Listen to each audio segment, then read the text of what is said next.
Good afternoon, everybody. It is Steve Lookner with Agenda Free TV. We are here to bring you more live coverage on the ongoing U.S. and Israeli attack on Iran, the war in the Middle East.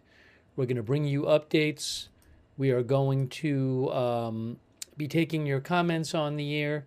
And Israel says they are expecting a large rocket attack by Hezbollah in the coming hours.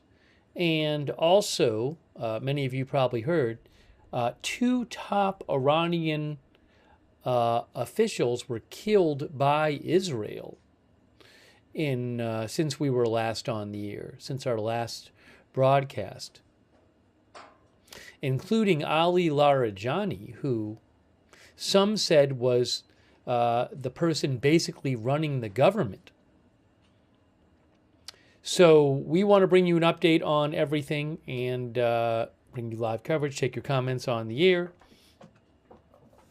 and bring you updates about other updates about the war as well. And let's see here.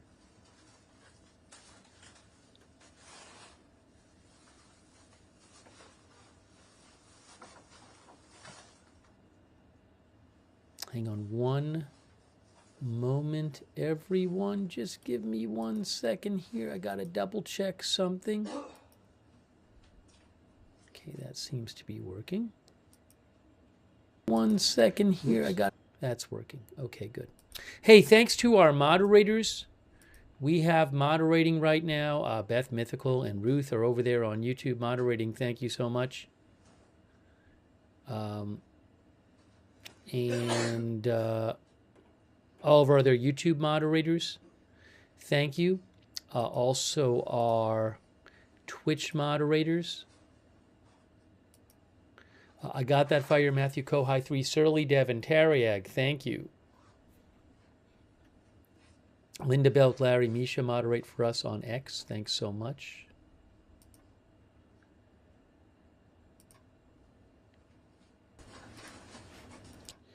And our Facebook moderators, Margaret Riley, Kay Lowry Body, thank you. Brian Davio, thank you so much, Brian, for the Facebook stars. And hey, thanks also to Thomas P0419. Thanks, Thomas. More memberships. Thomas has given so many memberships. Thomas is in Sweden. Thank you so much, Thomas P0419, for the memberships. I really appreciate that. Also, Crystalia, thank you. And Dodger Blue to you, thank you. All right, so to start with, you can see here from the Israeli Defense Forces. Look at the message on the bottom there from the Israeli Defense Forces. The IDF has detected... We have to turn down the volume here. Something's making a lot of noise.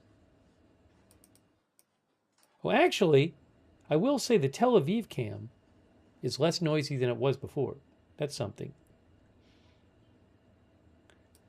Previously, the Tel Aviv had this really loud fan on it or something, or AC or something. Seems like it's a little quieter now. Anyways, the IDF has detected expanded preparations by Hezbollah in Lebanon to launch rocket barrages towards Israel in the coming hours.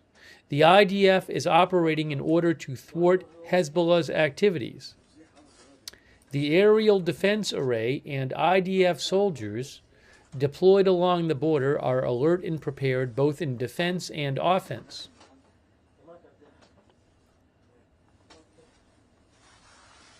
Now, I don't know if the Hezbollah rockets are supposed to be fired in response to the U.S. killing Iranian officials. That I don't know. But they say it's coming.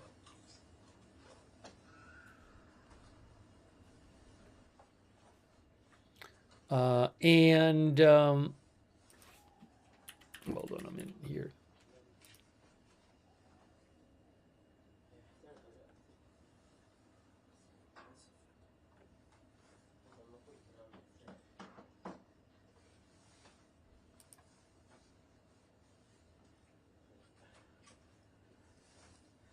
Manny Fabian said, the military says it does not want to cause unnecessary panic among the public. Manny's with Times of Israel. Says the military says it does not want to cause unnecessary panic among the public and therefore has issued this public notice that rocket attacks are expected from Hezbollah. Last week, the IDF acknowledged it was a mistake not to update the public ahead of a large Hezbollah rocket attack and drone attack on northern Israel. Uh-oh, what happened here? Hold on. Why is the camera moving? Oh, it's okay. Last week, the IDF acknowledged that it was a mistake not to update the public ahead of a large Hezbollah rocket and drone attack on northern Israel, especially once Israel's assessments of the planned barrage were leaked on social media and published by international media.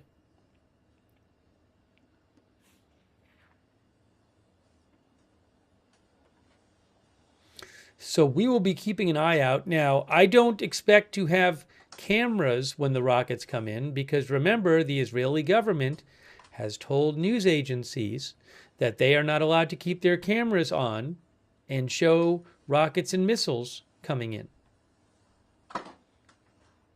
So I do not expect to have cameras when that happens, but we will be reporting on what happens.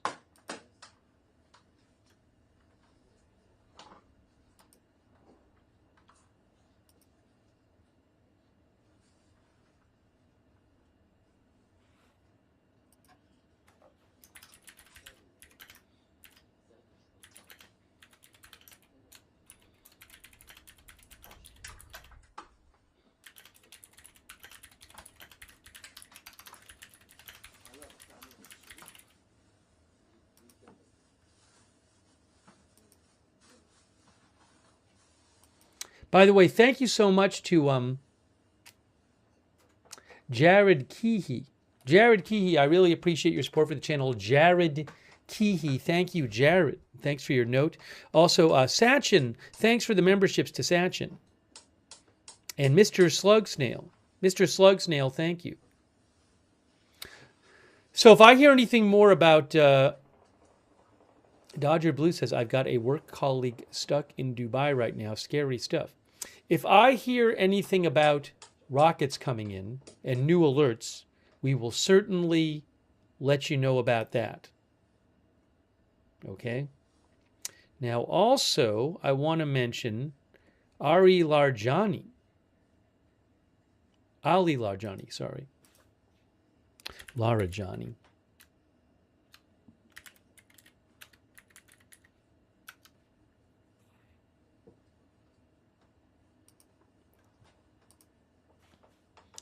If you look here, Israel said it killed 2 top Iranian officials in wartime blow to country's leadership. That on the left there is Ali Larajani, was seen as one of the most powerful people in Iran. He has been killed by Israel. Also, I believe they killed the head of the Basij militia. So AP says, Israel said today it killed 2 senior Iranian security officials in overnight strikes in a major blow to the country's leadership. Iran, which did not immediately confirm either death, fired salvos of missiles and drones at its Gulf Arab neighbors and Israel in a war that showed no signs of abating. Ali Larajani, Secretary of Iran's Supreme National Security Council, and General Gholam Reza Soleimani, the head of the Revolutionary Guard's all-volunteer Basij force, were eliminated last night, said Israeli Defense Minister Israel Katz. Larajani was considered one of the most powerful figures in the country since the supreme leader Ali Khamenei was killed by Israel on the first day of the war.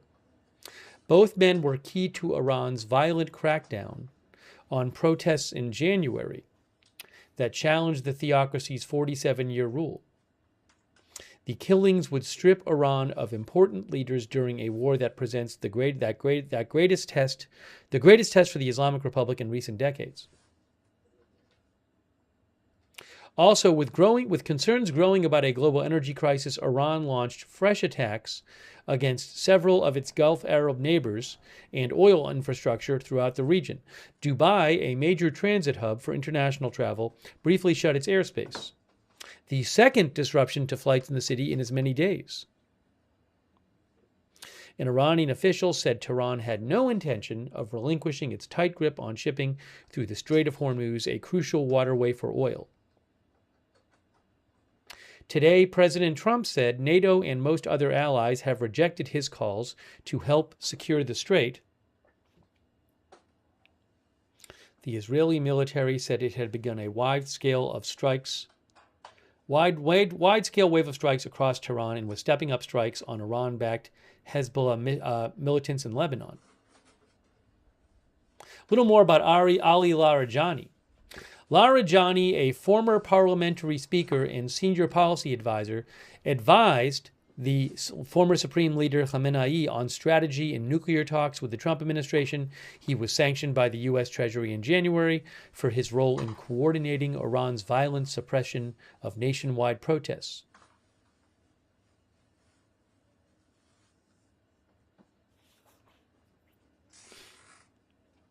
Netanyahu had a statement about this. I want to mention that. Hang on. Oopsie.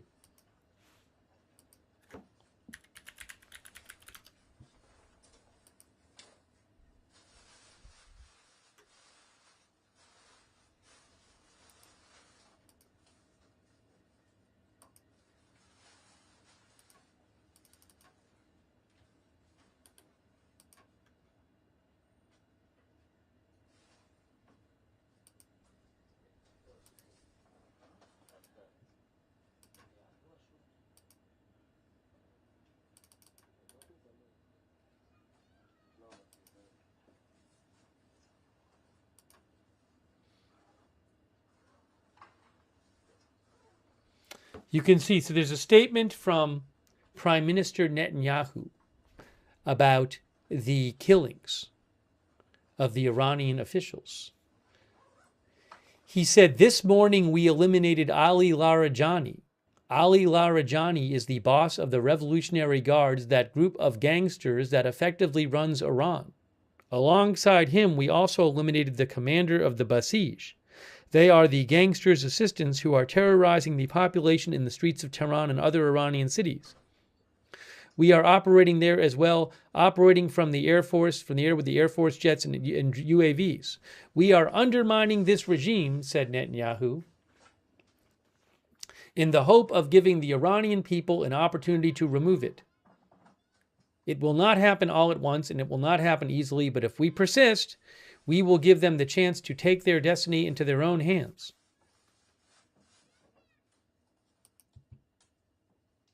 Hold on, I need to turn down the volume on this. It's too loud.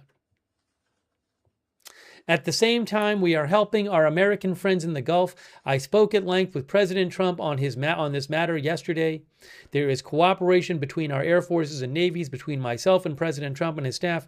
We will assist both through indirect attacks, which create immense pressure on the Iranian regime, and through direct actions. There are many more surprises," says Netanyahu. "By stratagems you shall make war." We shall not reveal all the stratagems here, but as I told you, there are many. He says there are many more surprises, Netanyahu. Stratagem is a plan or scheme. Then he said, "Now regarding another matter, the most important thing for winning a war is determination. Determination, determination, determination. The determination of the leaders, the determination of commanders, and the determination of the people. We are determined to win, and we will achieve these goals. I ask you to simply ignore the channels of gloom. We are achieving historical milestones. With God's help, we have reached a point where after October 7th, when we were on the brink of an abyss, we are now a formidable power, almost a global one, fighting shoulder to shoulder with our friend, the global superpower. This is already a massive achievement in the face of all the threats coming our way. What other country has these capabilities? They are all under attack. Who else has these strengths of ours? The alliances, the IDF, the Air Force, and a strong nation. So stay strong. I want to tell you, we will also help you regarding everything related to compensation. I've instructed that the framework be presented to you and that it be explained. We will help in the North, and we will help everyone in need, just as we did previously in Operation Rising Lion and during COVID-19. We will do it even more vigorously this time." That is Netanyahu's statement.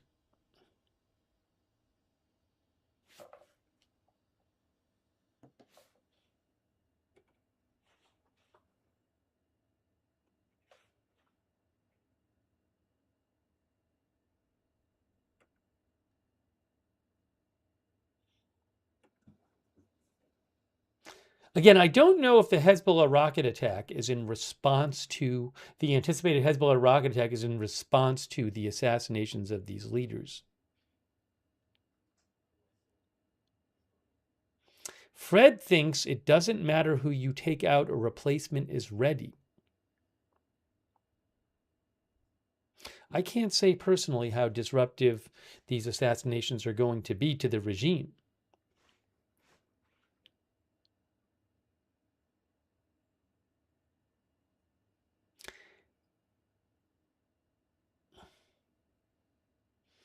M102, our viewer, says no regime change, no WMDs, no proxies destroyed, no victory in sight. Oh, hold on a second here.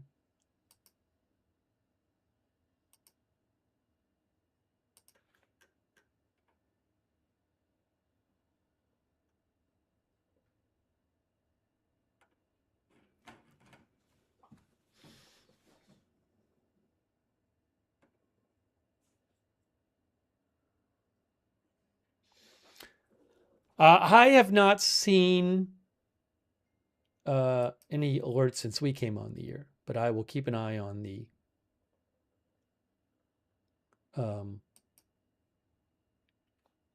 rocket and missile alerts. One of these cameras, the camera person was being very loud, I think. I was trying to figure out which one it was. Sounds like it wasn't Tel Aviv. Thank you so much to Thomas P0419. Thank you so much for all your support, Thomas. That's really nice of you. Thanks for shouting out the mods. Thomas from Sweden, thank you. Thanks also Dorgan8156, our new member. Jennifer Taylor, thanks for the gift membership. Thank you, Mitchell Pilot, for your support.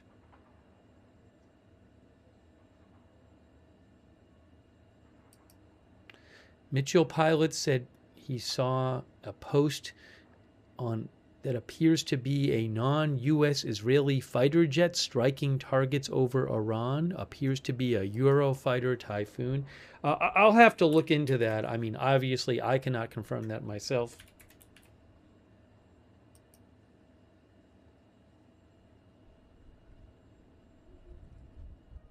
Uh-oh, hold on a second here. Give me one moment. Give me about 10 seconds.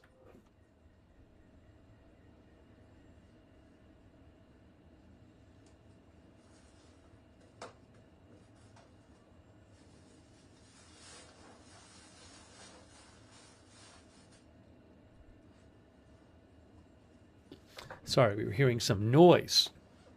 Had to stop that.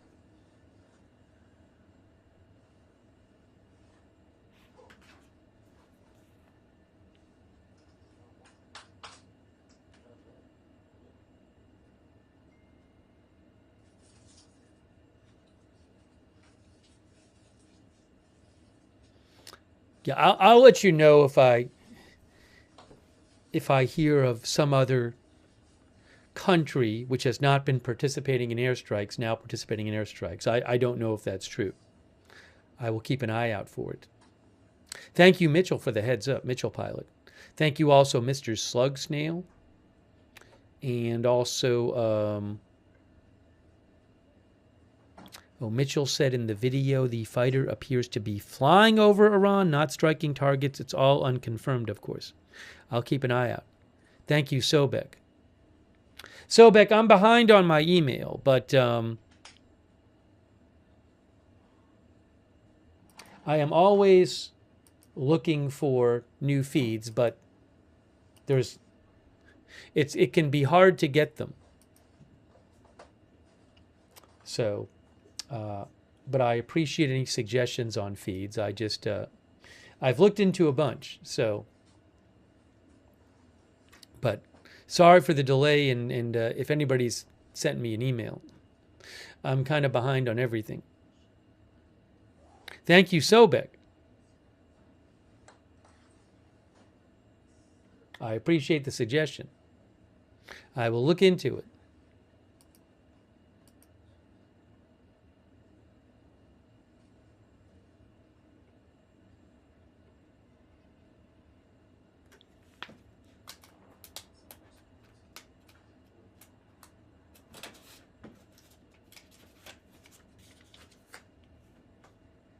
Where is?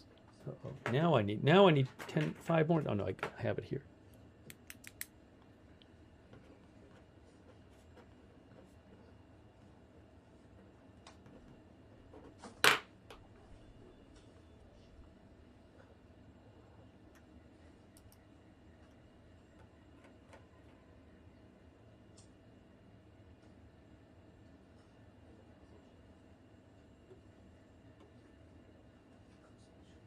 So we're waiting on to see, we're waiting on an anticipated rocket attack, which is supposed to happen, says Israel, in the coming hours from Hezbollah. Waiting to see if Iran confirms the deaths of those 2 officials, which Israel announced. I don't believe Iran has officially confirmed it yet.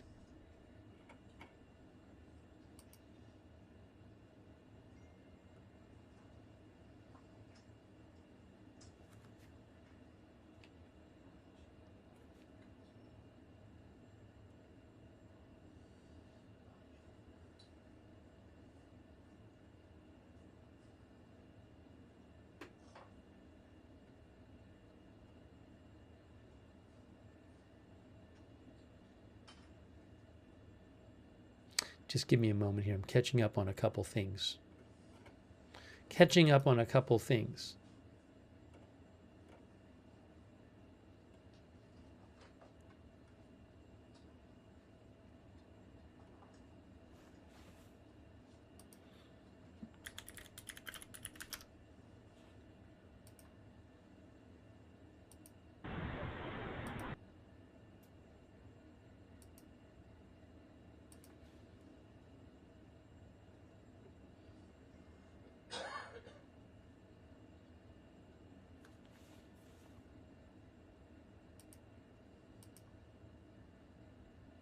Again, we are going to be timing out people who are claiming that Bibi is dead, or any kind of Bibi is dead conspiracy theory discussion. I'm sick of seeing it. I don't think most of our viewers want to see it. It gets in the way of actually discussing the news that's not a conspiracy. So we will be timing you out if you discuss it. You have been warned.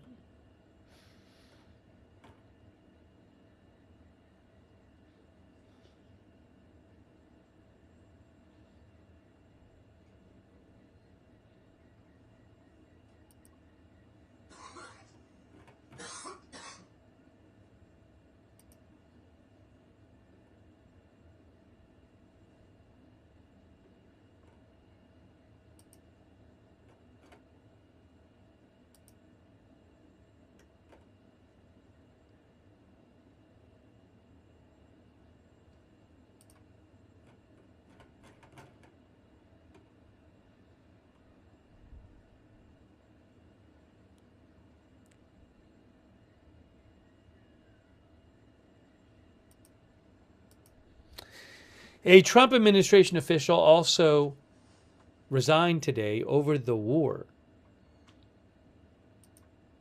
Joe Kent resigned as director of the National Counterterrorism Center.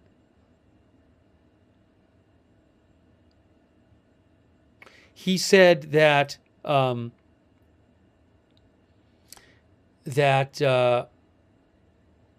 that the U.S. started the war due to pressure from Israel and its powerful American lobby. That's what Joe Kent claimed.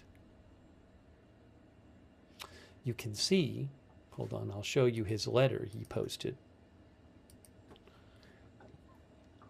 He said It's from the National Counterterrorism Center, Director of National Intelligence.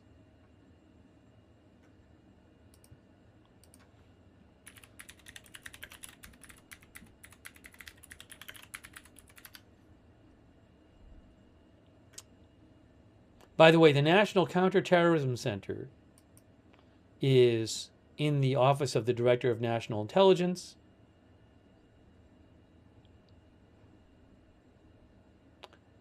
They lead the way for the U.S. government in terms of analyzing, understanding, and responding to the terrorist threat, according to their website.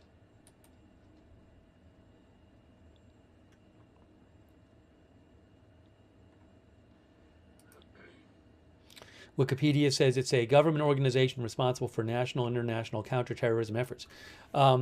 So Joe Kent, the director of the National Counterterrorism Center, said, after much reflection, I have decided to resign from my position as director of the National Counterterrorism Center effective today. He said, I cannot in good conscience support... he was nominated by President Trump, by the way. He actually posted on his X account. Hold on, I'll show you. February 3rd, 2025. He posted Trump's nomination of him.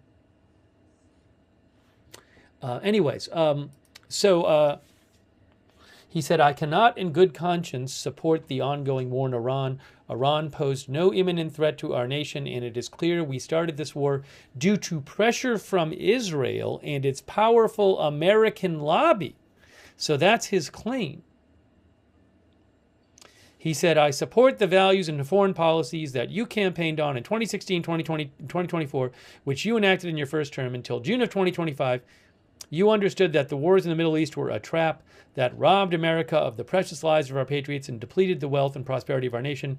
In your first administration, you understood better than any modern president how to decisively apply military power without getting us drawn into never-ending wars. You demonstrated this by killing Qasem Soleimani and defeating ISIS. Early in this administration, high-ranking Israeli officials and influential members of the American media deployed a misinformation campaign that wholly undermined your America First platform and sowed pro-war sentiments to encourage a war with Iran. This echo chamber was used to deceive you into believing that Iran posed an imminent threat to the United States and that you should strike now. And that should you strike now, there was a clear path to swift victory. This was a lie and is the same tactic the Israelis used to draw us into the disastrous Iraq war that cost our nation the lives and thousands of our best men and women. We cannot make this mistake again. As a veteran who deployed to combat 11 times and a Gold Star husband who lost my beloved wife Shannon in a war manufactured by Israel. Hold on a second. Do we have alerts in Tel Aviv? No. Sorry. I'm not seeing it. Let me just make sure here. No alerts I'm seeing right now. He says, as a veteran who deployed to combat 11 times and as a Gold Star husband who lost my beloved wife Shannon in a war manufactured by Israel, he says, I cannot support sending the next generation off to fight and die in a war that serves no benefit to the American people, nor justifies the cost of American lives. I pray you will reflect on what we are doing in Iran and who we are doing it for. Wow. The time for bold action is now. You can reverse course and chart a new path for our nation, or you can allow us to slip further toward chaos and decline. You hold the cards. And then at the bottom it says, it was an honor to serve in your administration, to serve our great nation. Joseph Kent, Director, National Counterterrorism Center. He says that this war was started due to pressure from Israel and the powerful American Israel lobby. That's what he says.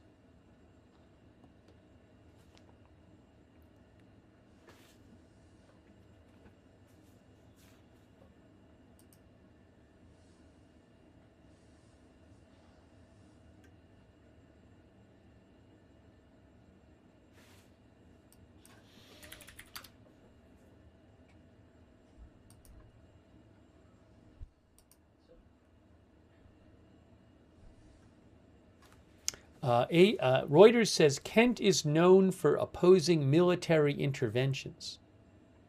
There's Joseph Kent.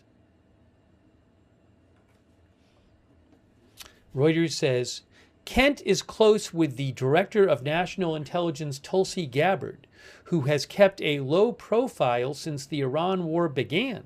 Gabbard has not issued any public statements since the war started with Iran and has only appeared in public during the dignified transfer of American soldiers killed during the conflict. The National Intelligence Council, which is overseen by Gabbard's office, issued several assessments, both before and after the U.S. strikes began, that highlighted the risks of U.S. intervention. Those reports indicated the Iranian government was unlikely to collapse, and Iran would likely retaliate against U.S. outposts in the region and Gulf allies. Kent has been criticized by Democrats for his associations with far-right figures. Media reports, says Reuters, have linked Kent to self-avowed white nationalist Nick Fuentes. Kent has since denounced Fuentes' views. Senator Mark Warner, the top Democrat on the Intelligence Committee, has said Kent should have never been confirmed to head the Counterterrorism Office. But on this point, he is right, said Warner. There was no credible evidence of an imminent threat from Iran that would justify rushing the U.S. into another war of choice.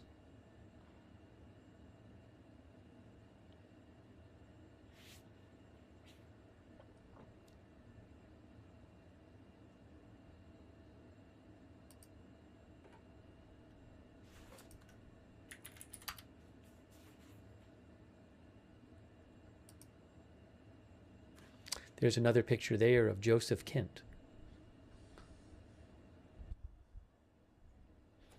from AP.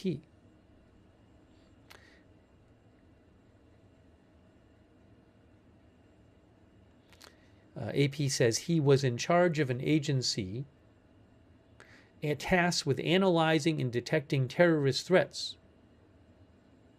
AP says his resignation reflects unease within Trump's base about the war and shows that questions about the justification for the use of force in Iran extend to at least one senior member of Trump's Republican administration.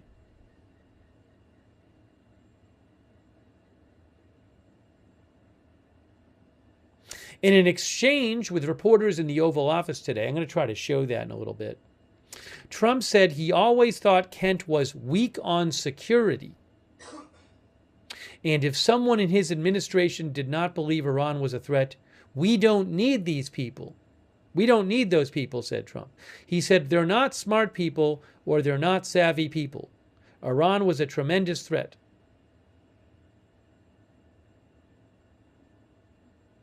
Democrats had strongly opposed Kent's confirmation, pointing to his past ties to far-right figures and conspiracy theories, says AP.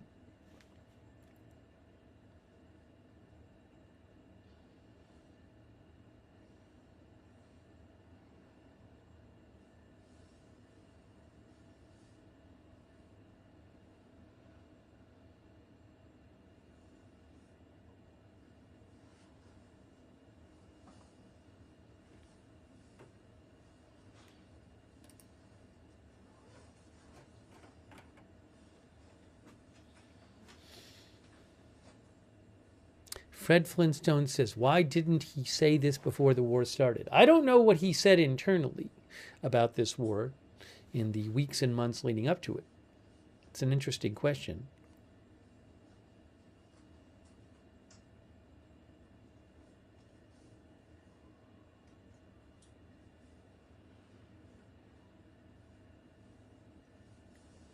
Sachin says, Kent can't spell truth, he's a turd.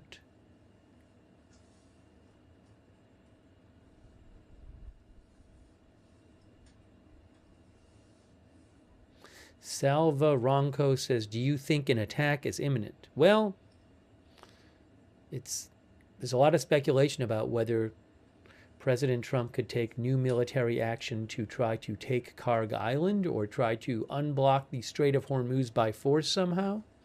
We'll have to see. I have no idea.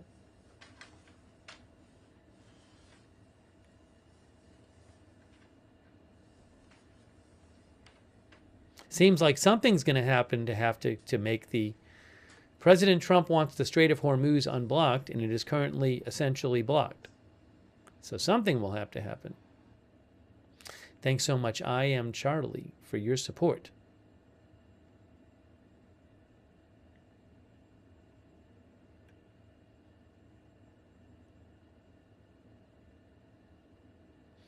Samir says at least Kent was brave to stand up to what he believes, and people in the chat calling him coward.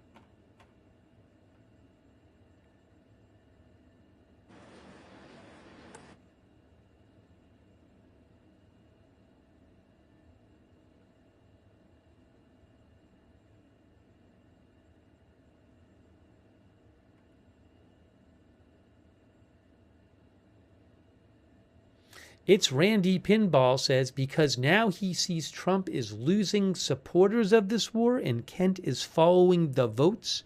He ain't no dummy. This is for his political future.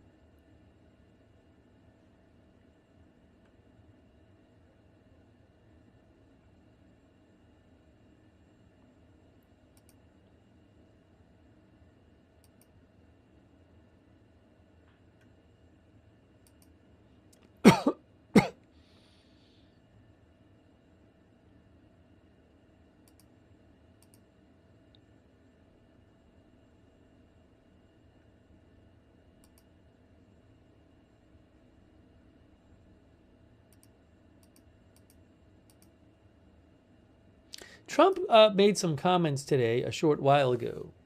I'd kind of like to show that. He talked about the war. He talked about Joe Kent and talked about the war. Probably be good if we looked at that.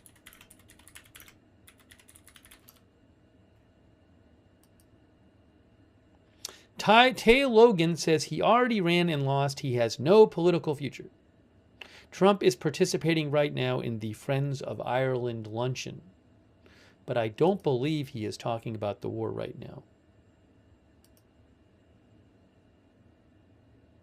Again, he is currently participating in the Friends of Ireland luncheon.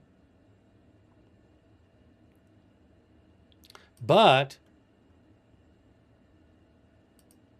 hold on a second here.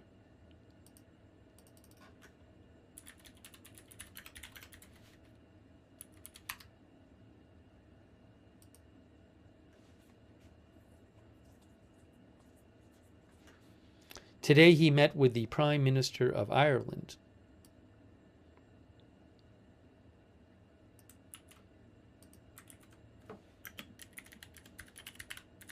But the word for it,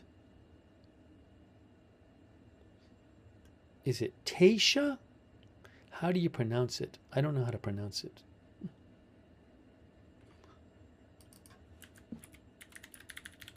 To look it up. Taoiseach? I'm seeing some different pronunciations online. How about, let's see.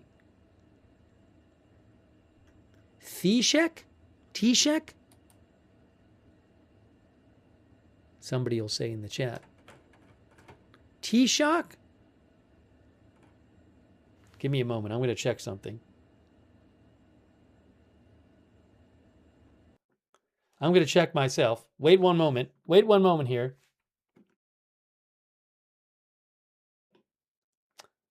I mean, one place online says Taoiseach. I'm going to go with Taoiseach. Oh, but I also see Taoiseach. Taoiseach and Taoiseach I see. What's this one? Taoiseach? Anyways, the head of government of Ireland he was meeting with today. That aside, where is the... Here. Okay. Some viewers are saying Taoiseach. I'm seeing both. But what I want to do here is... Oopsie. Oh, sorry.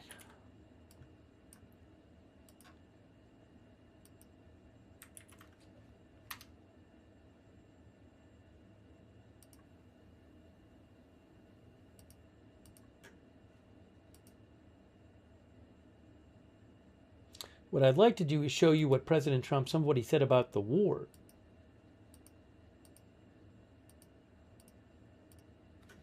I have to cue it up here. Hold on a moment. I need a second. Let's see.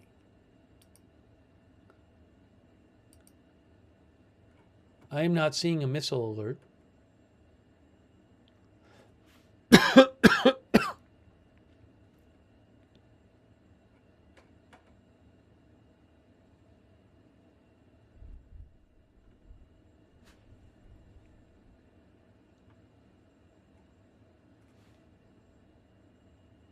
I need to cue up the part of the video where Trump is talking about the war a little while ago.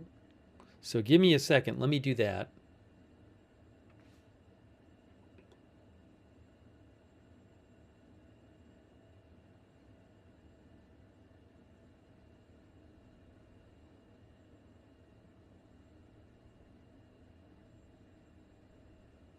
Just a moment.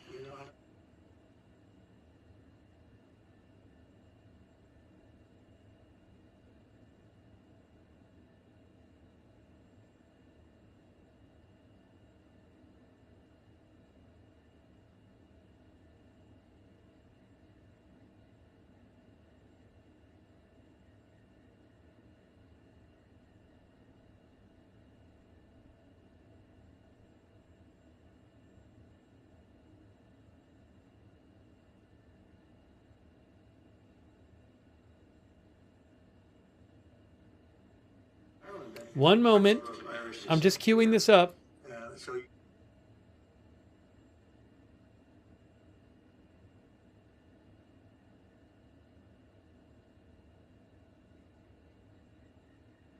Okay, let's look at some of what President Trump had to say today when he took questions and he talked about the war. Oops, we need to do it this way.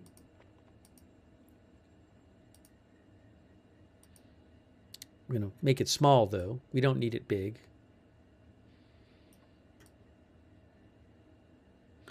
We'll put it right there, and we'll say, earlier today,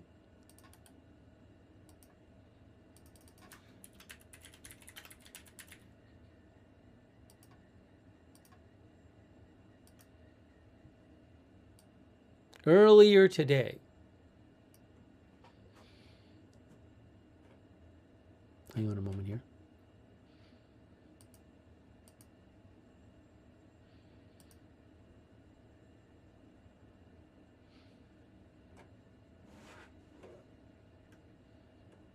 Oh, by the way, oil price, in case you're wondering, I am seeing WTI at roughly 95 or so, and Brent crude 102.5 roughly. Not pretty similar to what it was when we were on the air yesterday.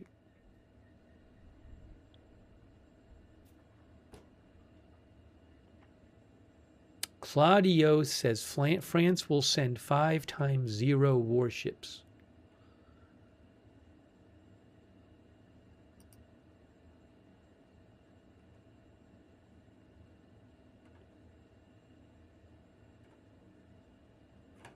Before I go to those comments, let me just make sure I don't have anything developing right this second.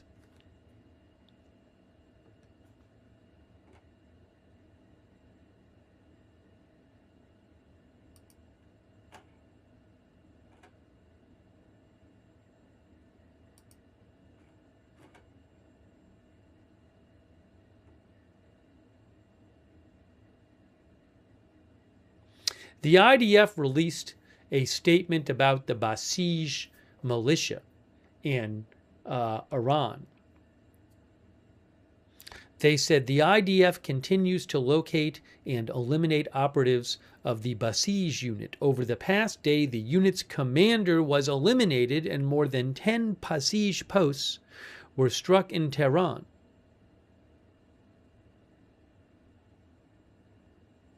They say they have, during this operation, Israel says they have struck hundreds of headquarters and command and control centers of the Basij across Iran, and particularly in Tehran.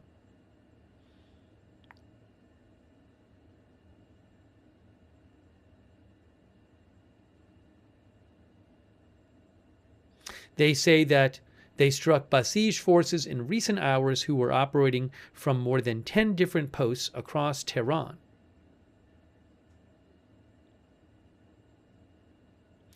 Israel says, in addition to serving as part of the regime's armed apparatus, Basij forces have for years been responsible for carrying out terrorist activity and leading violent repression against civilians during internal protests.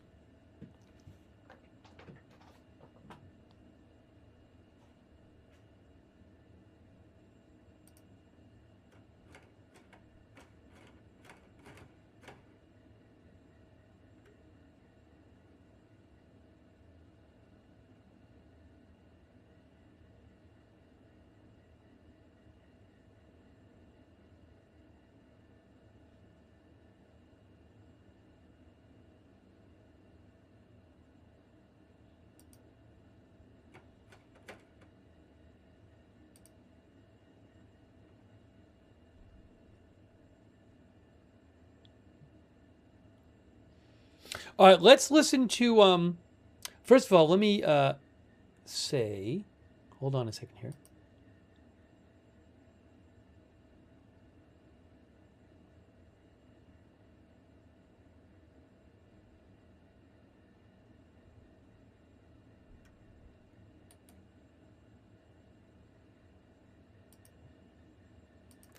Let me just thank, before we hear from Trump what he had to say, thanks so much to,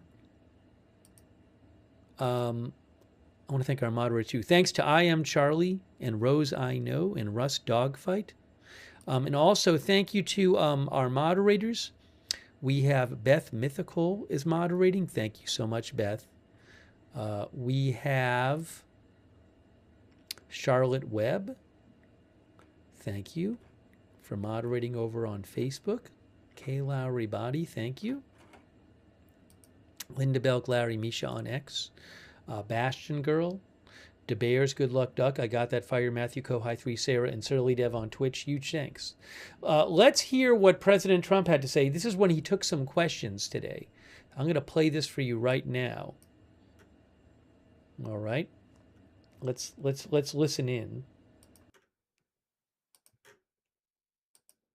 I guess one of their top person was, they say, a lot of people say their actual top was.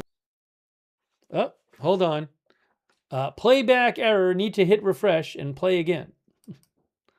One moment. Playback error. So let's try this again. And any questions?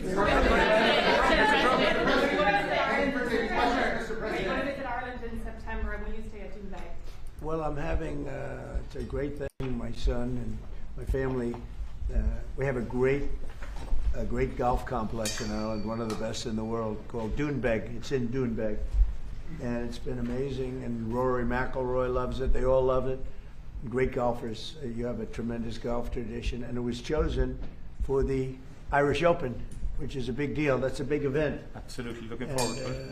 Everybody wants me to be there. You just said, I hope you're going to go. I did. And we're going to try. We are going to try. But it would be an honor. But it was a great honor to be chosen. They only choose the best courses in the world for the, for the big opens. It's one of the big ones, the Irish Open. It's really become one of the most important tournaments in the world. It's going to do. I hear it's going to be a fantastic success. It'll be a great success. Yeah. It's a very, it's a very hard course. Mr. President. What progress have you made, Mr. President, in getting America's allies to assist the U.S. in escorting those oil tankers through the Strait of Hormuz? Well, we don't need too much help, and we don't need any help, actually. In fact, we just put out a notice. I was watching over the last couple of weeks, and all of our NATO allies were very much in favor of what we did. They thought it was very important. We were just discussing it, actually. Very important that we take out the nuclear threat from Iran, and we've done that very strongly, very powerfully. We've wiped out their Navy, wiped out their military in every aspect. Their air force is now decimated. They have no air force, no navy. They have no radar. Their radar is entirely gone. Their anti-aircraft machinery is gone. Everything is gone. Their leaders are gone. I guess one of their top person was, they say, a lot of people say their actual top was killed yesterday, along with somebody else who was responsible for the killing. The man that was responsible for the killing of 32,000 people over the last 2 weeks, he was in charge of the killing of protesters. It's an evil group. I mean, they've killed much more than 32,000 people. And the man who was responsible for that was also killed yesterday. And all of the NATO allies agreed with us, but they don't want to, despite the fact that we help them so much. We have thousands of soldiers in different countries all over the world, and they don't want to help us, which is amazing. I mean, amazing. And I didn't do a full court press because I think if I did, they probably would be. But we don't need help. That war has been long prosecuted, as far as I'm concerned, almost from day one. We knocked out many of these things. We knocked out the Navy essentially in a couple of days. But I was surprised to see that NATO, while they agree that it was a very important thing to do, they agree fully. Nobody said, oh, you shouldn't do it. They would have had a nuclear weapon within 1 month of when we had the B-2 bombers bomb the nuclear potential. I call it the nuclear dust. So I think NATO's making a very foolish mistake. And I've long said that, I wonder whether or not NATO would ever be there for us. So this was a great test, because we don't need them, but they should have been there. The other thing is, and I think, very important, we didn't have to be there for Ukraine. Biden chose to spend hundreds of billions of dollars on Ukraine.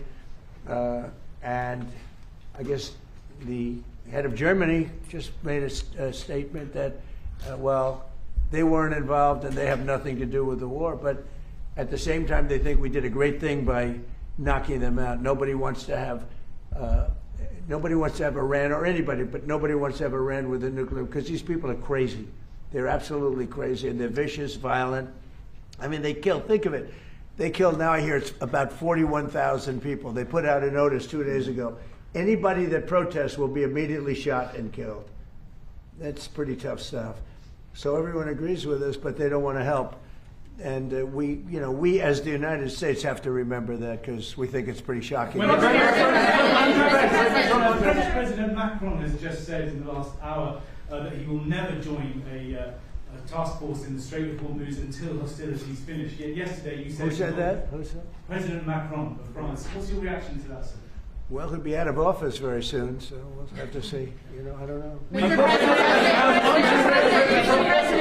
President Trump, on Doonbeg, you're building an extension to it at the moment, but there's been an objection put in, and it's being held back at the moment due to small snails. What are you disappointed about that? No. Planning Commission is I have not heard that. No. Planning Commission. I mean, the course was built and it's been operated very successfully. Somebody's objecting. An environmental group is objecting to small snails at Doonbeg. I don't know. It doesn't sound like the biggest problem I've ever had. How close the U.S. to announce a coalition of willing to secure the Strait of Hormuz? Which countries are joining and which countries have... Well, we've had great support from the Middle East. Qatar has been great. UAE has been absolutely, they've been great. Saudi Arabia has been terrific. Bahrain has been very good. The Middle Eastern countries have been very strong in their support. And of course, Israel has been our partner. Israel's been very, very strong along with us. It's been a very strong collaboration. I was against Iran long before I even thought about Israel being against Iran. If you look back, many years ago, I talked about Iran was a big threat to this country, to this world of ours, and turned out to be I was right. In fact, I said you have to attack Karg Island. You have to attack them years ago when they were acting up. They've been acting up for 37, 47, I guess now 48 years. For 48 years, they've been bad players, vicious players, and you can't let them have a nuclear weapon. If they got a nuclear weapon, I would say they would have used it within 24 hours after having it. And they would have had it if we didn't bomb them out from that great raid with the B-2 bombers 8 months ago or so. You would have had a nuclear war in the Middle East and maybe beyond. I think it would have hit Europe. Maybe not Ireland, but it would have hit Europe. I think you would have been a nice piece of it. It all gets you. It's big enough that you would have been affected. They would have hit Europe eventually. Mr. President,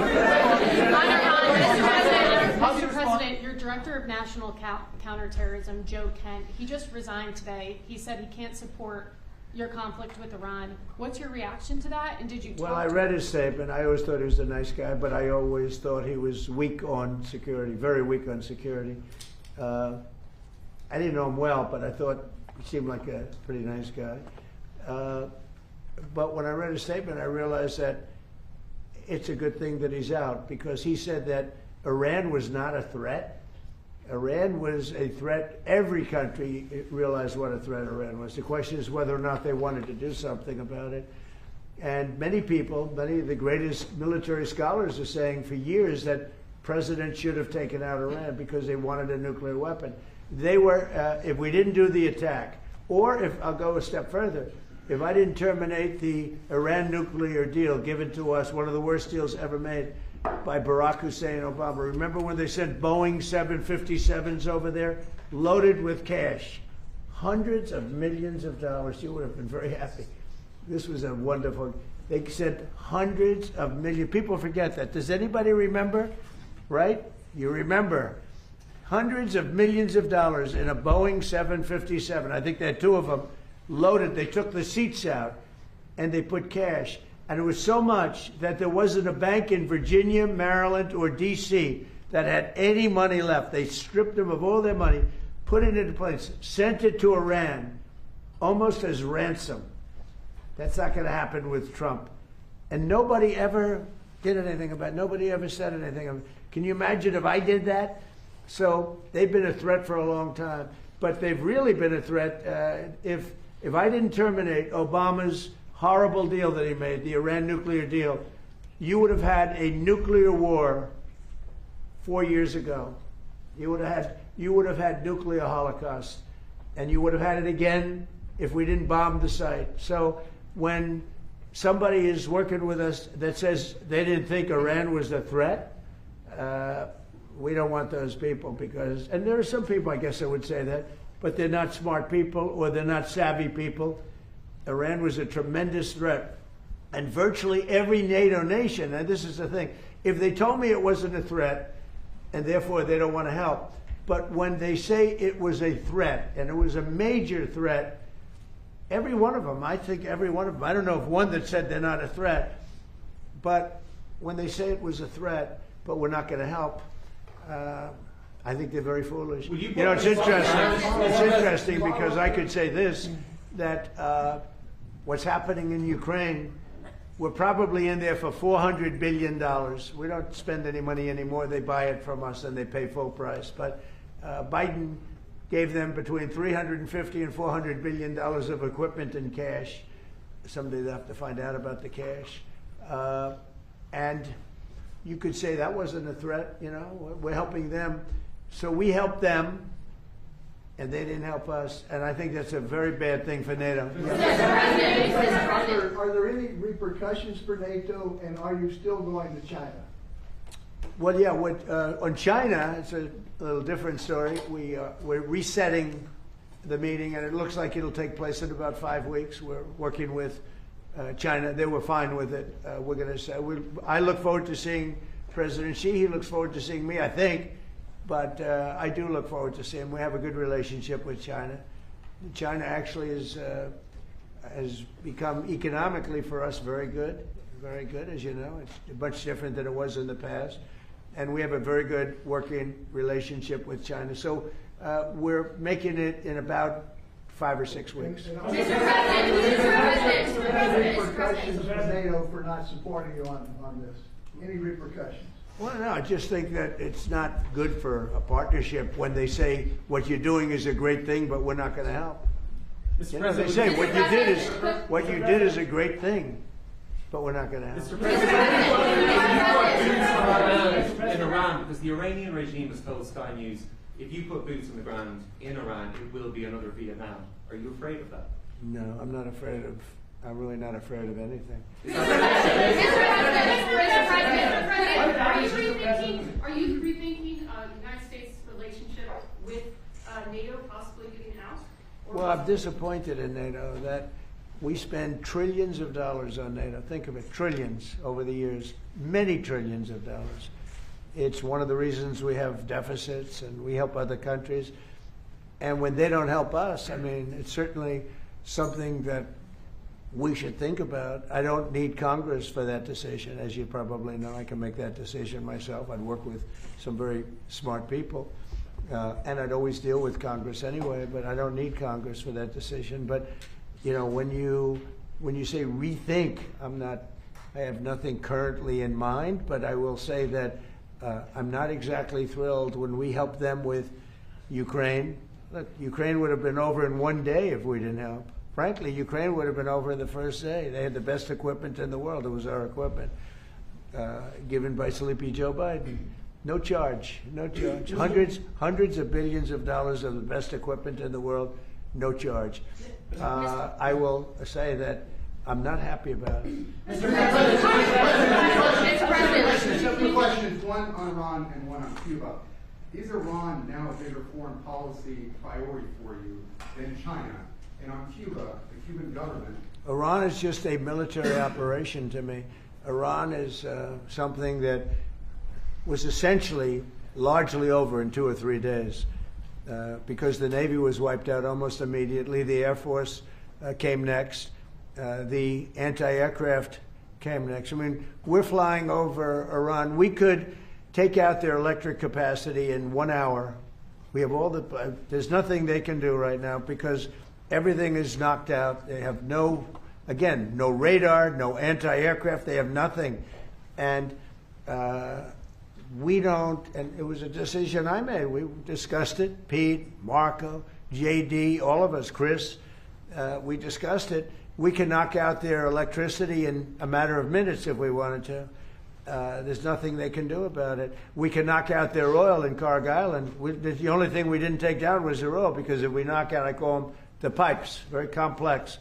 But if you do that, it'll take them forever to rebuild, meaning whoever, and hopefully it's a sane group of people, but whoever it is, it's going to be running that, and we're going to try to get people that are going to run it well, and you know it's going to be a prosperous, wonderful place. It used to be, you know, if you go back, it used to be the people are great, the people are smart and energetic, and it used to be very successful. Now it's a country run by fear. It's a country where they tell protesters, don't go outside because if you do, we're going to kill you. Yeah, Cuba. Well, Cuba right now is in very bad shape. They're talking to Marco, and we'll be doing something with Cuba very soon. We're really focused on this, but we're dealing with Cuba. Marco, do you want to say a couple of words about it? Yeah, I mean, Cuba has an economy that doesn't work and a political and governmental system that can't fix it. So they have to change dramatically. What they announced yesterday is not dramatic enough. It's not going to fix it. So they've got some big decisions to make over there. But Secretary Rubio, do you support, and I know this is up to Congress, but do you support easing the trade embargo if you get more cooperation from Havana? Well, I'm not going to discuss what we would talk about or not. Suffice it to say that the embargo is tied to political change on the island. The embargo is codified. And but the bottom line is their economy doesn't work. It's a non-functional economy. It's an economy that has survived. That revolution. It's not even a revolution. That thing they have has survived on subsidies from the Soviet Union and now from Venezuela. They don't get subsidies anymore, so they're in a lot of trouble. And the people in charge, they don't know how to fix it. So they have to get new people in charge. That's what. And the relationship we have with Venezuela has been, I think you could almost say, incredible. It's been really good. It's been good for Venezuela, and it's been good for us. And I congratulate the Venezuelan baseball team because that was a big win. And I guess they play another game tonight in the finals. And I said, a lot of good things have happened to Venezuela lately. This is the first time they've ever been in the finals, and it was pretty exciting. Yeah. Iran is just a military operation to you. But do you not have a day after plan? And if so, what is your day after plan for Iran? Well, we have a lot. Look, if we left right now, it would take 10 years for them to rebuild. But we're not ready to leave yet. But we'll be leaving in the near future. We'll be leaving in pretty much the very near future. But right now, they've been decimated from every standpoint. And again, we've had great support from countries in the Middle East, great support. But we've had no support from, essentially, no support from NATO. What about your relationship with London? Has it been damaged by the fact that Keir Starmer isn't supporting you in this war? And has your opinion of Keir Starmer changed because of this? Well, he hasn't been supportive, and I think it's a big mistake. You know, they make a lot of money on trade with the United States. I went out of my way, as you know, they couldn't make a deal with Biden because they had no real administration to make a deal, Biden. But we made a deal. We made a good deal for them, and frankly, probably wasn't appreciated. I do look forward to seeing the king. He's going to be coming, as you know, very shortly. But no, I was disappointed because Keir was willing to send 2 aircraft carriers after we won, because essentially there's no threat for the aircraft carriers right now. And I said, no, we want things sent before the war, not after the war is won. So, yeah, I'm disappointed with Keir. I like him. I think he's a nice man, but I'm disappointed. You see that man right there? You know who that is? Churchill. That's the late, great Winston Churchill. And Barack Hussein Obama did not want his bust in this office. Did you know that? And Barack Hussein Obama sent that bust back to England. They didn't want it. And when I came in, I was asked if I wanted it. I said, absolutely, I want it. And I put it right there, Winston Churchill. And, you know, unfortunately, Keir is not Winston Churchill. Do you have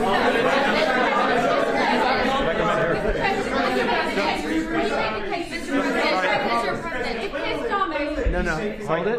Right. Just could I hold it? Hold it. Just make a number of points. First of all, I think, notwithstanding what has happened, the transatlantic relationship between Europe and the US is very, very important on a number of fronts.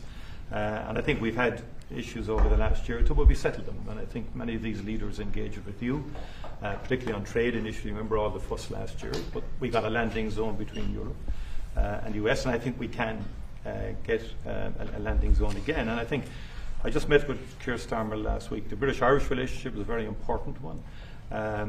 Churchill was a great wartime leader, although in Ireland there was kind of a different perspective in terms of during our own war of independence and so on.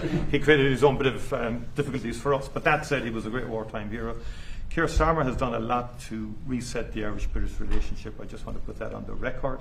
But I do believe that he's a very earnest, sound person who I think you have a capacity to get on with, and you've got on with him before. And you've got on with other European leaders as well. Sure. And I think you have that capacity again. And I think everyone exists. I mean, you cannot have a rogue state with a nuclear weapon or the capacity for a nuclear weapon. Iran was a sponsor of terrorism. We sanctioned Iran. All European countries did, as and the IRGC in particular as a terrorist organization. They sponsored Hamas. They sponsored Hezbollah, the Houthis. They created mayhem, a most maligned force in the Middle East. The Irish position has always been, ultimately, can we resolve this can we get peace? And obviously there's preconditions before you get to that situation. We had our own conflict, which went on for 30 years, and we learned a lot from that in terms of how to try and bring about peace. And I think I listened to you in terms of, you're correct, I mean, our hearts go to the Iranian people.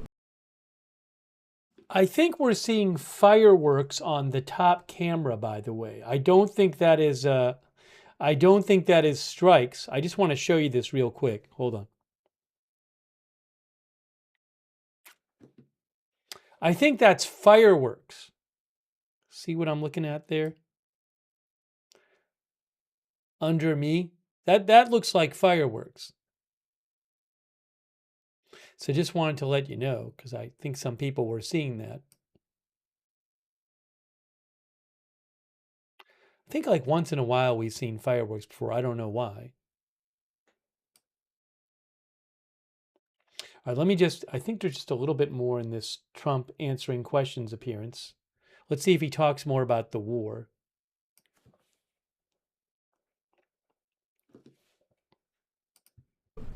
Who have been repressed and suppressed for so many years. I'll forward through this. Culminating in that savage murder of thousands and thousands of Iranians. And options did, I think. I'm going to forward through because I want to get to the war stuff. That's why we're watching. Sure I mean, yes. And they don't help with Iran. And they all acknowledge that Iran can't have a nuclear weapon. You yourself say, these are horrendous people. These are the worst people. And going back to Hitler, right? Going back to Hitler, these are the worst people. That's a long time ago. And there's been nothing close. Every problem, so many deaths, 90% of the people that got blown up by landmines, they loved them. Soleimani, we killed him. If we didn't, it might be a different story because he was a horrible person, but he was a very powerful person and leader, smart. But we killed him. If we didn't, I think you'd have it. I did. But I think it would have maybe a different situation. It wouldn't have been so easy as it has been, because it has been very easy. It's all of their military is there, but you can always have somebody drop a mine in the water. It's like terrorism. Yep. And then you have the people that own the billion-dollar ship saying, well, let's not move that ship yet because we want. So we thought that Europe would help that because they do have some minesweepers. But it's amazing that, they all said, what a great job. They would call me congratulating us on the great job we did with respect to Iran, and we knocked the hell out of them. They're no longer the bully of the Middle East. They were known as the bully of the Middle East, and they're not the bully anymore. But you would have thought they would have said, we'd love to send a couple of minesweepers. It's not a big deal. It doesn't cost very much money. But they didn't do that. So, I think it's very unfair to the United States. Not to me, but to the United States. Go ahead, please. Keir Starmer isn't making... She's a fantastic reporter, by the way. Go ahead. Thank you. The Prime Minister isn't making the case to the British public as to why he should be supporting you. Could you do that now, talk to the UK and to GB News viewers about why it's in their interest that we help you? Well, because we have a tremendous long-term relationship with the UK. I mean, people would say it's the best. I don't want to get into that, but we've had, it was the longest, the oldest, should be the best. Always was the best until Keir came along, and now, and I like him. He's a nice man. He says everything beautiful. He's a very nice man with a beautiful family. Everything's perfect, but he doesn't produce. And I think it's very inexpensive. I just said, you don't have to send me aircraft carriers. Send me a couple of minesweepers. We don't need your aircraft carriers. But even the aircraft carriers, he would only send them after we essentially won. I mean, he's sending them when there are no planes left, when the missiles are down to 8%. They have like 8% of the missiles. The rest we demolish the missiles, and the factories, largely the factories are going even as we speak. They just hit another factory. They have a lot of missile factories. They have a lot of drone factories. And so he's, wants to send them when we don't need them. But we'd like to have minesweepers, because just in case. We don't know that there are any mines down, because we wiped out, I think, 24. They actually have to think of this for a country. They have 24 boats that do nothing but put mines in the water. This doesn't sound like a great country.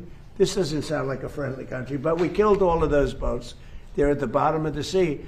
But so we don't even know if there are any mines there. But if there are, we'd like to have a little help in finding them. Probably most importantly. Would you like to change the Prime Minister? Do you have confidence in Keir Starmer? Would you prefer to deal? Well, it's not for me. It's really for the people of the UK to have confidence. Of course, but is he I've been very critical of Keir, and I did it in a friendly way. I said, if you don't change your energy thing and get away from windmills and go back to oil and gas, and you have something that's no other country has. Very few countries have anything like it, the North Sea. You have some of the greatest oil and oil deposits in the entire world, the North Sea. They don't use it. You buy a lot of your oil from Norway. You know where they get their oil? From the North Sea. and you pay a very big price. So why are you paying a lot of money? And I tell them, and you have the better part of the North Sea. So why aren't they taking the oil from the North Sea? Why are they buying oil from Norway? But they have windmills all over the country, destroying those gorgeous Scottish fields and those beautiful fields all over the windmills, which don't work. They're tremendously expensive. And the best testament to that is the windmills are made in China, but China doesn't use them. You know what China uses? Coal. They're building 58 coal-fired plants right now, and that's up to them. But these foolish countries that are buying windmills, putting them out of business, I'm proudly telling you that we're going to try and have no windmills built in the United States during my... Because they're very bad. They're very bad environmentally. They kill the birds. They're unsightly. They make a lot of noise. And for some reason...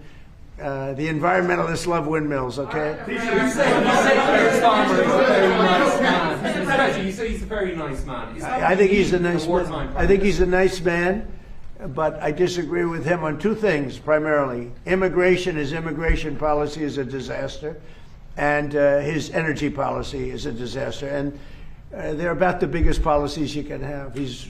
You've allowed millions and millions and millions of people to come into your country that shouldn't be there. And by the way, that's all over Europe. Europe is a different place. It's a different place. And you know, I originate, to put it nicely, many of us do, from Europe. I love Europe. I've spent a lot of time in Europe. It's a different place. Bad things have happened to Europe. Very bad things. And you better do something about immigration, and you better do something about energy, or you won't have a Europe. What's your time frame, Mr. President, for when cargo ships can safely go through the Strait of Hormuz? It won't be, I don't believe, too long. We're knocking the hell out of the coast. It's basically the coast and the water, and it won't be too long. And the Middle Eastern states, including Israel, by the way, who has been terrific, the Middle Eastern states have been helping us a lot.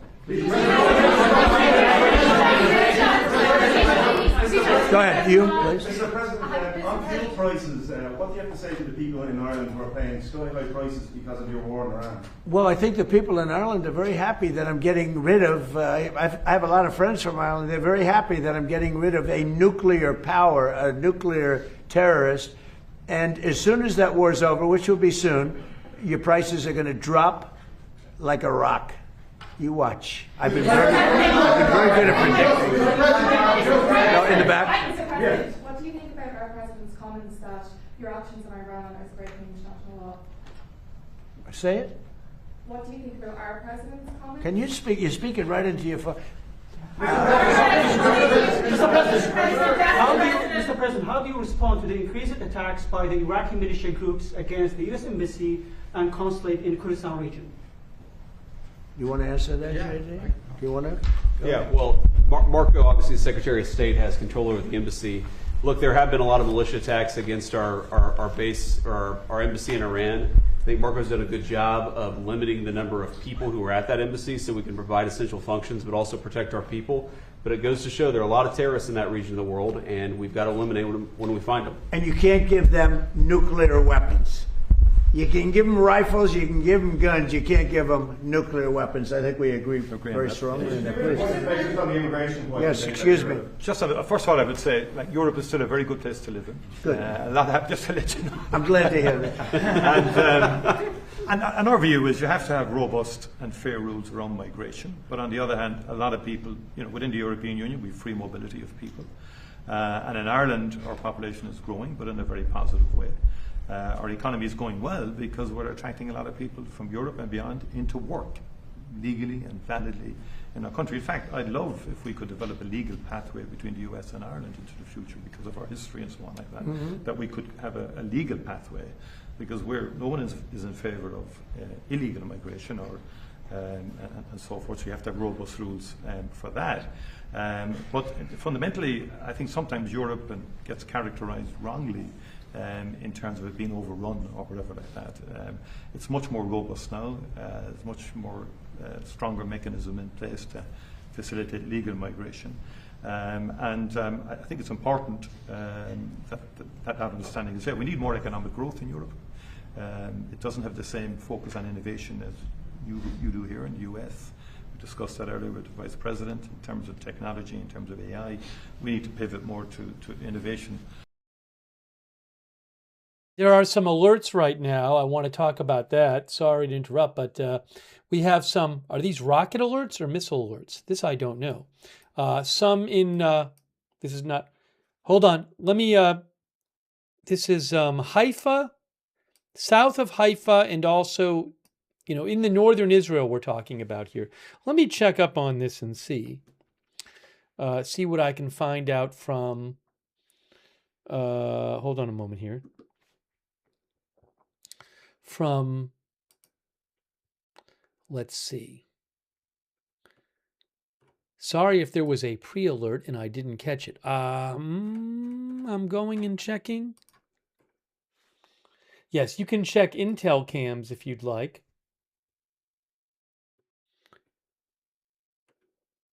I don't know that I don't think there was a pre-alert, which makes me think this is rocket fire.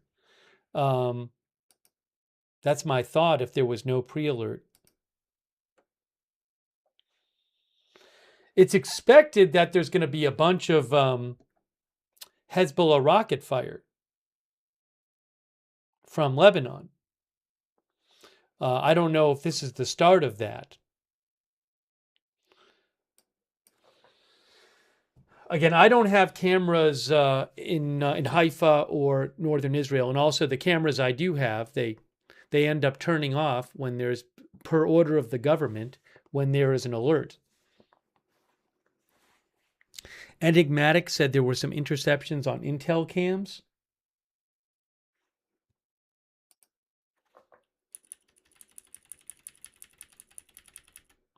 Oh, yes. If you go to northern Israel on camera 6 on Intel cams, they showed a bunch of interceptors going up about couple minutes ago, about 3 minutes ago on Intel cams. They showed a bunch of interceptors going up in northern Israel. And it looked like some interceptions too. Couple of cameras there on Intel cams on YouTube. So I don't know if this is the start of the expected large rocket attacks coming from Hezbollah. Let's see what we can. I'm going to look into this and see what we can find out. Tawny said there were a couple cameras going crazy.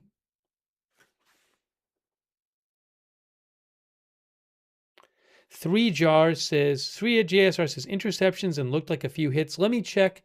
Also, quick thank you. Thanks so much to Lidwine Elizabeth. I really appreciate your support. Lidwine Elizabeth from the Netherlands. Also, Jeff06360. Thank you, Jeff. I'm going to check. Oh, now we have drone alert. Now we have a drone alert, by the way, in northern Israel. So I wonder if this is starting now. Let me check and see with there's a number of drone alerts now in northern Israel. Hang on. In recent minutes, okay, the IDF just said, the Israeli Defense Forces just said, in recent minutes, Hezbollah has launched rockets at several areas in the territory of the State of Israel. In parallel with the efforts to intercept the launches, the Air Force is now attacking additional launchers and infrastructure of Hezbollah throughout Lebanon. So I am seeing right now a bunch of drone alerts. Look at drone alerts in northern Israel.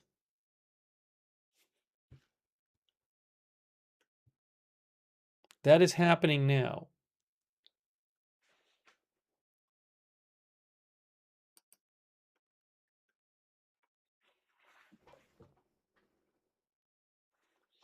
Intel cams is keeping an eye on Intel cams too on YouTube, but you can see where those are drone alerts, not missile alerts.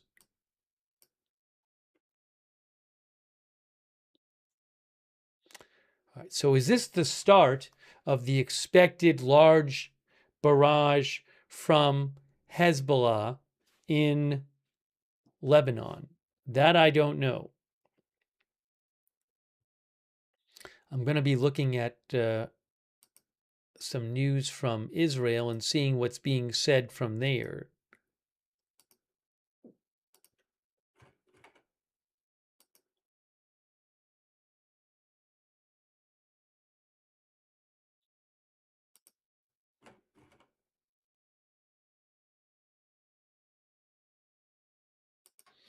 I don't see any kind of reporting yet that says here they've begun the big attack, rocket attack.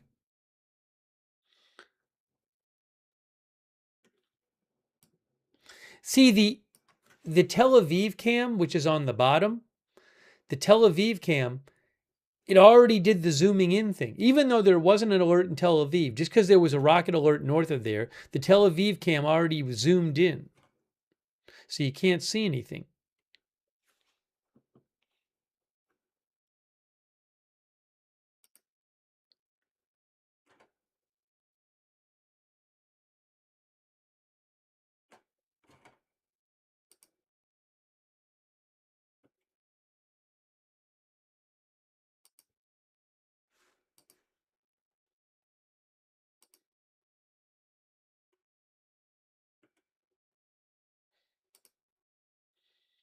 Checking some different reports here.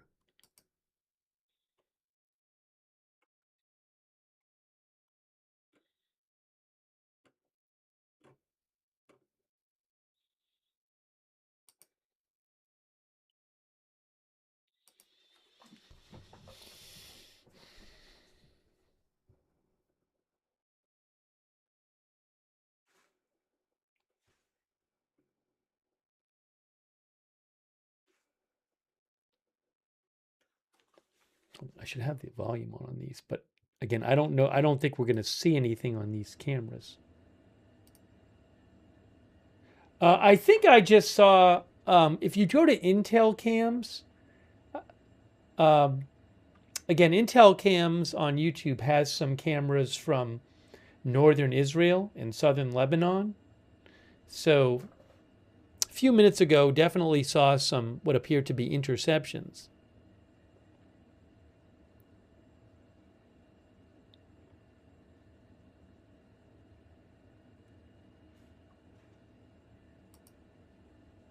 No alerts at this exact second.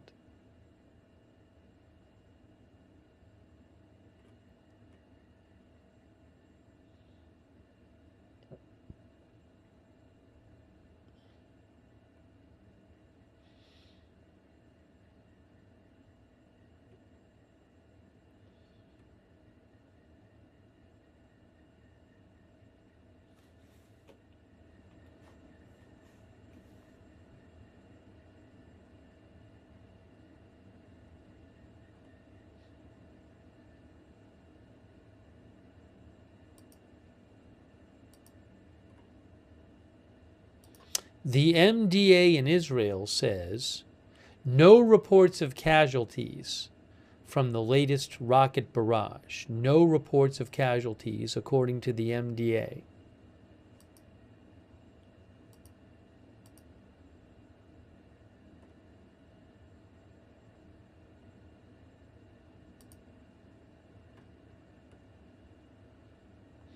I didn't see this. Hold on a second here.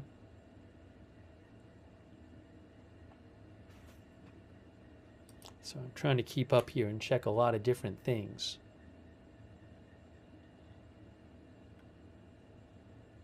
Amit Siegels from N12 News said Hezbollah just launched about 40 rockets.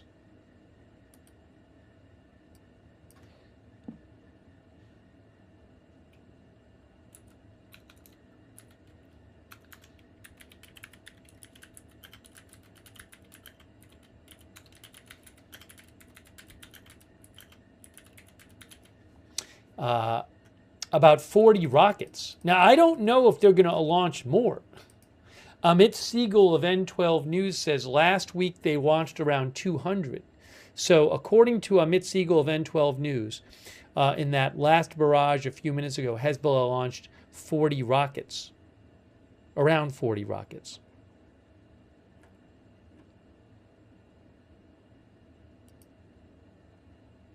I haven't seen any kind of announcement from Hezbollah yet. I'll be looking.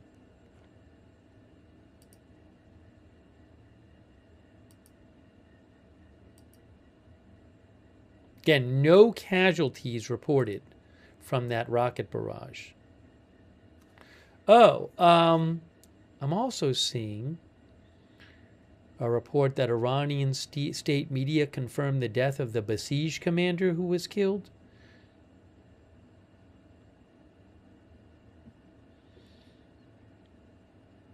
Remember, Israel, hours ago, killed two prominent high-ranking Iranian officials, the head of the Basij and also Ali Larijani, one of the most powerful people in the country. But I don't believe it had been confirmed by state media, but now I'm seeing a report claiming, yes, the Revolutionary Guard has confirmed the death of the head of the Basij. I'm seeing it right now. The Revolutionary Guard of Iran has confirmed the death of the head of the Basij. I'll show you right here. This is from the Revolutionary Guard. Well, just the start of the statement. See, it says, IRGC statement, the head of the Basij organization for the oppressed was martyred. That is from state media, Mer News.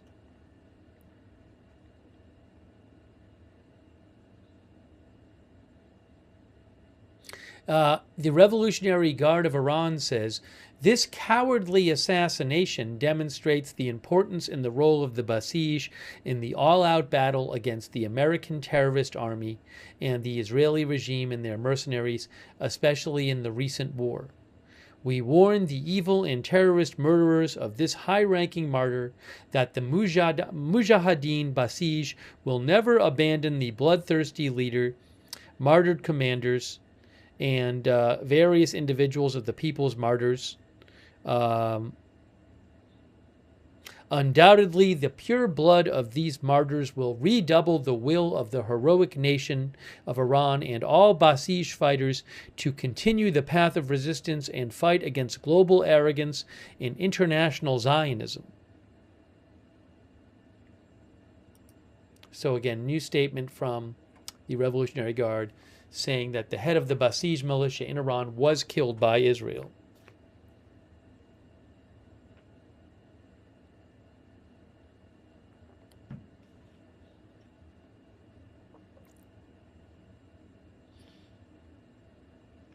Ash Williams thinks Iran leadership is decentralized. There's no final boss.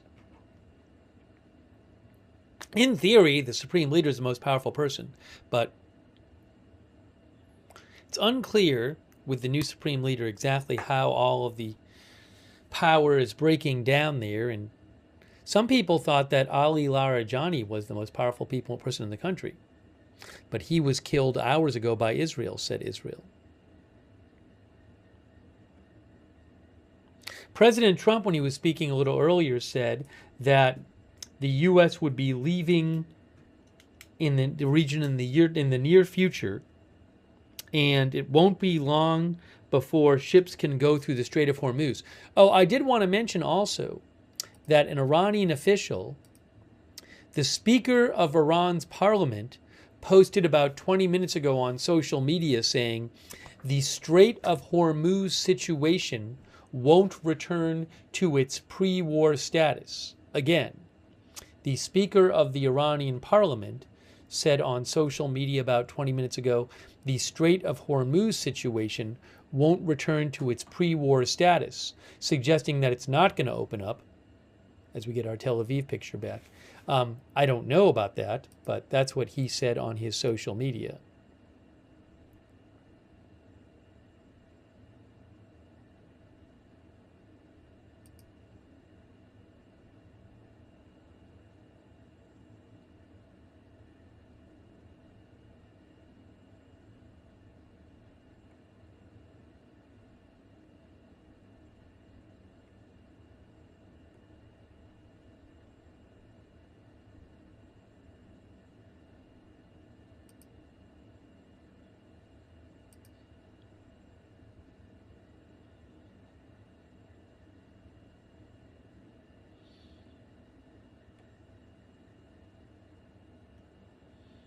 No injuries from the rocket barrage launched by Hezbollah, roughly about 40 rockets. Manny Fabian of Times of Israel says many of the rockets were likely intercepted by air defenses and others struck open areas, according to initial military assessments.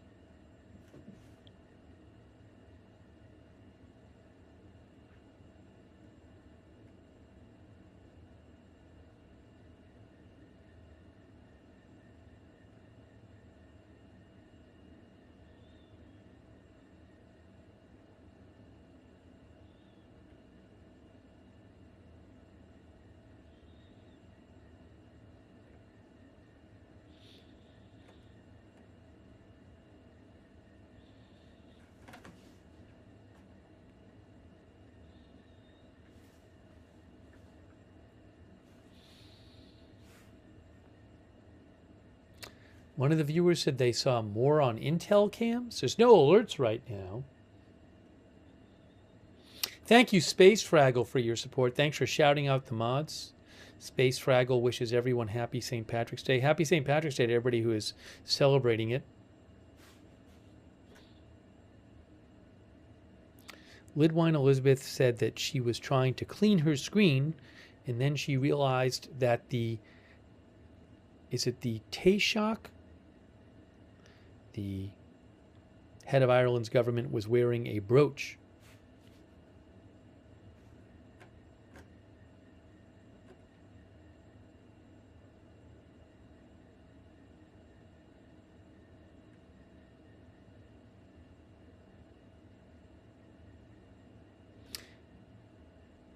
Today I had Tel Aviv as the main camera because of the fact that Hezbollah, it was believed Hezbollah was going to launch rockets at Israel.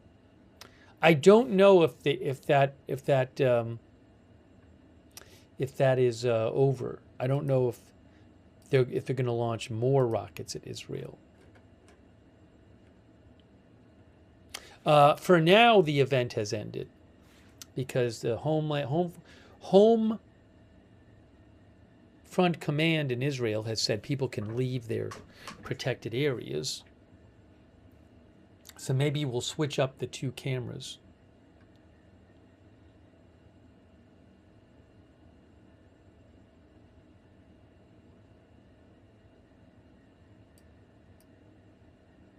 I have this bigger.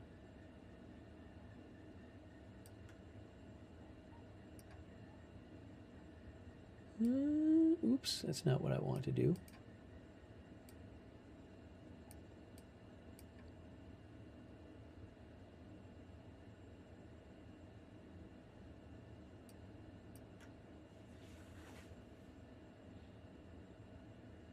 All right, so we have that there, but then I need to move this one. Where is it here?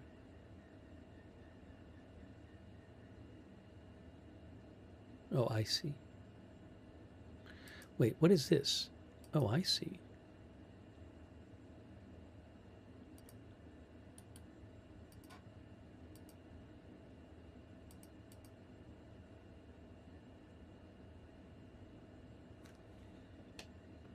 Now I have them both the same. Oh, we got to fix this. This should be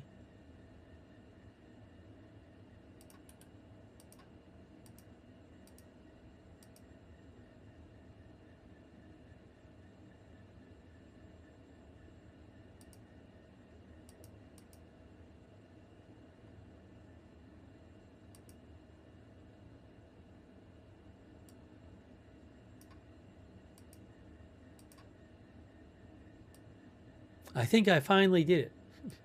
I think I finally did what I wanted to do. There we go. Beirut and Tel Aviv.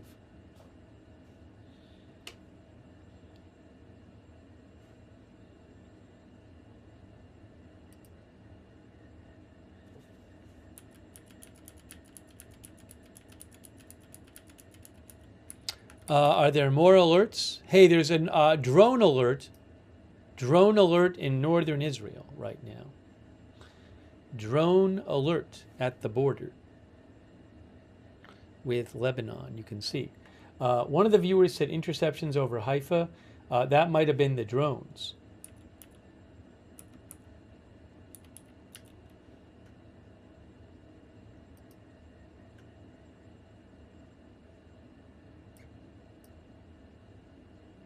By the way, thanks so much, Thomas P, for more memberships. Thomas P, that's so nice of you.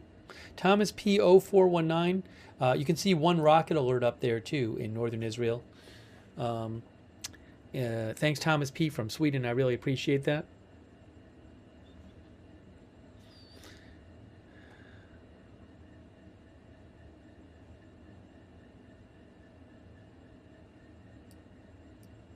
Drone alerts right on the northern border.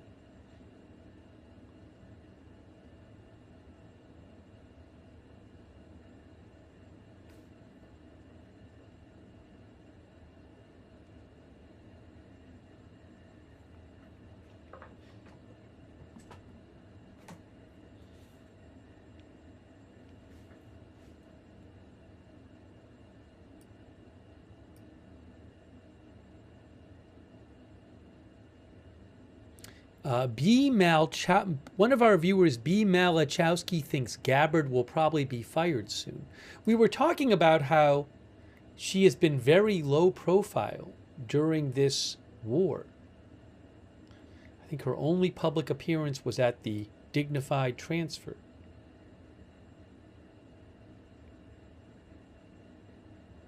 So again, we're seeing some rocket alerts and a rocket alert and some drone alerts at the border with Lebanon right now. You can see it on your screen from the SOFAR red alert map.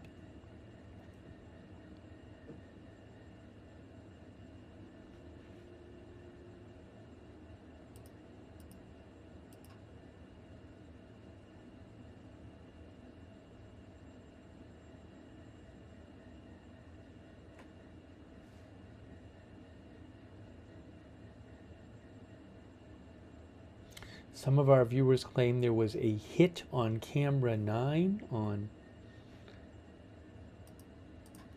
Intel cams. I'll have to check the Israeli media and Israeli sources and see what they're saying about any kind of hits or anything.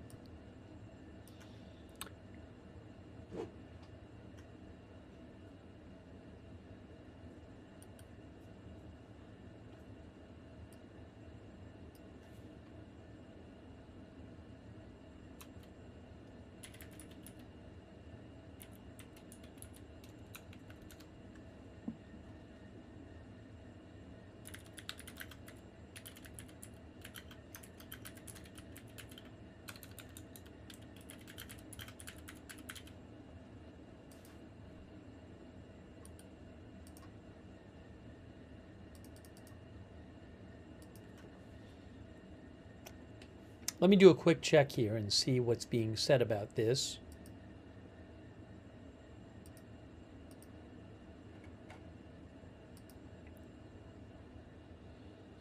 The Israel police say that police, border guards, and explosives experts are now conducting search and sweep operations to locate the impact sites of shrapnel and projectiles in the Manash area of Israel.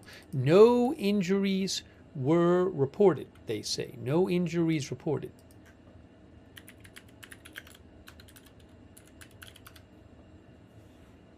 Menashe, Israel. They say they're looking there, just so you can see where this is.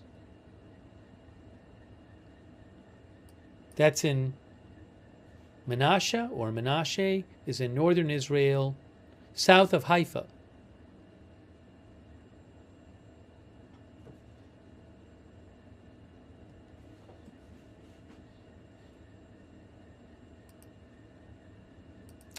And now we have another drone alert, I think. More drone alerts.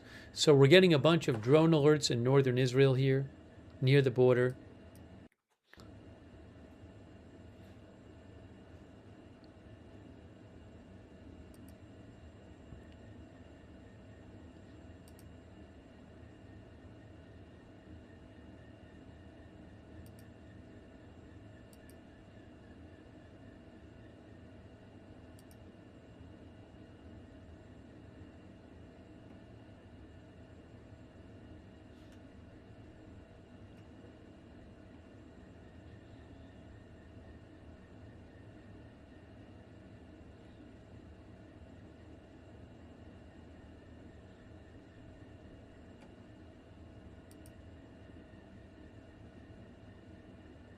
Thanks, by the way, to Glenn J. Spina. Thank you, Glenn.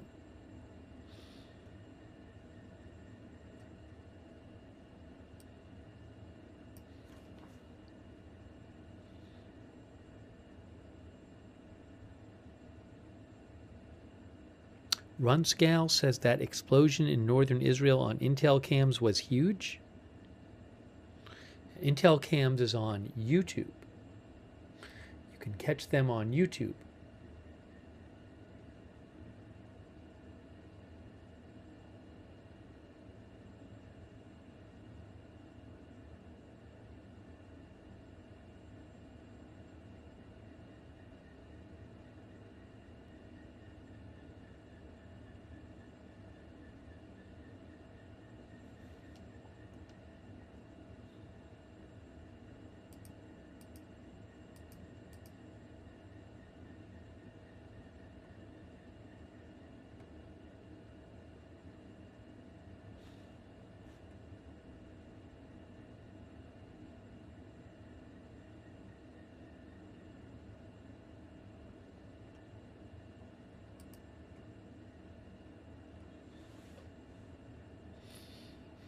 Give me one moment here. I am checking on something.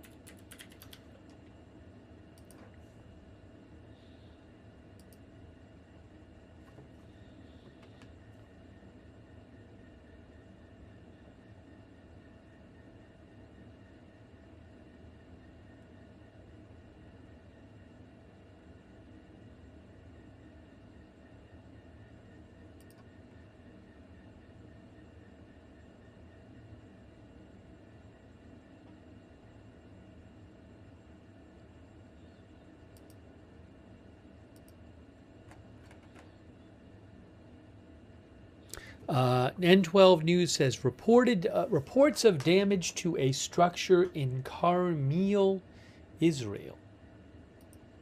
Carmel. Carmel is close to the border. I just looked it up. Carmel is up here.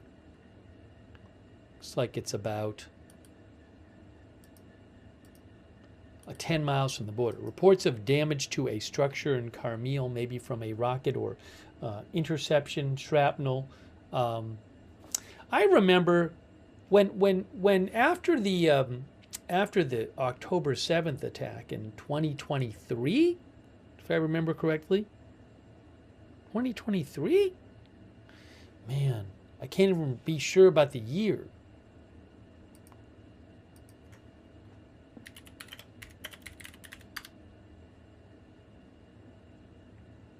(2023). After that, we used to get a lot of cameras. For a while, we had a lot of cameras in northern Israel from close to the Lebanon border. But we don't have those cameras anymore. And again, the government now does not want news agencies to show footage of the rockets and the interceptions and the missiles.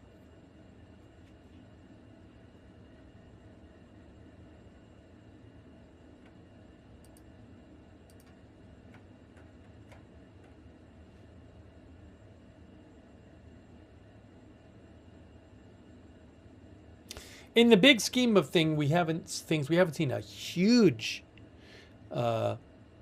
barrage tonight. Amit Siegel with Channel 12 News said last week? I think he said that Hezbollah did a barrage of 200 rockets. Tonight they shot about 40 rockets.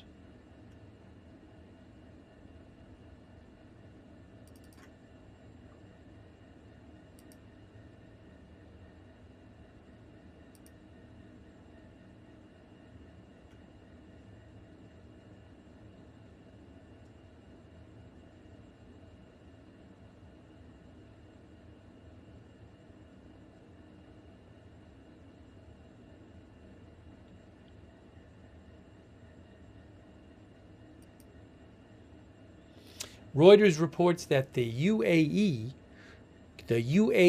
could join an international effort led by the U.S. to secure the Strait of Hormuz, said an Emirati official today. although he also said there was no formal plan that had been agreed on and discussions were ongoing. That's from Reuters. We have a couple rocket alerts in northern Israel there. You can see.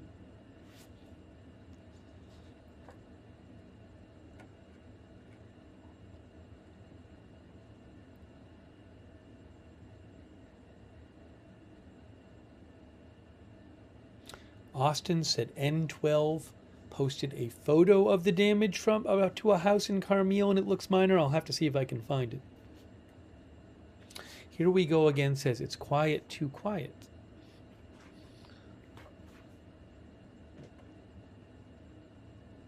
Hang on a moment here.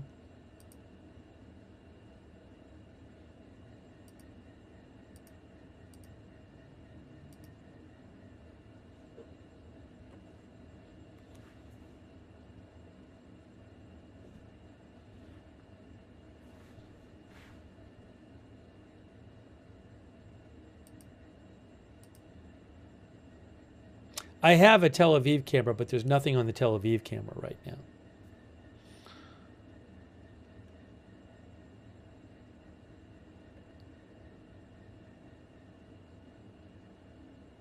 It's the West Bank. These alerts are in the West Bank.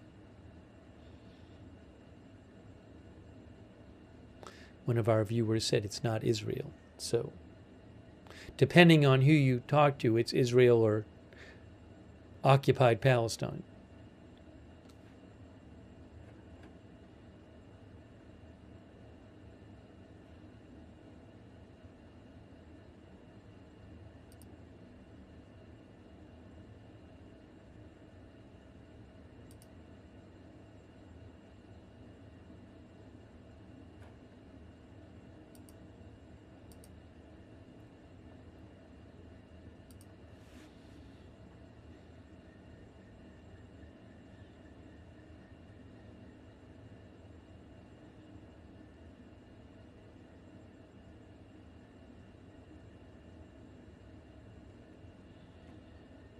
I'm checking for updates here. Oh, I just saw N12 News posted damage to a home in Carmel. I'll post a link to the photo in the chat. That's what Austin was talking about, showing some damage to a home following either a rocket hitting or being shot down and shrapnel hitting. I just posted that in the chat. I also need to post a link to my X account.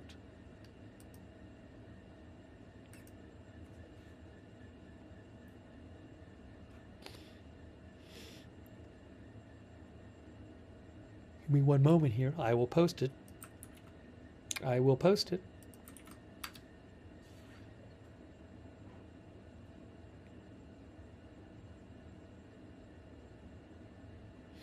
Thanks, YouTube Enjoyer. Wasn't that hours ago, YouTube Enjoyer? I'll look it up. I think I saw something about that hours ago. Hold on a moment here. If the mods on Twitch and Facebook could pin my X account to the chat, that would be great. Thank you. Thank you, by the way, to YouTube Enjoyer. I appreciate it.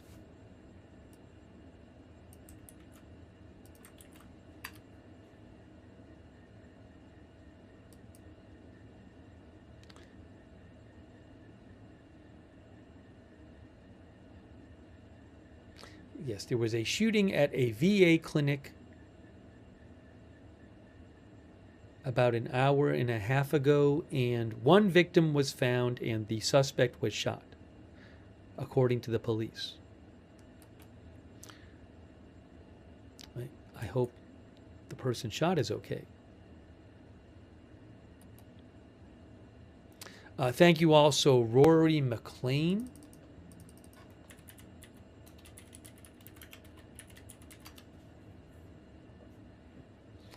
Who mentioned there's a vote on an assisted dying bill in Scotland.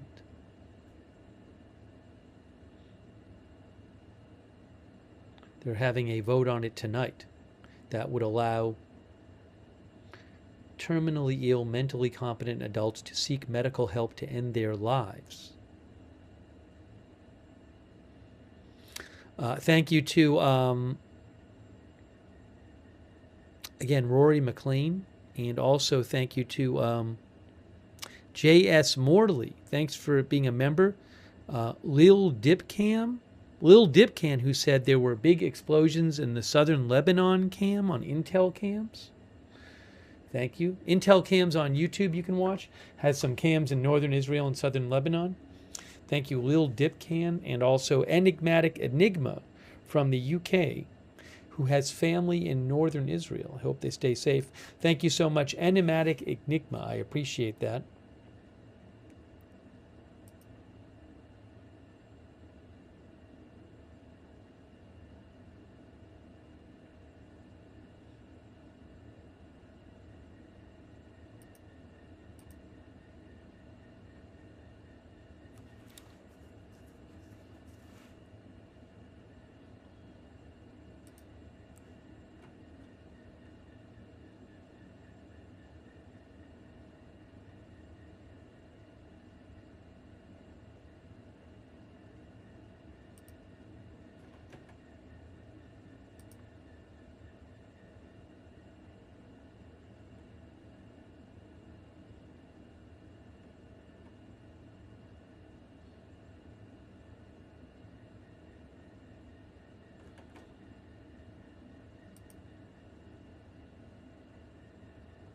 Again, no casualties reported at this moment from the recent rocket and drone attacks from Hezbollah in Lebanon.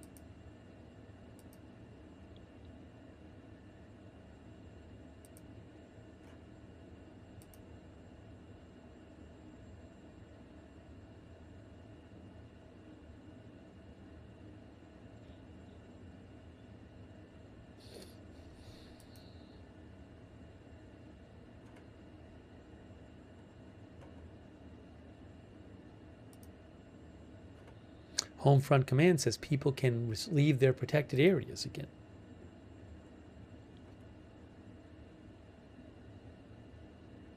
Oh, but wait a second. Hold on a moment. Let's see here. There is now a drone alert.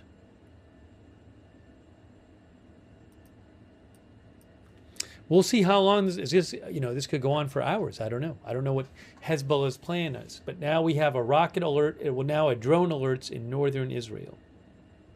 Once again.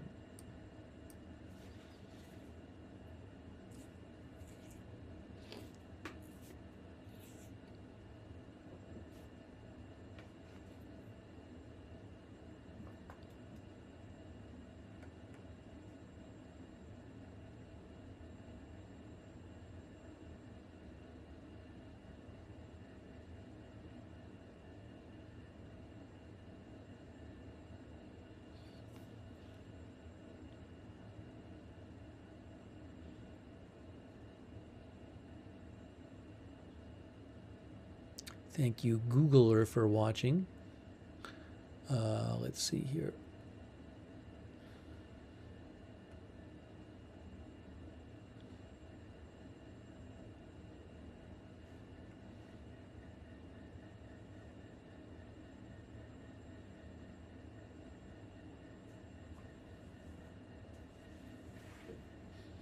Seeing some more drone alerts.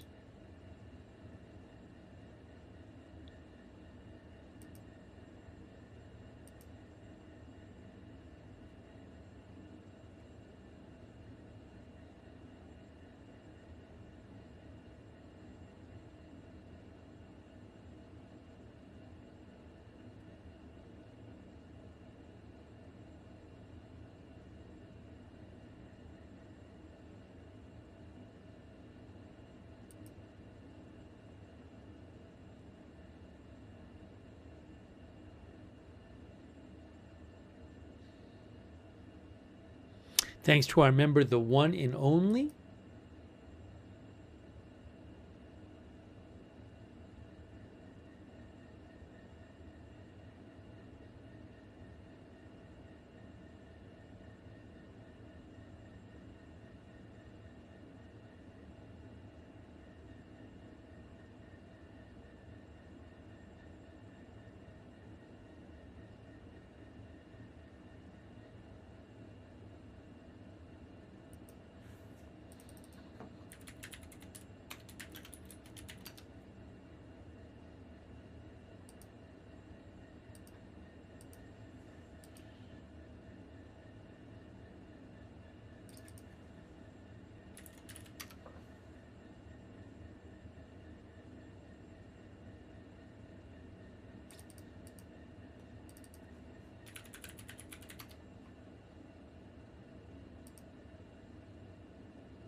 Hang on a moment here.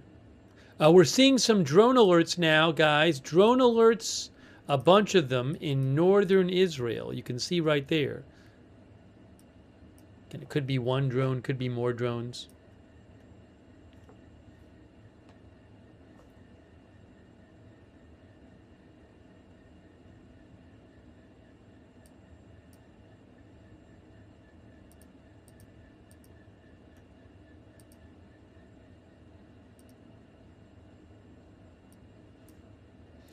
You may see on Intel cams some interception or something.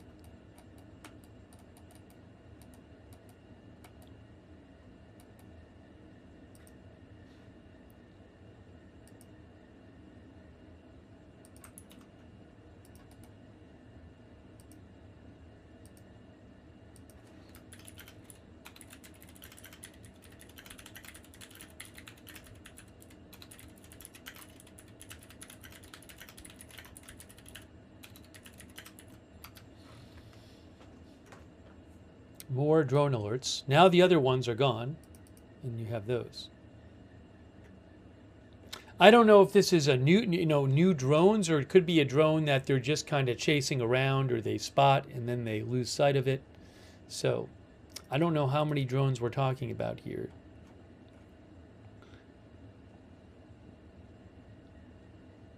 Our viewer Chris Donahue thinks it's just a matter of time before technology catches up with the threat of drones.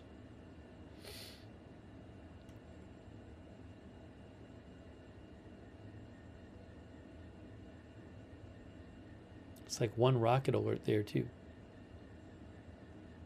Hey, quick thanks so much to Val Cargo. Val Cargo gave 10 people memberships. That's really nice of you, Val Cargo. Thanks so much. Also, Lil Dip Can, who says there's been a bunch on camera 9. I saw what looked like either an interception or a hit on camera 9 on Intel cams. I just saw one. You can turn on Intel cams on YouTube. Thank you to Bhupinder Singh Gagan M. Thank you, Bhupinder. Also, the one and only our member.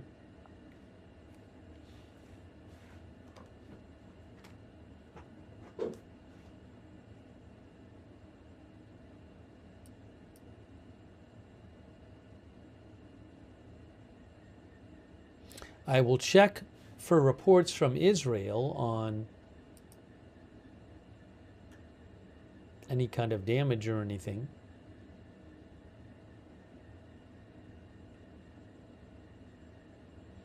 You can see more drone alerts popping on there. Give me one moment here. Let me just check something. See if we're hearing anything. Hold on.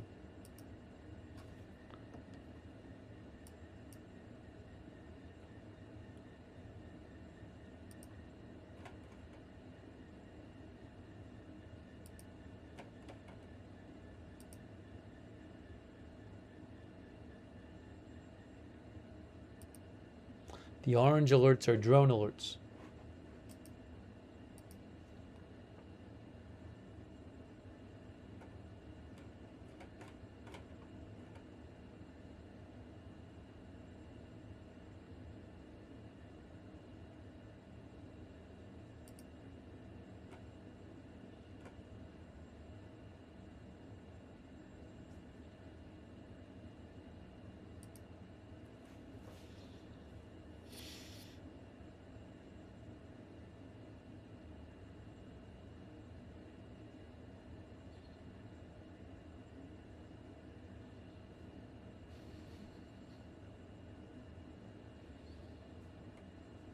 Our viewer Karina Langenberg says, how long will Trump go on with the war? Hey, thanks so much to our mods too. Beth Mythical and Ruth are modding right now. Thank you so much. Beth Mythical and Ruth, thank you.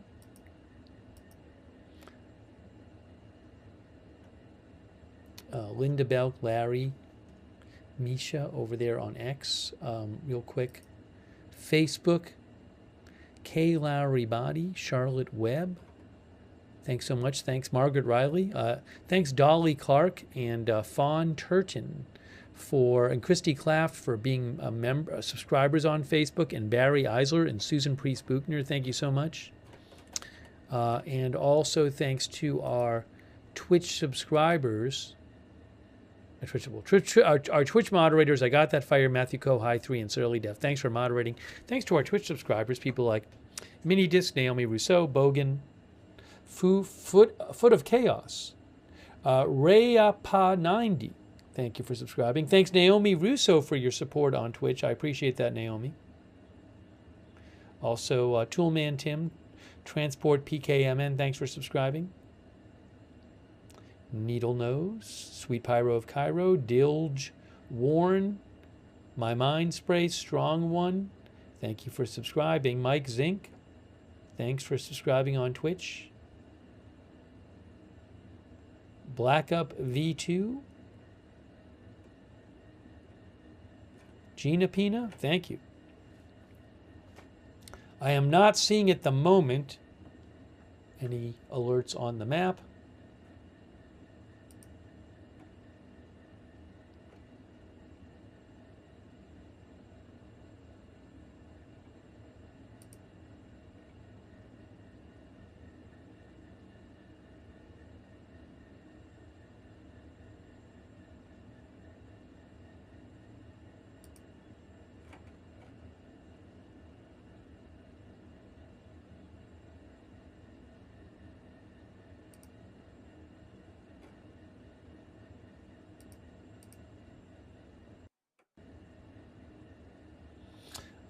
I'm reading that there's some reports online of 5 drones in the north, but that was minutes ago. So I don't know how many drones were there in the north. We saw a number of drone alerts. There's no active drone alerts at the moment.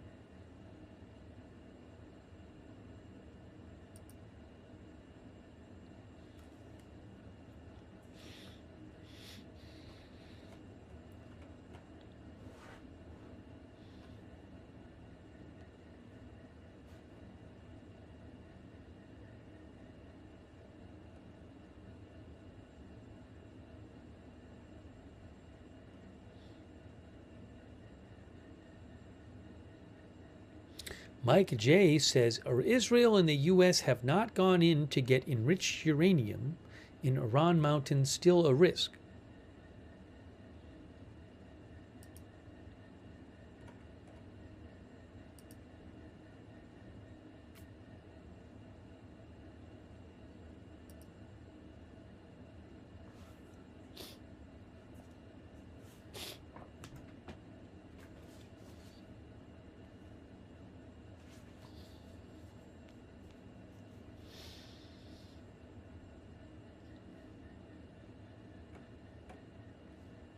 As we mentioned before, if you didn't hear, a couple of major assassinations carried out by Israel. They killed the Basij commander in Iran and also killed Ali Larijani, one of the most powerful people in Iran.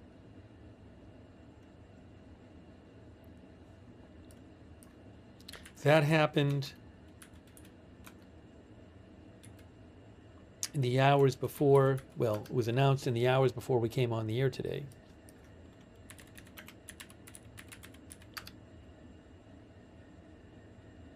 The security chief, Ali Larijani, was killed.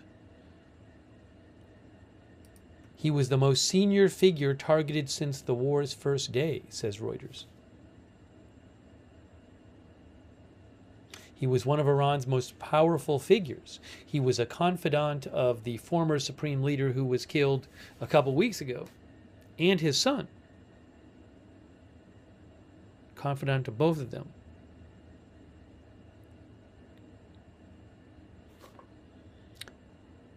Reuters says the killing of Larijani would make him the most, if confirmed. Well, Israel said it happened. I don't know if Iranian media has confirmed it yet. Iranian state media confirmed the head of the Basij was killed. The killing of Larijani would be the most senior figure killed by Israel and the U.S. since the war's first day when they killed the supreme leader.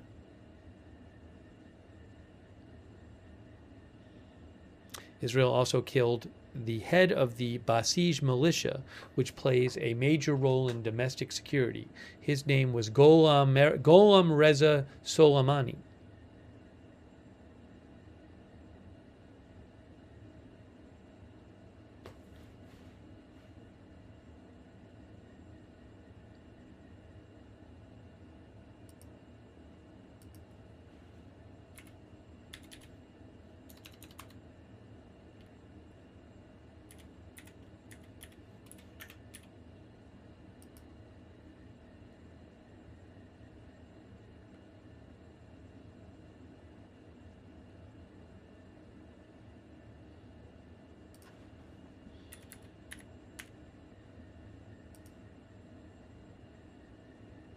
Here is a video posted by Benjamin Netanyahu with the ambassador, the U.S. ambassador to Israel, Mike Huckabee.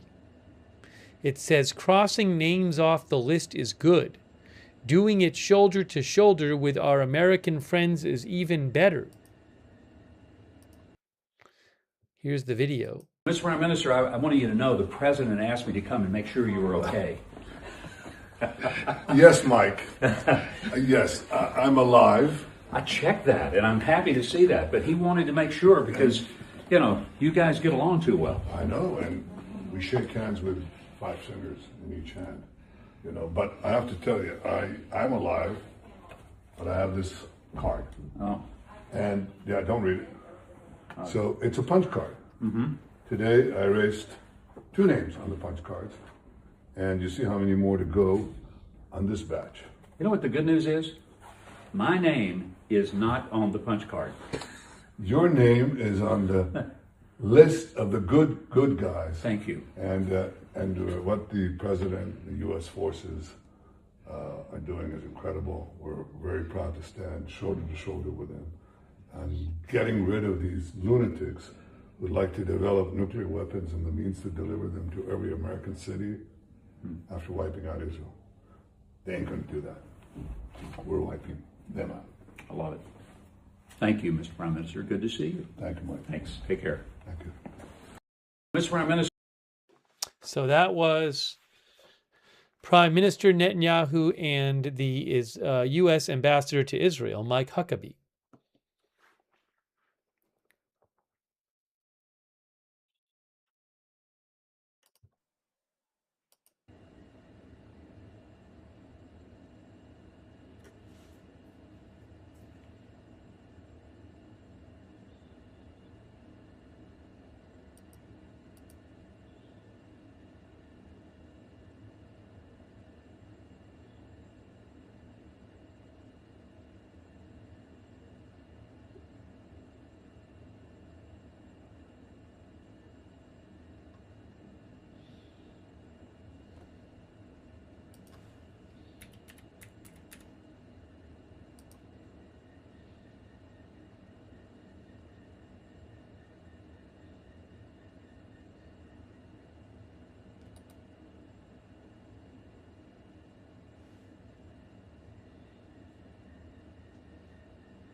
So I'm checking some of the messages people are sending me. Oops.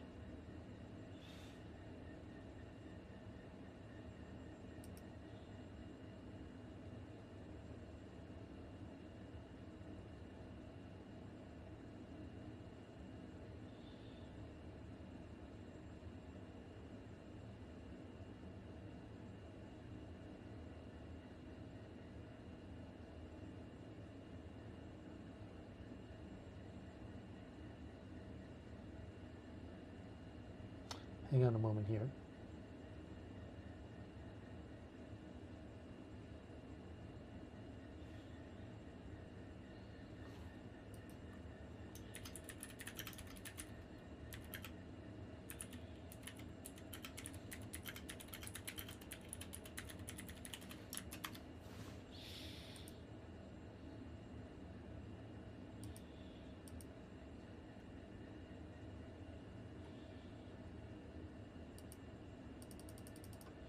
I think we have a statement from. Did we get a statement from Hezbollah? Hezbollah released a poster. What did they say? Hold on, I'm going to translate this for you and I'm going to show it to you. Hezbollah released a poster. So let me translate it and then I can show you the translated version.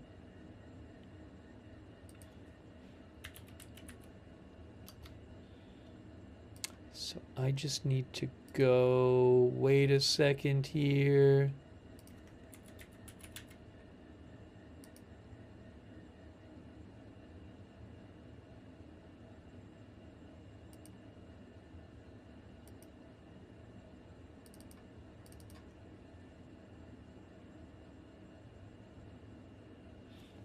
This was posted a couple minutes ago from Hezbollah. Here's what they said. Let me get it on the screen here. That is the translated poster. It says, statement issued by Hezbollah. The Hezbollah announces the Khyber 1 operations wave. And victory comes only from God, the Almighty, the Wise. Now, I don't know if there's any typos on this. I don't know if anything's mistranslated because the time says 8:30. This was just posted by them on their social media. Now, the time in Lebanon right now is 9:30, not 8:30. But again, that is a statement that was just posted by Hezbollah.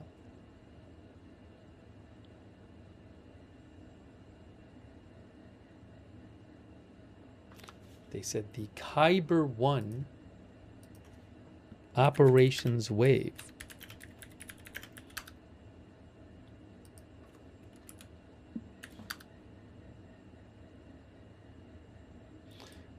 I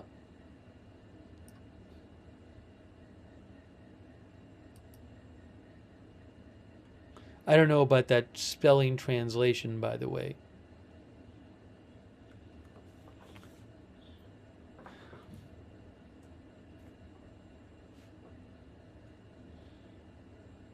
Doesn't say that much. It says at the bottom, and victory comes only from God, the Almighty, the Wise. I'll see if I can find any more analysis of that announcement from them.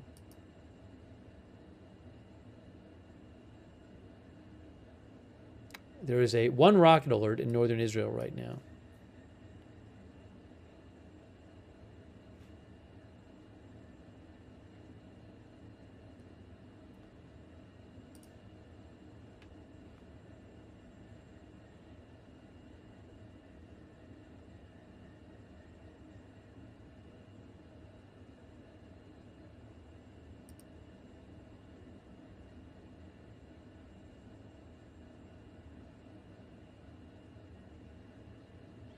Oh, regarding the drone alerts, I saw an update, I think. Oh no, I'm not going to mention that right now.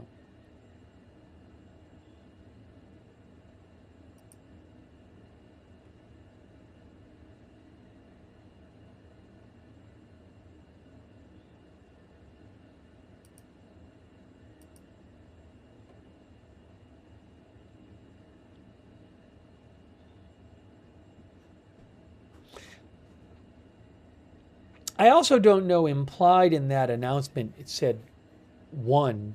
Are there going to be more waves tonight? That I don't know.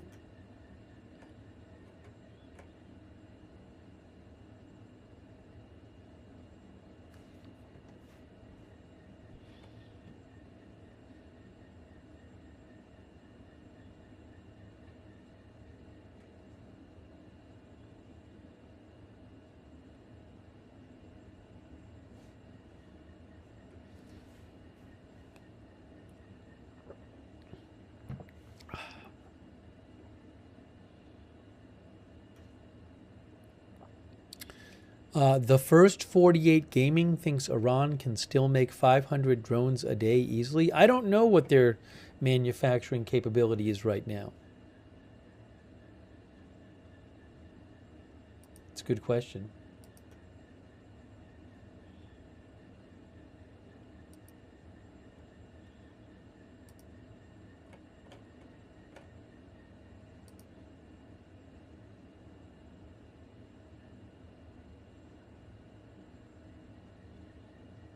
Hamas just posted the Hezbollah announcement and said Hezbollah announces the start of the operation. So we've seen some rockets over the last hour or so in drones launched at Israel by Hezbollah, but maybe there will be more.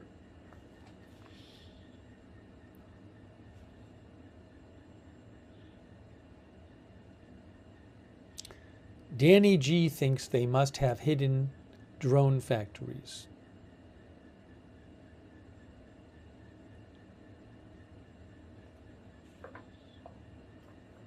Thank you so much, Alfonso Colmer. Thank you, Alfonso. Has Iran mobilized its troops or taken any measures to resist a U.S. expeditionary force or announced the mobilization of reservists? Well, we don't know of any U.S. force. There's been no announcement of any U.S. force in Iranian territory. There could be some special forces, I guess. But there's been no publicly announced incursion of U.S. forces into Iranian territory. If there is, we'll see what kind of, if the U.S. decides to conduct some sort of operation on Iranian soil, we'll see what kind of Iranian resistance there is. I don't think Iran, if there was a full invasion, I don't think Iran would be optimistic about their prospects to take on the U.S. Militarily directly. But maybe that would change if it was, say, a U.S. Special Force detachment or something. So, but Iran's not going to just line up their troops publicly in a big formation or something, because they would just be a target.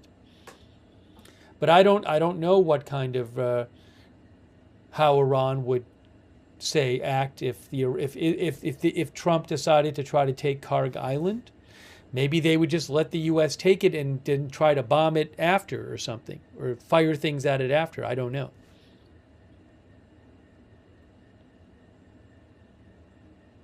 But I wouldn't be looking for lots of conventional military activity on Iran's side just because, their military would be so outclassed by the U.S. and Israeli military.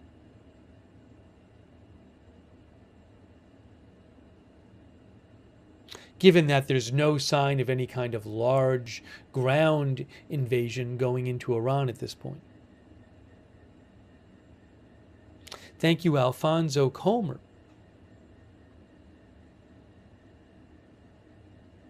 Also, Quantum Sinam. I'll check out my messages. Quantum Sinam, thank you. I appreciate that. Jamie Metcalf from the UK. Thank you, Jamie. Also, thanks TCDRX for the gift memberships. Make sure you thank somebody like TCDRX if they give you a membership. Also, YOLO Swaggins, thanks for being a member.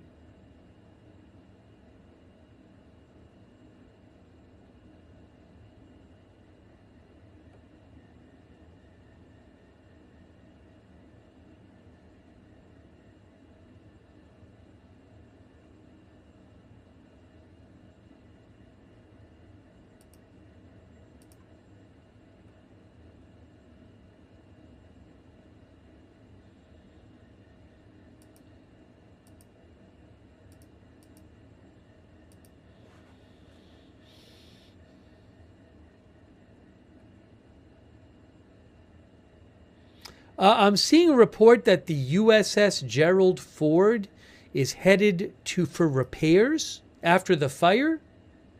U.S. Naval Institute News says the Gerald Ford aircraft carrier is preparing to leave the Red Sea to undergo repairs in Crete. For more than a week of pierside repairs. Wow. Guys, that is from USNI News. U.S. Naval Institute News reports that the Gerald Ford aircraft carrier will have to go to Crete for more than a week of repairs. That was a fire that began in a laundry facility on the aircraft carrier.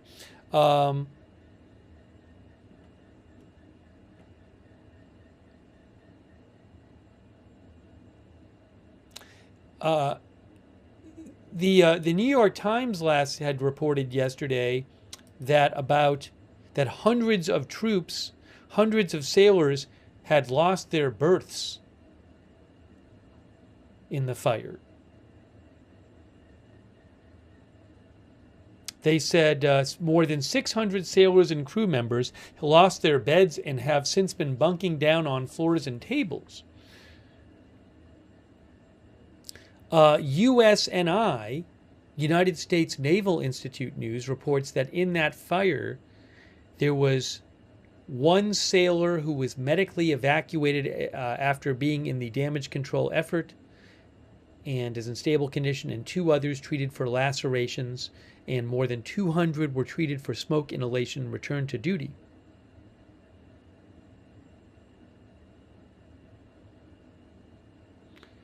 Also, USNI reported that 1,000 mattresses had to be sent to the ship.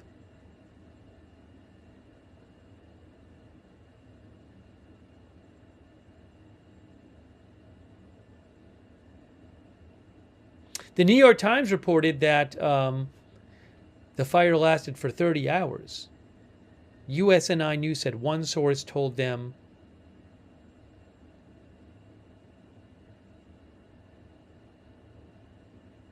the damage control efforts were more than a day, but not the fire itself.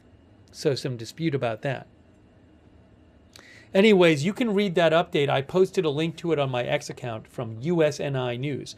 But USNI News is reporting that the Gerald R. Ford aircraft carrier is heading to Crete for over a week of repairs after a fire that occurred on March 12th that began in the laundry facility.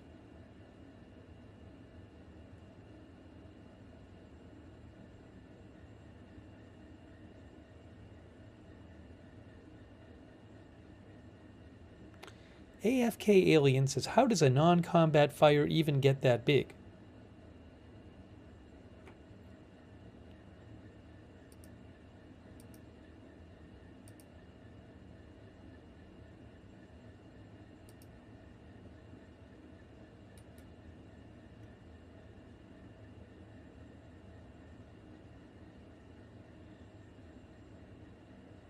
Reary Patton says, stuff happens, who knows? A number of viewers have thought it had something to do with the lint in the dryer.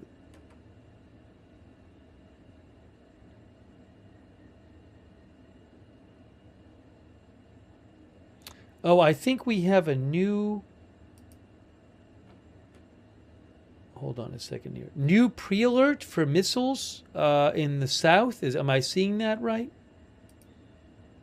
Yes, there is a pre-alert for a missile alert in Israel, in the south of Israel. I do not have a camera in the south of Israel. But southern Israel, they are expecting to have missile alerts in a few minutes. Missile launched, 1 or more missiles from Iran.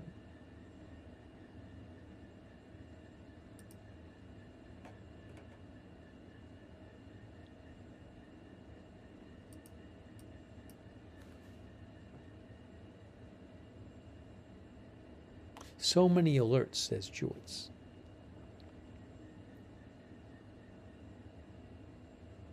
So soon we will see, again, around this area in here, southern Israel, we will see a missile alert or alerts shortly.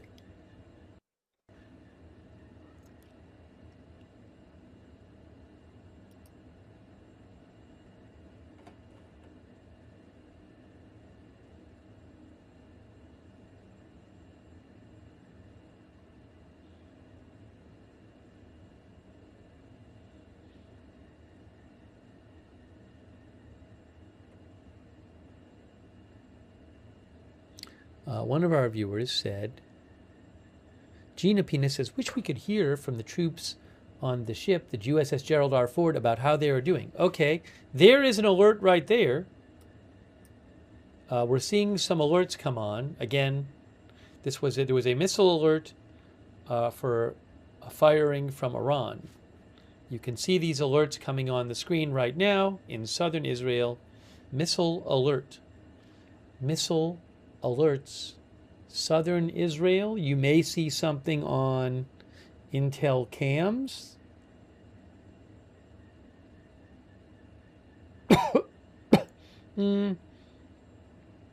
I don't know that they have a southern Israel camera up right now. Thank you, Crypto King. Sorry. Thanks so much, Crypto King, for your support and for shouting out our moderators, Crypto King.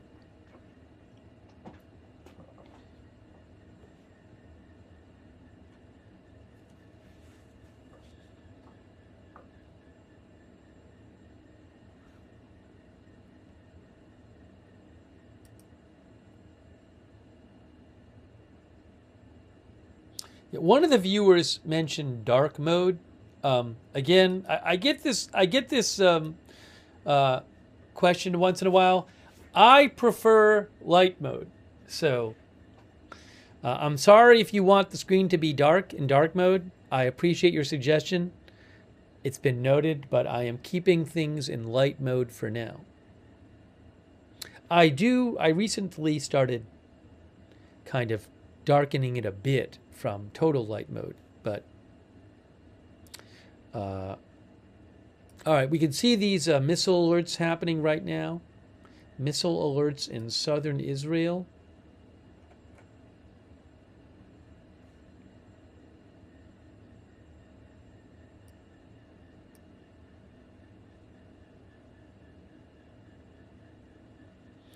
Transport, like me, thinks light mode is better.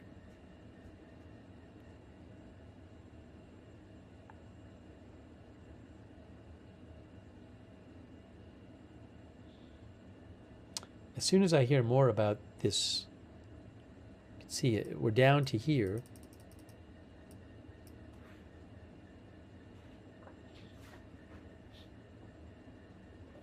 The missile and rocket alerts aren't any different on the screen, I don't believe.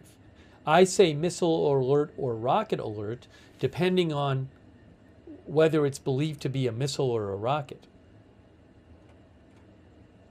It's not going to be a rocket if it's fired from Iran.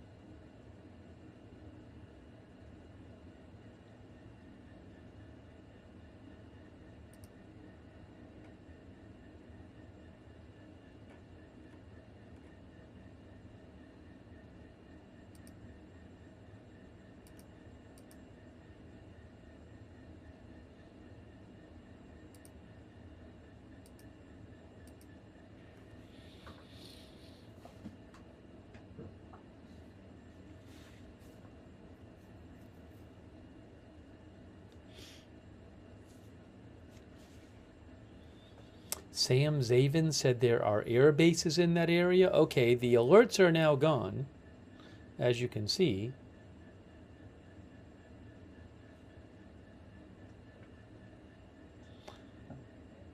I'll let you know if we hear anything about any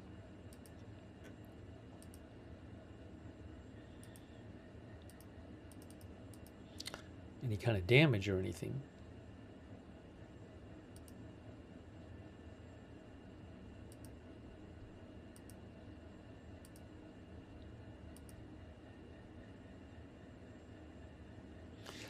Tulsi Gabbard posted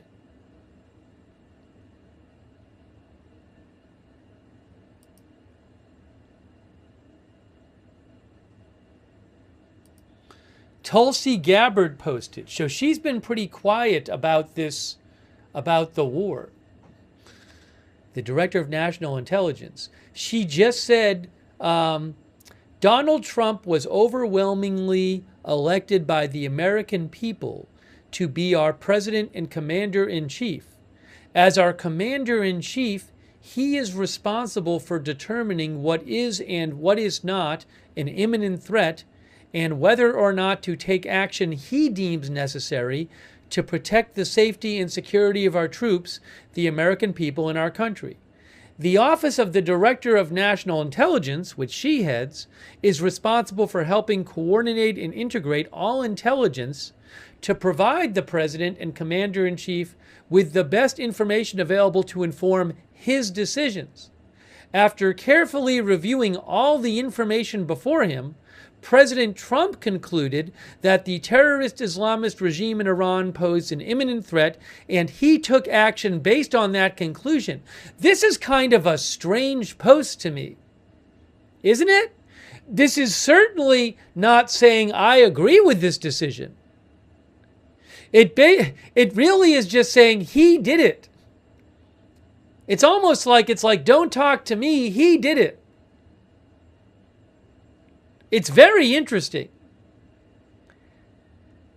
She in no way says, I agree, right?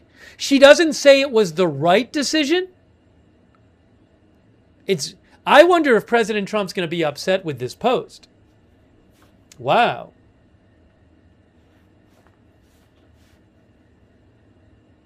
Now remember, one of our viewers mentioned Joe Kent. Joe Kent, who's the National Counterterrorism Center Director in Tulsi Gabbard's department. He resigned today, and he claimed that this war was that basically Trump had been tricked into going into the war by Israel and Israel supporters. I'll show you what Joe Kent said.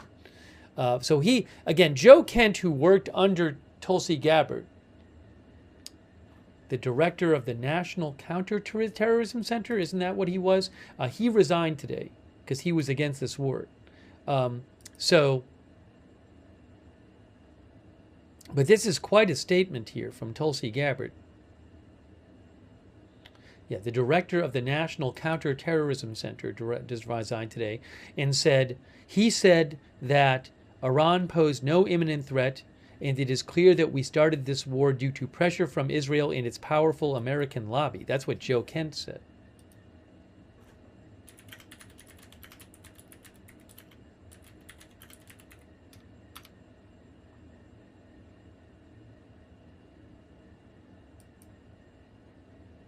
Tulsi Gabbard is known for supporting less U.S. international presence.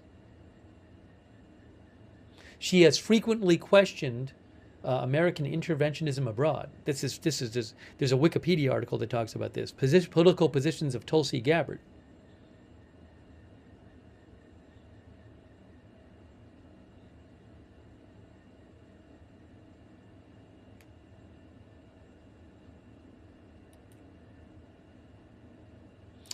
MS Now had an article a week ago, or several days ago, that said Tulsi Gabbard in 2020, as a Democratic candidate, built her campaign around the warning, no war with Iran. She hadn't said anything. I think this might be her first public comment on the war, by the way.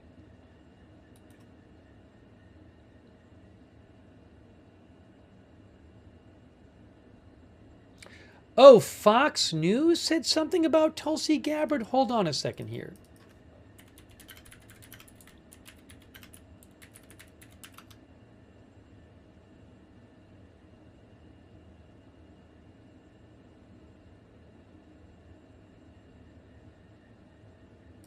Where is this? I saw somebody say something about what Fox News said, but I didn't see that Fox News actually said it. Crazy Karma thinks she's a goner now.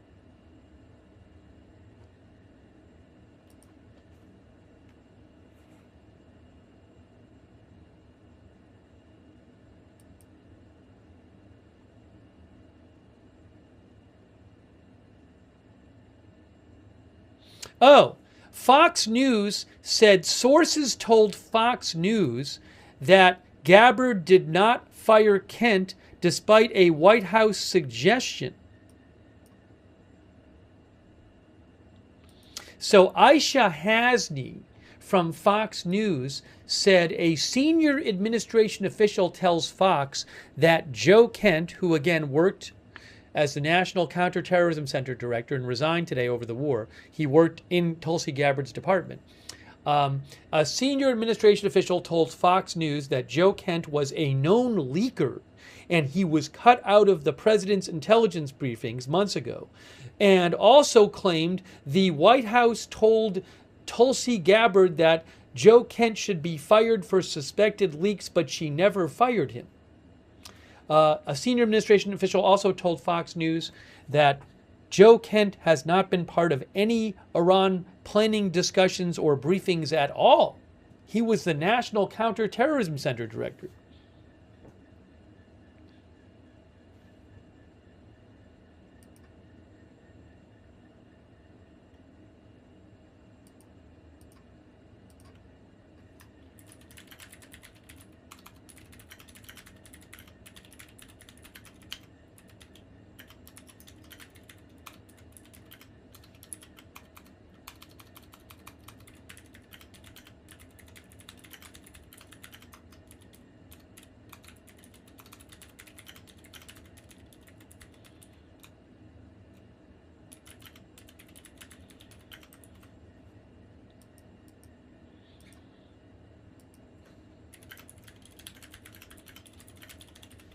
I want to take some more comments from you guys.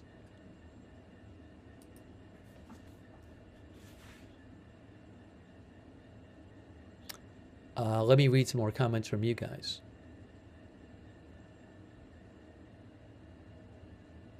And Mrs. BC thinks it's an odd post. You usually do not see this from top Trump officials, where you usually would see a post saying he did the exact right thing.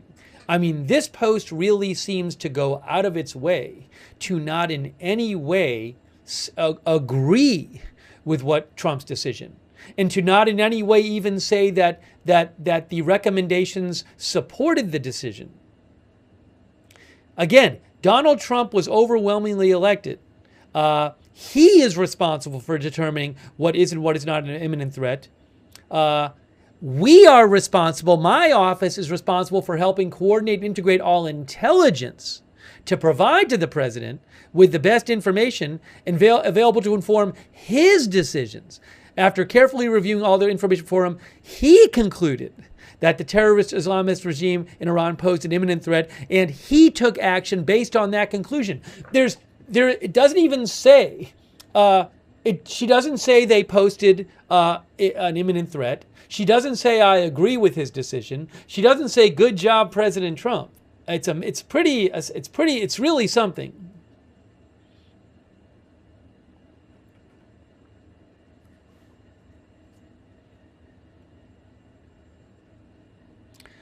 Diesel B thinks she's stepping back big time.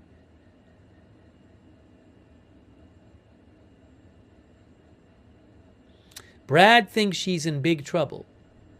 GRT says she is just stating fact. This means nothing.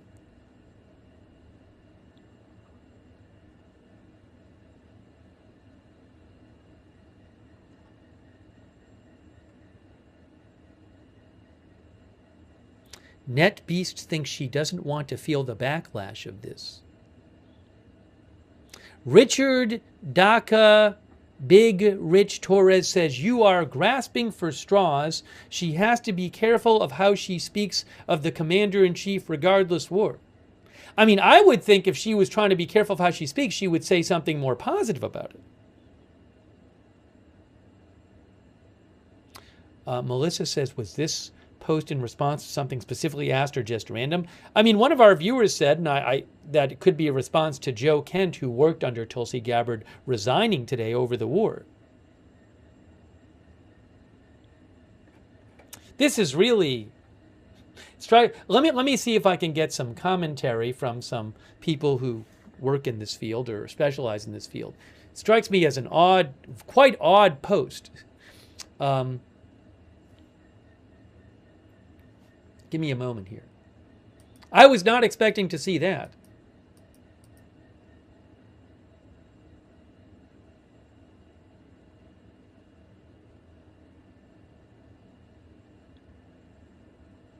Yes, this is the first statement from Gabbard. This is her first public statement since the war started on the war.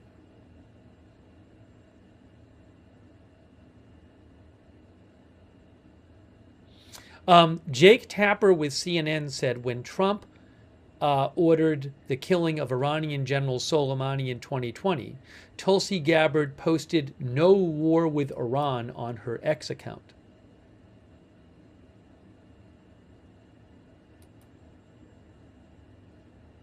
And she also called it illegal and unconstitutional. Jake Tapper says when she ran for president in 2020, she sold "No War with Iran" t-shirts.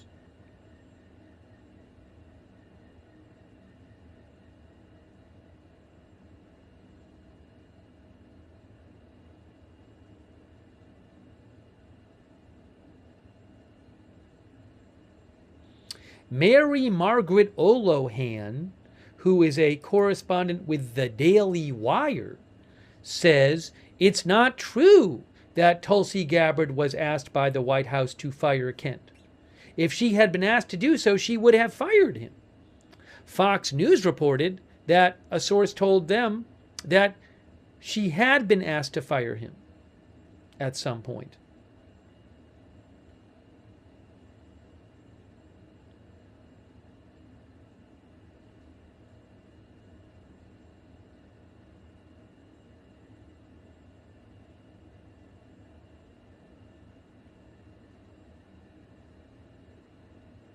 We're doing a flash poll. The flash poll is, now that we see this post from Tulsi Gabbard, it's poll time. If I can get the polls working. One moment here. We need to do a poll on this.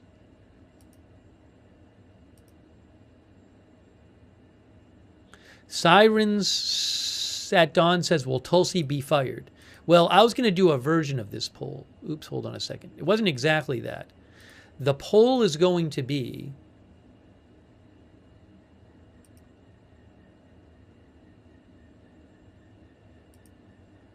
hang on.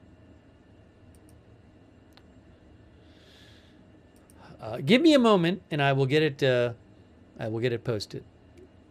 I need a moment to post the poll. See what you guys say. The poll is going to be,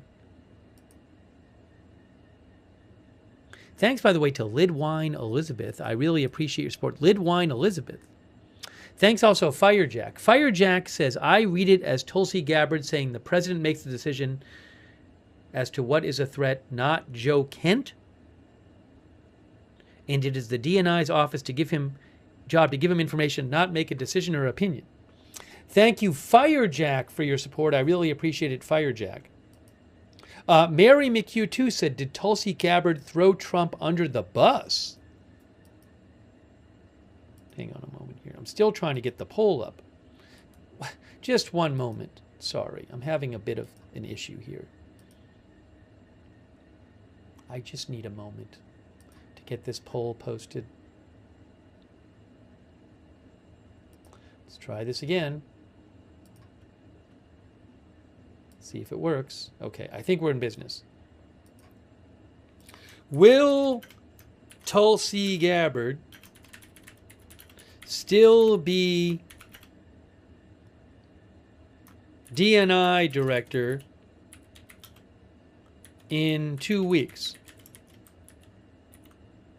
Director of National Intelligence.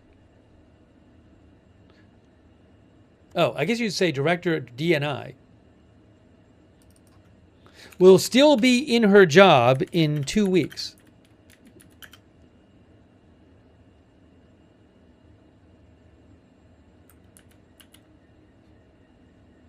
All right, that's the question. I'm asking it right now. I just posted it on YouTube. I think the English I used is pretty bad, but in the absence of, that was the way I wrote it. Will she still be in her job in 2 weeks as director of the Office of National Intelligence?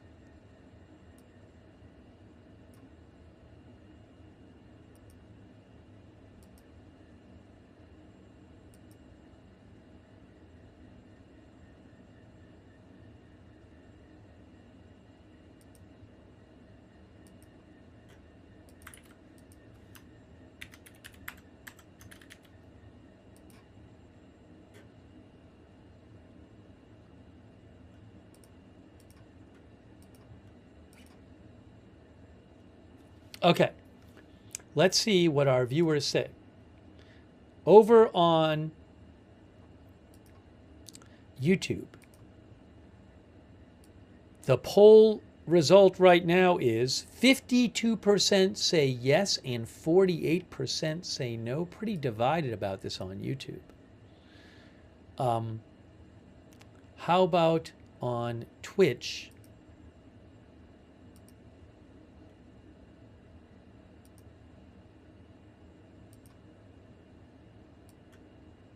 %63% on Twitch say no. 60% now say no on Twitch.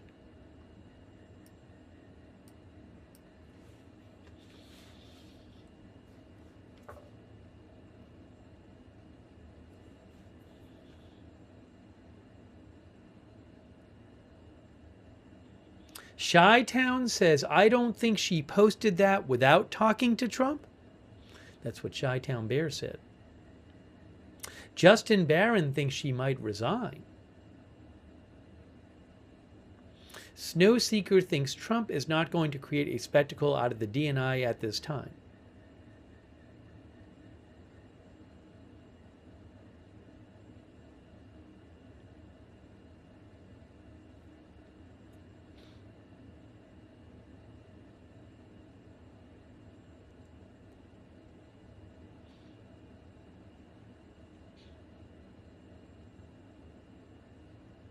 Twisted Cookie Monster says she is not going to be fired. It's part of her job.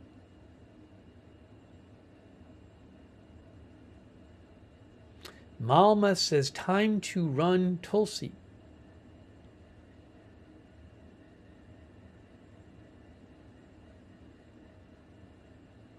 John says Trump will keep her on until he needs someone to blame for something. Thank you, Kenny. Kenny says, Dem here, some are overthinking the Tulsi Gabbard post. Thank you, Kenny, for your support. Jenna says, feel like she would resign over firing.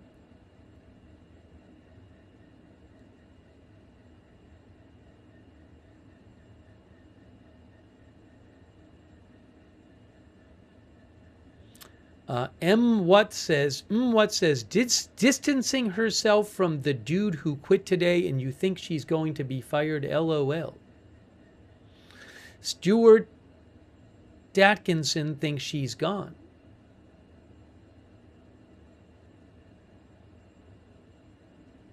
Mike thought it kind of read like a resignation letter. So some of you think she's staying, some of you think she's not. All right, so thanks for voting in our poll. 50-50 on YouTube. 50-50 on YouTube. And 59 no, 41 yes on Twitch. And also, oh, you know what I didn't do? What am I looking at? Why are we seeing flashes? Is that, why are we seeing that? That's not airstrikes. Is that fireworks? Oh, that might be fireworks. We've seen fireworks back there. I think that's fireworks because we were seeing fireworks before. I might be wrong, but that seemed like it was too many flashes to be attacks. We've seen fireworks from that area. The sound just came on from that camera. You know, hey guys, you know what I forgot? I got to tell you the results on Facebook. But what did I forget? What did I forget with the poll? By the way, the YouTube poll is now 51% no, 49% yes. What did the graphic? Oh my gosh, the new poll graphic. I forgot about it. Before I give the Facebook results, I'll put the new poll graphic up, if it works. Ready? Is it going to work? Oh my gosh. Wow.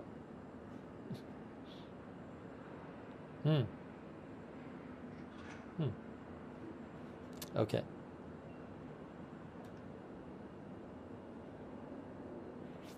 On Facebook, the poll ended up being 53% yes on Facebook and 47% no on Facebook. Facebook pretty divided too.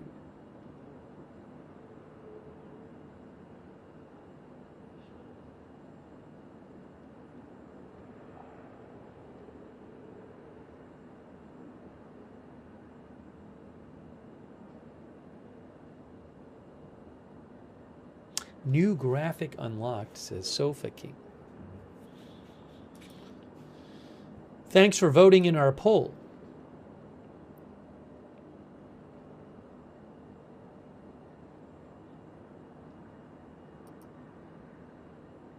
Give me one moment here. Just give me one moment. I need a second.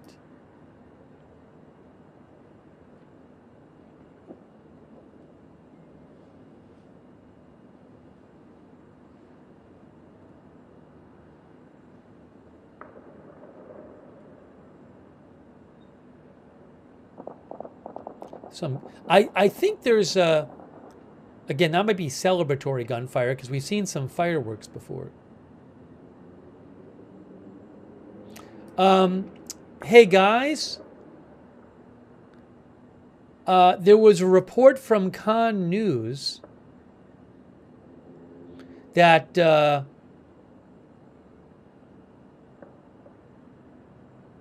Faytux News found that I want to mention.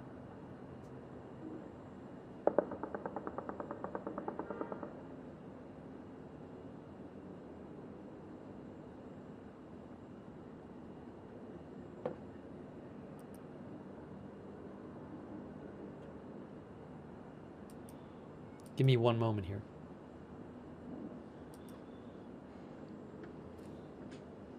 Or a reporter from Khan News, G. Lee Cohen. G. Lee Cohen of Khan News had a report today that Faytux News found. I'm going to the Khan News site, see what they're saying about it. Give me a moment here.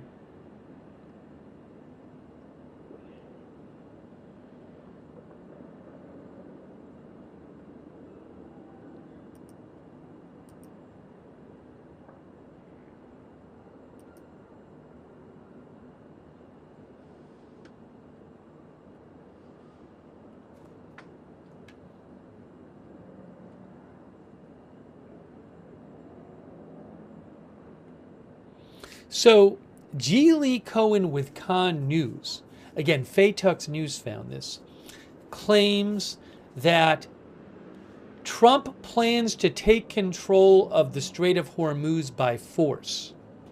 That is a reporter with Khan News Israel. She said an Israeli source told her that, and says it could take several weeks. I don't know if this is true, by the way.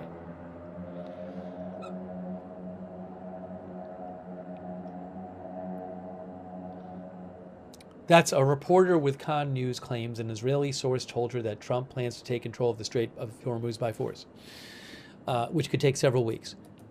Again, we'll see. I don't think it's a crazy thought that he would try it, but he clearly wants to open it.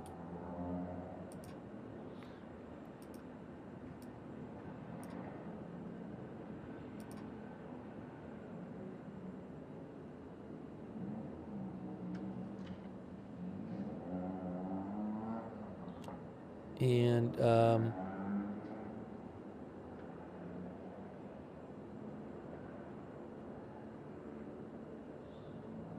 hang on.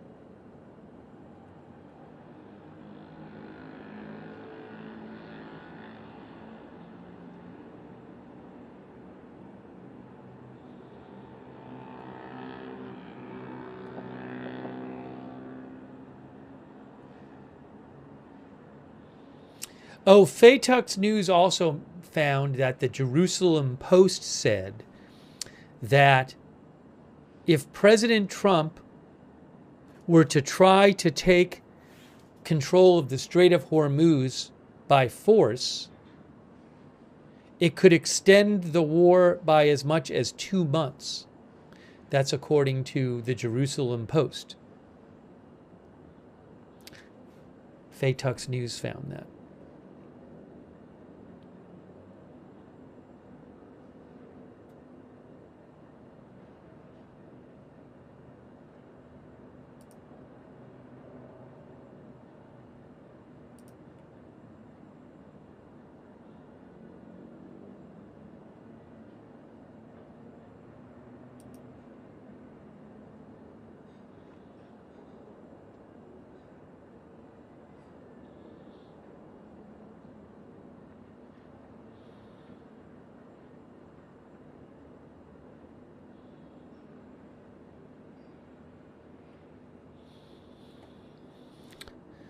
Zaveth thinks it would be 2 to 3 months.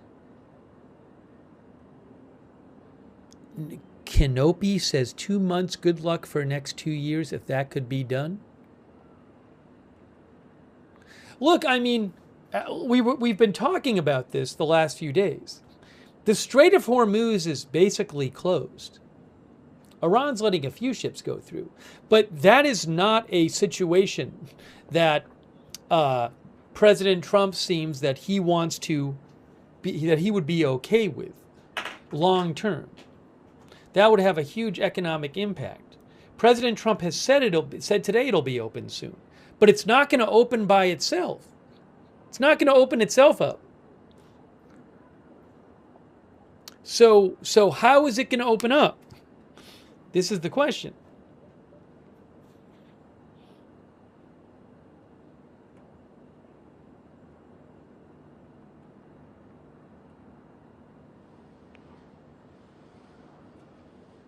How are they blocking anything with no Navy, D. Hayworth? For Iran to block the Strait of Hormuz, they don't need to physically block the Strait of Hormuz. They just need to make it to make the costs, the potential costs, too great to the shippers. They have to basically discourage to make shippers say, I don't want my ship going through there. How did they do that? Well, they've attacked over a dozen ships in the Strait, in the Persian Gulf, and in the surrounding waters. So they've attacked a number of ships in the area, and they've threatened to attack more. That affects the calculations of the shippers. It also raises the insurance prices. So, again, they don't have to physically block the strait. They have to create conditions that will make people who manage the ships and own the ships say, I don't want to send my ship through there. And that's what they've done.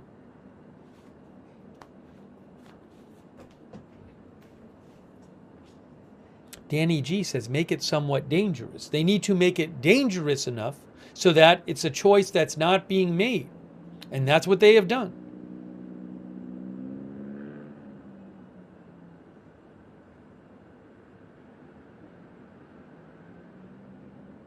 Also, there's claims out there, there's reports claiming that they've started to put some mines in the Strait of Hormuz.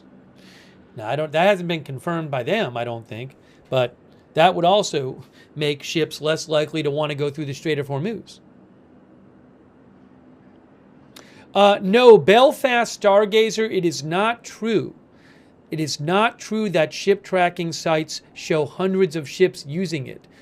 There may be some ships in the area, but you can go to the UK MTO, which every day posts an update about how many ships go through the Strait of Hormuz. And it's a very small number every day.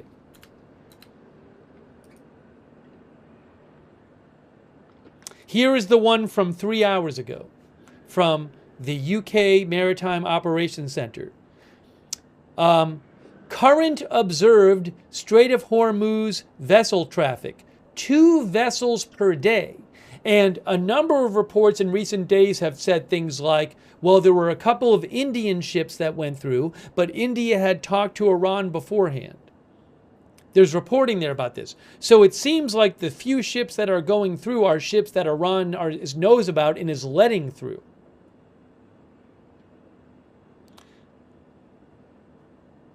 So there's very few ships going through. You can go to UKMTO, UK_MTO on X and get their updates there, but that's the latest one. No confirmed vessel attacks since March 12th. There was an attack reported this morning. On March 16th, an LPG carrier reported minor damage from debris falling from an intercepted weapon. I don't know if that weapon was being fired at the ship or not. There's also GNSS interference, which could affect, I believe, ship tracking reports, although I'm not an expert on that. GNSS is it's interference that disrupts that could disrupt satellite signals.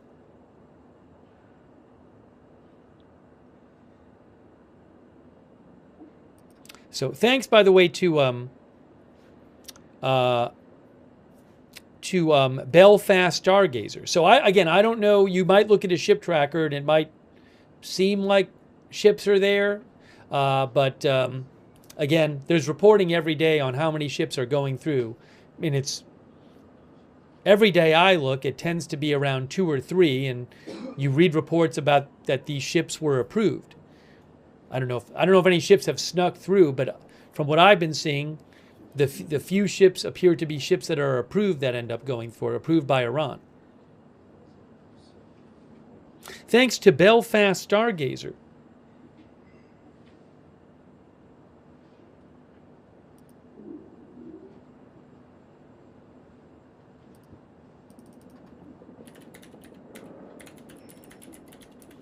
By the way, if you go to marinetraffic.com, ship tracking and marine analytics provider, marinetraffic.com, you can see the tracking of Strait of Hormuz. Although I don't know, there could be GPS jamming which affects this. Some of the ships may not. I mean, that's 3 minutes ago, but some of the ships, that's 19 hours ago. That's 4 hours ago. So you can check it out yourself.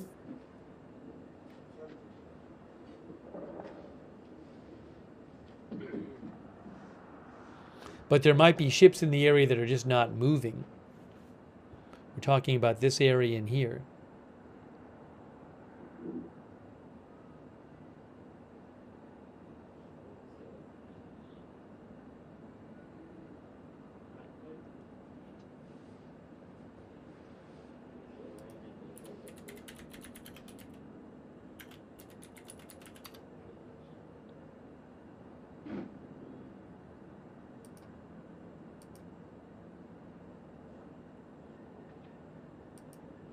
You can see Wikipedia map here, Strait of Hormuz.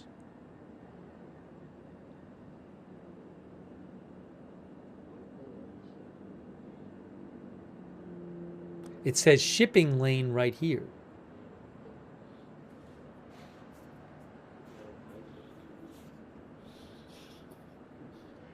Thanks also Shayfam Ardam. Shayfam Ardam, who says the fireworks are from for the Persian New Year. Is that true? Persian New Year is March 20th. Now these fireworks are in Lebanon. Now there could be Persian people in Lebanon. So I don't know. Maybe it is. I cannot confirm what the fireworks we've seen there in Beirut are for.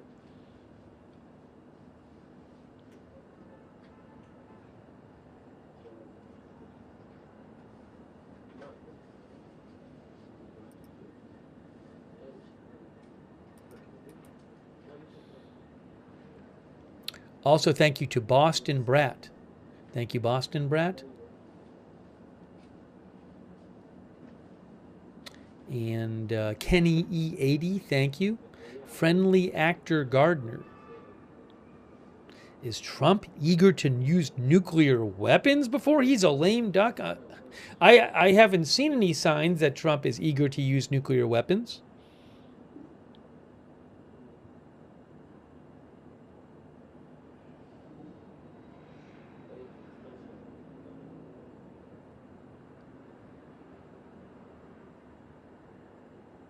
Davy Crockett goes south north, says the Strait of Hormuz is all that Iran has left for pressure. Well, it's a big thing, but they could attack other economic sites.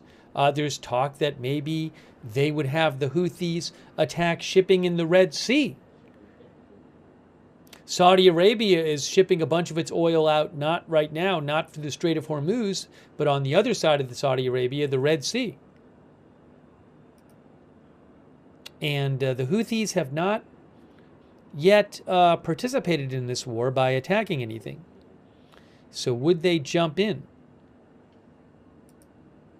Personally, I think maybe that's something that Iran is keeping as an escalation. Hasn't happened yet. There's the Persian Gulf. There's the Strait of Hormuz, and there's the Red Sea. There's some oil coming out of the Gulf through the Gulf region through the Red Sea.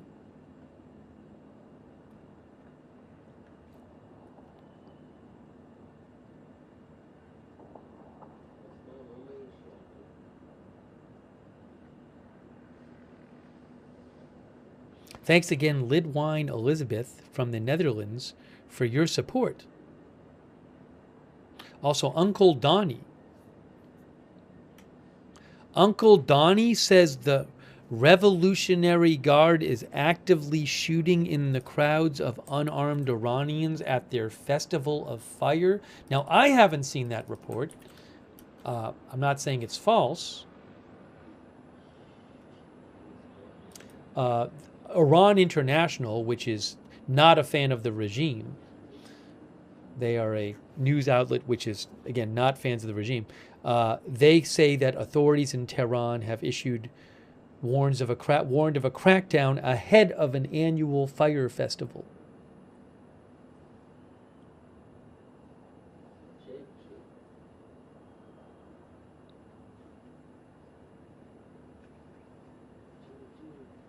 You can read about that in Iran International.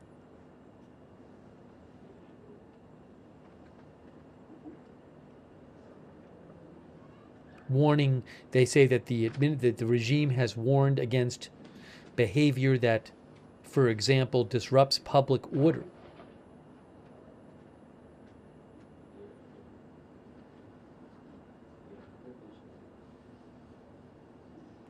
So again, they're saying that they're concerned that the regime is concerned there could be protests at this festival. Thank you, Josh Barnes, for your support. I appreciate it. Thank you, Samuel DeMarco, who said there was a report of suspicious packages at Joint Base McGuire in New Jersey.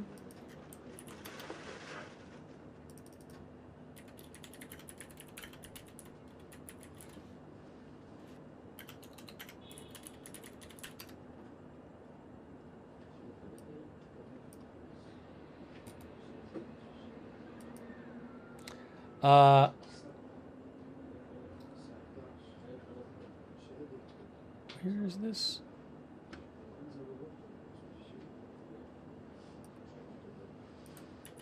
Hold on.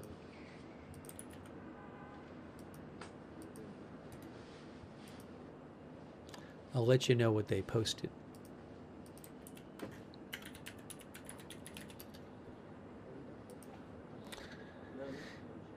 Joint Base McGuire, New Jersey, said about an hour ago on Facebook that increased security measures are in place, they said. And then there's reporting that says, where is it here?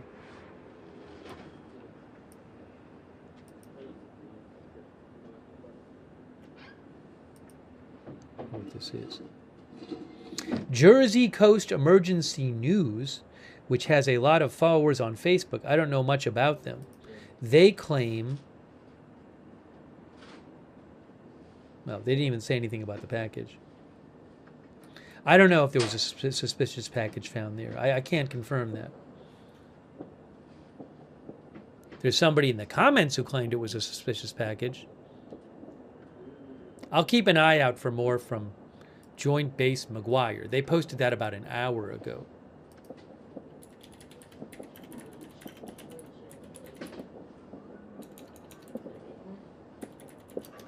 Thank you, Samuel DeMarco.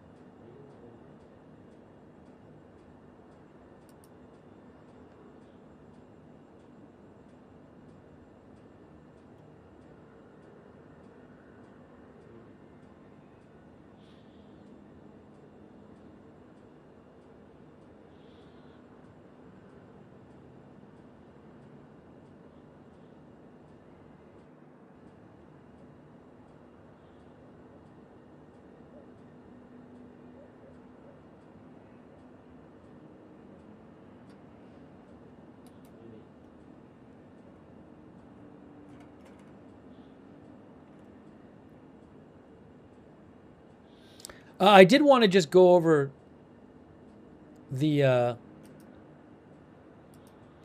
just mention the Tulsi Gabbard. Oh, sorry. I got to go back here. I got to change the headline.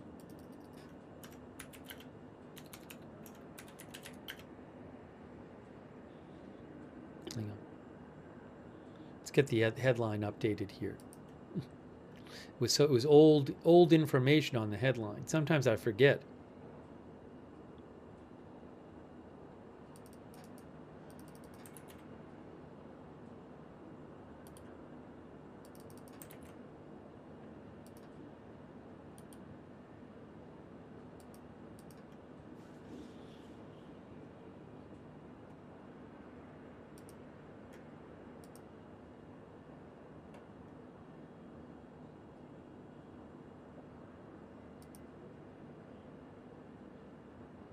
What was I checking up? There was something I wanted to check on.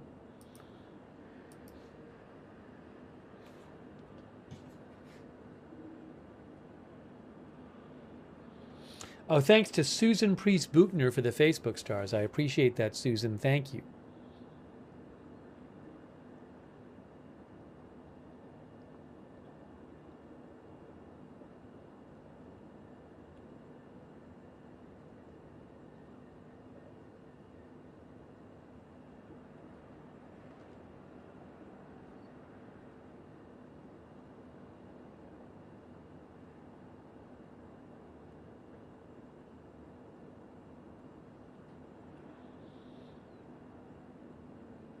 The Wall Street Journal reports today that Russia is secretly providing satellite imagery and sharing drone technology to help target U.S. forces in the region. That's according to the Wall Street Journal. They say Russia has been expanding its intelligence sharing and military cooperation with Iran, providing satellite imagery and improved drone technology to aid Tehran's targeting of U.S. forces in the region. The Wall Street Journal claims that Russia is trying to keep Iran in the fight and prolong a war that is benefiting Russia militarily and economically.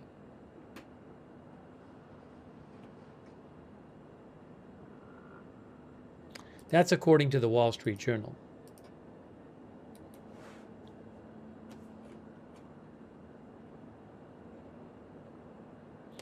Sticky Frog thinks it's more Russian hoax crap from the Wall Street Journal. I don't know what's happening. I certainly would understand Russia's motivation for doing something like that. The high oil, they stand to benefit a lot from the high oil prices, for example.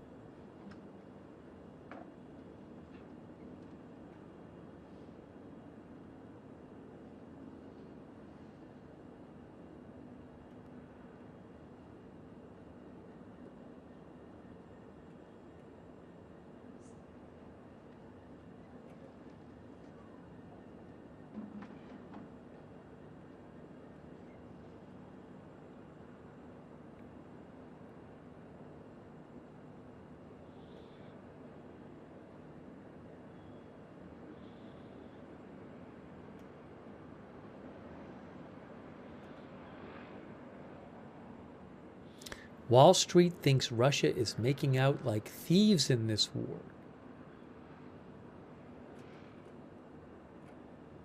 Oh, I didn't have. Why don't I have? What? I took down. Sorry, I took down the Tel Aviv cam and I didn't put it back up. I'm sorry about that. It said Tel Aviv and Beirut, and Tel Aviv wasn't even on the screen. I apologize.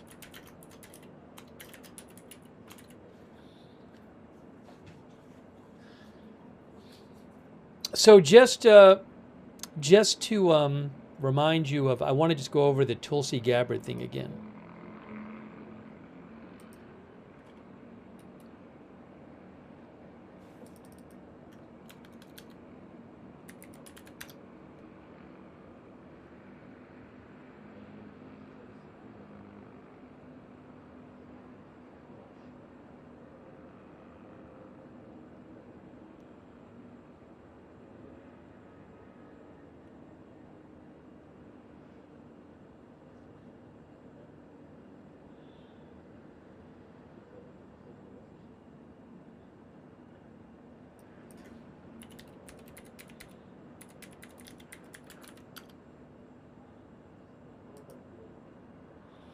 So again, the National Counterterrorism Director, Joe Kent, quit today, saying Iran did not pose an immediate threat.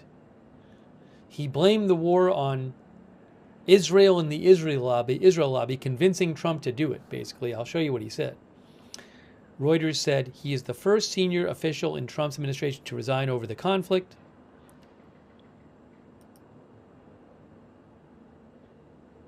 Kent has been long known for his America First beliefs and has said he opposes U.S. military interventions abroad.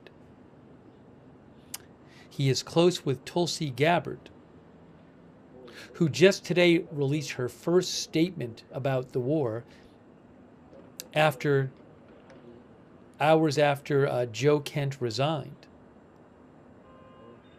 Reuters says Kent has been criticized by Democrats for his associations with far-right figures. Media reports have linked Kent to self-avowed white nationalist Nick Fuentes. Kent has since denounced Fuentes' views. And I know a bunch of you have seen this, but for those who have not seen it, Joe Kent today said,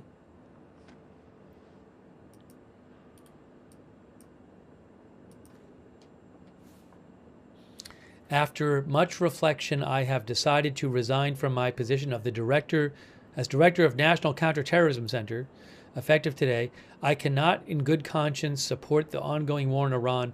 Iran posed no imminent threat to our nation, and it is clear we started this war due to pressure from Israel and its powerful American Israel lobby. He said early in this administration, high-ranking Israeli officials and influential members of the American media deployed a misinformation campaign that wholly undermined your America First platform and sowed pro-war sentiments to encourage a war with Iran. This echo chamber was used to deceive you into believing, talking about the president here, because it's a letter to President Trump. This echo chamber was used to deceive you into believing that Iran posed an imminent threat to the United States and that you should strike now. And that should you strike now, there was a clear path to a swift victory. This was a lie and is the same tactic the Israelis used to draw us into the disastrous Iraq war that cost our nation the lives of thousands of our best men and women. We cannot make this mistake again. Okay, anyways. And then hours after that, I posted the whole letter on my X account if you want to read it there. Hours after that, Tulsi Gabbard made her first, again, he worked in Tulsi Gabbard's department. Tulsi Gabbard, the Director of National Intelligence, made her first public statement about the war. And she said, Donald Trump was overwhelmingly elected by the American people to be our president and commander-in-chief. As our commander-in-chief, he is responsible for determining what is and is not an imminent threat, and whether or not to take action he deems necessary to protect the safety and security of our troops, the American people, and our country. The Office of the Director of National Intelligence is responsible for helping coordinate and integrate all intelligence to provide the President and Commander-in-Chief with the best information available to inform his decisions. After carefully reviewing all the information before him, President Trump concluded that the terrorist Islamist regime in Iran posed an imminent threat, and he took action based on that conclusion. It's a statement I found very interesting because it did not say, I agree with President Trump. It did not say she does not say there was an imminent threat. She basically says, it's President Trump's decision, and that's what he decided.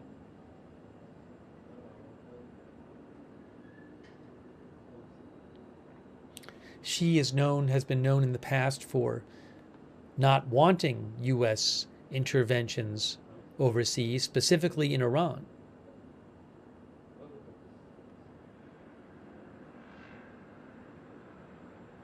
So we had a poll as to whether she would still be in her job in 2 weeks, and you guys were pretty divided over that.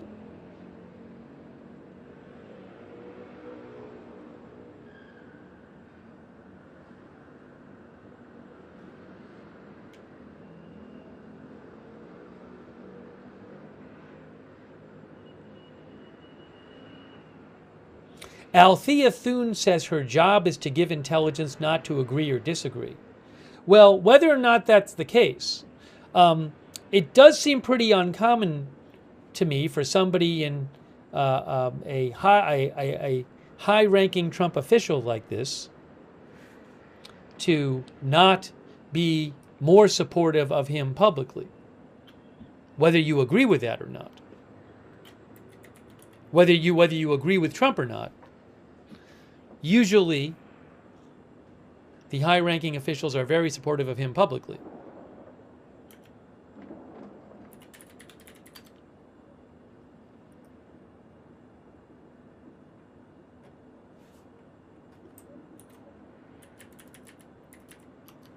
She is a cabinet member.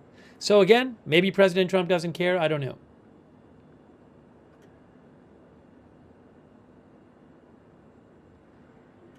Sticky Frog thinks it sounded supportive. It didn't sound like butt kissing. Haroon AQ thinks she will get fired. Again, you guys seem to be pretty divided over whether she was going to be in her job in a few weeks. We'll have to see.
We have been hearing some gunfire on the Beirut camp, but we also saw fireworks.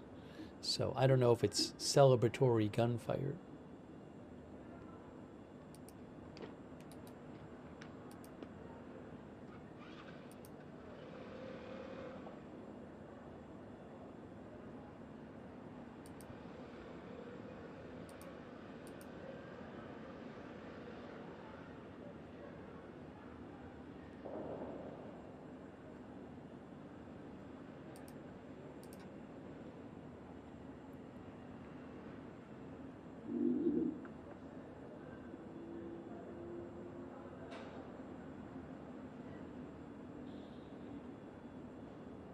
Thank you, Nathan. Nathan, there's a military base in New Jersey that had a heightened security posture. Some reports claim there was a suspicious package there. I cannot confirm that. I will let you know if I hear more. Thank you, Nathan, for your support. I really appreciate it. Also, thanks to our new member, Jamie Metcalf. Thanks also, Who Shot JR on Twitch. Also, Toolman Tim for the gift sub.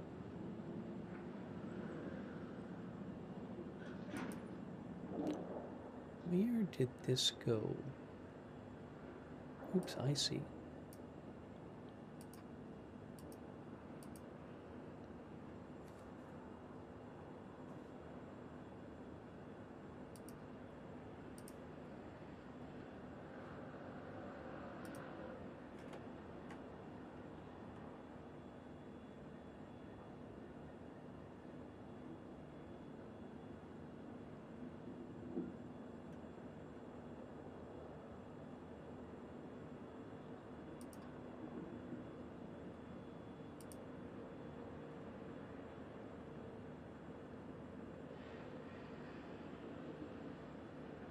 a new evacuation alert by the Israeli military for residents of the city of Tyre, Lebanon, and the camps and surrounding neighborhoods. You need to go away, they basically say.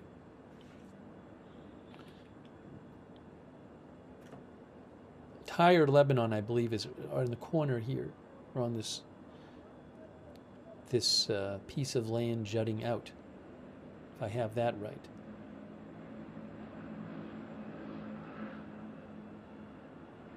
So Israel's going to be conducting strikes there, looks like. I don't have a camera. A couple years ago, we had a camera from Tyre. There's Tyre, Lebanon, right here, if I'm pronouncing it right. On the beach there. Actually, it's not just this. It's everything in the red there.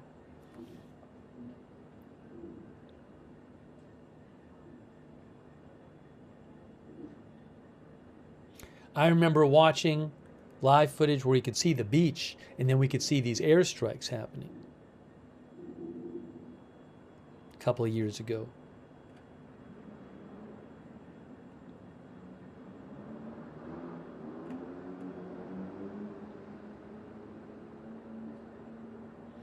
Yes, S. Sunder said there used to be a Tyre camera.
A little more background on the prominent assassinations by Israel overnight.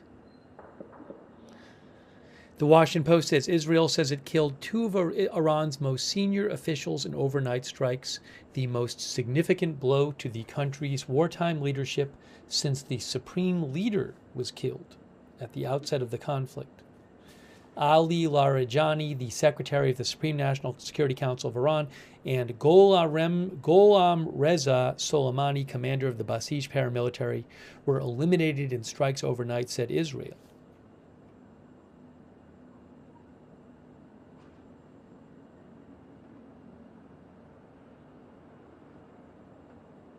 Larijani was responsible for coordinating a response on behalf of Iran's supreme leader to the protests, and he publicly had called for Iranian security forces to violently suppress protests.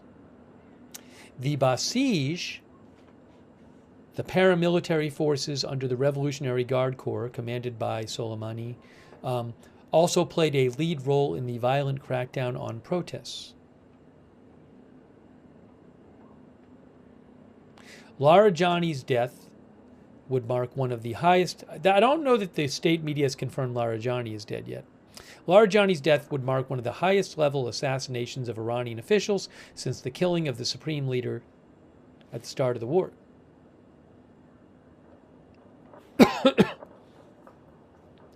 The Washington Post says the military campaign has decimated Iran's political and military leadership, destroyed critical infrastructure, and damaged civilian buildings, but the weakened Iranian regime maintains its grip on power and has stifled shipping traffic in the Strait of Hormuz, sending oil prices spiking.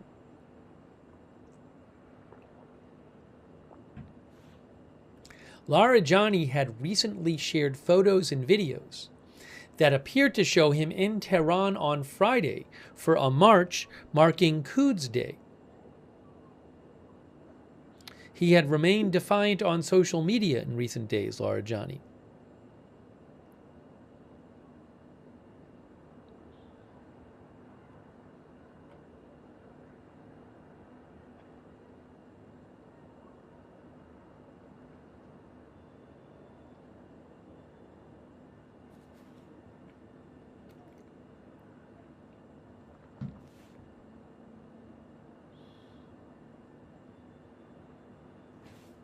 Oh, there were already a bunch of rockets from Hezbollah, around 40, I think. Some rockets and drones earlier in the evening.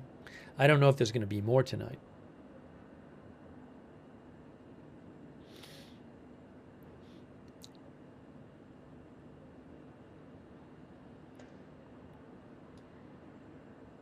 Thank you so much, Jamie Metcalf. Hey, Jamie, thanks for all your support. I really appreciate that. Also, Diplodocus, thank you for being a member.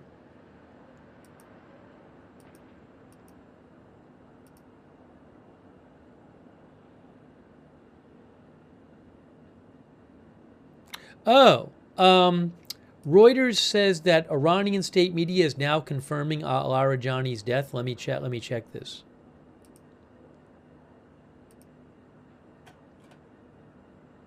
Yes.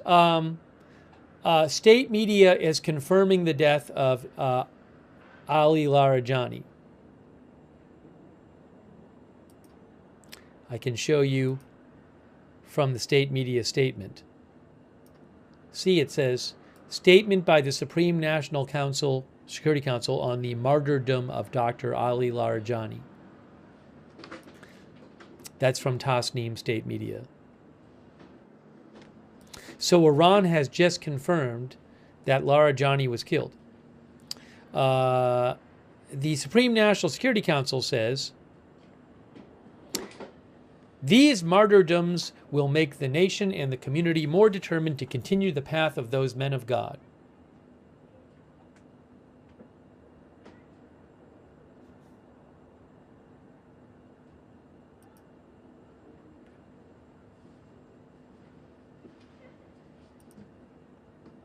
So again, Iranian state media has just confirmed Larijani has been killed.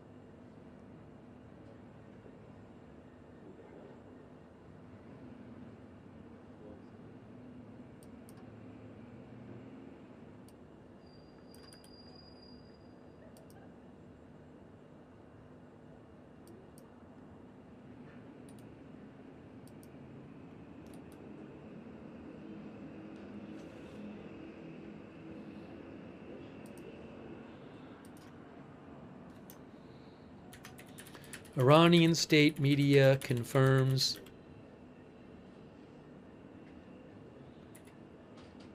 the killing of Ali Larijani.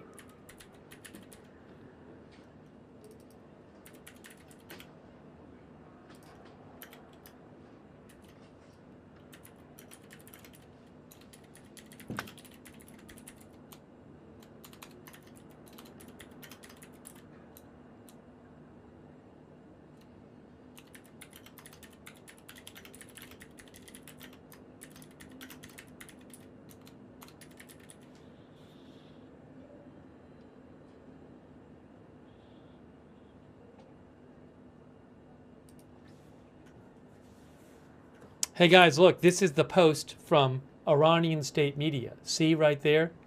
Ali Larijani, Secretary of the Supreme National Security Council, has been martyred.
Oh, and there's a post on his social media account, too.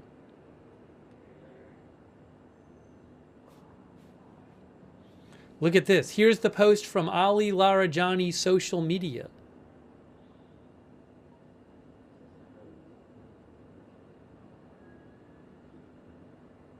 One of God's servants has joined his Lord as a martyr. Just posted.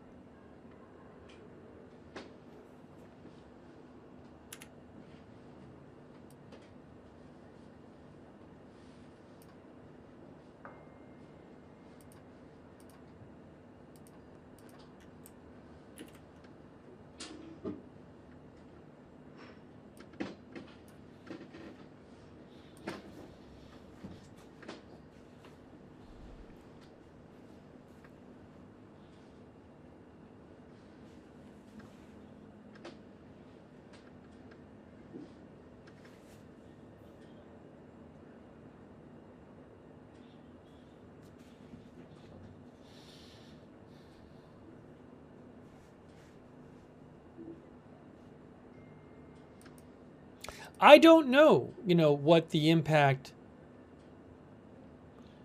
of the killing of him and the Basij leader is, and of losing all this leadership. I can't say. Seems like it could be very impactful for the Iranian regime, but I don't know.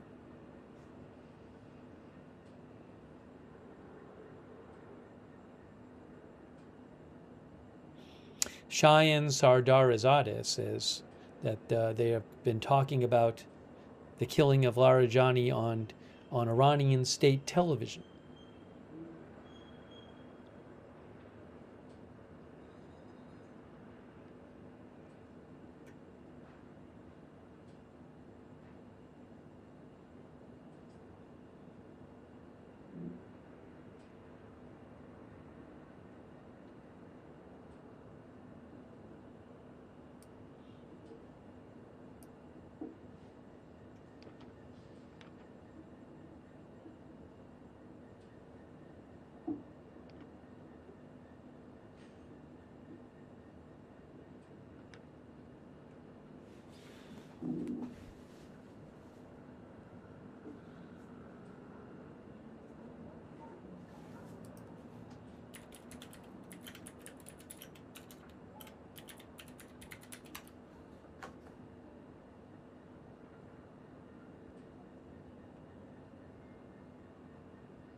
People are saying that the death was confirmed. Yeah, we just talked about that for about 10 minutes.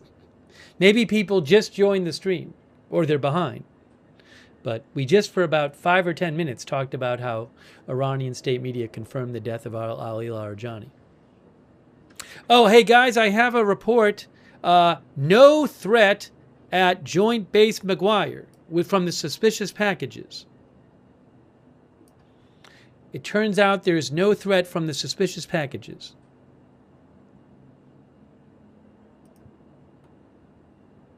I'll show you. I'll show you this in a second.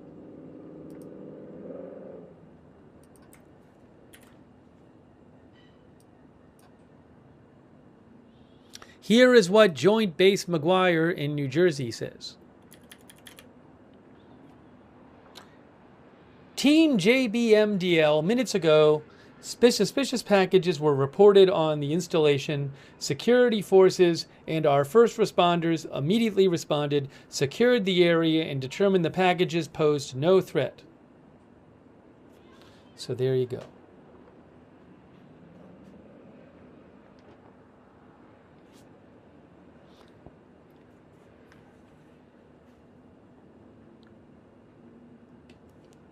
Thank you, Jamie Metcalf. Thank you.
Let's take some more comments from you guys. As I've been saying for a couple days, I think one of the biggest questions now is, what does the U.S. do to unblock the Strait of Hormuz? Because it's blocked. In effect, it's blocked. Trump doesn't want it to be blocked. Every day it's blocked is more economic disruption, higher prices. So what's the U.S. going to do about it? And maybe Iran is waiting to see what the U.S. will do about it. And how will Iran respond when the U.S. does whatever it's going to do? Seems to me like that's what we're waiting for.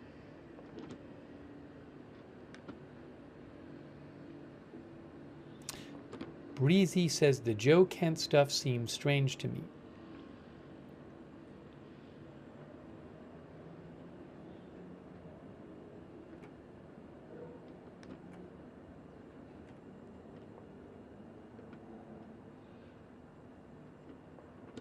Zombears says Iran will be financially crippled.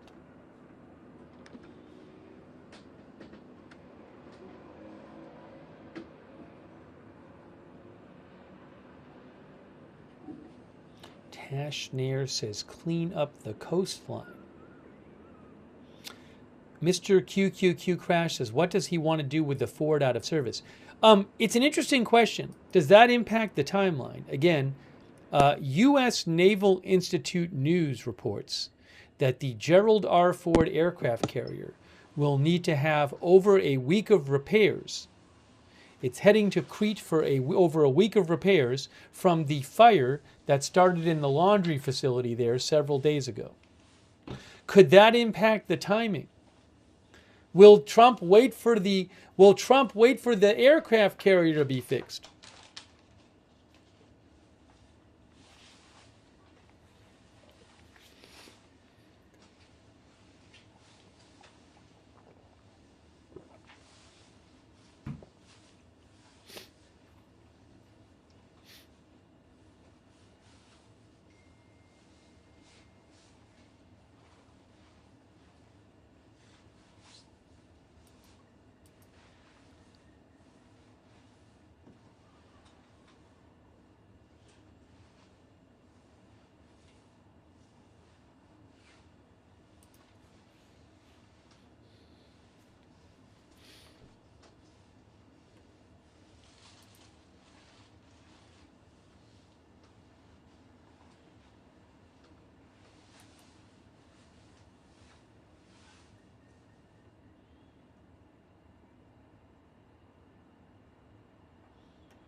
Edward Porter thinks the U.S. looks overextended?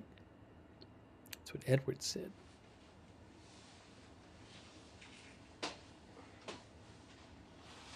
Sterling says, so far the laundromat has done more damage to the U.S. Navy than Iran.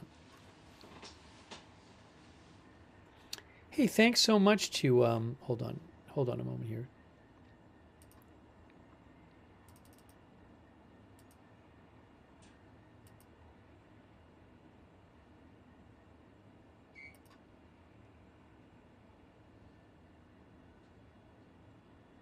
Thanks for the memberships. Thomas PO419 gave more memberships. Thank you so much, Thomas. That's so nice of you. Thomas has given so many memberships from Sweden. Thank you, Thomas.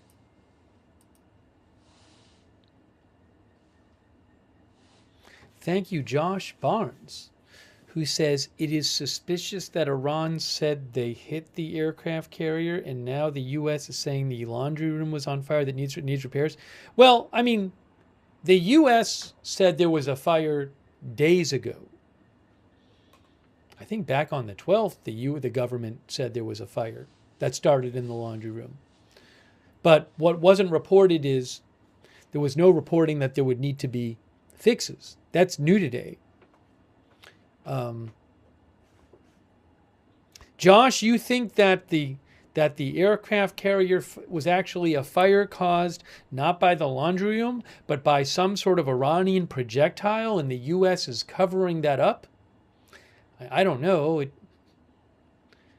seemed, I mean, I have no reason to think that the U.S. is covering that up. You would also think it'd be quite a risky thing because there'd be lots of people who could attest that they were covering it up and that's a lie. But I wasn't there, so.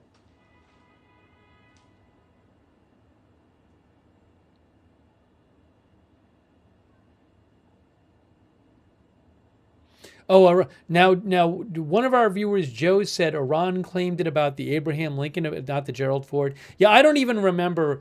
Iran has claimed damage to U.S. ships before. I don't even know exactly what they claimed about what ship. I don't remember. So maybe they didn't even claim it for that ship. I don't even know. Thanks, Josh Barnes. I appreciate it.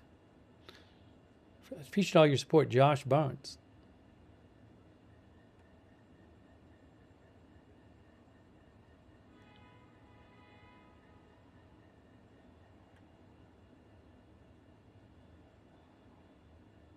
Shrenko thinks surely there would be a snitch.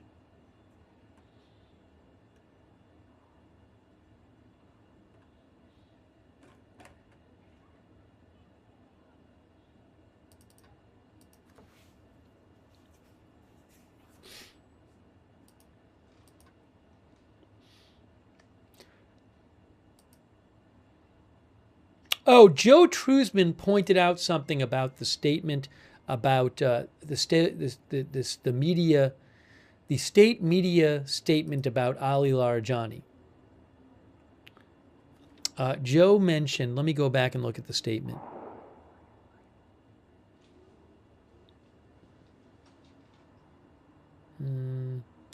Which one is it? Yes, state media says that Ali Larijani's son was killed, and his two members of his security team were killed. That's according to Iranian state media.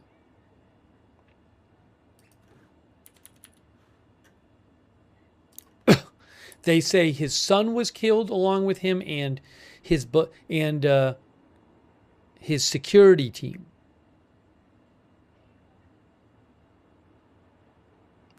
Oh, I guess it says, I'm sorry, one person in his security team. Does it say others in his security team were killed too?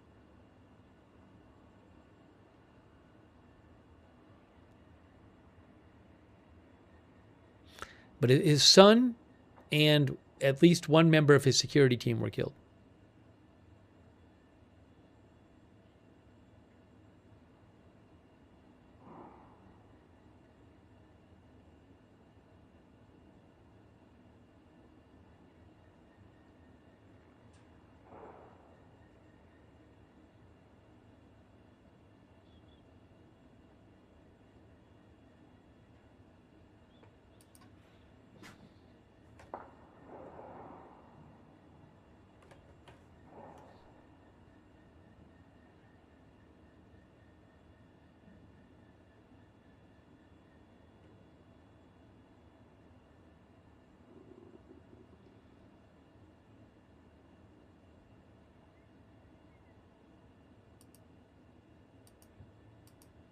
Again, some saw him as the most powerful person in Iran. At least one of the most powerful people in Iran.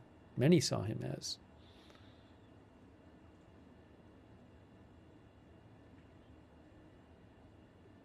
I also don't know what the Iranian leadership, do they even want to name replacements to these people? Because they might, you would think if somebody's higher up in the Iranian regime, they might be very concerned about getting attacked themselves. Right?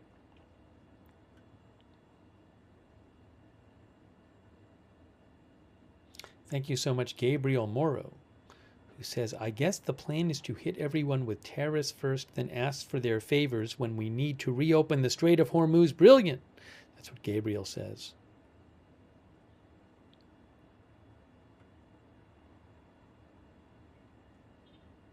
Chippy thinks Iran has been preparing for the U.S. to invade them for 40 years.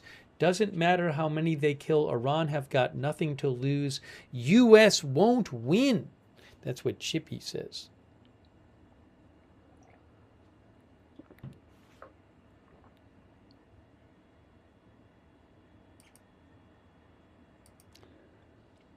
Shout out to our moderators. Beth Mythical. Thank you, Beth. Also,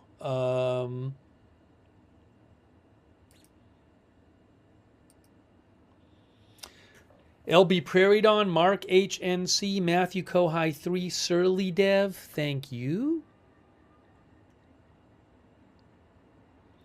They're on Twitch. Thanks, Kartsu90 on Twitch for your support, and Blank Ackles for subscribing, and Dasiaran for subscribing. Excuse me. Linda Belk, Larry, Misha, thanks for subscribing over there on subscribe. Thanks for moderating on X. Thanks Charlotte Webb, Kay Lowry, Body, Margaret Riley for moderating. Thanks Helen Anderson for subscribing on Facebook.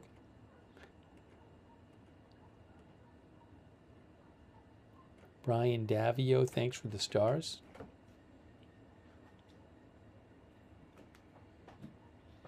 So normally right around now is when I would take a break and eat. But it's a bit of a weird scheduling day to day because at 6 o'clock, we're going to keep the stream going. In about 45 minutes, I need to, I have to take a call which is related to the channel. Once in a while, I got to do these things for the related to the channel. And this was scheduled and I just got to do it today. So so I'll leave the stream going when I do that, and then maybe I'll eat after. Although maybe I should like take 5 minutes now and grab a quick snack and then eat after or something. I don't know. I got to think about it. My schedule's all messed up. But we'll keep the stream going.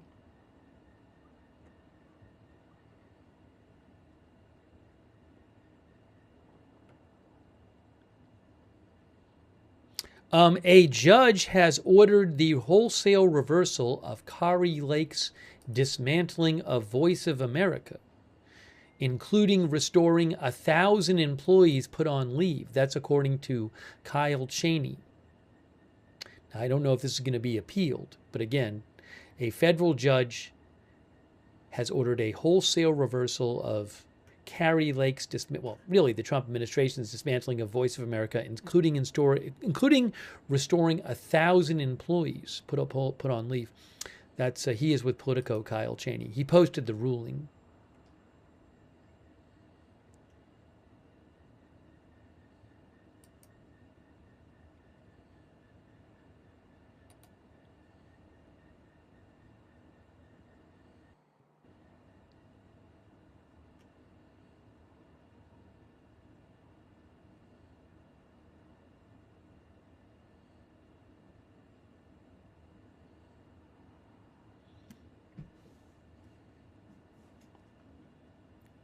Oh, update for you on the whole Tulsi Gabbard and Joe Kent thing. Again, Joe Kent, the director of the National Counterterrorism Center, who worked under Tulsi Gabbard in the Department of National Intelligence, Office of National Intelligence. He resigned today over the war, and he did not support the war, and he resigned.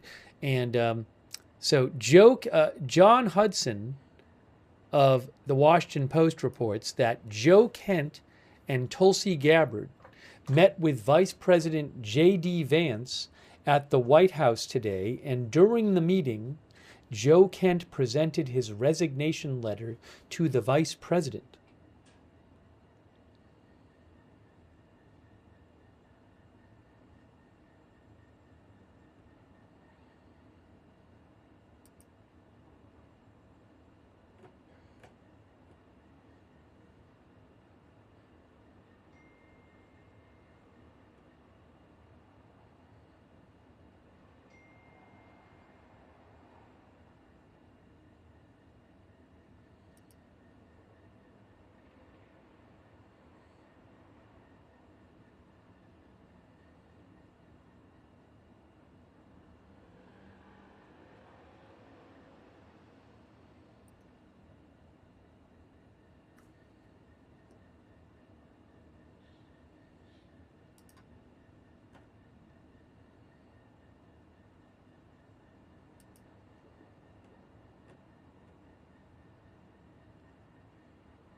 if President Trump takes some sort of action to open the Strait of Hormuz, when will that happen? When will that happen? Those 2,500 or so Marines that are reportedly coming to the region, is he going to wait for them? I don't know when they're getting there.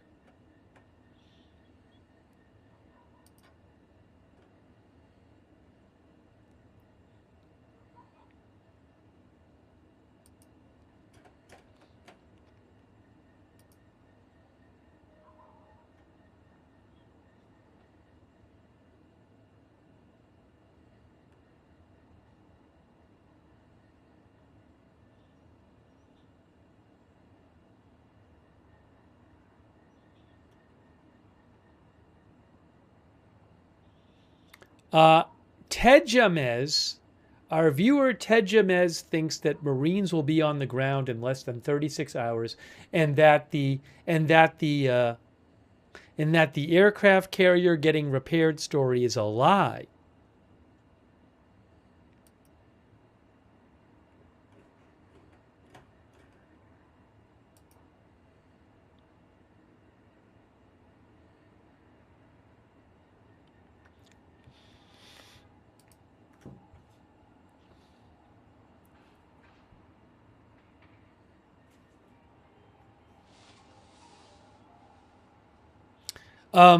I see a new announcement here from the Iranian armed forces. Let me mention this.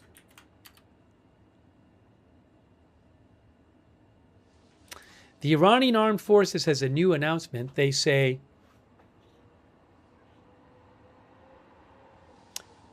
a new phase of effective and fierce strikes across the region has been launched against the American-Israeli enemy.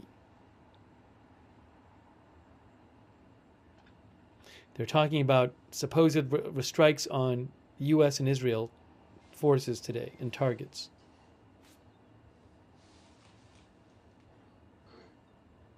I don't know if any of this is true.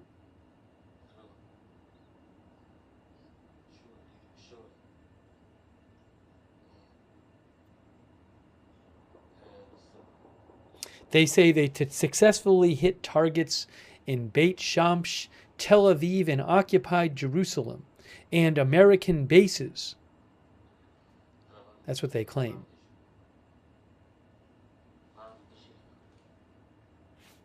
Here, I'll show you. This is part of what the army claims happened today. The Iranian army. They name these waves of their retaliation. The 59th wave was carried out completely successfully against targets in Beit Shamsh, Tel Aviv, and occupied Jerusalem, and various American terrorist army bases, using the precise and pinpoint systems of different weapons. I mean, they might be, when they say Erbil, they might be referring to the, well, I don't know. The U.S. Embassy in Baghdad appeared to be hit by a drone overnight. Fujairah, I mean, there was oil. There was a oil infrastructure hit in Fujairah. I didn't hear about it. American army base hit there. Anyways, they make lots of claims. So, oops. Just wanted to let you know. They do these periodic updates. Big Bird says 59 waves of BS.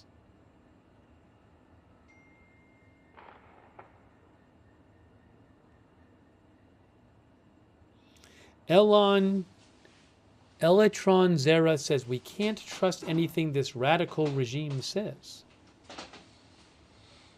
Hey, thanks so much, Kerry Poteet. Kerry, that's really nice of you. Thanks for your support.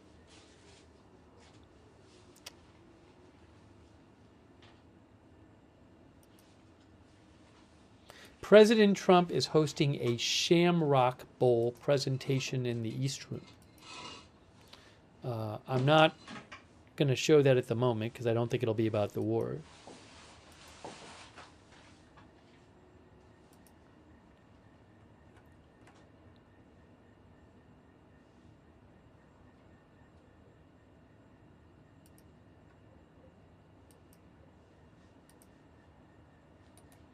I think so.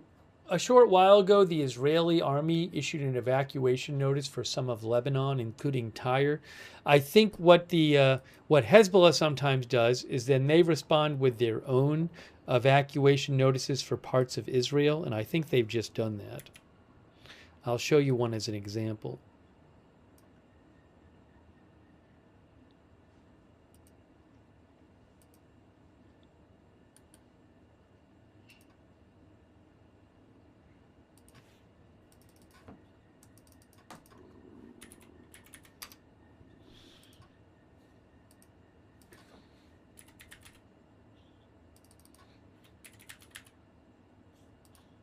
Try to pull it up here.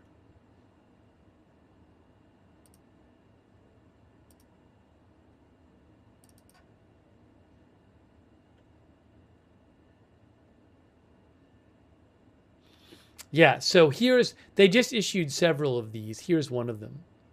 Be careful and warn all residents of the settlements listed in this announcement are asked to evacuate immediately. That's from Hezbollah. They say head south. Head south. Is that at the border? I don't know. But anyways, they issued several of these. Again, it's like their version of the Israel one.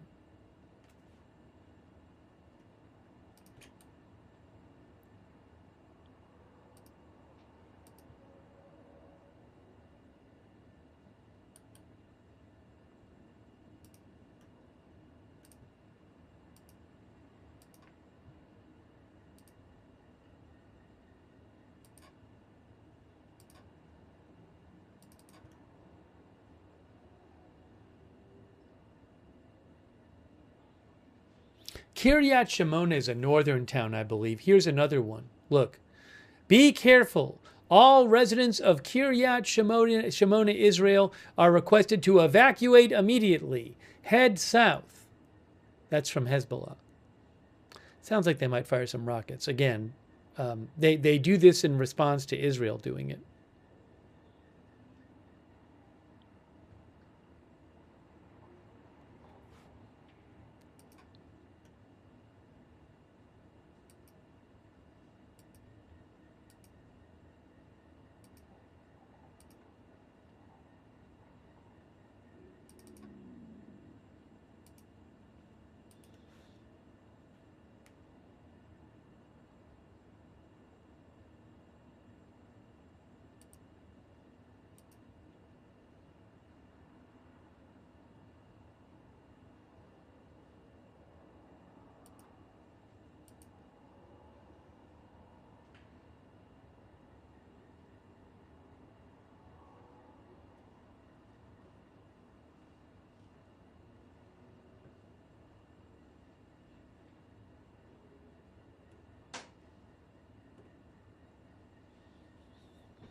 Average Norwegians, they do it to warn and save civilians. Well, I think that usually the Israeli attacks, when they issue evacuation warnings, have much more strong consequences on the ground, destructive consequences, than any kind of Hezbollah attacks.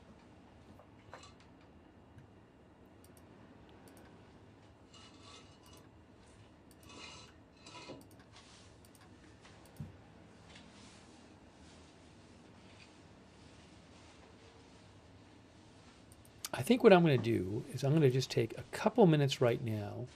I'm not going to eat a whole meal right now. I'm going to take maybe 5 minutes, if I can, and grab a little snack for 5 minutes and then come back.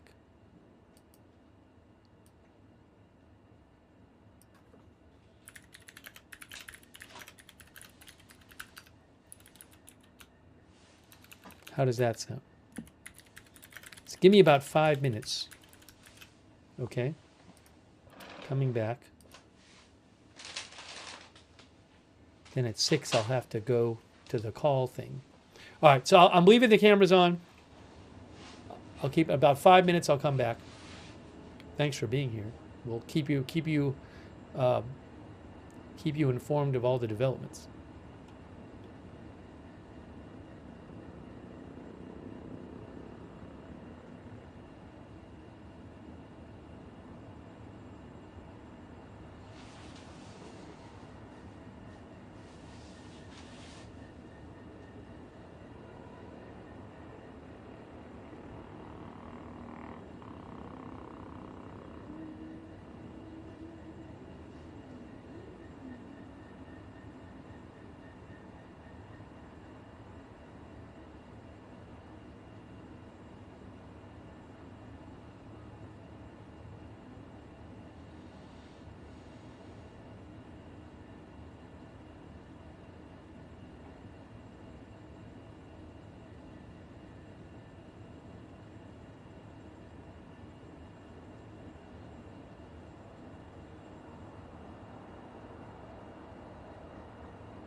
Thank you for your patience. I appreciate it.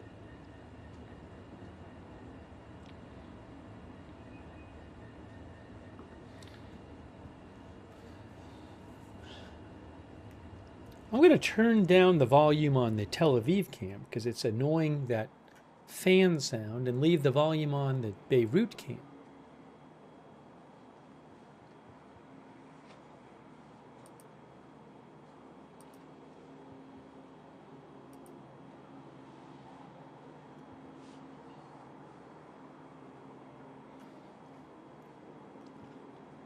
Hey, thanks to Red Squirrel. I appreciate it, Red Squirrel.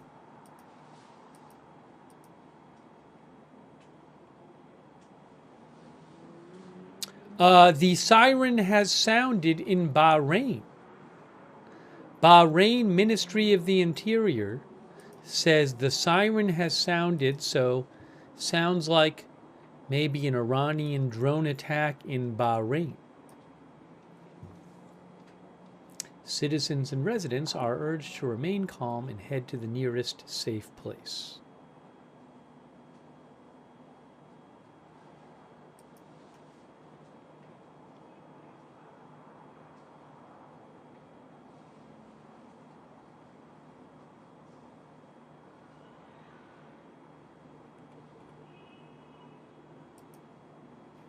I haven't heard of many Iranian attacks today.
Again, sounds like maybe some Iranian drones launched at Bahrain.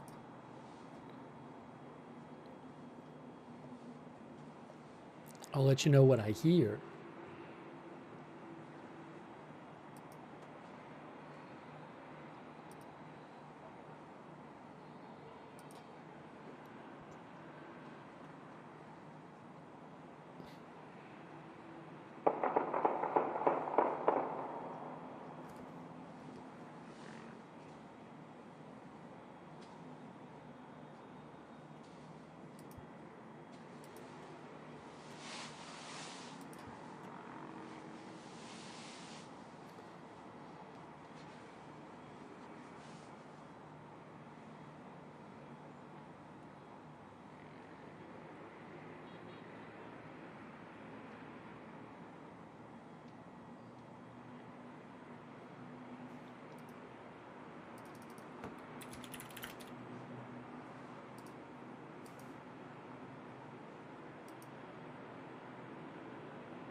Oh, I might have some update about that aircraft carrier, guys.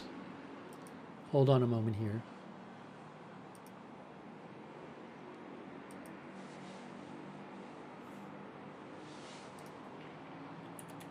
Hey, look. U.S. carrier Ford deployed in war with Iran to go to port temporarily after fire. That's from Reuters, see? They say the U.S. aircraft carrier Gerald R. Ford is expected to temporarily pull into port after a fire on board. It is the America's newest and the world's largest aircraft carrier. It is expected to go into port in Crete, the Greek island of Crete. The warship has been deployed for 9 months. It was in the Caribbean.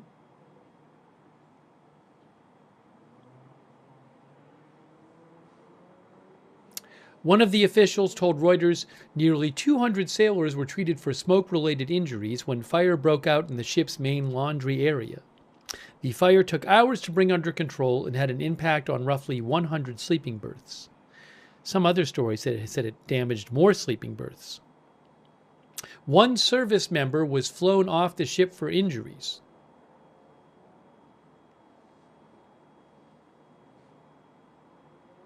After the fire initially broke out, the U.S. military had said there was no damage to the ship's propulsion plant and the carrier was fully operational.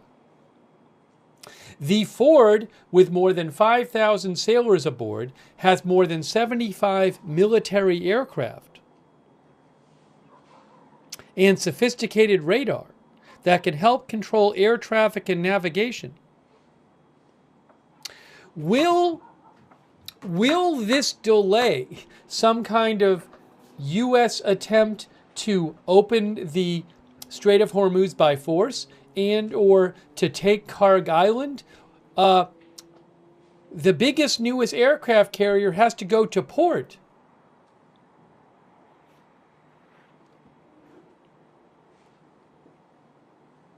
So is that going to delay things? What do you guys think? I don't know.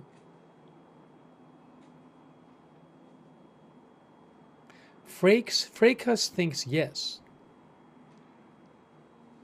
Thanks Stephen Briones, by the way, and Red Squirrel.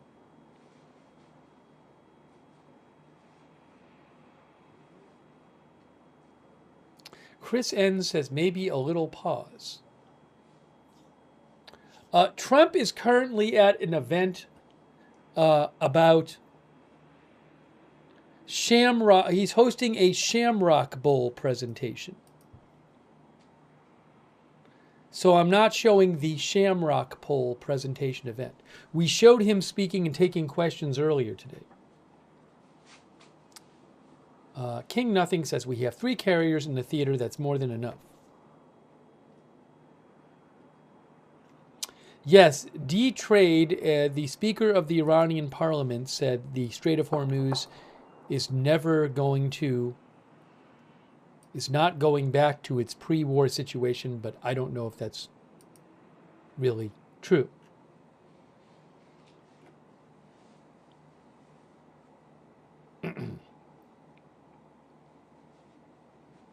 I understand that accidents happen.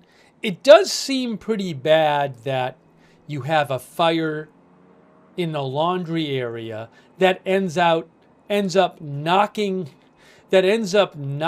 the aircraft carrier out of commission during a war. That seems like a pretty bad thing.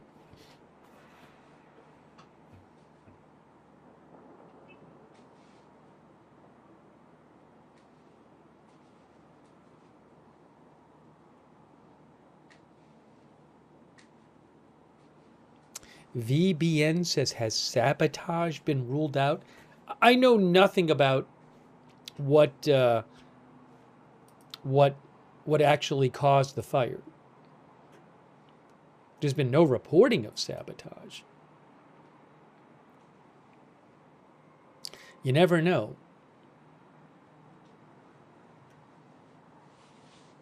Michael Massey thinks it was not a fire in the laundry area.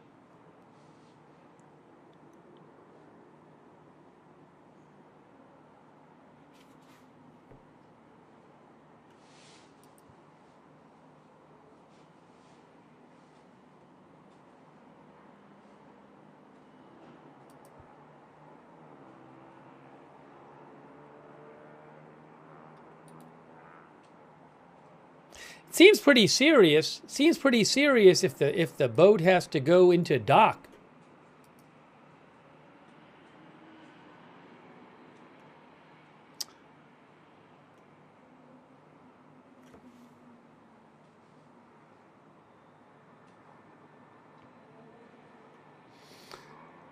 LT says, I think a lot of people suspect that the laundry story is a cover. Jimbo Slice thinks there was no fire and they're using it as a false narrative to fill it with special munitions.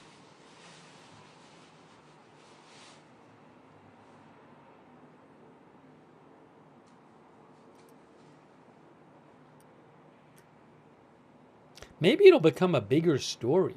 Who knows what it'll develop? Seemed like a small thing a few days ago. Now it seems like a bigger thing.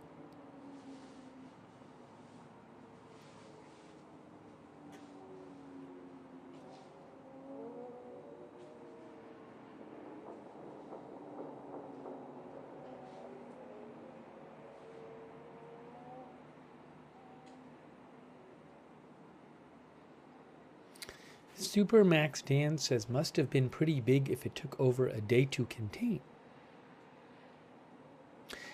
Sean says it's been at sea for 3 months beyond its initial deployment schedule. It's been now, I think it's been out for 9 months. I don't know what the initial deployment was, but it's been at sea for 9 months.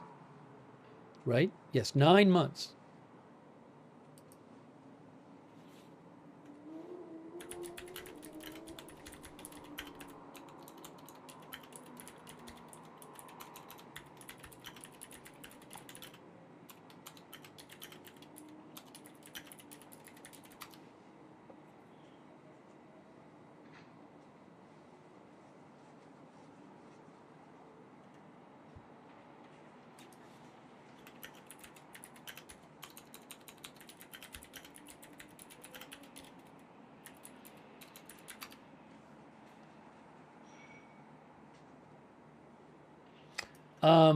For whatever it's worth, I don't know if this is true.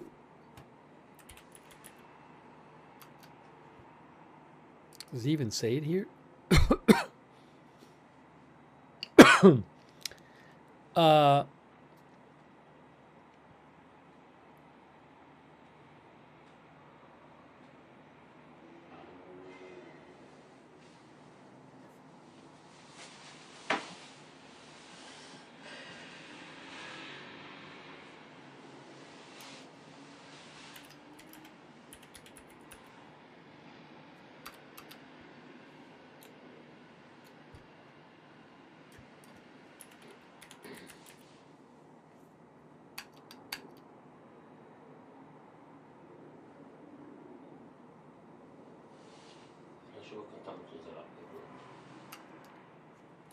I was trying to confirm how long the initial deployment was supposed to be for.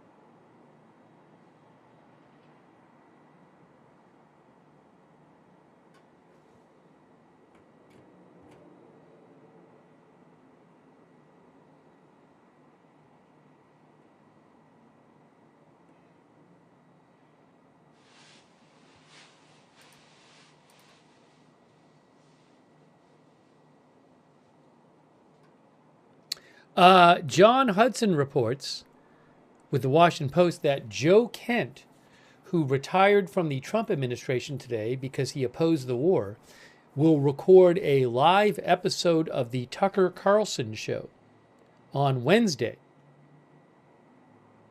tomorrow. Again, John Hudson of Washington Post reports that Joe Kent tomorrow will record a live episode of the Tucker Carlson show where he will elaborate on his opposition to the war in Iran.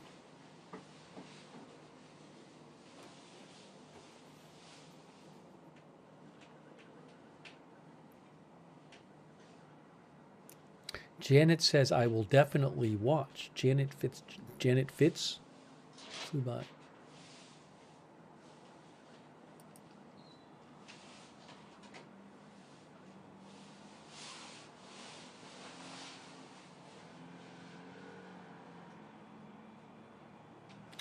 Sonny A. Shelby thinks that deployments are usually 6 months.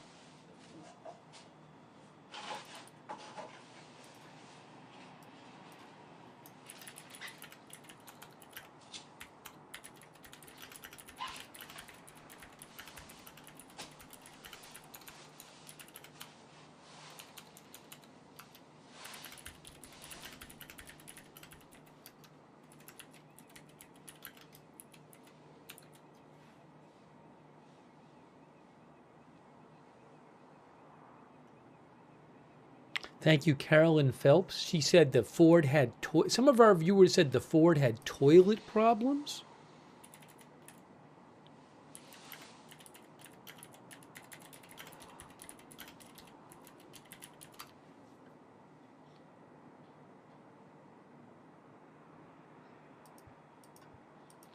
There's an article from NPR in January saying that there are regular failures in the Gerald R. Ford's toilet system.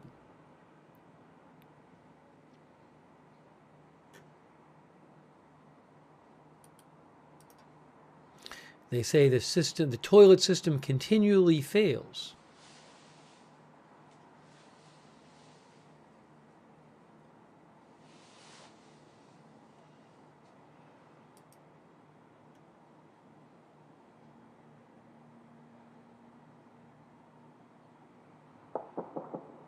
I will, if you want to read more about the persistent toilet issues on the Gerald R. Ford, I will post a link in the chat to the NPR article about it from January.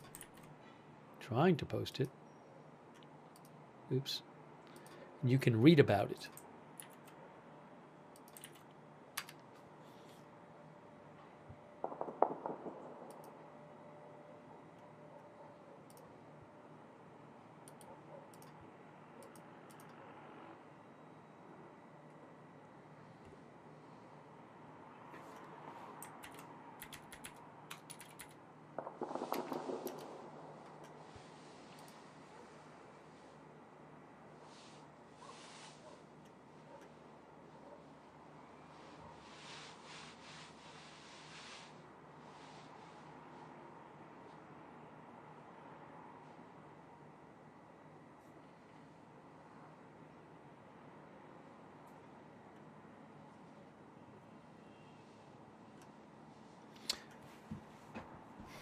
So in a couple minutes, what I have to do, as I mentioned a little earlier, in a couple minutes, I have to, once in a while, I have to do stuff for the channel that related to the channel. So I have a call I have to take related to the channel, which has been scheduled. So I want to just take the call. So I'm going to disappear in about 2 minutes, and I will, I don't think it'll, the longest I think it would be is like till 6:30 or so. About a half hour. Maybe it'll be less. Can't imagine it'll be more, but you never know. So I'm going to just leave this on the screen. I'll be keeping an eye on things. I'm not going away. I'm just going to the next room. But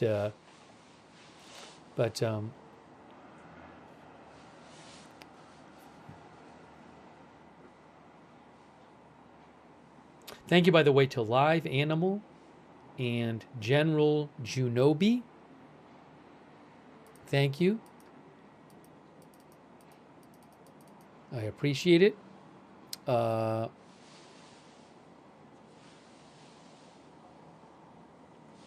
got to go do this right now. All right, so let me leave this on. And I'm going to do this right now.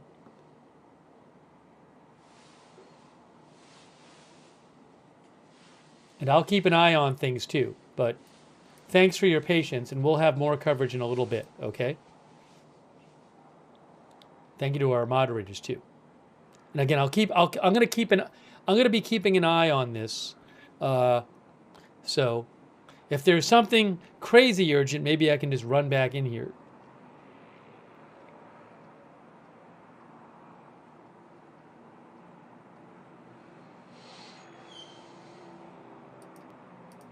Just making sure I don't see anything urgent right now. Okay, so let me go do this. I'm coming right back shortly, and we'll do more coverage.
It was longer than I said it would be. I apologize. I apologize. A little bit longer than I said it would be. If anybody's still watching. Was there some kind of alert in Tel Aviv that I missed? Because I'm seeing the camera zoomed in.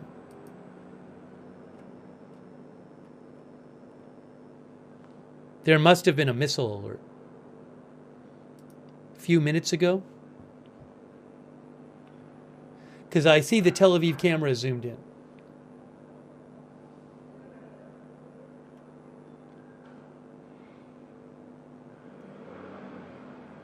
A cluster missile?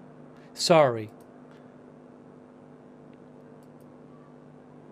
Huge cluster strike? Let me catch up here.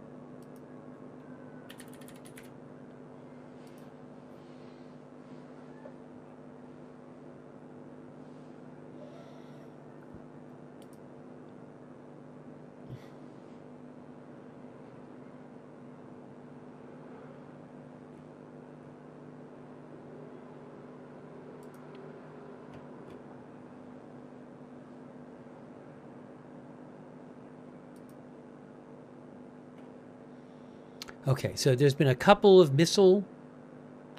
I see 1812. About 20 minutes ago, they announced that there was a missile launch. I'm trying to find updates on this.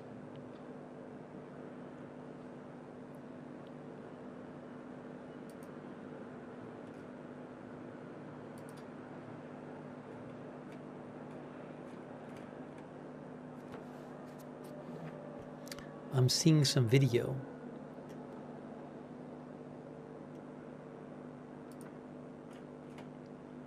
N12 News said one missile was intercepted they posted about 10 minutes ago.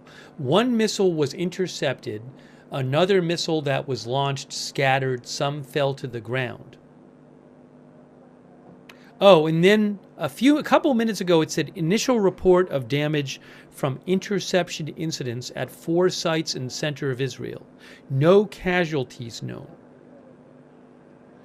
So apparently there was some damage from interceptions.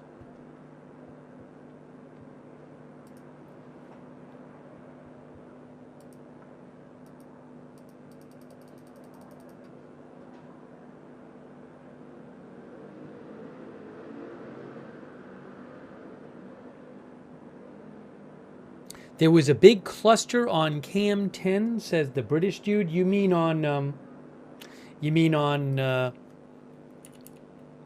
Intel cams.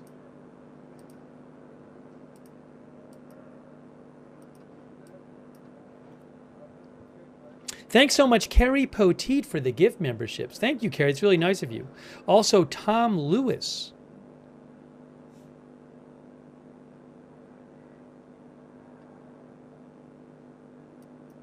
Our viewer Live Animal had said reports coming in that President Trump has said the war is essentially over. I mean, he's made comments in recent weeks suggesting that the war will end soon, but sometimes he says things that make you think it won't end soon. Like when he talks about... I mean, today he said that we will be leaving in the near future. But at the same time, he also said it won't be long before ships can go through the Strait of Hormuz, which would suggest that some action is going to have to be taken for that.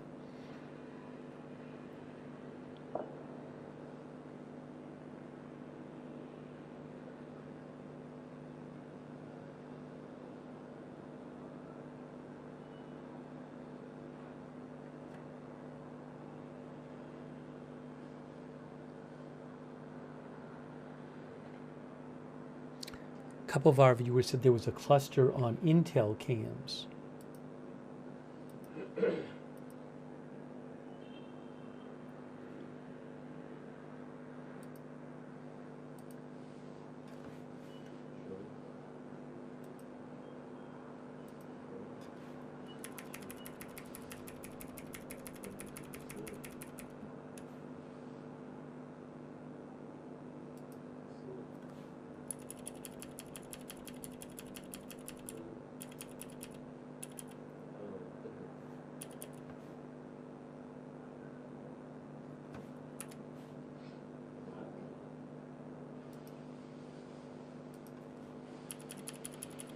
I was trying to check one of the time codes that people had sent.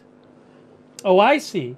Yes, on Intel cams, one of our viewers said 002004. Barry mentioned that. If you go to 002004 on Intel cams, on camera 10, you see, well, it looks like debris coming down on the southern Lebanon feed. NetBeast says Trump leaves stuff open, open-ended answers.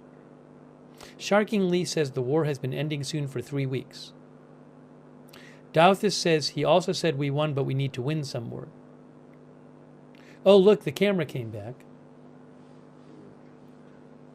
Dude Alex says, I think the cluster was just rocket debris.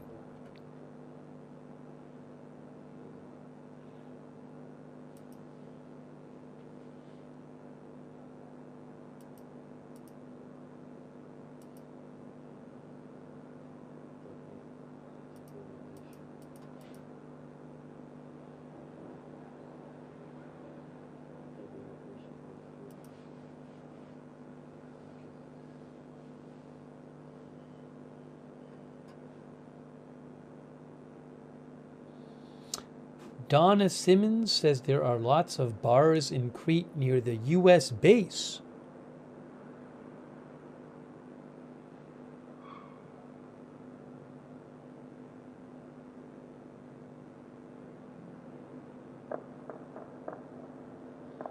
Thank you, Donna Simmons, for writing in. I think Donna's in the UK.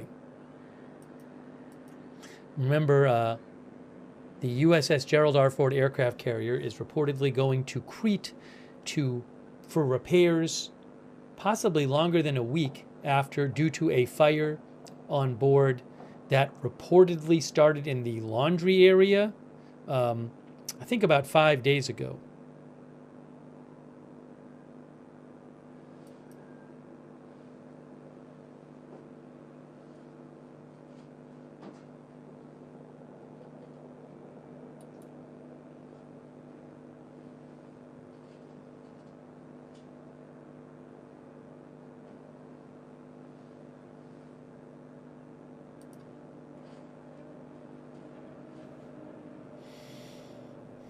One of the viewers said they heard about something in Dubai.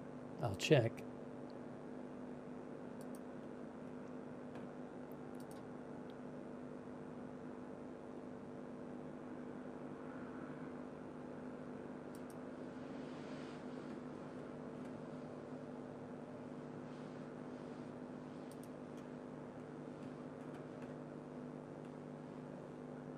Ah, I'm seeing from Israel.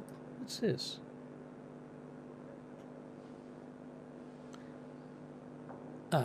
It sounds. I'm trying to find reports about damage.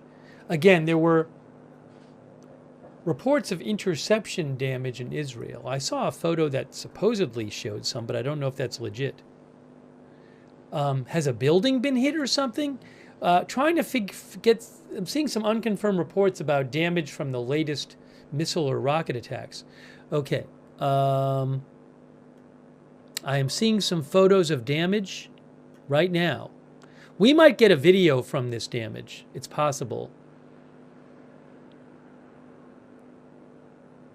Sometimes when there's significant damage in Israel, we end up getting a live stream of camera there.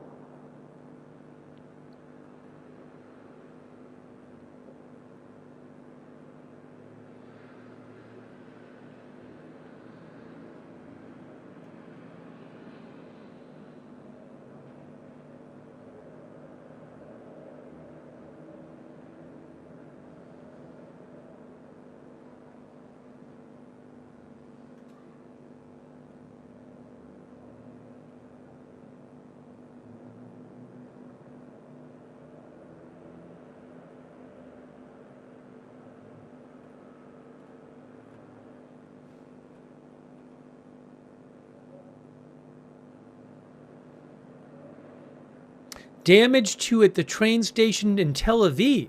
Hey, I-24 News English posted damage at a train station in Tel Aviv. I will post the link in the chat. Thank you, Mike O. Mike says Iran sent cluster munitions towards both Israel and UAE. There have been reports of Iran using cluster weapons sometimes when there are launches. I cannot confirm that they did it this time. I don't know. Thank you, Mike O, for your support.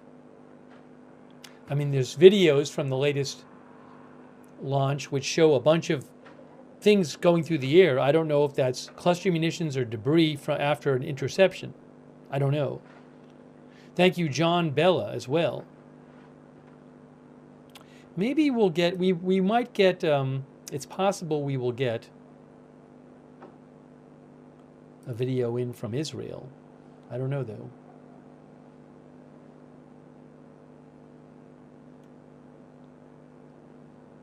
Definitely some damage at a train station in Tel Aviv.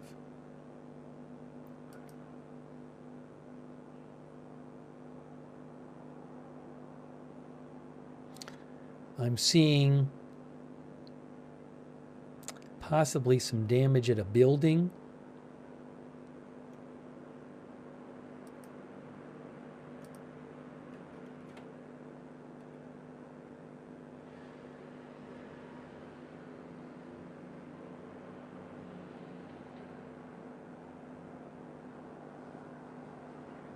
Yeah, definitely a number of scenes look like showing damage in Israel after this latest barrage.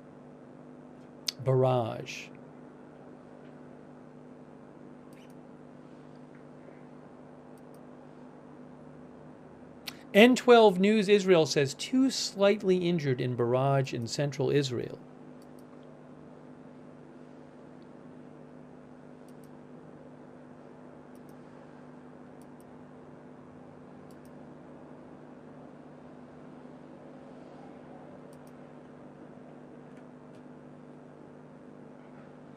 Oh, I'm seeing another shot of damage inside inside an apartment. Oh, I'm hearing an unconfirmed report that I just saw an unconfirmed report. There's an unconfirmed report from a Telegram news channel, the Hot News I follow, that is pretty reliable, I think. They're saying that 2 people were killed in the latest missile attack. They say in Ramat Gan. That's unconfirmed. Ramat Gan? Ramat Gan, Israel is just outside of Tel Aviv. It's in the Tel Aviv district.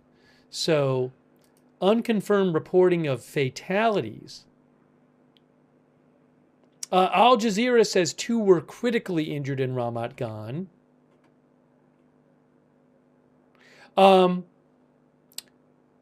N12 News says in the center of Israel there are 2 seriously injured unconscious people. Rescue forces are operating in several areas across the country where reports of falls have been received. I'm going to change the headline here. Injuries and damage in Israel after Iranian missile attack. So starting to see these reports of injuries and damage. Again, the IDF says their rescue forces are operating in several areas across the country where reports of falls have been received.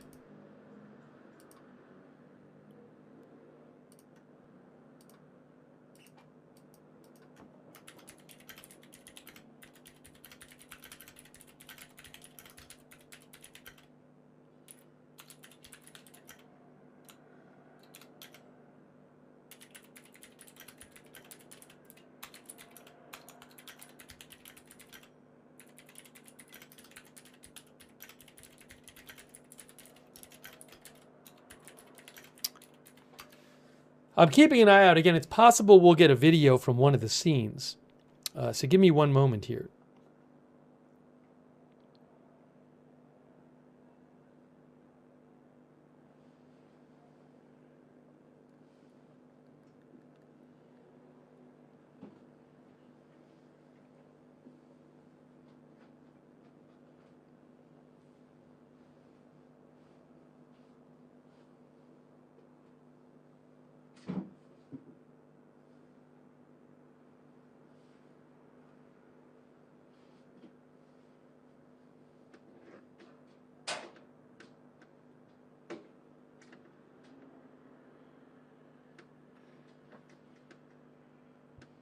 Don't see any videos yet. I'm looking though.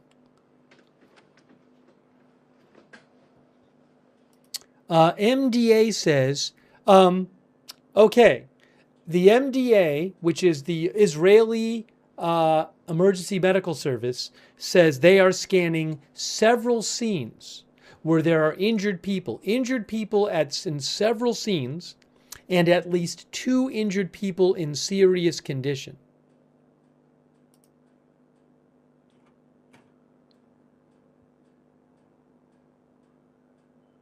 It sounds like maybe 2 dead. That's what it's sounding like. But hopefully that's not the case. Yes, multiple Telegram channels I look to for Israeli news are saying there are 2 dead in Ramat Gan, which is in metropolitan Tel Aviv.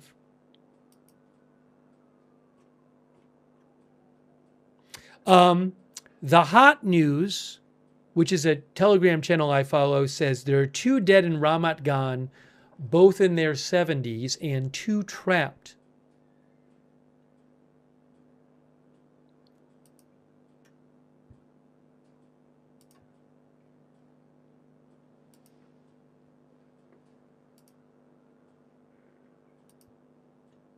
I don't have any video yet.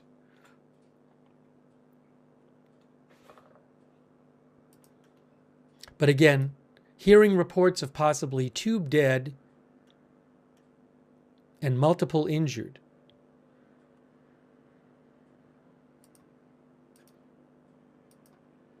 In the latest missile attack.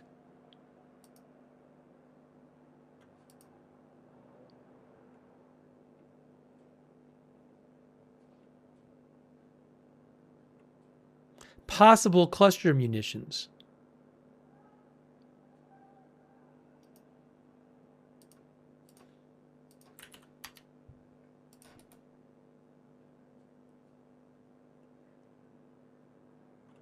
Give me a moment here, guys. I am getting updates for you.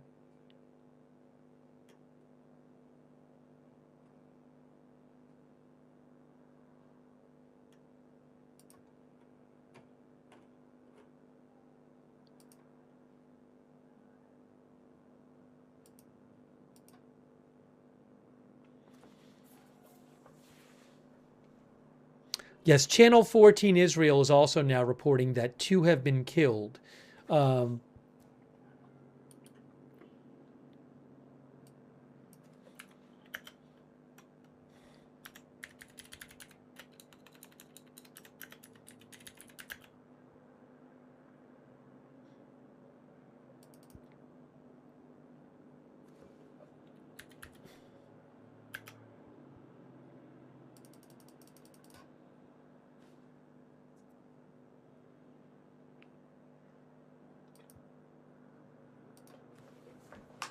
Sorry.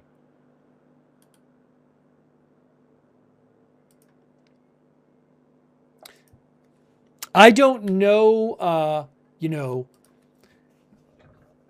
why there's several sites that have damage. Was there some issue shooting down this missile? Was it a certain kind of, there's some talk of it being a cluster munition that spreads out. That cluster munition has multiple munitions inside the single warhead. That spread out over an area. So I can't diagnose any of this stuff right now. Was it multiple missiles? I don't know. Cluster munitions release smaller submunitions, says Wikipedia.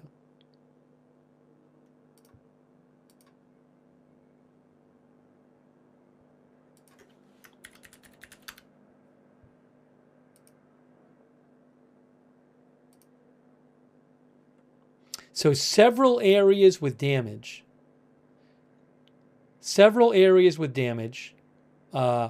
Multiple injured, 2 reported dead.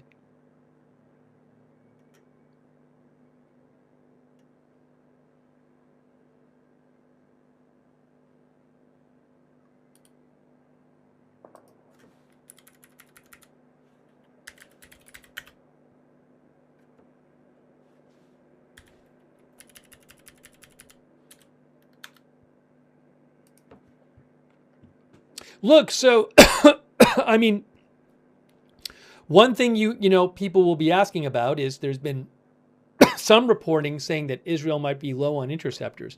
I don't know if that's true.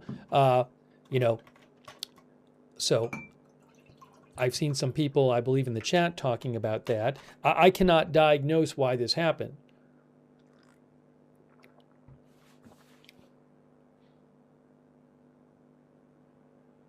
But 2 people are dead.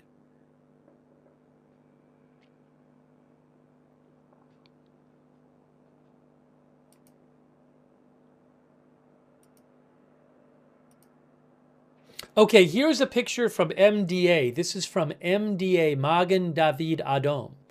They just posted that. That's the Israeli emergency. MDA is the Israeli emergency response organization. So that's for example, that's one site with damage. You can see that on the screen there. That is from MDA.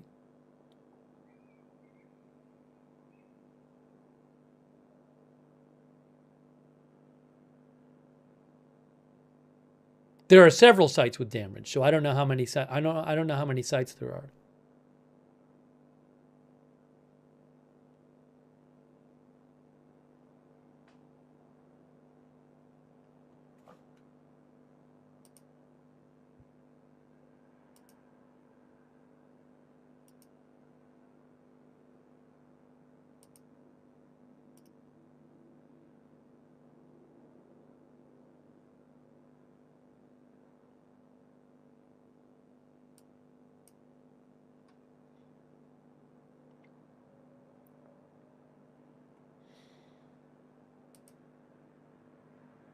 I also don't know, in the past, a lot of the time in the past, when there is a rocket or missile that causes damage, I will get some live video from it.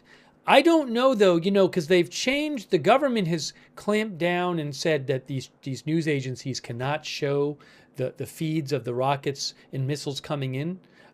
So they've clamped down on that. I don't know if they're similarly going to clamp down and say that, no, you cannot go with cameras to these sites. I don't know. We'll see. I'll let you know if I get any video in. I mean, usually I would get video in from an incident like this, but I haven't seen any yet from the providers I use.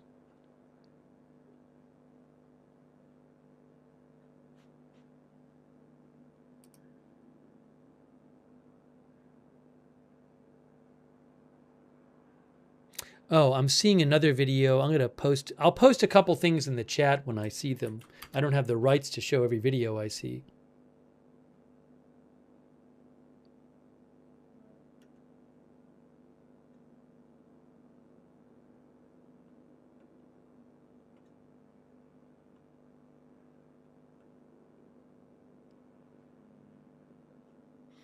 I have another, wow, hold on.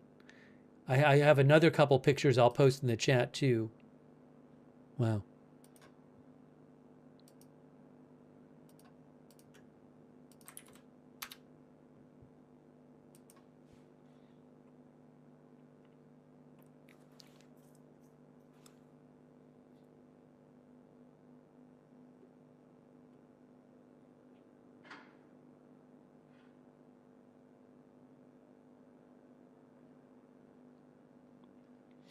Israel's volunteer-based EMS organization, United Hatzalah, says they provided emergency treatment to several patients in critical condition. Following nationwide sirens on Wednesday, responders administered initial care at several locations in central Israel. Details to follow. That's from United Hatzalah. So they said they treated several people in critical condition.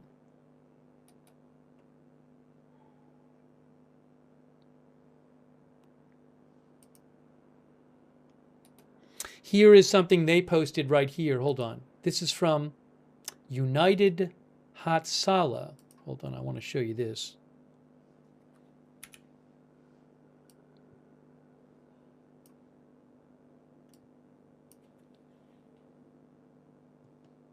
See, it says United Hatzalah. And they posted a photo on their social media there of damage. Can't really see the whole scene, but there are multiple locations where we've heard of damage. Rescue operations ongoing.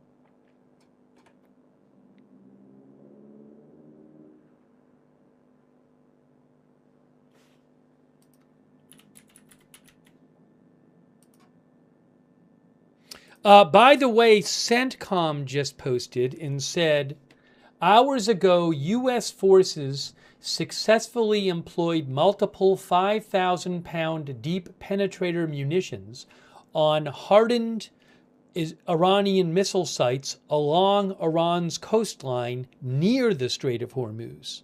The Iranian anti-ship cruise missiles in these sites posed a risk to international shipping in the strait.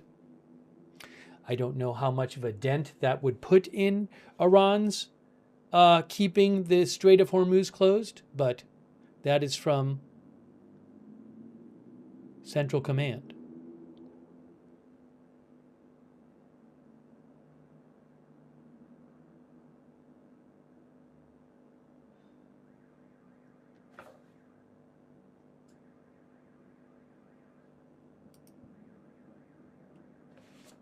Okay. So it's interesting. I heard from one of the news agencies I work with, they're sending a team to one of the damage sites, but they don't know if they're going to be able to do a live on it. I don't know if that's going to be allowed, but they are sending a team out there.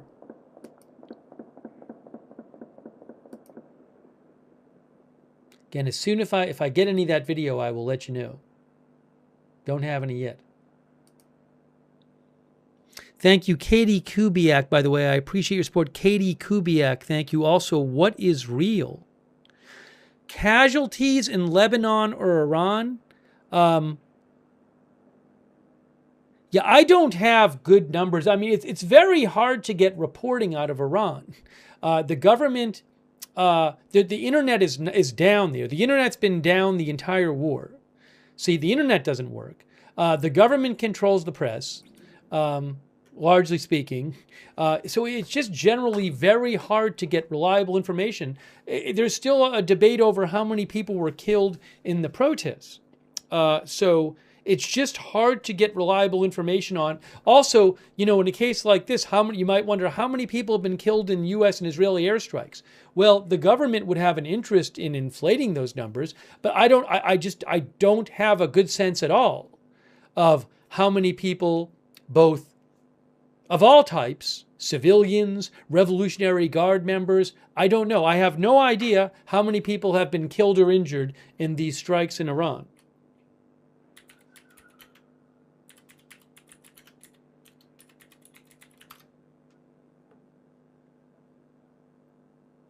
You know, I see some numbers here and there, and I just don't know how reliable they are.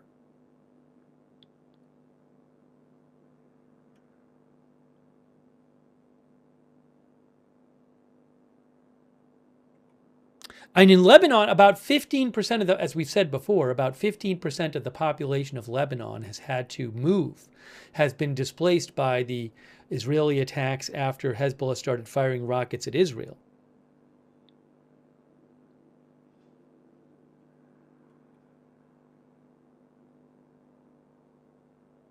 Amnesty International claimed that, hang on.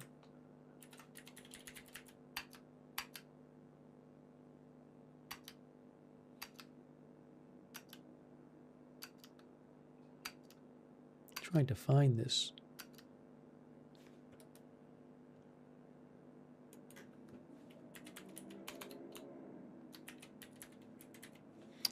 Amnesty International claims that, according to reports, at least 1,255 people have been killed in Iran and over 773 in Lebanon. and at least 12 killed in Israel. Again, I cannot verify those numbers. I just don't know.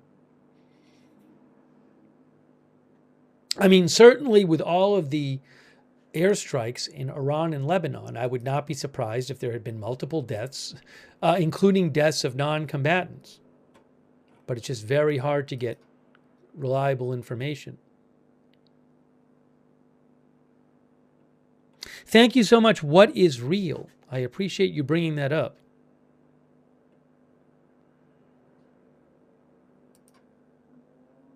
Oh, hold on. I have video. I have video from Israel. Breaking news. Video from Israel. Hang on a moment. I'm going to put it up on the screen for you. Video from Israel coming right now. We have video live from Israel. Live video right here.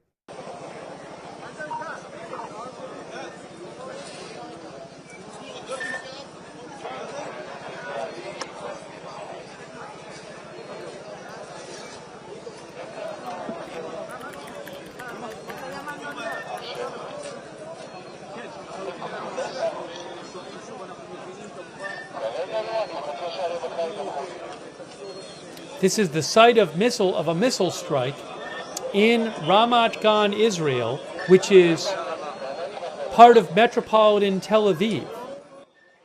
Part of metropolitan Tel Aviv. Looks like you can see damaged cars there. Again, multiple sites with damage in Israel after the latest Iranian missile attack. 2 reported dead.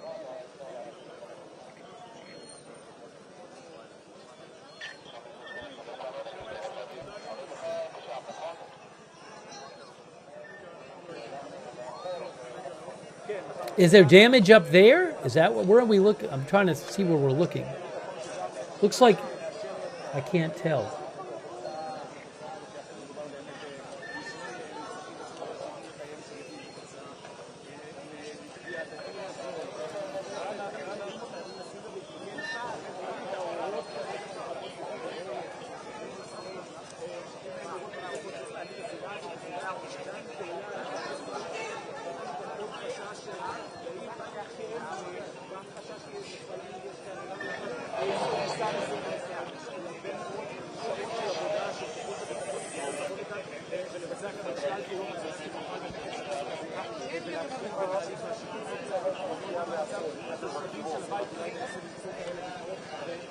See a lot of first responders there.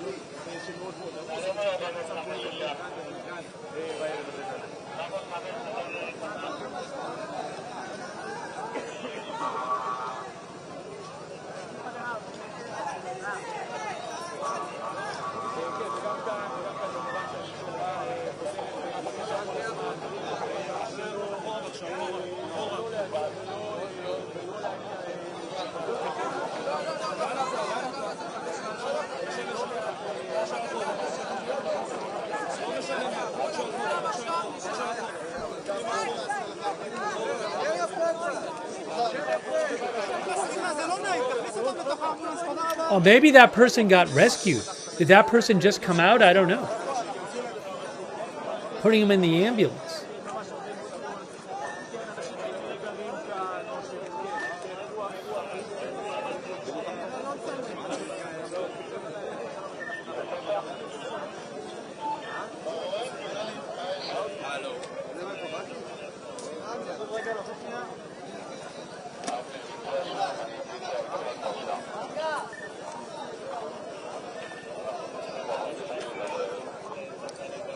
Can see a damaged car right there in the front, the blue car.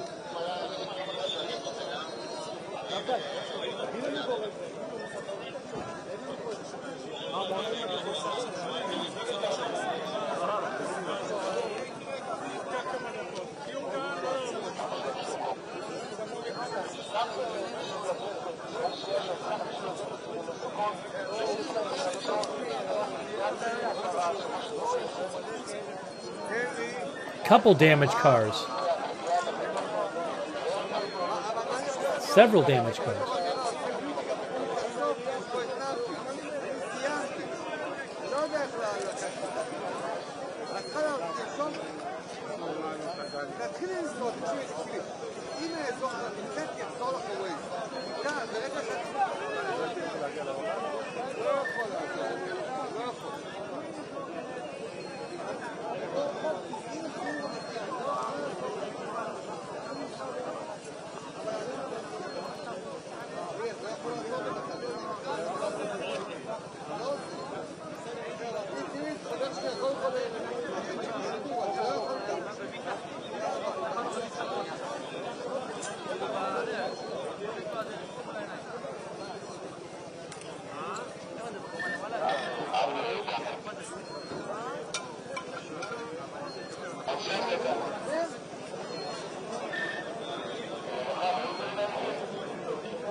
So this was I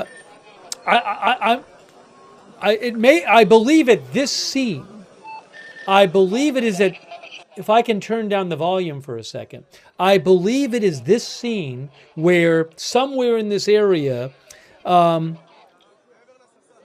MDA,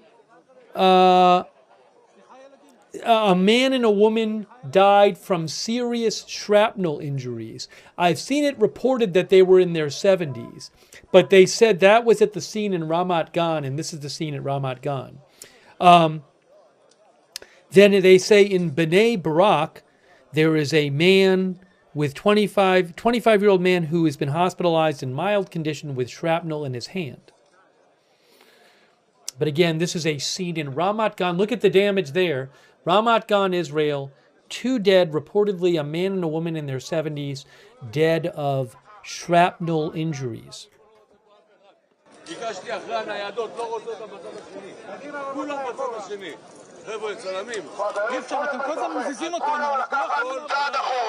בבקשה לקחת צעד אחורה לתוך חברים,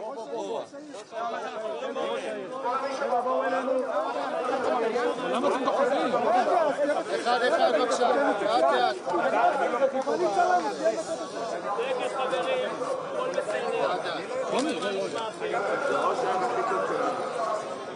ראש העיר כרמל שאמה הכהן. למה אתה דוחף? תעלו לי למטה, בואו למטה. בבקשה, כולם ביחד. ראש העיר ידבר. בבקשה. ראש עיריית רמת-גן כרמל שאמה הכהן. לילה קשה מאוד לצערי. אנחנו רבויי מתחים על מתחת רב זירתי. זו כבר הזירה השנייה שאני מבקר, אבל זו הזירה הקשה. There was damage at a train station. ראו את מה שלצערנו ראו ומטפלים. יש פה המון מתגודדים. אני רוצה להעביר מסר כפול, והוא חשוב ואפילו קריטי. אחד, זה מפריע מאוד בכוחות ההצלה לטפל בזירות מורכבות. הדבר השני, בכל רגע עלולה להישמע התראה של ירי של מטח מלבנון עם דקה וחצי. אין כאן מקלט ענק שיכול להכיל כאן מאות האנשים. לכו הביתה. אם לא הייתי ראש עיר, הייתי נסגר עכשיו בבית שלי. אתם מסכנים את החיים שלכם. מעבר לכך, אמרתי, זה לשעות קשות מאוד לעיר, אבל יש לנו אנשים ונשות מקצוע, סופר מקצוענים.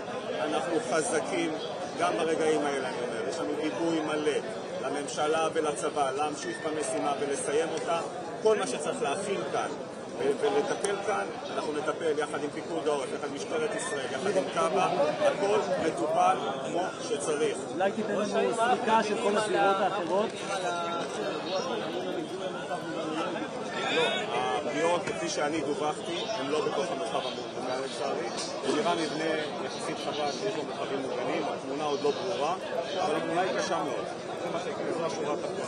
מעבר לפגיעות ברכוש שאנחנו כבר לא אוהבים לראות אותם, אבל כואב לראות את העיר נפצעת בעוד מקום, אבל כשזה מגיע לבני אדם, זה המחיר היקר ביותר, ואנחנו עם בצער רב, אבל עדיין אנחנו כרגע עסוקים ולטפל בזירות, וגם לטפל בזירות ולהחזיר שגרה, יש בתוך שחררים גם שנהרסו בתים, אבל פה מאחורי, עשרות מטר איראן, קרה אסון גדול, ומלחמה, אלה המחירים של מלחמה, אנחנו מדברים על שתי זירות, לא, שתי זירות, אבל הכל תלוי כמה אתה מגדיר זירה. זו זירה במלוא מובן המילה. וזירות שעדיין אתה תראה הרס, ואדם רגיל מאוד ייבהל, יראה מכוניות שרופות או שבורות והרוסות, יראה ויטרינות ובתים שבורים, ועדיין אלה זירות, מבחינתנו זירות קלות. I saw a report from Israel Hayom, which is an Israeli newspaper, and they say a paramedic who they talked to said that they saw smoke rising from a building with extensive destruction. At this scene, they saw in the rubble 2 unconscious people without a pulse and without breathing with severe injuries. They were pronounced dead at the scene. They continue to search for more injured people. I do not know. I believe I have seen online there's a train station that's damaged. I have seen at least I've seen at least what appears to be 3 or 4 scenes with damage. I don't know if this is due to a cluster warhead that scattered different submunitions out over a wider area, or were there multiple missiles, or was this was it an interception where things got spread out? I just don't have that information. But again, there are multiple scenes, not just one scene with some significant damage. This is obviously not a train station. There's a train station that has damage too. But this is where this is in Ramat Gan in metropolitan Tel Aviv, where 2 people have died.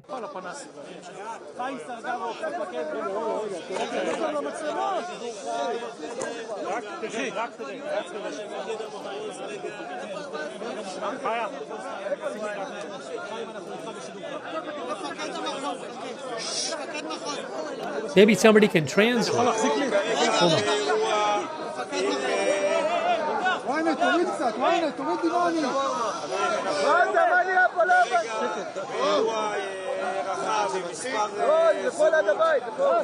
נמצאים בזירה הקשה ביותר שבה יש 2 הרוגים שנמצאים במבנה בקומה השלישית.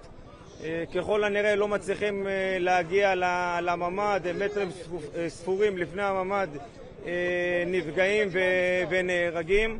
במקביל למספר זירות, אפשר להגיד שיש לנו פצוע קל נוסף, אבל המספרים יכולים להשתנות. זו הזירה הקשה ביותר. במקביל לאירועים האלה יש לנו אירוע רצח, אירוע פלילי, חשד לרצח באזור חולון, ככה שיש לנו מספר זירות במקביל. עד כאן. מפקד המחוז, מה המצב הזירות בכל תל אביב? מפקד המחוז, איך אתם מבינים שלא יצא את ההצעה הזו? לא מצליחים לקבל פה את המידע הזה, אבל כן.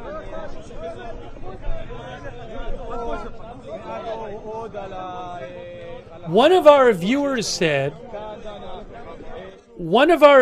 said that there were, I don't know if this is true, one of our viewers said that there were a couple of people. Can I find the comment here? Yes, our viewer Shlom Isela said he said there were 2 casualties on 3rd floor that couldn't get to the safe room. I'll have to look up and see what else is being reported about this. בשורה התחתונה עדיין, דנה ערב קשה, תוצאה קשה, 2 נרצחים כאן, בקומה השלישית, ברמת גן, ואולי ננסה לדבר כאן עם נציג של כבאות והצלה, שנמצא כאן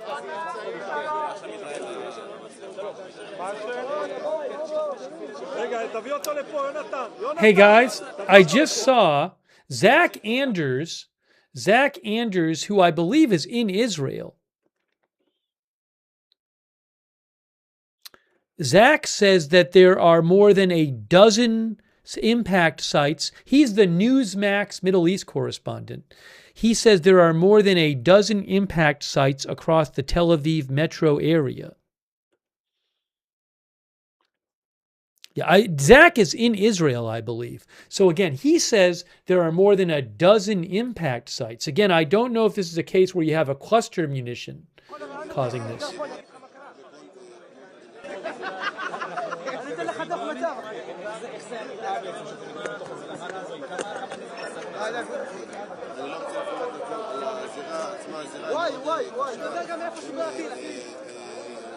חברים, נגנב, שואל,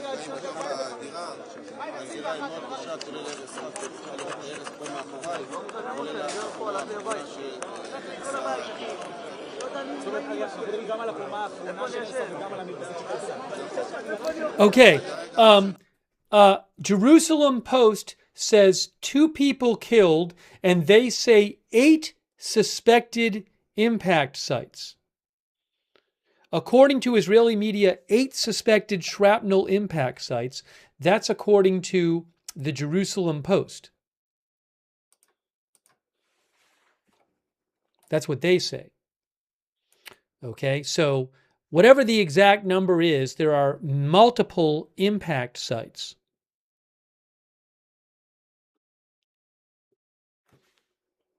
שומעים כאן גם מצוות כבאות והצלה באו מנסים לזגות את הזירה כמה שאפשר. רבה, יש לך מישהו באנגלית? אם אני רגע אצא, רגע מאפרים, אתם תוכלו אולי לראות בצורה טובה יותר כמות ההרס שיש כאן על המדרכה, אולי מה שיכול לתת לנו עוד מעט איזושהי זווית, שבאמת הרבה מאוד אבנים על הרצפה. גדעון. בעצם קומה שלמה שקורסת, ככה זה נראה בעצם המדפסת, ביחד עם הקומה הרביעית, ככה בעצם מספרים לנו כרגע בכבאות שהצלה, מייצרים את ה...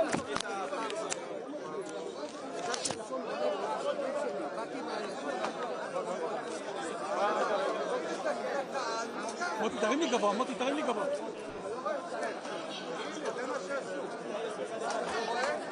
בדיוק, זה אני אומר.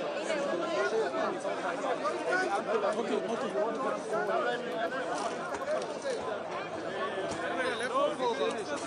Look at the damage. See, look at the damage right here.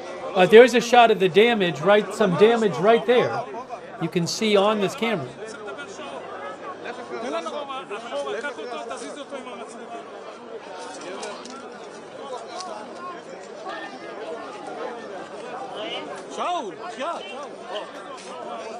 יש פקודה לצאת מהספסל. יאללה, אחורה.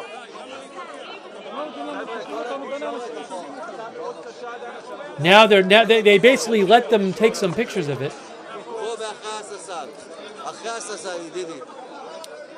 Trey Yingst from Fox News, who I believe is in the Middle East, he may be in Israel. He says 2 killed during the latest Iranian missile barrage. Trey says cluster munitions rained down on Tel Aviv and surrounding areas. So multiple reports that this is a attack with cluster munitions. Again, you'd have a missile that carries multiple explosive munitions in the warhead that spread out over an area. And we're hearing about, we've heard a report that say 8 impact areas, a report says about a dozen impact areas, but damage in multiple areas from what it looks like it may have been a cluster munition attack, cluster munition missile attack.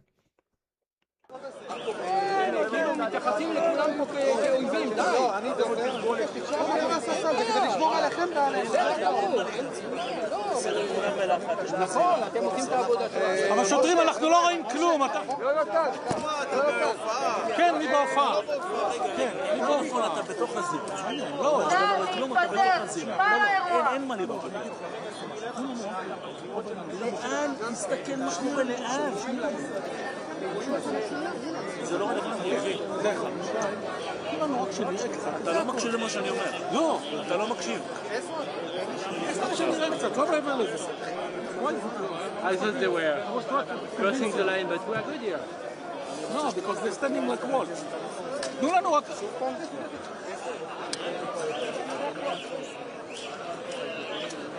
יש מישהו, תגיד לי ש...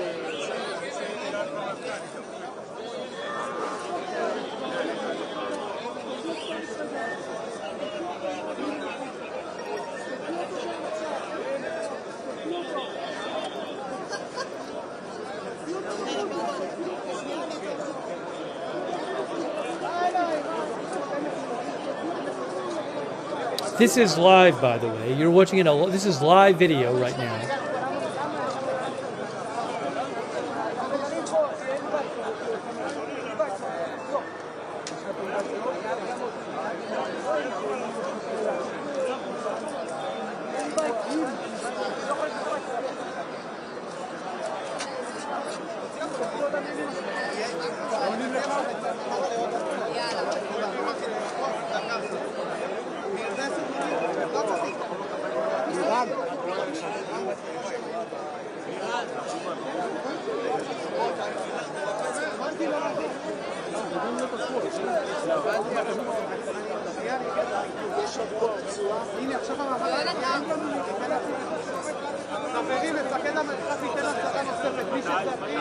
סליחה, את יכולה לזוז? את גרה פה?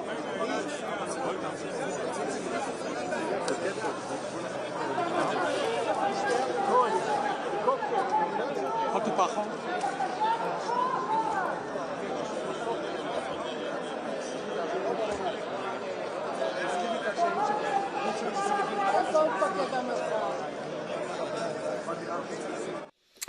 N12 News reports, so again, multiple damage sites in the Tel Aviv area. This is Ramat Gan, which is in Metro Tel Aviv, east of Tel Aviv City. N12 News reports that Israel Railways says due to a falling piece of shrapnel in the Tel Aviv Savidor Center train station, damage was caused at the train station. Train traffic there has been temporarily halted at that station. They have shuttles instead taking people. No injuries at the train station that has had damage. What is this? Hold on a minute.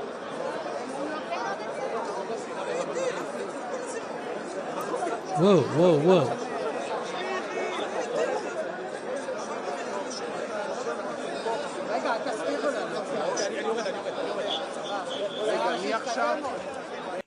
I just saw a video from N12 News which purports to show one of the missiles coming down. It seems to explode just before it hits the ground and then maybe spreads munitions. Hold on a second. Let me see. Let me see if I can find the video.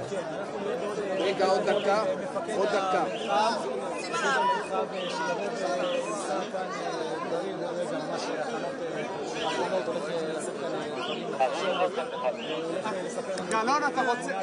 גלון, אנחנו עובדים בצבא. רגע. שנייה, אנחנו לא נותנים את המפקד למה שאנחנו עושים. רגע.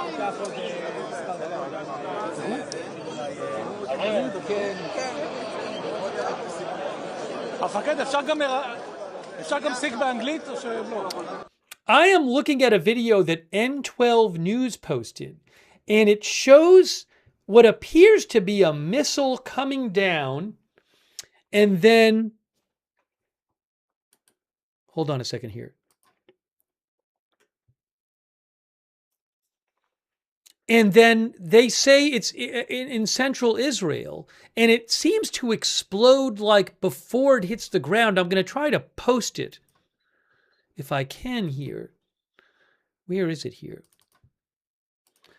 N12 News Israel posted this on their Telegram, saying it was video of one of the Iranian missile strikes in central Israel.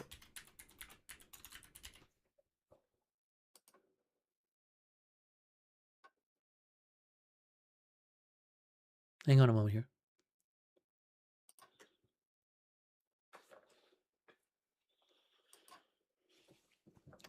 Hold on. I'll post a link in the chat. I'm going to post a link in the chat for you guys. Just give me a moment here. Guys, I'm posting the link in the chat right now. I don't have the rights to the video. But I just posted the link in the chat. Hold on. Somebody.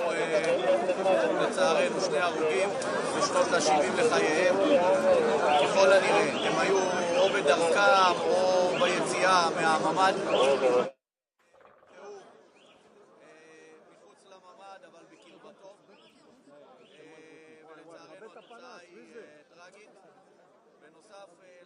נוספות, יש זירות הרס נוספות, חלקם בשטחים פתוחים, אתרי בנייה שאנחנו עדיין סורקים לראות האם יש פועלים, אין פועלים, וחלקם בשטחים פתוחים עם נזק סביבתי קל. מכאן אני קורא גם לסקרנים ואנשים שנמצאים פה, גשו לבתים, סיימנו פה את האירוע, זיקינו את כל הבניינים, אין כאן נפגעים נוספים ואין צורך בסיוע נוסף. יתרה מכך, אנחנו מטפלים בעוד זירות בגזרת מחוז תל אביב כולו, ומכאן אני קורא להישמע להנחיות פיקוד העורף. פעם אחר פעם אנחנו מבינים שהם מצילות חיים. אנחנו בגזרת גוש דן, אני כרגע מדבר, מדובר בלמעלה מ10 זירות. שנפגעים בעצם יש בזירה הזאת? נפגעים, יש נפגעי חרדה, נפגעים קל, אבל הזירה המרכזית היא הזירה הזאת. כמה נפגעים? אנחנו מכירים על 3 ועוד 4 של חרדה שסבלו במקום. תודה לכולם. מה שמך בהדרגה, אדוני? אדוני, מה השם בהדרגה? מסתכלים כרגע על מספר נפגעים קל, ככה מדווחים לנו ועוד מספר זירות מלבד הזירה הקשה הזאת. שם ודרגה. ניצב משנה אלעד קליין. נצ"מ אלעד קליין.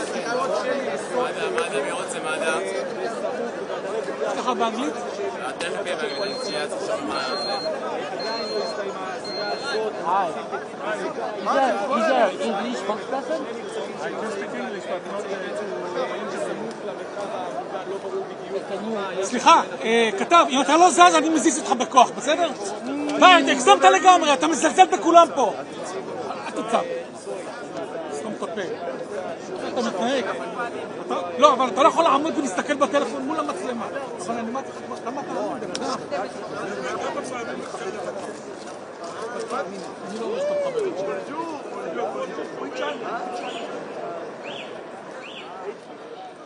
חברים, חיילות... You can't hear me. I believe there was just moments ago a new strike in Tel Aviv. Not in Tel Aviv, in Beirut, Israel, in Beirut, Lebanon, by Israel. So what I need to do is try to get that for you. If you give me a moment, I will try to, as you see some of the damage there in Ramat Gan, Israel, outside of Tel Aviv, outside of the city of Tel Aviv. This is a scene where 2 people were killed.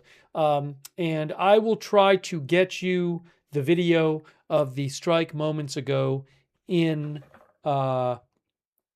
if you give me a moment, in Beirut. Okay, so just give me a moment and I will do that.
Oh, so the video I posted, the video I mentioned from N12 News, I don't know. Some people think it's a missile that explodes just before hitting the ground. So a bunch of people think it's a late interception. What is this?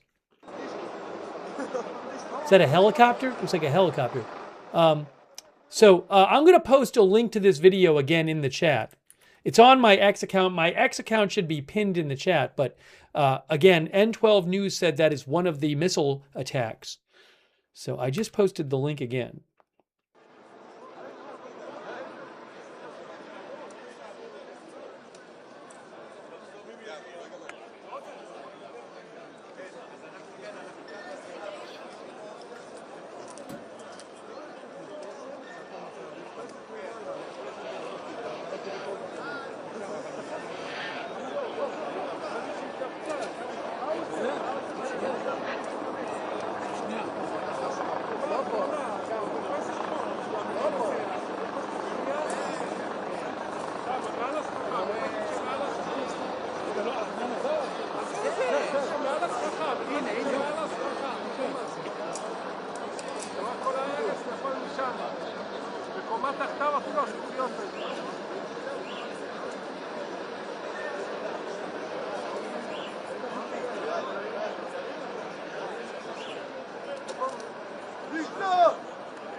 See the damage on the balcony there.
I'm muted. Hey, hold on. I was about to show you a video of a strike in Beirut from a couple minutes ago, and I think there was just another one. So let's just look at the video right now from Beirut. Hang on a moment here.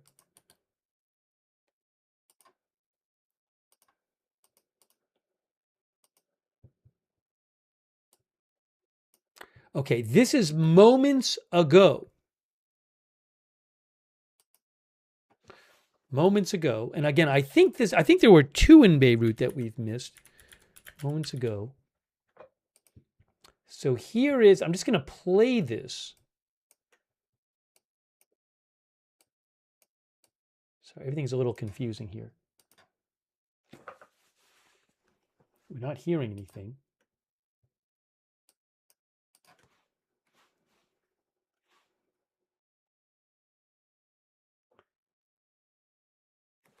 Why is there no, I don't know if there's no volume. Oh, hold on. Here you go.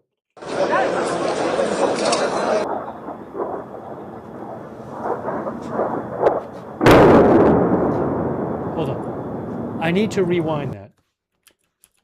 Again, this is moments ago in Israel, and Beirut, moments ago in Beirut.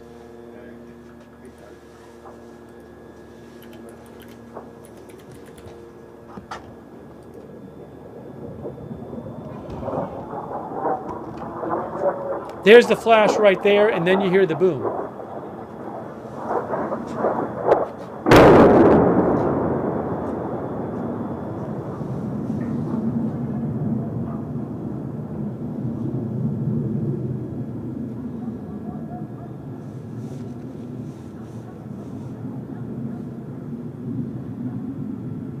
I think there might have been two strikes there moments ago, because we saw a flash before. You see a flash before it comes over. Watch.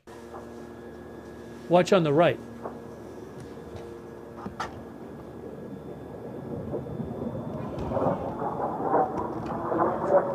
Flash. Well, maybe it hit there. Maybe. All right, hold on. I gotta get to the live shot from Tel Aviv for a second. I think maybe it was one strike. Hold on.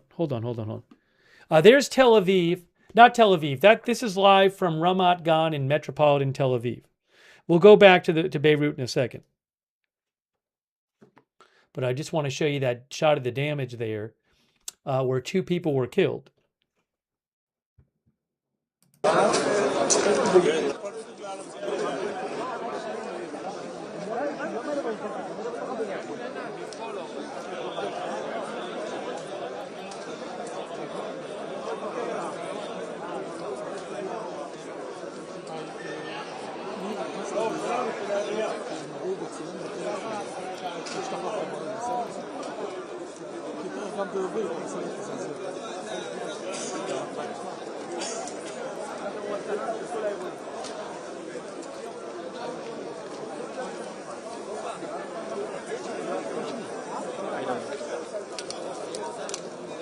They're sleeping.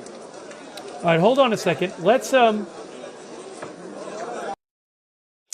go real quick, and let's go back to Beirut from moments ago in Beirut, and just show you again this strike.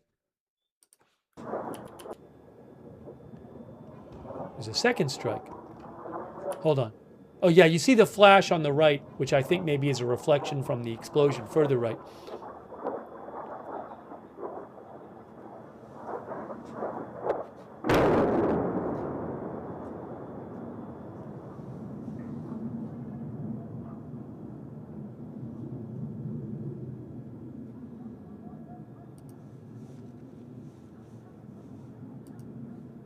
I have another one to show you as well.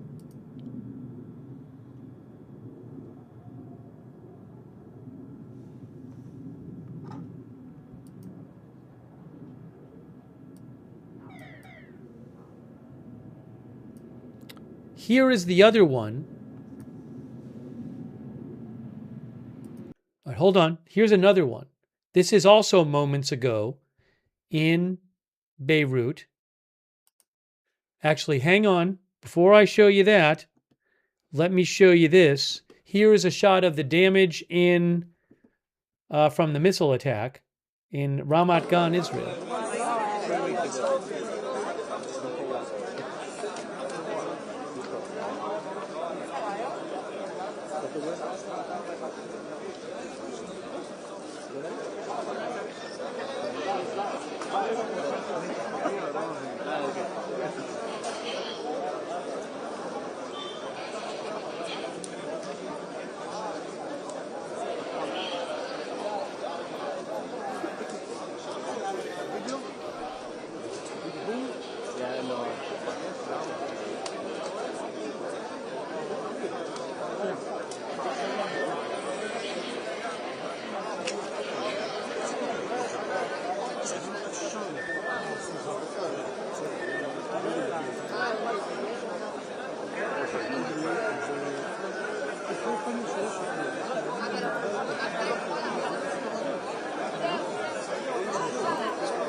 Now, let's look at the other strike from before. This I haven't even seen this one yet. This was also several minutes ago. This is before the other one, I believe. I think in Beirut. Sorry, the audio is a little messed up.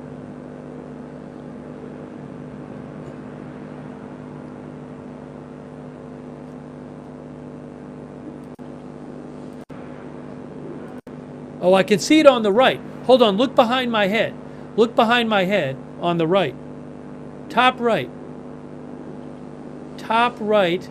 Boom, see that? Wow.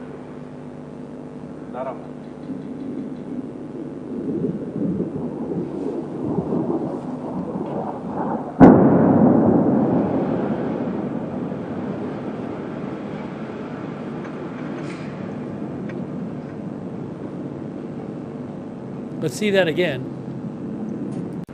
Again, top right of your screen.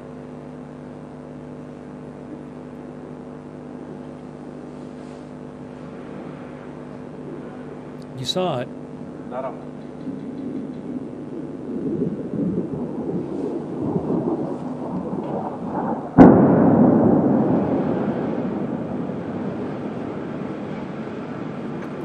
I don't know if it's the same strike. It's two different feeds. It might be the same strike. I thought the timing was a little different on them, but it could be that the cameras are a little off time from each other. But I thought maybe that was before the other one. Anyways, all right, let's get back to Tel Aviv. Let me just do this real quick. If I can show that to you one more time.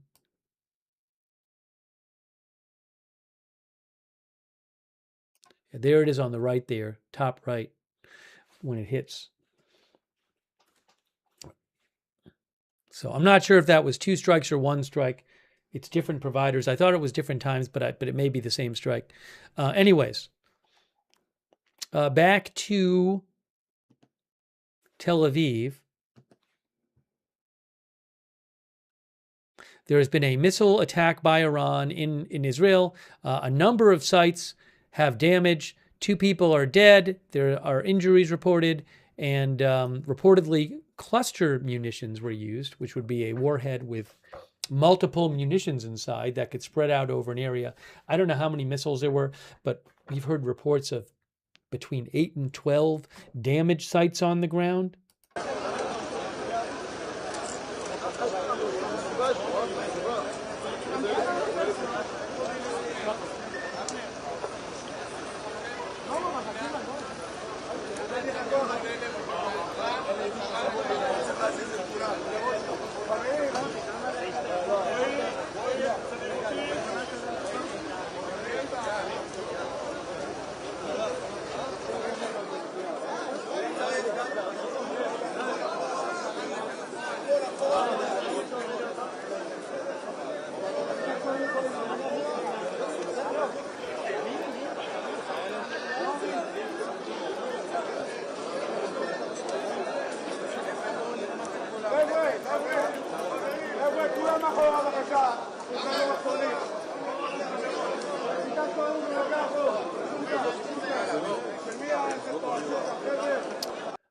Kuwait says they are currently intercepting missile attacks and hostile drones. That was posted several minutes ago by Kuwait.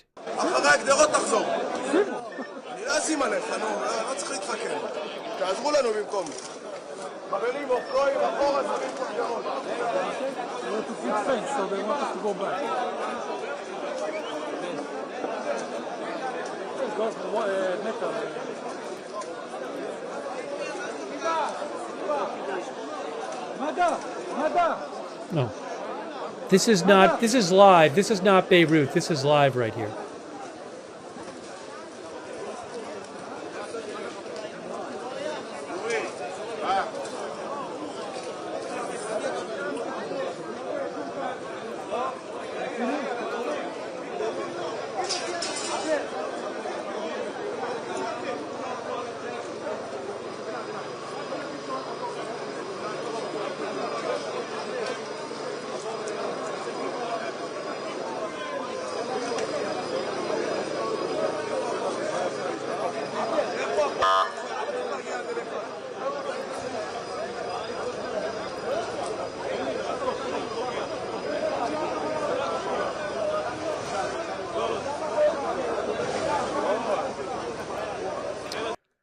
Haaretz reporter Bar Peleg, who is with the Haaretz in Israel, says there are 10 cluster munition impact sites in Metro Tel Aviv area, Gush Dan area, which I believe is Metro Tel Aviv. 10 different impact sites. Yes, Metro Tel Aviv. A couple in their 70s was inside the house at this site, and a cluster bomb penetrated from the roof and exploded in the center of the room, says Bar Peleg. Bar Peleg of Haaretz says it is apparent from several recent sites that the cluster bomb succeeds in penetrating into apartments. But the more damage.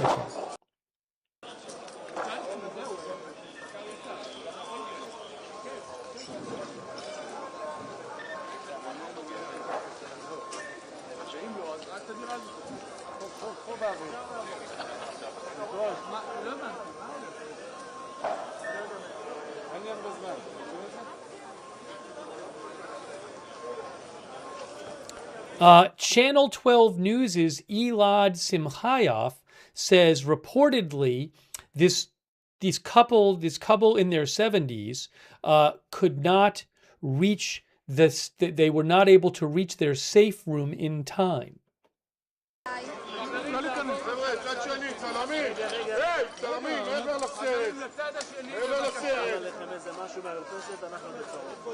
מעבר לסרט, מעבר לסרט. המקפצן שלך גם יבוא, אל תדאג.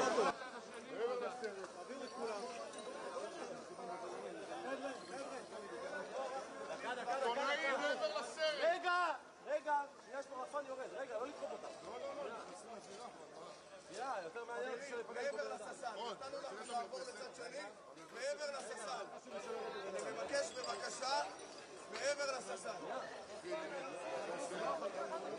עכשיו, אתם יכולים לעבור עכשיו.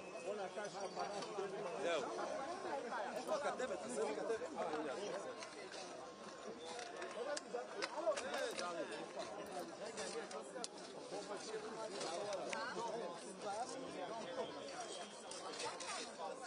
מה זה, יש לך מישהו באנגלית?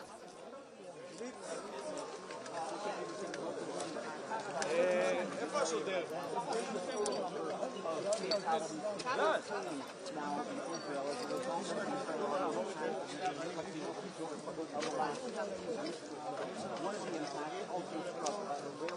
סליחה, אתם יכולים לדבר בצד?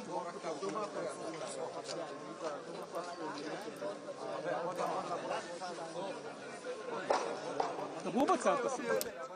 A quick thank you to Ish Kabox. No, I don't have access to footage from Iran. I never generally have access to Iran footage, Iran live streams. Only when the government puts it out. They maintain a tight control on things there. So I'm not keeping it from you. It's just nothing I ever generally have access to. Thank you to Gamer Dude. A couple of our viewers like Gamer Dude have said, why do we get to see this when Israel government doesn't allow the news agencies to show the rockets and the missiles coming down from the sky? Well, the government says that showing the attacks in the sky helps Iran. Whether that's their reason or if it's part that or part political or whatever, I don't know. But one of our viewers said, well, they want people to see this. And I certainly could understand. I don't know that this helps them the way showing this would help Iran as much as showing the sky would help them. But also it's possible that the government wants people to be able to see the damage caused. So again, I can't speak for the government, but we're not allowed to see we are not at this point allowed to see the missile attacks, but this footage is still being allowed to go out. I have another angle here too, which I will show you in a second. Thank you to Gamer Dude. Thank you again, Stephen Kish, for the memberships. Betsy's Tag, thank you. ID Doc. Shlomisella. They're putting up barriers now. Real Brooklyn Rob, thank you for the memberships. Bot Socks. Marky B. Yeah. Haroon AQ. One Sign, thank you. Also Avira and John Bella, thank you. Also Tom Lewis, if I didn't thank you already.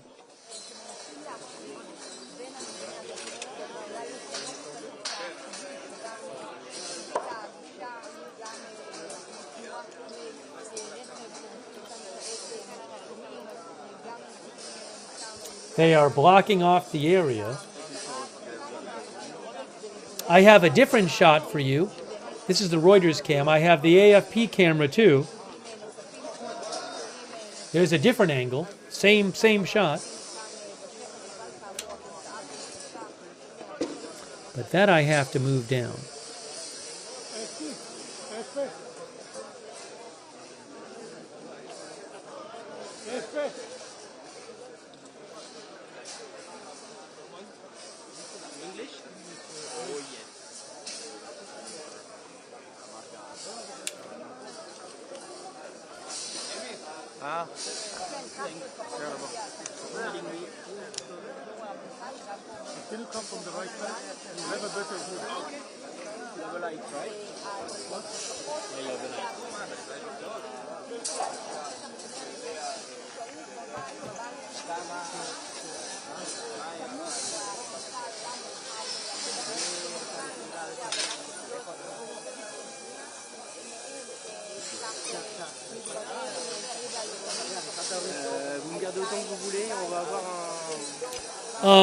I have an update here.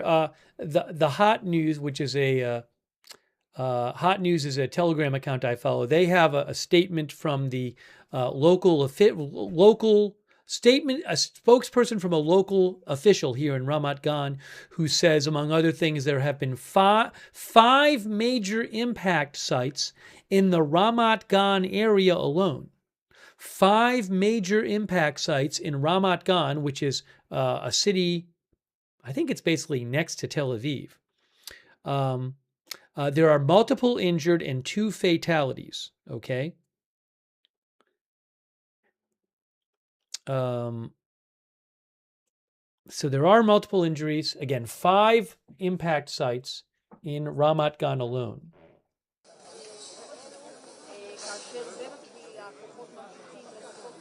Now, I believe this might be the main impact site, but there is a significant damage at a train station in Tel Aviv. We know that. So there is damage at multiple sites.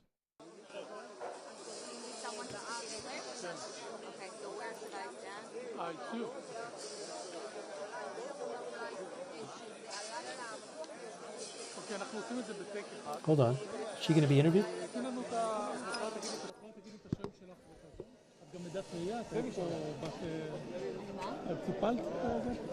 אני מיחידת הרחפנים של איחוד הצלה. אתם איחוד הצלה? כן. את לא הגעת לזירה או משהו ראשונה? לא ראשונה, אבל אנחנו באנו מיחידת הרחפנים. אנחנו עכשיו מעלים הרחפנים לבדוק אם יש מגג. אנחנו קודם רוצים לעשות עם דין, בסדר? מיד אחריך. היי, יוגל. You good? אני רק הולך למעלה לשלם לך. Hold on.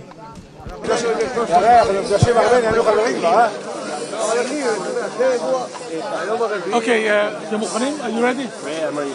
Okay, Dean, can you please tell us what can you tell us about the scene? My name is Lieutenant Dean Elston, international spokesperson for the Israel Police. You can see behind me we're standing in the heart of a residential community, which is the latest victim of the Iranian barrage of rockets targeting our civilians, a pattern we've seen all too often since the start of this operation. What we have here is a residential building that was hit seemingly, according to the initial assessment, by a cluster munition, which collapsed the roof in on an elderly couple that were in their room. Unfortunately, this couple did not go to the safe room when the alarm sounded, and as a result, we have this unfortunate tragedy. Our thoughts and our prayers are with their family at this time. This is just one scene of various that we have throughout the district. Our police officers, our bomb disposal units are constantly on alert and right now active in all of these sites in order to secure the location and also neutralize any hazardous debris. I remind you that we're talking about cluster missiles, which means that these submunitions may still be unexploded at these sites, and that's why it's extremely dangerous, and we call on the public not to get close to these impact sites. When you see any debris of such, call 100 immediately so our bomb disposal experts can come and neutralize them. Is this bomb cluster was different than the others? It seems like it was bigger. From what we understand from the initial assessment from our bomb disposal units, we're talking about a cluster missile that was fired with the submunitions that sprayed over several kilometers. As you know, we're talking about various different sites that have property damage. This is the only site at this time that we know of where we have any injured, let alone 2 casualties. Thank you. At this time, we're talking about just this scene where we have the 2 fatalities. It's an elderly couple that unfortunately did not go into their safe room at the time of the siren, and when the submunition landed, it collapsed the roof in on top of them. In this building right now, but of course, this is a developing situation. We can still be getting reports in of other sites that have not been alerted to us just yet, but our officers are going street to street patrolling and answering all calls that come in at this time.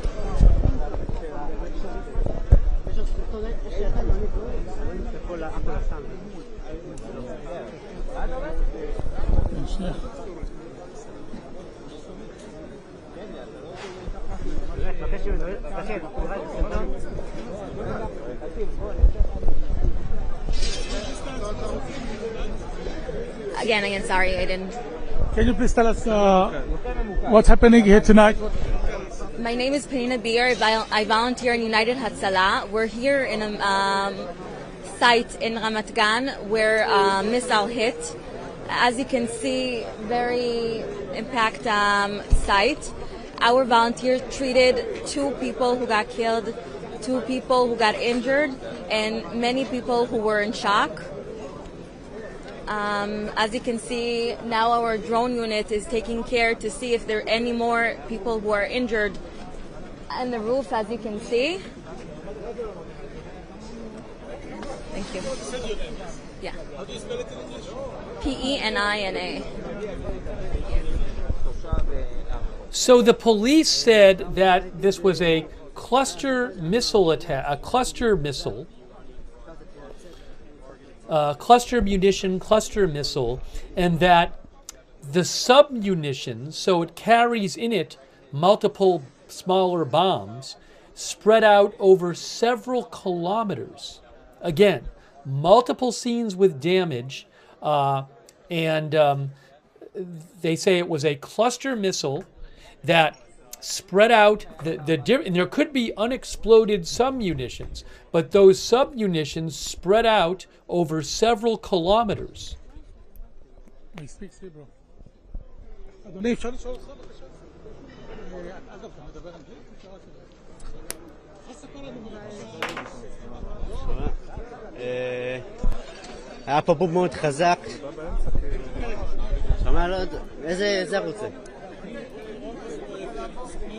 מה? לא יודע אם זה. לא, אבל לא בא להתפרסם, אני לא רוצה כזה. לא, לא יודע, לא. היה בום מאוד חזק. היה בום מאוד חזק, שמענו דברים שנופלים וזה. וקראנו כוחות הביטחון, לא יודע. מה... כן, נכנסתי לדירה, אז ניסיתי לזהות פצועים, כי אין מצווה להציל נפש מישראל, שככה התורה מצווה אותנו. והכל היה מאוד ישן וזה, אז לא ראיתי את הנפגעים, אבל... ואז כוחות הביטחון הגיעו, כוחות של ההצלה, והזיעו אותם. לא, לא, לא רוצה... שב הרחוב תכתוב. תכתוב שב הרחוב. מה הייתי? זה לא מעניין אותי. זה לא מעניין אותי. 70 שנה על תושב רמת גן.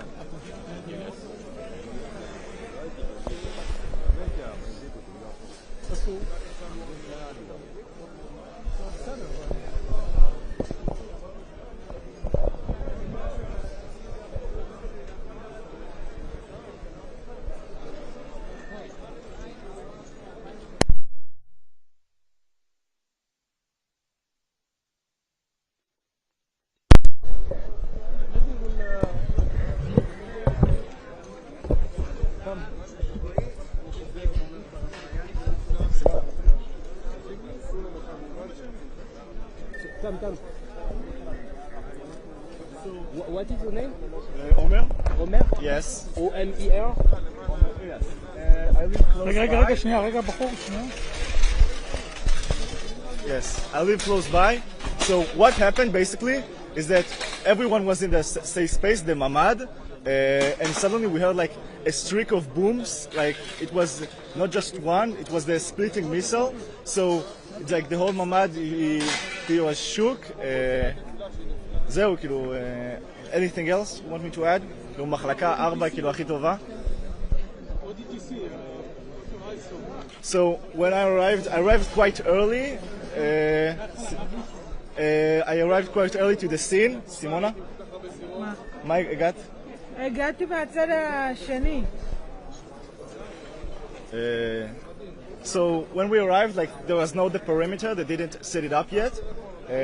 So everything was quite early. Other than that, quite destruction. There's two people who were killed by the missile. כאילו תן, אוקיי. כאילו הגעתי לפה, אני אדבר לך בעברית כי זה יותר קל לי. הגעתי לפה, כאילו הגעתי יחסית מוקדם, כי לא היה עדיין את כל המתחם והכל. וכאילו היה טיפה עשן באזור, אבל לא משהו רציני. כאילו פשוט זה זירה שכאילו הטיל יותר קטן, זה לא כמו זירות אחרות. אז אם אתה זוכר מה שהיה בשום... עומר. אני לא יכול להגיד. אני לא יכול, אתה יודע, אני חייב.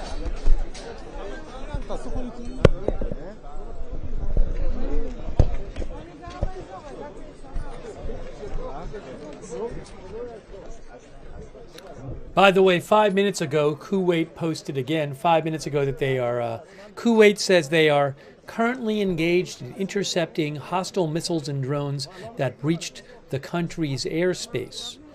You heard that witness right there say that, you hear the witness said right there that the missiles split up into multiple parts. Again, this was a cluster missile attack. Multiple submunitions.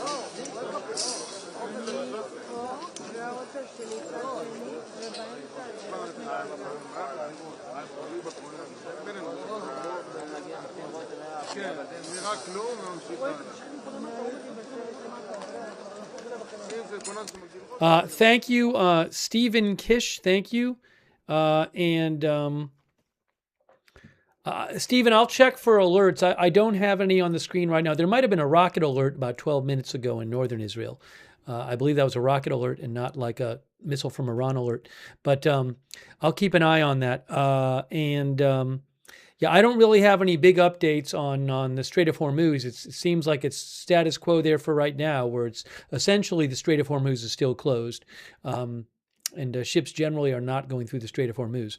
Thank you to Cosmic Brownies and also Johnny Mac, thank you, and Frosted X Flames, who says, we are involved with a fight that has been going on for centuries. We have no business in this war.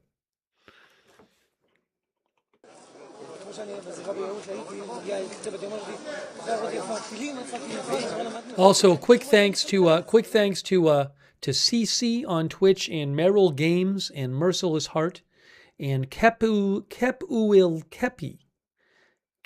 Kepi and Big Dog Gaming on Twitch as well.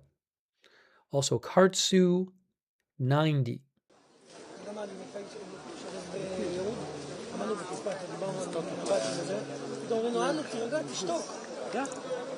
Which one? The first one in Hebrew.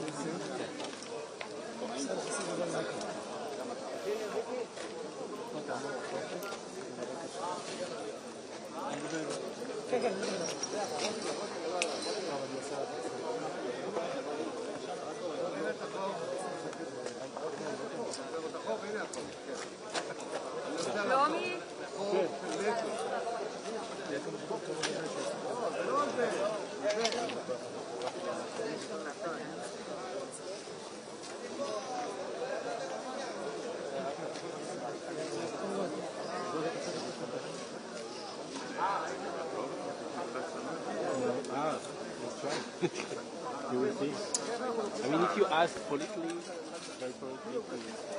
get some images, because we did this. I also saw reports claiming there might have been another attack on the area around the U.S. Embassy in Baghdad, which has been attacked several times during this war. So let me see if I can find you more about that. I'm not sure. I've seen some mention of it. Faytux News posted something. Faytux News said it's a supposed video of a drone hit on the U.S. Embassy compound in Baghdad, which has been hit multiple times by attacks, that compound. So I posted a link to it in the chat if you want to see it.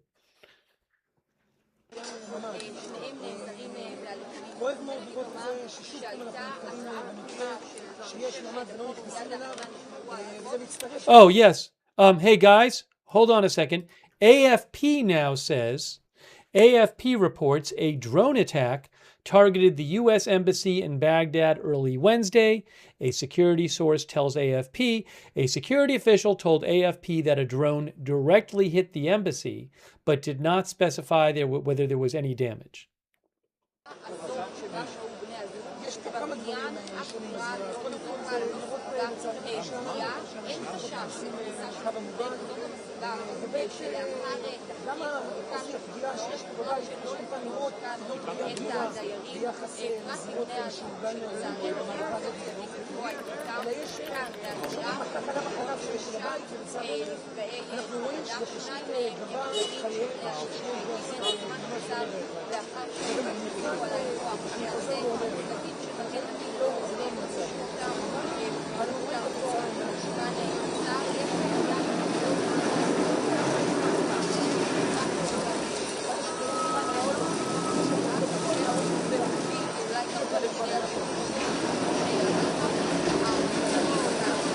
Oh, look at this. Hold on. We have some cleaning operation going on. Look at this, guys. Look at this. Wow.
מה שכואב לראות זה בבית שממש יש ממ"ד שלצערנו לא נכנס לשם וזה מצטרף לרוב הנרצחים במערכה הזאת.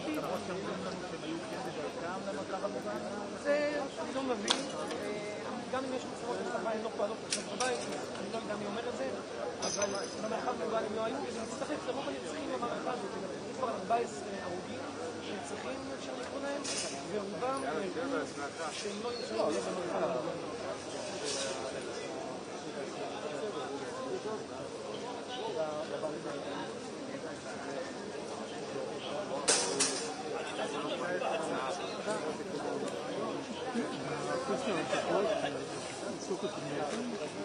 No, this is from a photographer.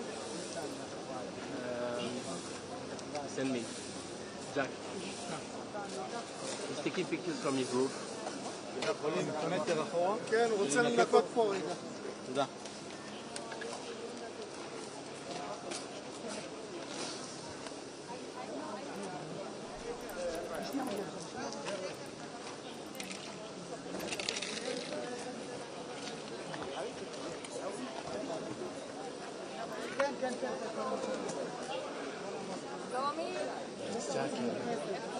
pictures of interception every day. ג'ני, אנחנו הולכים הביתה, זהו? Yes, it's visible from אני ליד בית. אני ליד בית. ועליי. Thank you.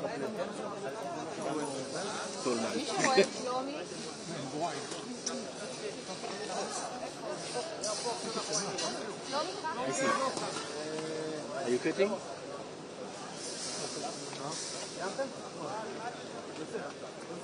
כן, לילה קשה כאן, ברמת גן, עלי מצב של פגיעות רבות מספר גוש דן, שהזירה המרכזית כאן, מאחוריי עכשיו מזכים אותה, שנמצא בשני האירוע הזה כאן, שלצערנו לא נכנסו כאן לצידי ישראל,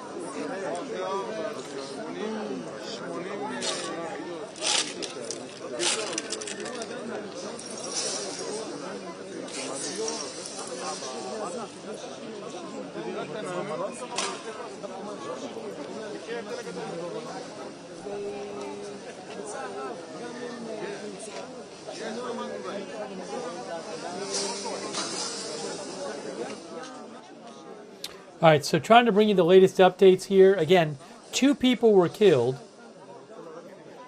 in this missile strike. It was Israel believes it was a cluster missile, which ends up having multiple submunitions inside, which spread out over an area. The submunitions spread out over several kilometers. One of the submunitions hit an apartment building where a couple in their 70s had not gone to their safe room, and it exploded and it killed the couple. Also reports of multiple injured, multiple sites with damage, and again, submunitions from a cluster missile spread out over several kilometers.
So again, with a cluster missile, it opens up before landing and it spreads submunitions out over an area.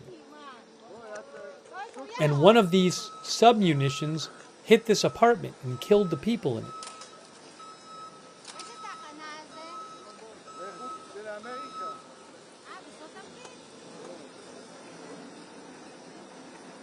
Thank you, Haroon AQ and Stephen Kish.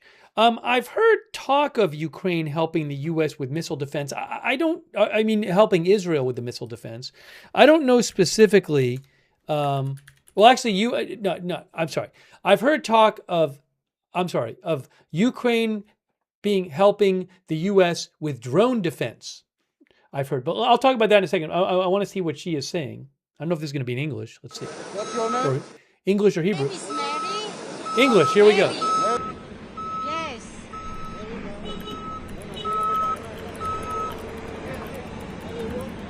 Milrad. Mary Milrad. Milrad. Because my husband is an Israeli. We are living here.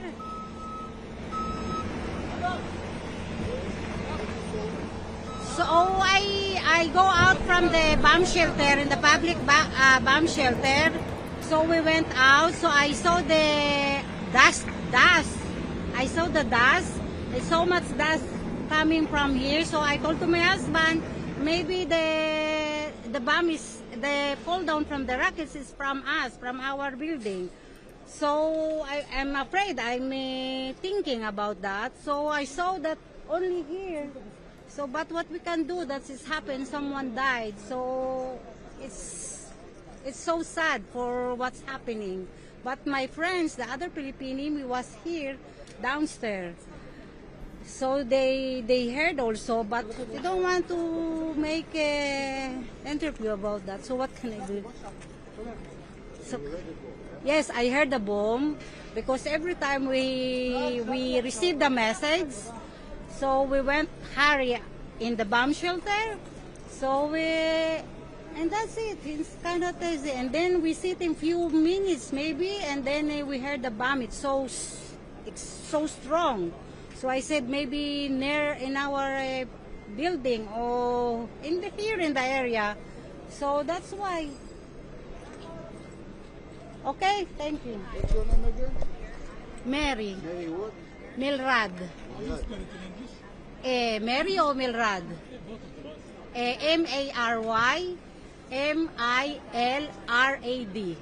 Milrad. You from? I want to mention, so you heard that. There was a story a couple days ago. I was looking up Ukraine stuff. Reuters a couple days ago reported Zelensky says Ukraine wants money and technology in return for Middle East drone help. And that said, Ukraine wants money and technology in return for helping Middle Eastern nations that have sought its expertise as they defend against Iranian kamikaze drones after Kyiv sent specialists to the region. Zelensky said 3 teams were sent to the Middle East to conduct expert assessments and demonstrate how drone defenses should operate. He said teams were sent to Qatar, the UAE, and Saudi Arabia, as well as a U.S. military base in Jordan. He said more fundamental long-term drone deals could be negotiated with Gulf countries, and what Ukraine will get in return for the assistance still needs to be discussed. He said, for us today, both the technology and the funding are important. Zelensky has said that the U.S., as well as countries from Europe, the Middle East, and Africa, have sought help from Ukraine on how to counter the drone attacks. President Trump said the U.S. does not need Ukraine's help with downing drones. Zelensky said he did not know why Washington had not signed a major drone deal, which Kyiv has pushed for months, and he was unsure whether it would be agreed to at all.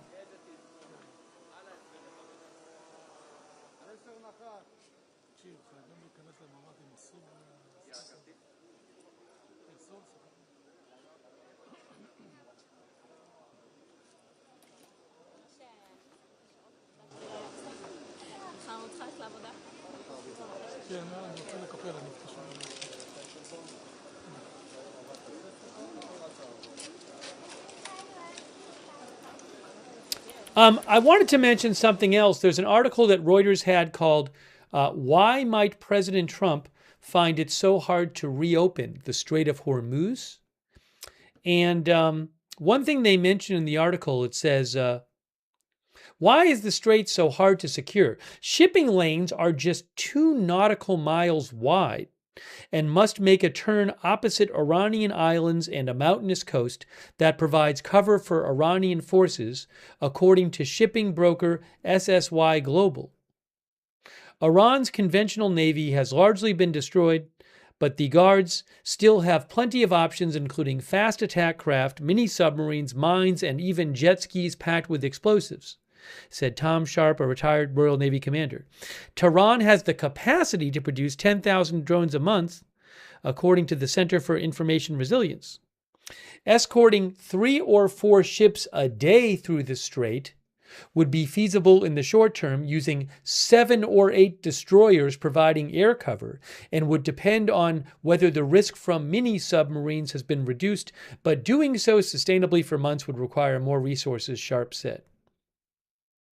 Even if Iran's capacity to deploy ballistic missiles, drones, and floating mines were destroyed, ships would still face a threat from suicide operations, said the director of the European Institute for Middle East and North African Studies. If the war does continue for weeks, some kind of escort will come together, said Kevin Rowlands of Royal United Services Institute. I think we lost that stream. I'll get another stream up for you. So, again, but just to mention that again, the shipping lane, I guess there's certain parts of the strait that are deeper, I believe, than others, but the shipping lanes in the Strait of Hormuz are just 2 nautical miles wide, and ships must make a turn opposite Iranian islands and a mountainous coast that provides cover for Iranian forces. Okay. Now what I need to do is I'm going to put the Beirut stream up. Hold on. Give me a second.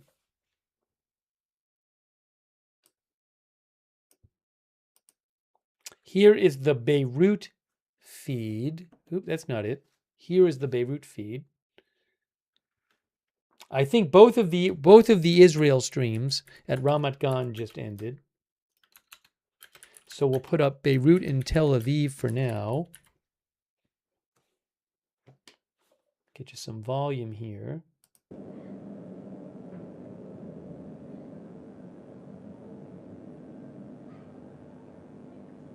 Oh, hold on a second.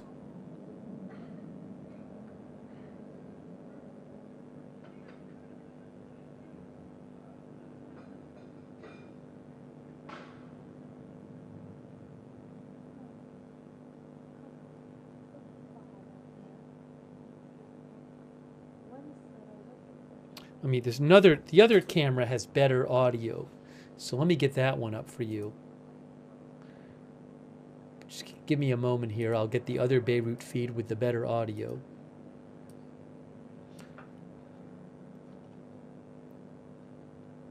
Thank you, Lou, for your support.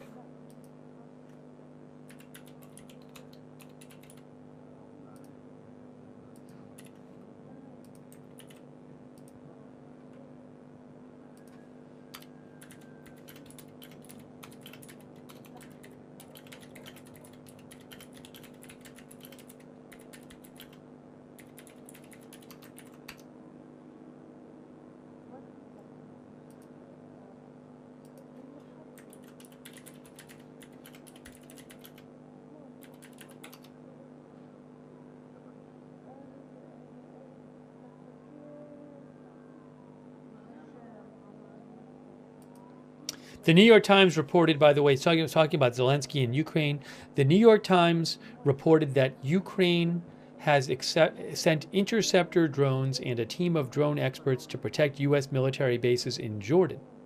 That's Zelensky told the New York Times that.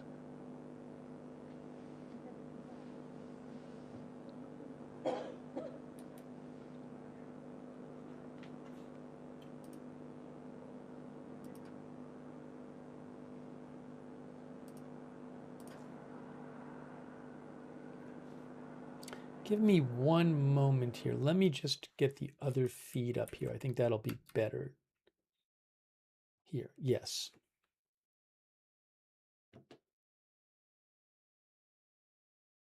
Is that better? Hold on a moment here. Now what am I looking at here? That's that one. That's that one. Then we need... Why am I seeing all these things? One moment, please. I just need to fix everything. Okay, that's good. So we want that up there. Ah, I see.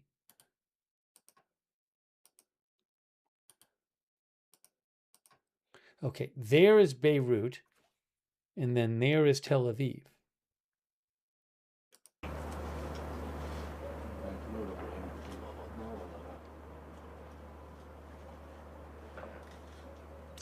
I want to thank our moderators, by the way. I really appreciate our moderators. We have, by the way, are we even still on Facebook? Probably close. I don't know. Facebook in about a half an hour. The stream I'll have to restart on Facebook in about a half an hour because Facebook, when you hit 8 hours, it ends the stream. Thanks to Ruth, who is moderating right now over on YouTube. I really appreciate it, Ruth. Also, thank you to our Twitch moderators, Basher Girl, Big Ball of Yarn, Matthew Kohai, 3 McBridges, and Surly Dev. Linda Belk, Larry, Misha on X. Margaret Riley, K. Larry Body, Charlotte Webb on Facebook. Really appreciate our moderators. Also, thanks to Brian Davio for the Facebook stars. And also thanks on Twitch to Ammunition Expert for subscribing, and CC and Merrill Games. Really appreciate CC and Merrill Games for your support. What I might do, and I haven't even eaten yet. I normally would have taken a meal break. But I'll probably have to put some food in the air fryer shortly.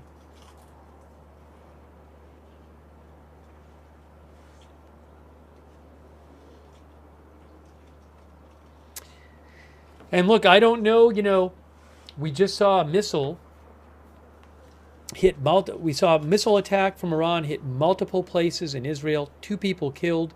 Are we going to see more such fatal missile strikes in Israel or not? I don't know. I don't know what the interception situation is. I don't know if I remember last year,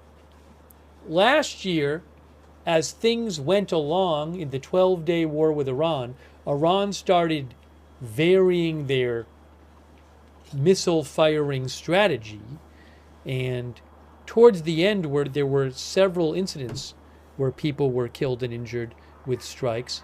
So again, I'm not a missile expert. I don't know the strategy and what's going on, so I can't say whether this strike means that there might be more such strikes in the coming days. I don't know.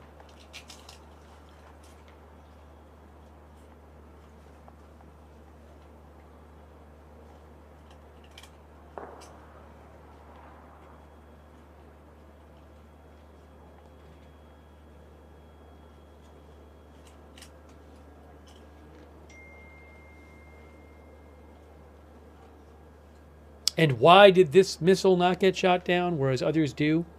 That I can't tell you.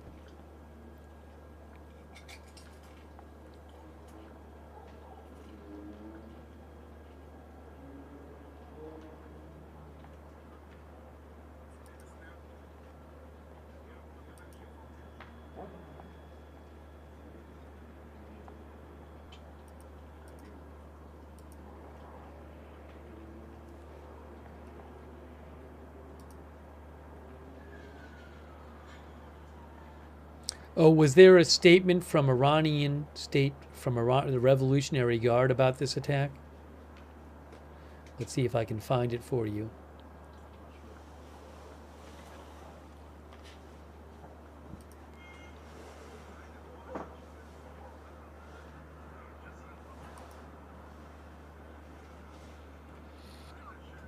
Excuse me.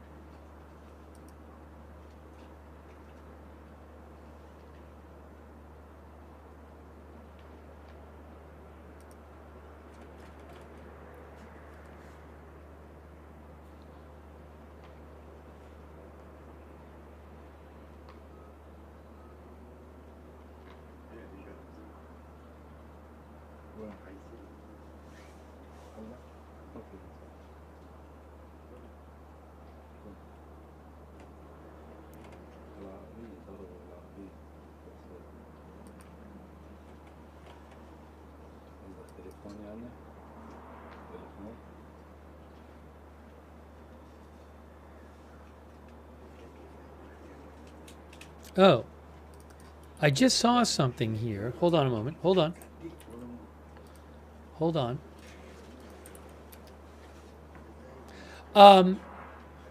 The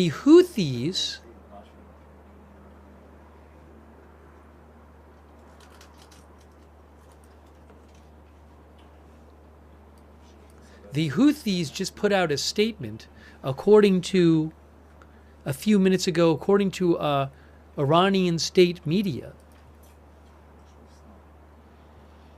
Let me just check this here.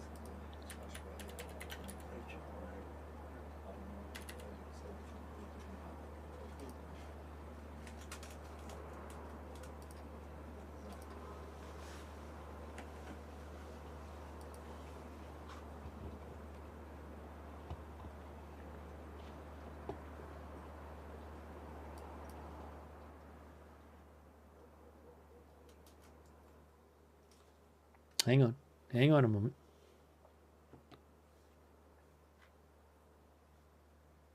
Yes, I have a statement from the spokesperson for the Houthis, which says that the Houthis mourn the two great martyrs who were killed by Israel last night, Ali Larijani and also the head of the Basij, Gholam Reza Soleimani.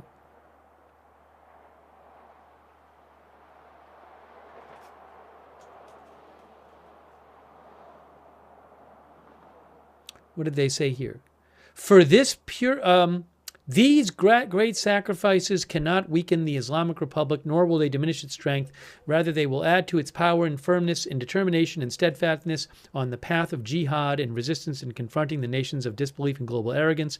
For this pure blood will unleash a flood that sweeps away the aggressors until the promised victory is achieved over the Americans and Israelis, who have committed every crime and abomination against the Islamic nation from Gaza to Iran and Lebanon and Yemen and Iraq and Syria and other countries, says the Houthis, and peoples of the nation, crimes that bring shame to the brow of humanity and flagrant violations of international norms and laws and humanitarian principles.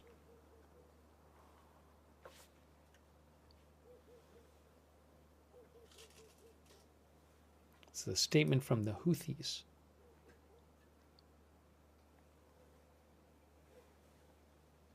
Now, I don't know if we're going to see the Houthis start doing attacks. They haven't done it yet in this conflict. Attacks in support of Iran. Maybe attacking shipping in the Red Sea. We'll see. By the way, thank you to Abdullah Siraj from, I think, Australia. Thank you, Abdullah Siraj.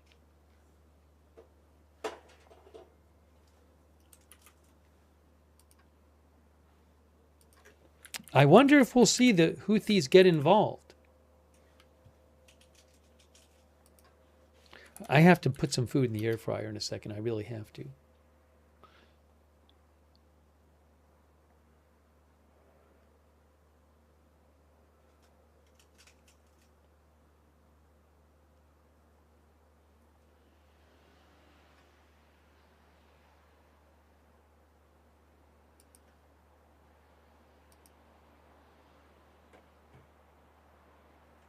Our viewer Monessa Man says, you know, at some point they're going to get involved.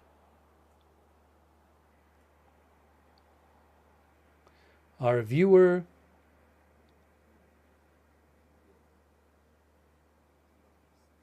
Natasha Cat says they better not start or they will turn into cardboard too.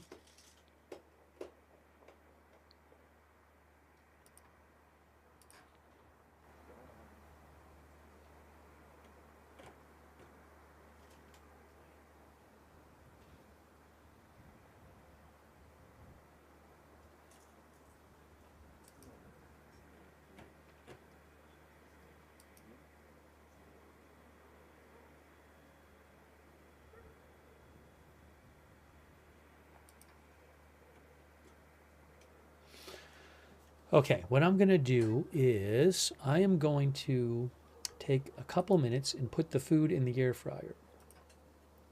About 5 minutes or so. Okay, so hang tight for about 5 minutes. while I do this.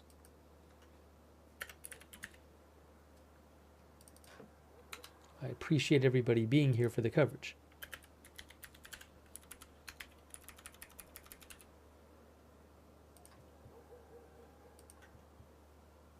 Turn the volume up too.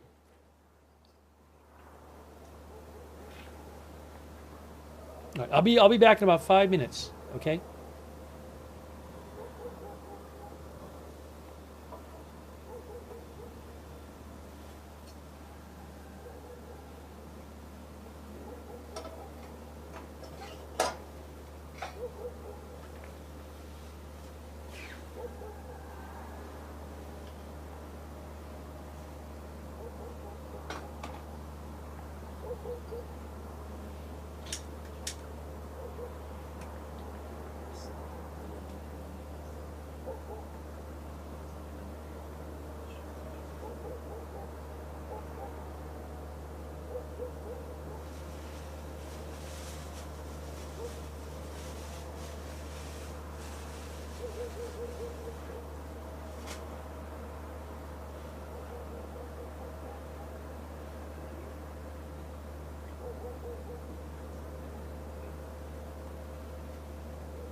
Thank you for your patience. I am making some food. Thank you, Water Girl NYC. I appreciate that. Honeybee Fly. Thank you so much. Also, Bad Doge for the memberships. Thanks so much, Bad Doge. Also, Uncle Lester Cam. Thank you, Uncle Lester Cam. Uncle Lester Cam, I have not heard about Canada supplying the Iranians with weapons. I don't know where you're getting that from. But thank you, Uncle Lester Cam.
So I've just been trying to catch up on any new developments.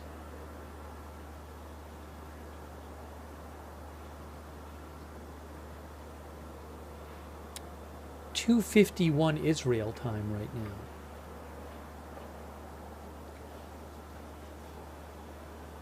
I gotta check for some updates here. Give me about 15 seconds. Hang on.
I just saw this. I hadn't heard about this.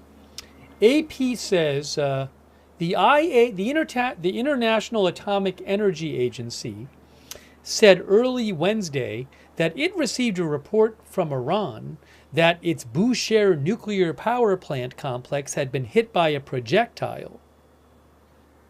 The carefully worded statement from the UN's nuclear watchdog represented the first word outside of either Iran or Russia about the incident Tuesday. The IAEA has been informed by Iran that a projectile hit the premises of the Bushehr nuclear power plant on Tuesday evening. No damage to the plant or injuries to staff reported. I don't know what the deal is with that. The U.S. Military Central Command, which is in charge of forces launching airstrikes across southern Iran, did not immediately respond to a request for comment.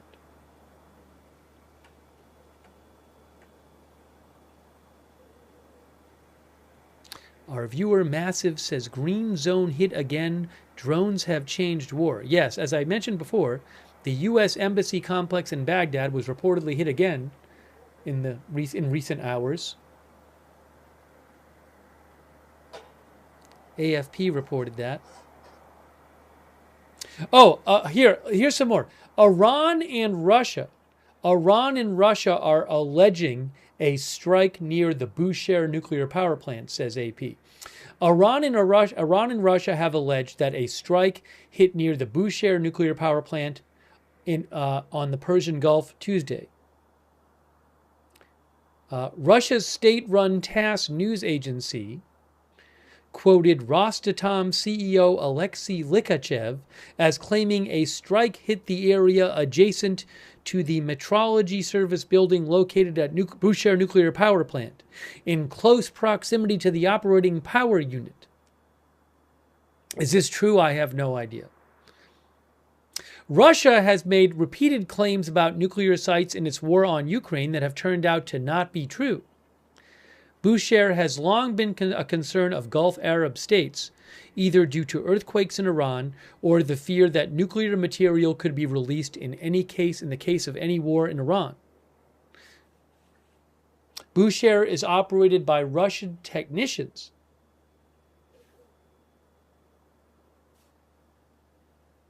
See, I wonder if I can show you where that is.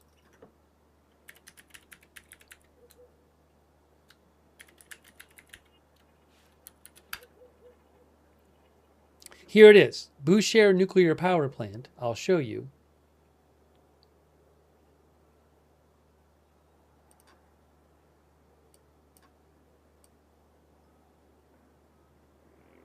If I can here. Here we go. You can see Bushehr nuclear power plant in Iran. It is on the Persian Gulf. There's the Persian Gulf. There's Iran up here. There is the Bushehr nuclear power plant on the Persian Gulf.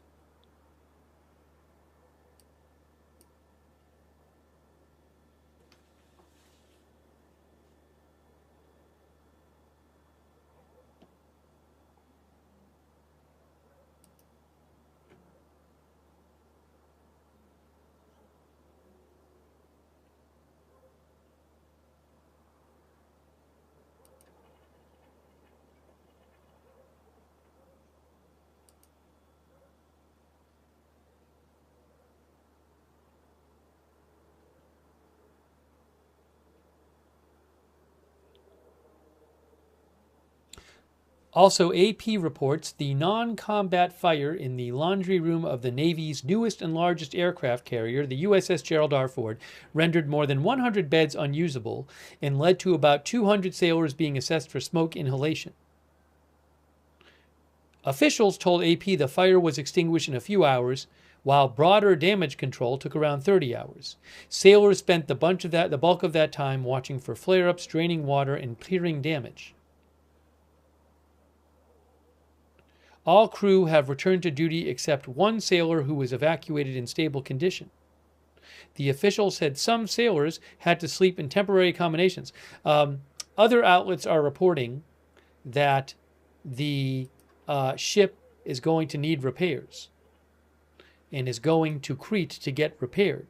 USNI reported that. There was another report of it too. Was it the New York Times? I forget.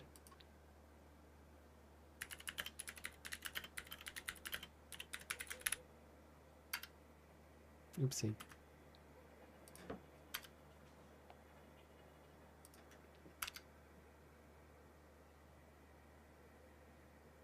Oh yeah, Reuters reported it. Reuters said that the ship is going to temporarily go to port after the fire. It's headed to Crete. The officials did not say to Reuters how long the Ford was expected to remain in Crete. Give me one moment, please.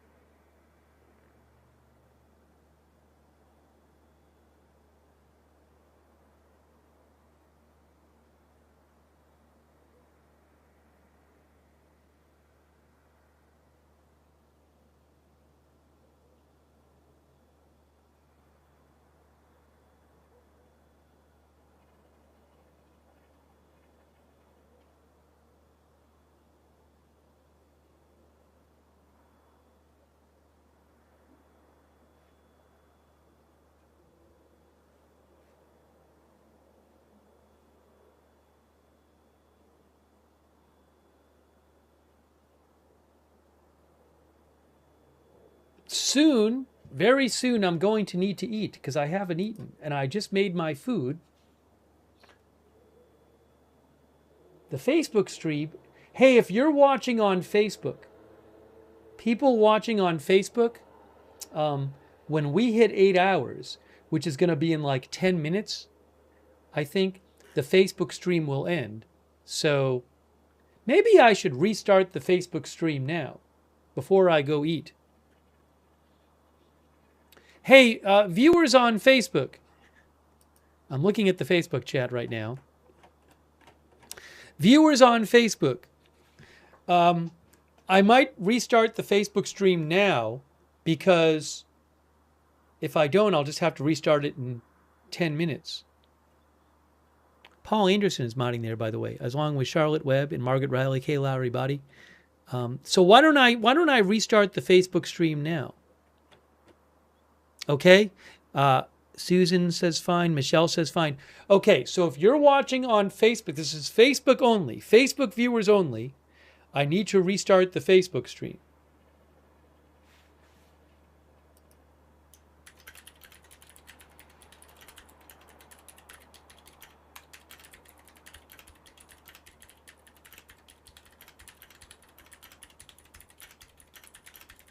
Okay, people are saying okay. All right, so Facebook, get ready, Facebook, for me to restart the Facebook stream. Everybody else, you're fine. I'm going to do that right now. So Facebook, I'm doing it. Facebook, I'm doing it right now, Facebook. So meet me, Facebook, meet me. I'm going to start the new stream in about 30 seconds. Okay, I'll see you over there. Okay, I just ended the Facebook stream. Now I have to restart the Facebook stream. And I'm doing that right now. Hang on a moment, everyone. I am restarting the Facebook stream. It is restarted on Facebook. Hey, wow, Julianne25, that's so nice of you. Julianne, thanks for your support of the channel. Julianne25, very kind of you. Thank you so much. Okay, we're back on Facebook.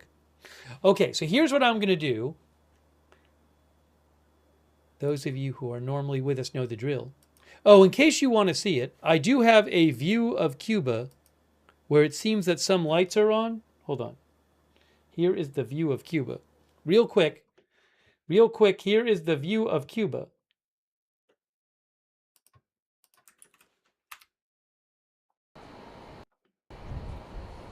Here's the view of Cuba. That's Cuba right there. That's a live shot of Cuba. So it seems like some people have their lights back. That's in Havana. But I'm not going to leave that on right now. I'll leave it on Tel Aviv. Right, there's Tel Aviv.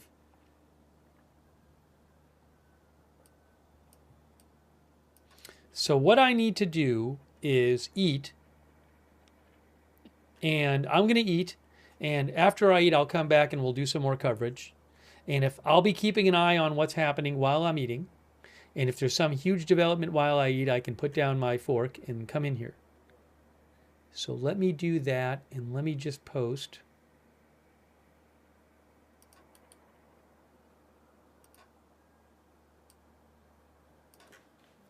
Is taking a heel break. He'll be back shortly.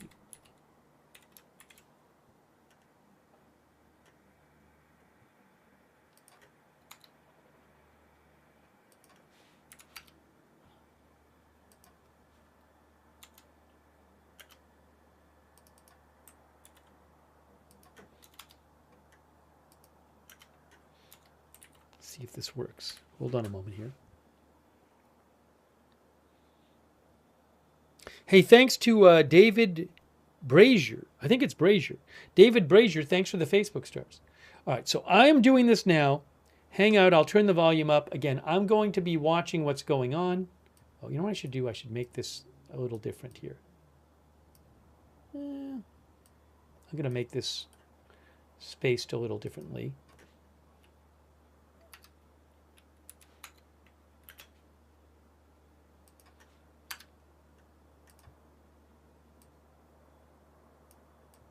Here we go.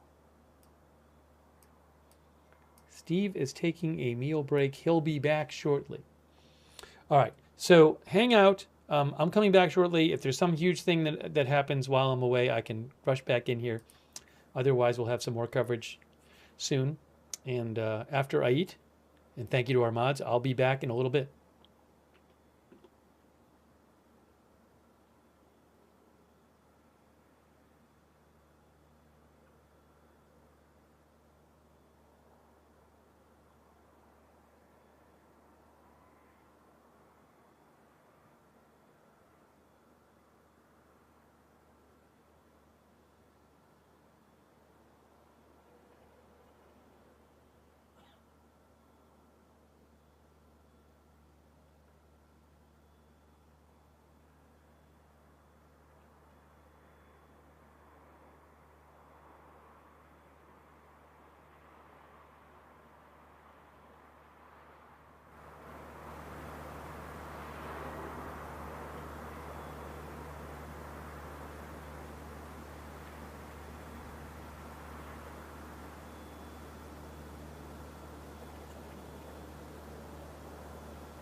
We just saw a big strike.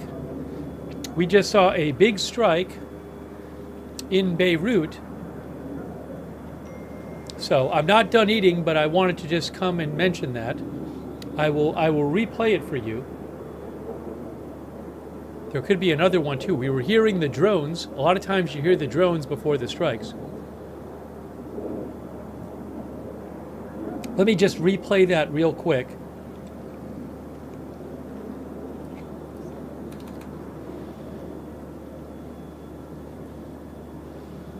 Moments ago in Beirut. Here, I'm going to just replay that for you. Right here. Wow, that was a big strike.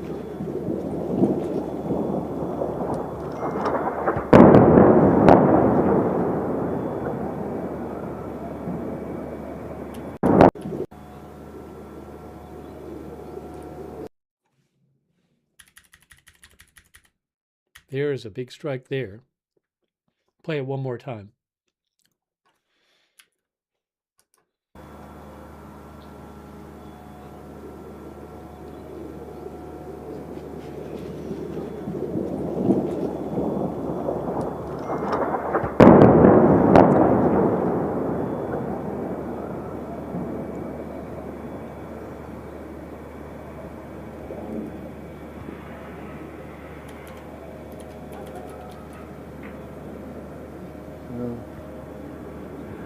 Let me just go to live.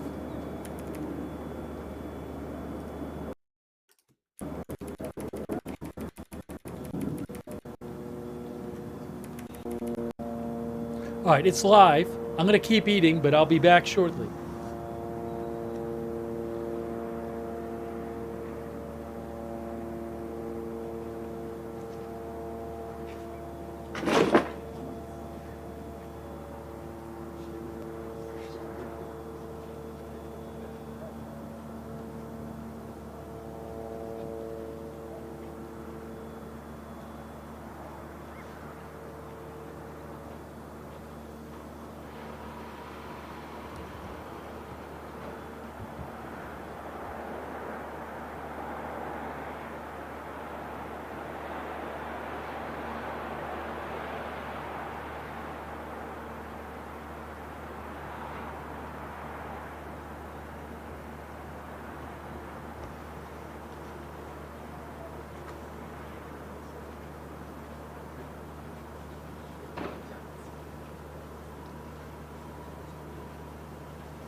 Thanks for being patient.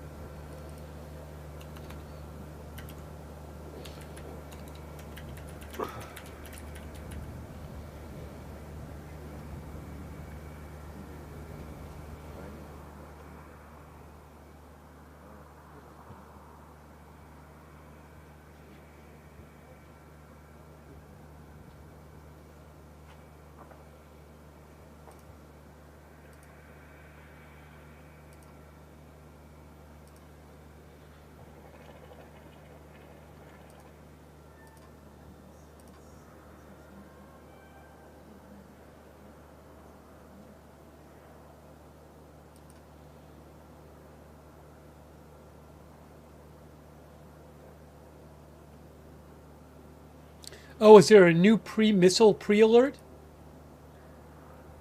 Missile pre-alert. There's going to be another missile warning in Israel. Missile pre-alert coming up. This is going to be southern Israel. Southern Israel. I don't have a camera for southern Israel, but southern Israel expecting missile launches. Expecting missile warning soon.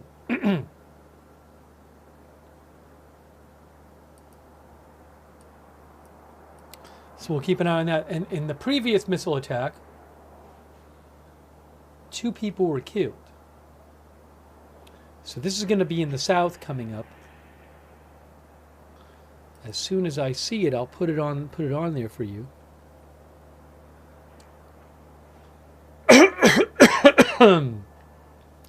Excuse me.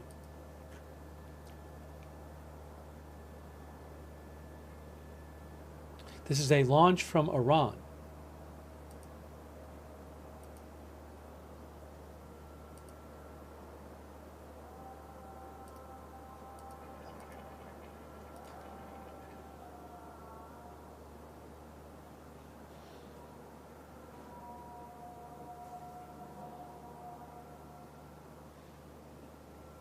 Will there be cluster munitions again?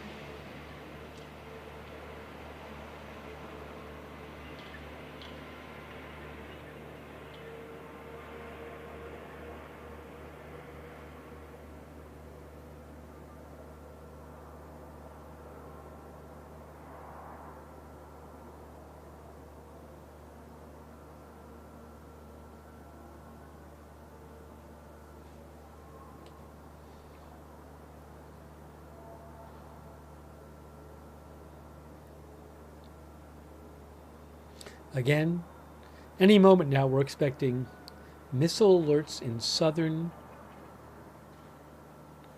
Israel.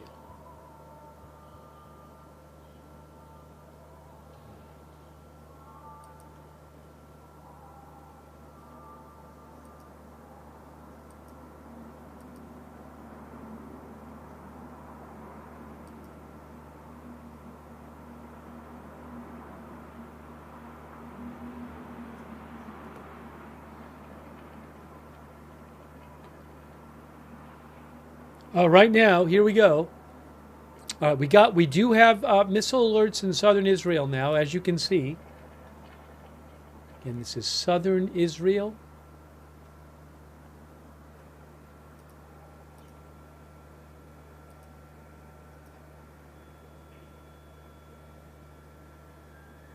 I do not have cameras there. I'll have to see what we hear about what happens.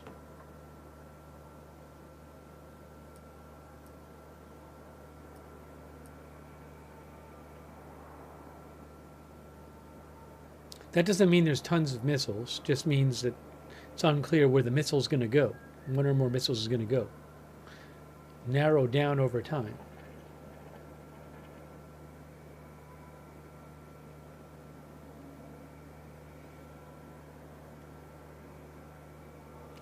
These are the zones where a missile could hit.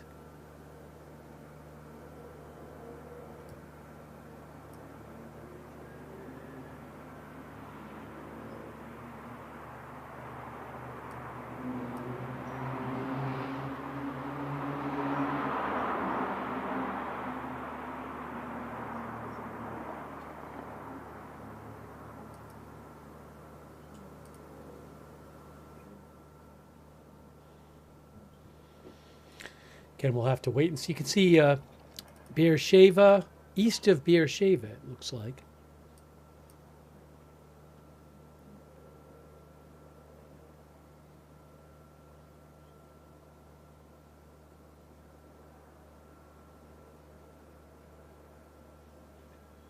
Again, there's no camera. I don't have any camera for southern Israel. If I did, the government wouldn't let them show it anyway.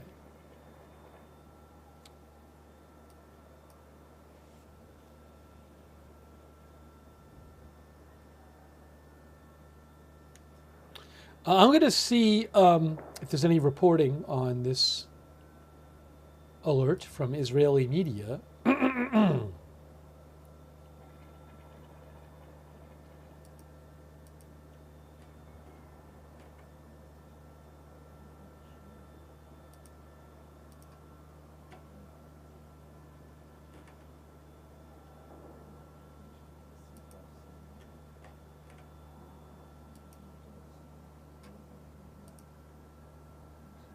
I don't have any reporting yet. Is this another cluster launch? I don't know. I haven't heard anything. I'm looking for updates from Israel about what's going on with this launch. Beirut warning. Hey guys, there's going to be another strike in Beirut at some point, because you can see from the IDF says, if you are in this building, basically that building's going to get destroyed.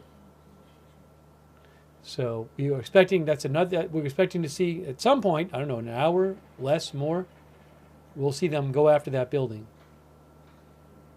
in Beirut for being affiliated with Hezbollah.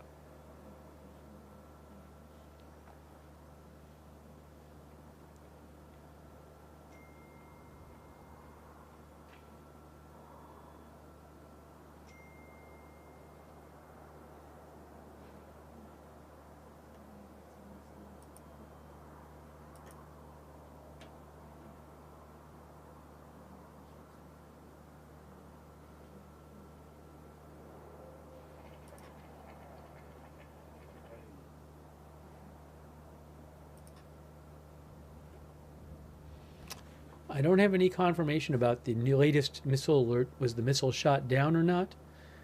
I do not know. Trying to get more information here.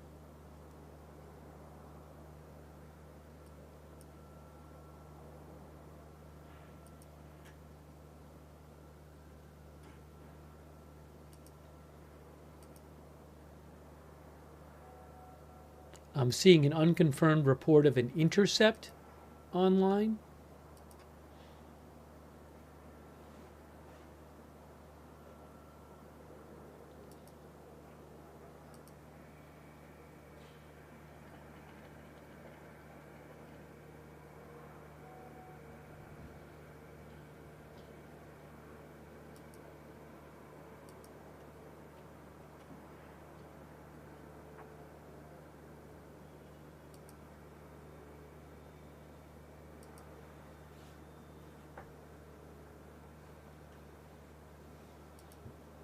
Again, I haven't heard anything about the latest missile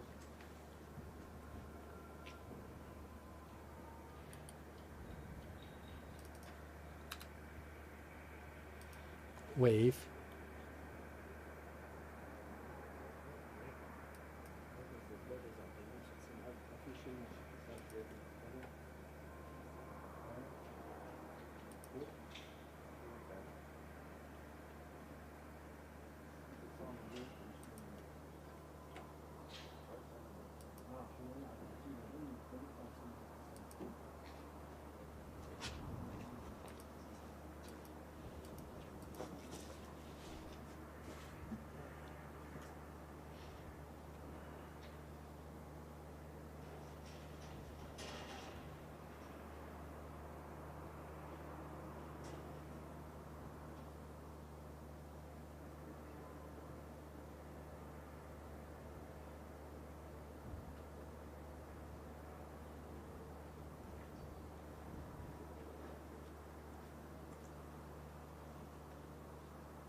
N12 News, Almog Boker reports the missile was intercepted.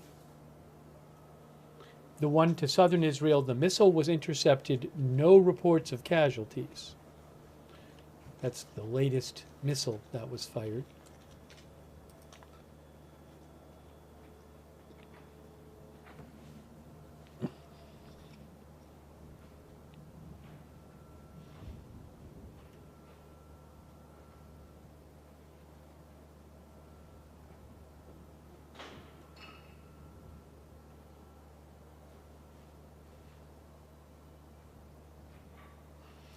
JM says the Houthis have been quiet in Yemen. N12 says one or more missiles was intercepted. No casualties or property damage.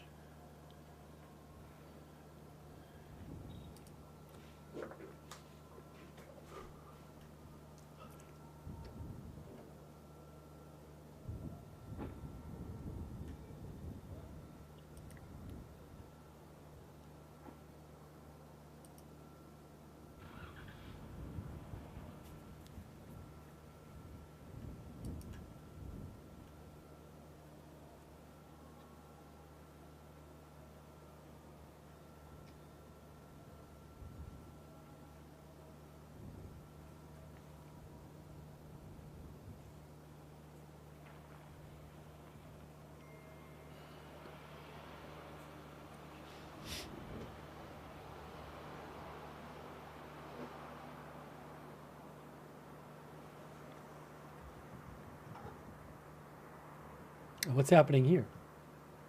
Camera moving. What happened there? Why is it going over there? There's a drone. There is a drone.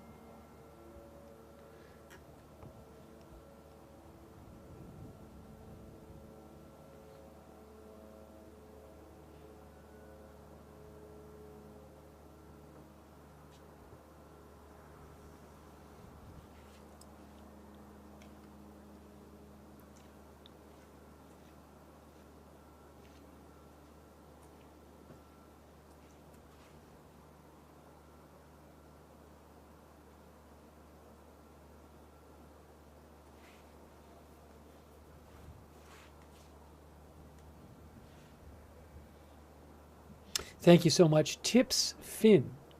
Tips Finn, thank you. Yeah, you know, our viewer, Big Bird, says maybe the camera is pointing where the building is located. There has been an evacuation order for a building in in Beirut, so maybe the camera pointed at it. Certainly could be the case. Now, hold on one second. Give me about 10 seconds.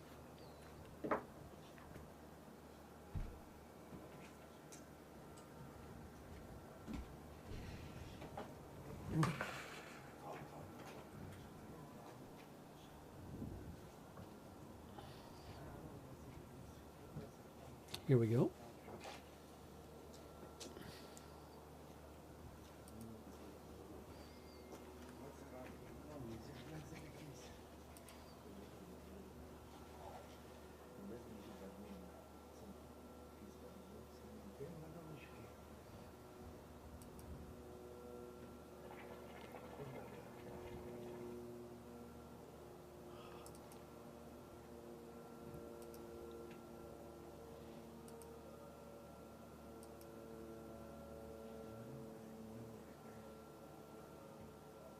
This camera is an AFP camera. Well, the Beirut is AFP. Reuters is Tel Aviv is Reuters.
PW360 claims he heard Jackie Heinrich say on Fox that people expect Tulsi to be let go in days, and she's fought Trump on multiple issues. Now, I didn't hear that, but I wasn't watching Fox News all day, so I don't know.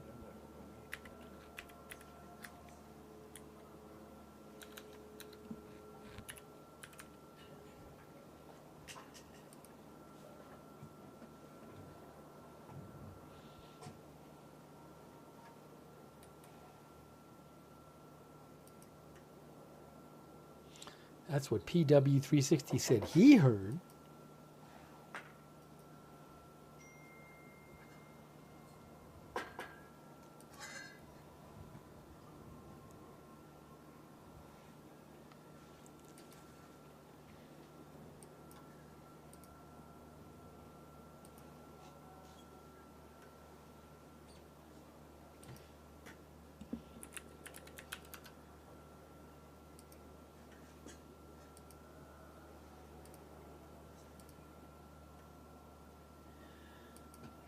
In case you missed it, we talked about this before, but the U.S. Central Command said that hours ago, they successfully employed multiple 5,000-pound deep penetrator munitions on hardened Iranian missile sites along Iran's coastline near the Strait of Hormuz. The Iranian anti-ship cruise missiles in these sites posed a risk to international shipping in the Strait. Oops, I'm not on the screen.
Truth WSYF thinks the Marines were spotted off the coast of Singapore, the ones who were heading from, what, Japan area? I don't know if that's, I haven't seen that report myself.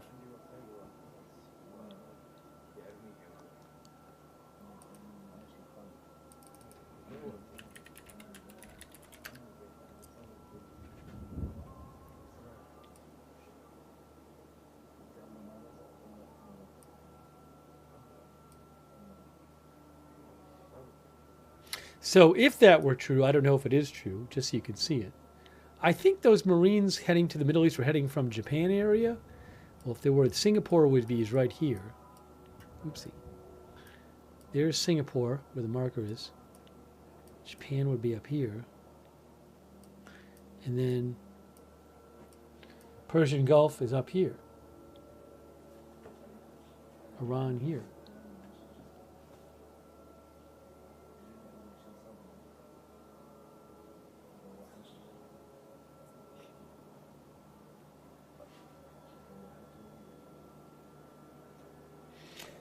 Bubble Kitty said about the story of the U.S. saying they dropped 5,000-pound bombs on supposedly Iranian underground missile sites. Bubble Kitty says 5,000, what a waste of money, what a waste of humanity, what a waste of earth, what a waste of resources.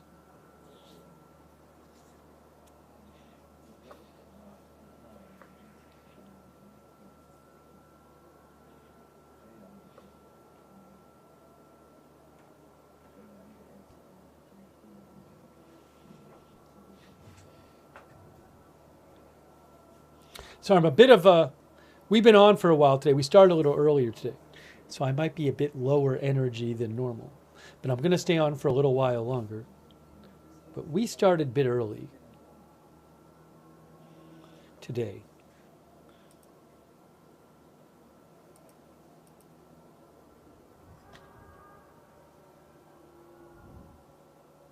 There is currently a building under evacuation in Beirut by the Israeli military. So presumably they're going to hit that building.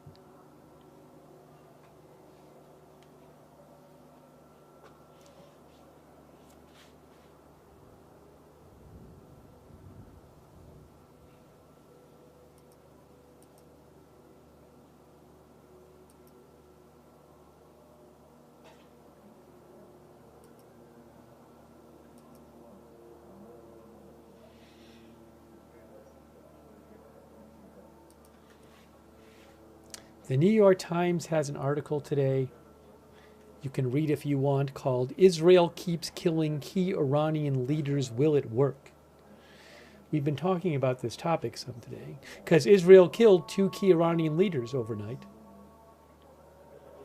The head of the Basij militia and also the security head, Ari Larijani, who was one of the most popular people in one of the most powerful people in Iran.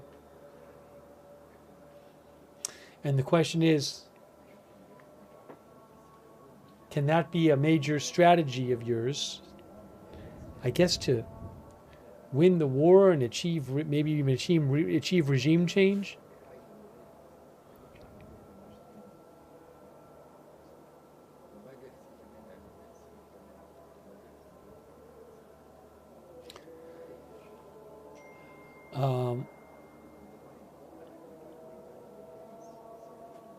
Something that considerations that the New York Times article brings up is like, well, who is going to replace the person? Will it be, could it be somebody who's more hard line, for example?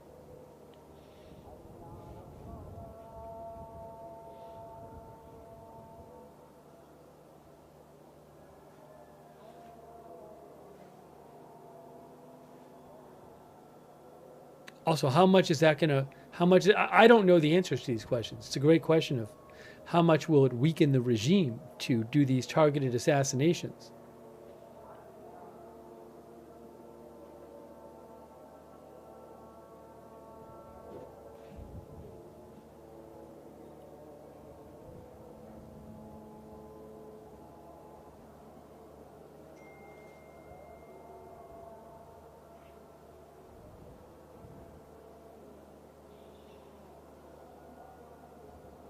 And they talked to one person who says it could happen that with all these leaders getting killed, maybe the Iranian government would want to make some sort of nuclear deal, but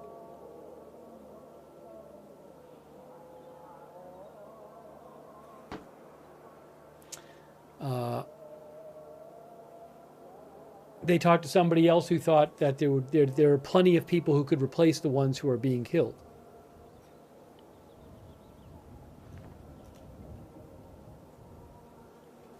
Cody on Wheels thinks the U.S. is running out of time?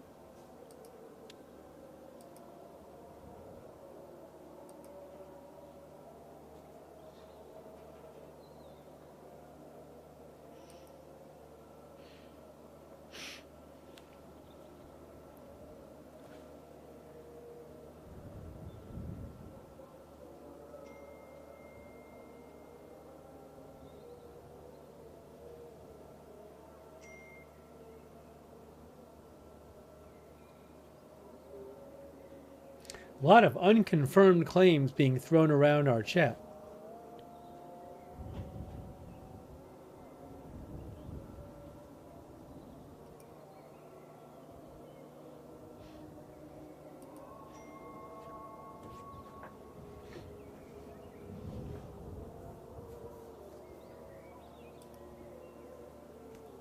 Also, if you want to read it, the Times has an article about Karg Island. Again, Karg Island is the small island off the Iranian coast where Iran exports 90% of its oil out of Karg Island. It has deep water next to it, which makes it so that tankers can go up and pick up stuff there, unlike the Iranian coast.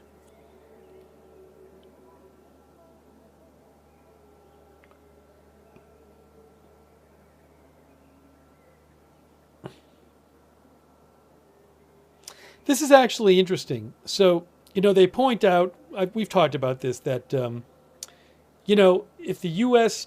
were to try to take Karg Island, if the U.S. take Karg Island, that would put a lot of pressure on Iran economically, because most of the oil they export goes through Karg Island, and oil is such an important part of their economy. At the same time, if you take over Karg Island and Iranian oil is not being put onto the world market, that could cause oil prices to rise. But they talked to an expert from CSIS, Center for Strategic and International Studies. The Times did for their article, and this person said that it's something we've been talking about. They said Iran appeared to have refrained from attacking the biggest oil and gas targets that would be most crippling for the world economy. We talked about there's this, is it Abqaiq refinery in Saudi Arabia. The Abqaiq plant in Saudi Arabia is the world's largest oil processing and crude stabilization facility.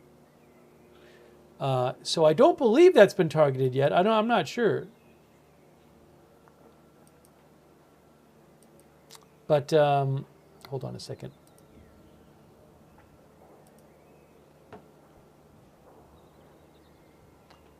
And anyways, the person they talked to the Times for their article about Karg Island said that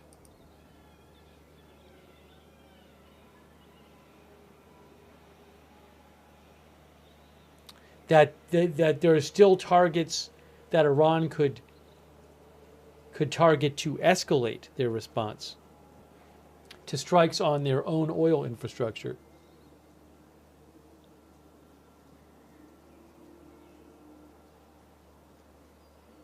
There's a whole other question about whether taking Karg Island would force Iran to stop effectively blockading the Strait of Hormuz. It's hundreds of miles away.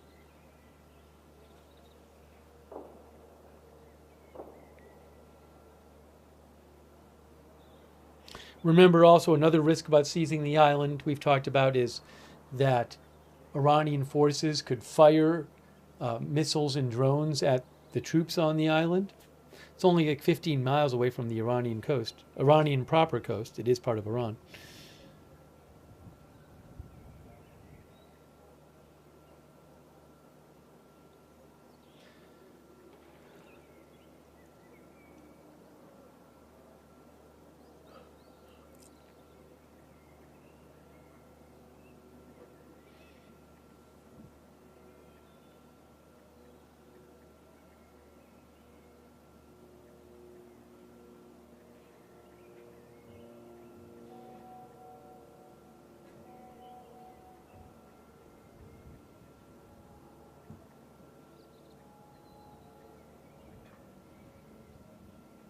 And another expert the Times talked to thought that seizing the Karg Island would put a lot of pressure on the Iranians.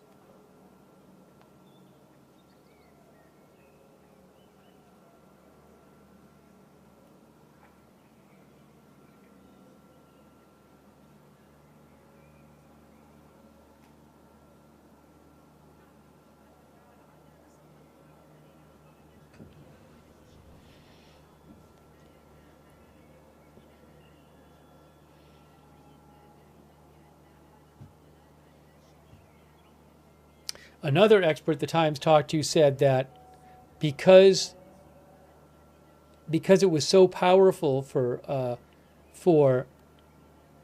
Iran to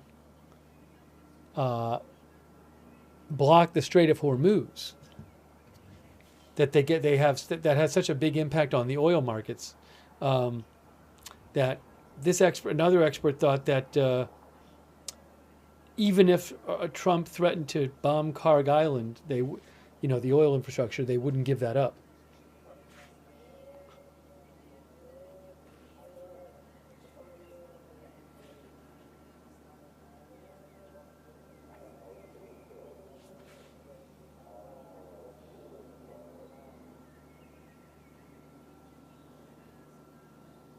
Wall Street says he can take the island to negotiate opening the strait if there were someone to negotiate with.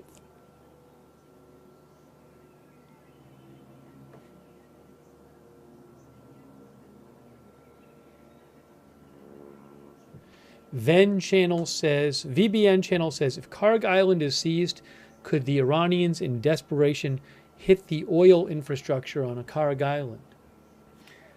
I don't know if they would. I mean, you'd have to say, why are they doing it? Because that's not going to help the Iranian economy under them for years. But is there some reason that doing that would hurt the U.S.? I mean, it would lower supply. You mean like just to be vindictive? I don't know. You have to think of what would that get them.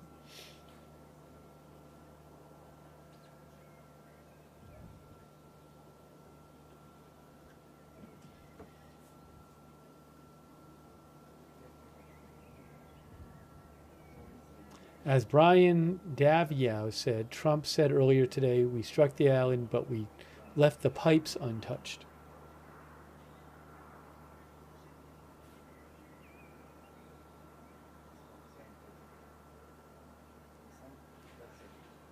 Carl Wallace thinks we will take the island to help protect ships through the strait and hurt their economy. A reminder, here is Karg Island.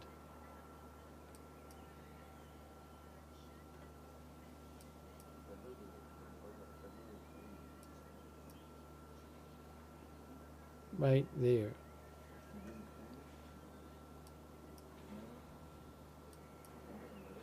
And the Strait of Hormuz is down here.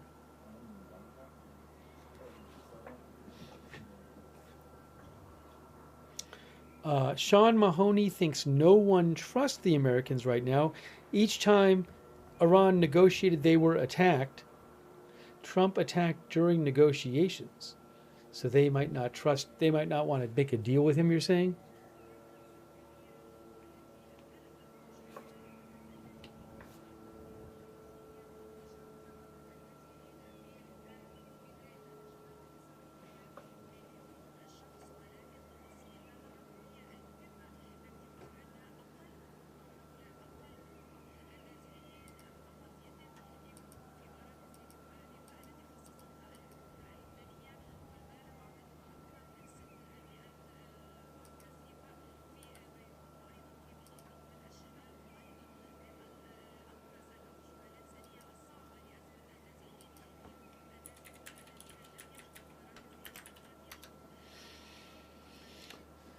Oops, hold on a moment here.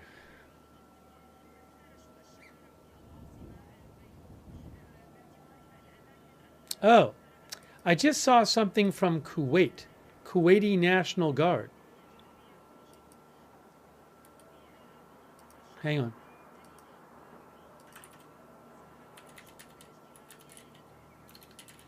The Kuwait National Guard released a statement which said,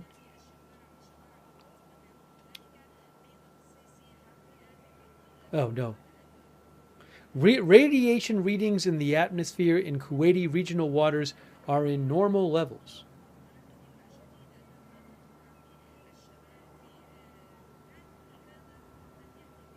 So they want to just let people know that. I don't know if there's a specific reason they're mentioning that.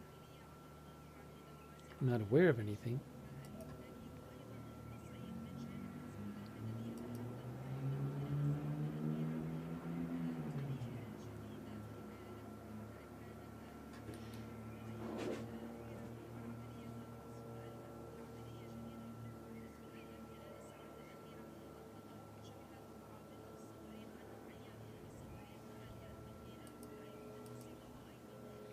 Nicole says probably rumor control.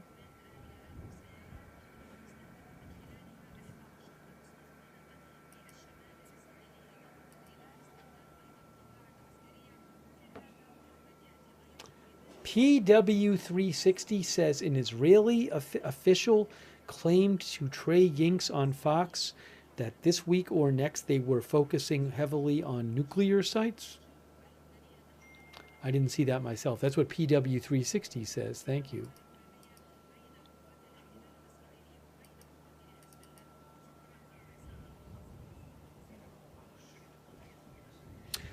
Air defenses are ongoing, attacks ongoing in UAE. The UAE's air defenses are currently dealing with missile attacks and incoming drones from Iran.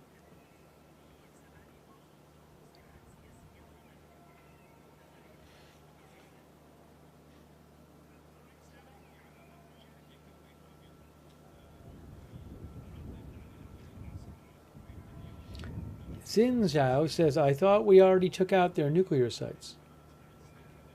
I was trying to show you, again, there is a building under evacuation order in Beirut. My thought was maybe we would see what happens with that.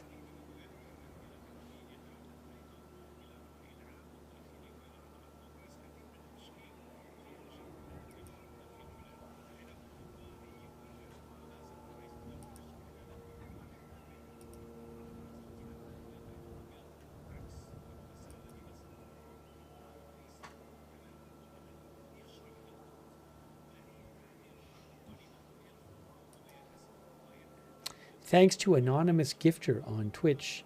Thanks also X Legends on Twitch.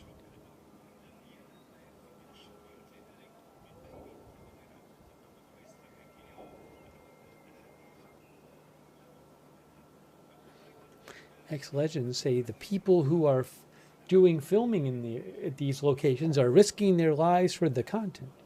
Yeah, I very much appreciate the people who work for the news agencies and do these streams in these places where they have explosions happening around them.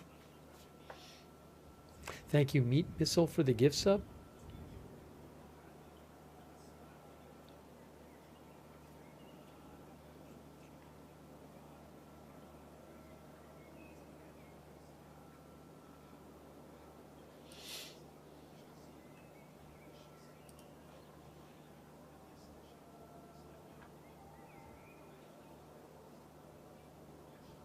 Snow says, I'm afraid this is just the beginning to a much larger war.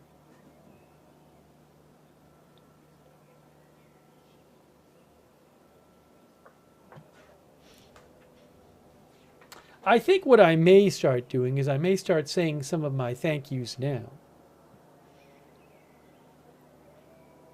while keeping an eye on Beirut.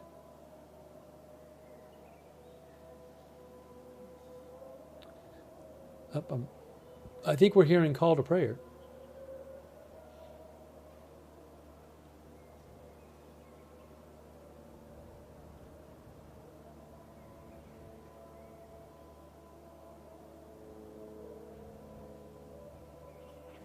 I want to thank our moderators, by the way.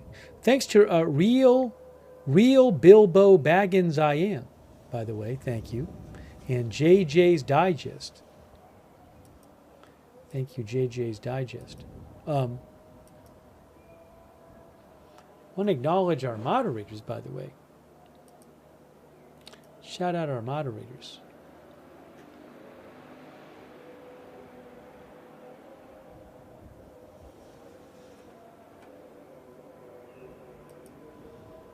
Over there on Twitch, Matthew Kohai 3 and Surly Dev.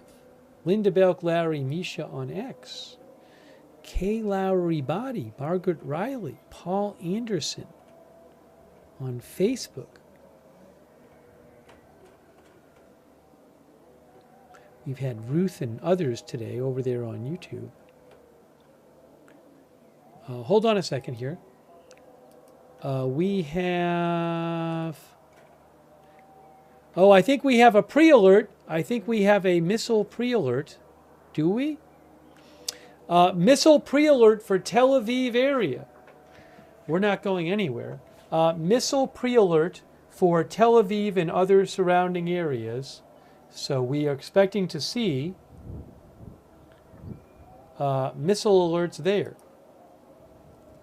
Remember, 2 people were killed in metropolitan Tel Aviv a few hours ago in a missile strike. So, missile warnings will be issued soon for Tel Aviv and surrounding areas, central Israel.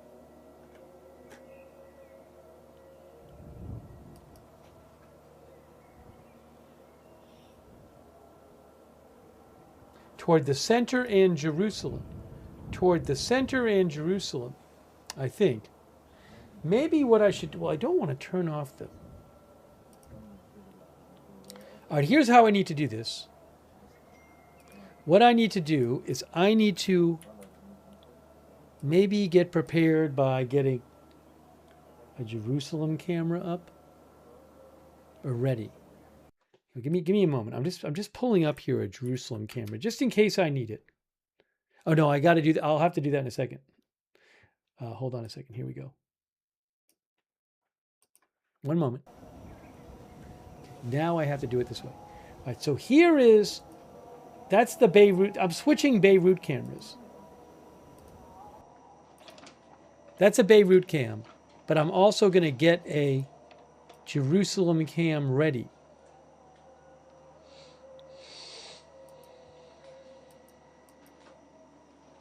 But they'll probably shut it off.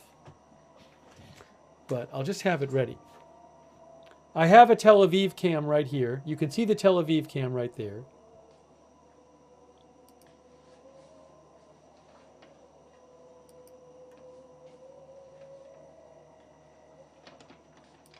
Again, we're expecting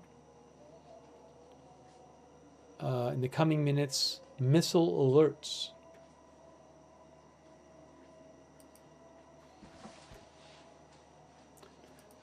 Now what I need to do is put this here.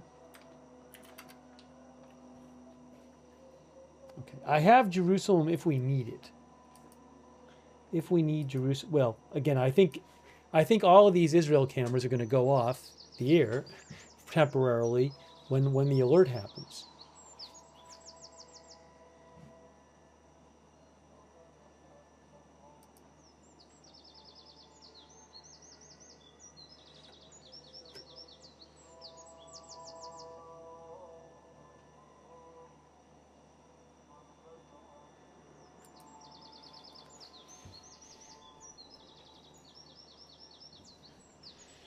Trent thinks it's 4 minutes.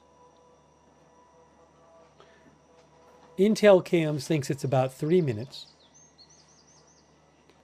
As soon as I know where, I'll put it up there.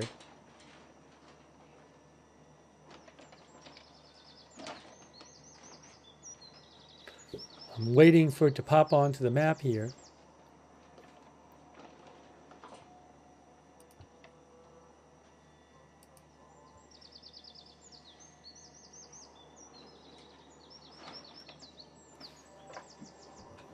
The birds, I think, are coming from the Beirut stream.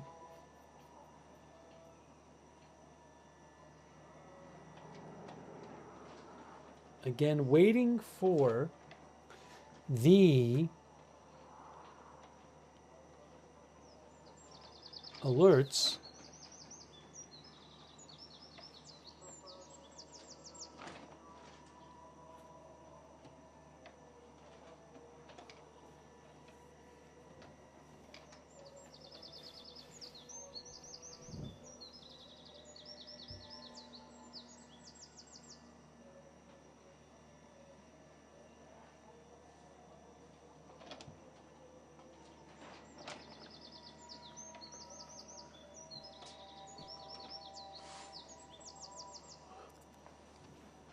I don't see the alerts yet.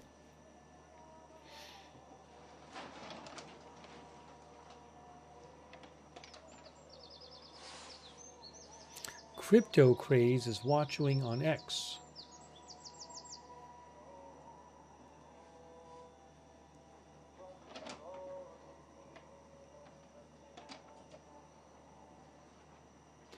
Tel Aviv and the surrounding area. Let me pull up the Tel Aviv cam, but I fully expect this Tel Aviv cam to be shut off any moment now.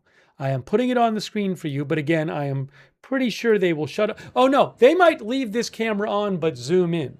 Sometimes this camera zooms in. That's what they usually do. So we should be able to leave, we should be able to hear the sirens on this camera if they don't shut off the camera.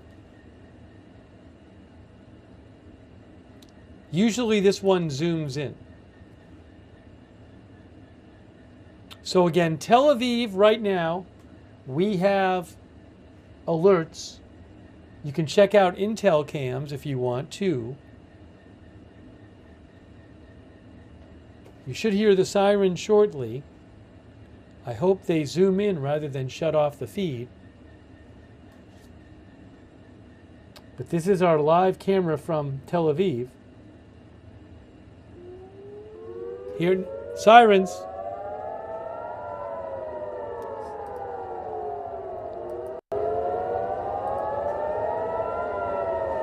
So again, they'll probably zoom that camera in.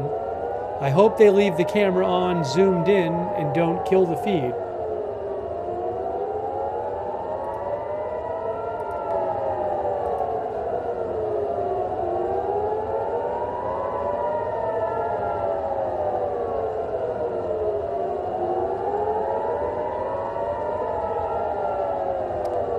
I wonder if like the camera person's asleep and then the new, oh there we go, okay. So the camera zoomed in, but they kept the camera on.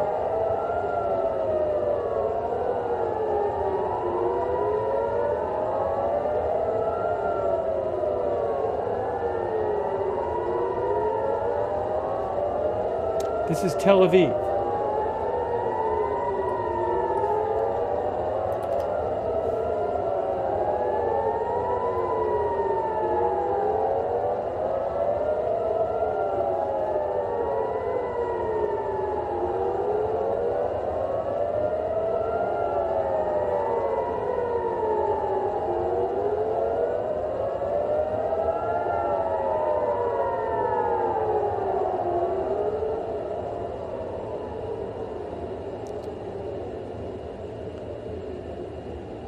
Where are people seeing things? I didn't see anything.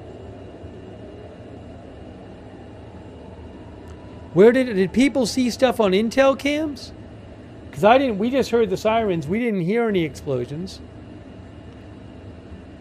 I was kind of peeking back and forth at Intel cams, but 440 on camera 10, camera 10 on Intel cams.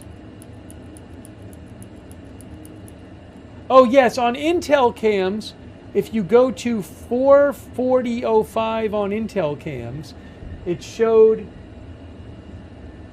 I don't know if it's a cluster or intercepted or debris coming in. So that was around 440 on Intel cams. So let me see what happened. Let me see if there's any reporting about what's going on.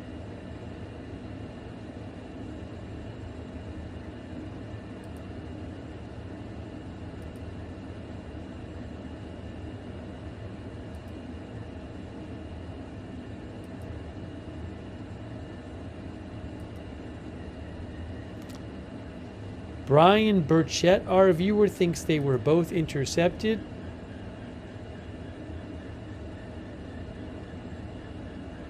Channel 12 News says these were isolated launches fired from Iran. The hot news, who I follow for Israeli news, the hot news says cluster missile, dozens of explosions. There were explosions. I didn't hear any on our camera, but there were explosions reportedly. Were these all interception explosions or not? I don't know yet. Takes a minute to find out. I don't have updates yet on that. Again, we do know that there were multiple explosions reported. That we know. Okay, again, there were multiple explosions reported.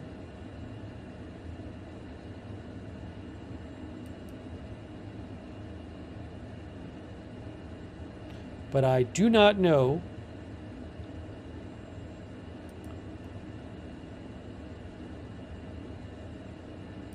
if the missiles were intercepted.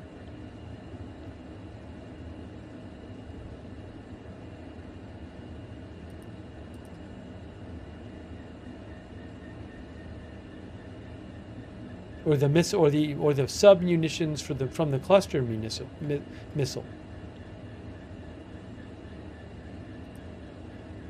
I don't have any confirmation yet. I am checking Israeli sources right now.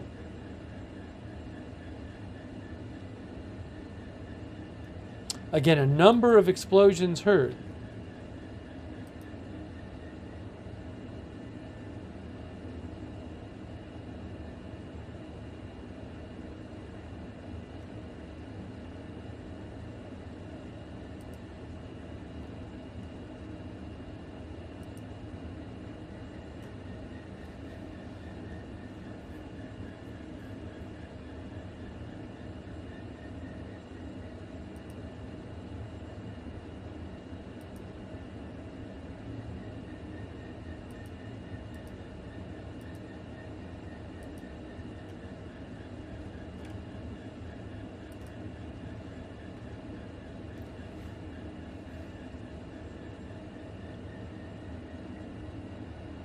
I haven't heard yet of any falls, but I don't know. Let's see.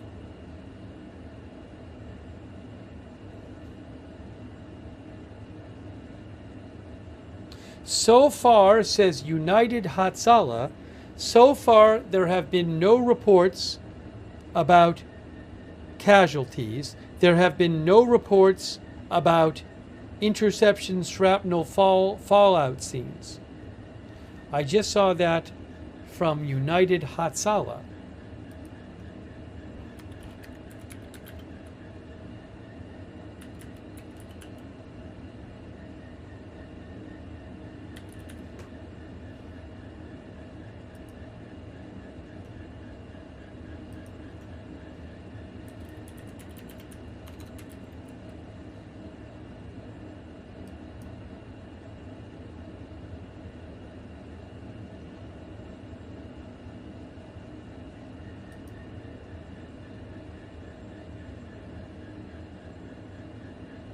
United Hatzalah via the Hot News.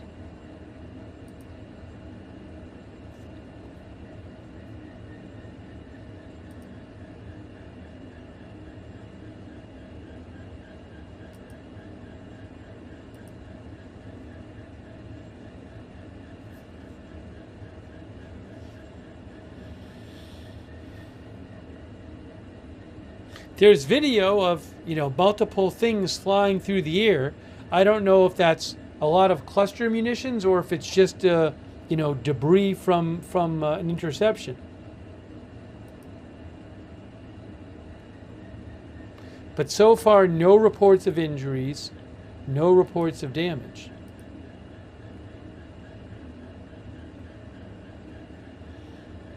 There's talk of possibly a fall in Holon, I see from the Hot News. So we'll have to check on that. Possible hit in Holon or Holon, I'm seeing online. I'm going to turn the sound on this off because it's really annoying. Hang on. Possible hit in Holon, I'm seeing online. Give me a moment here. Holon, that close to Tel Aviv? That seems too far north, doesn't it? Holon? Because the alerts were for more south. All right, I'm confused about that. I have to see. Let me look into that. I don't know why it was suggesting. A couple of sites claimed this, but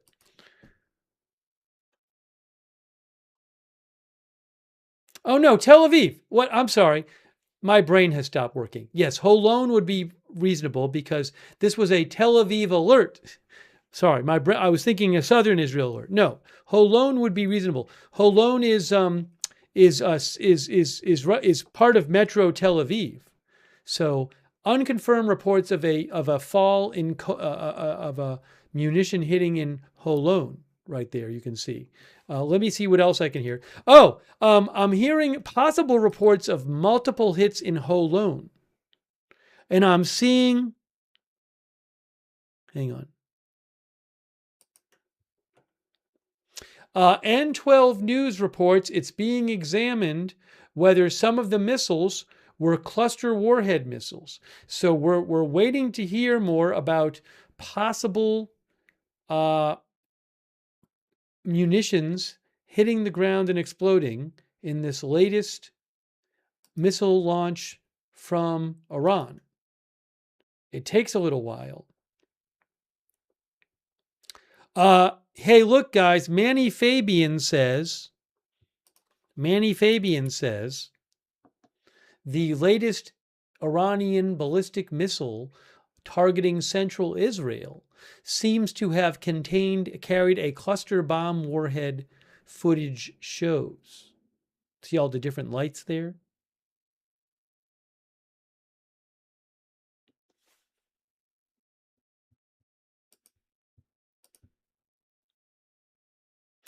Breaking news in Holon, Israel. That's part of Metro Tel Aviv. N12 News says reports of damaged vehicles, some of which are on fire.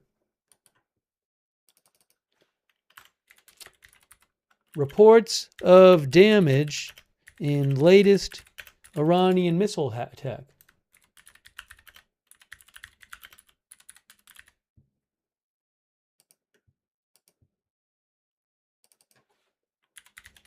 So again, we're starting to hear these reports coming in that there were some hits in the last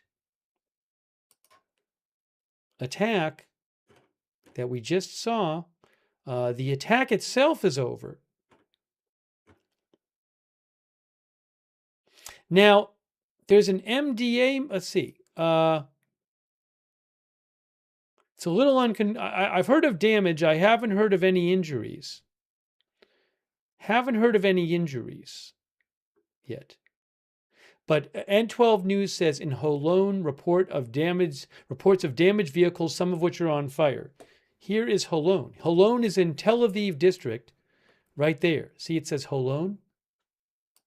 Remember, the two people who were killed were not far from there. Were in Ramat Gan. Ramat Gan. That was a couple hours ago.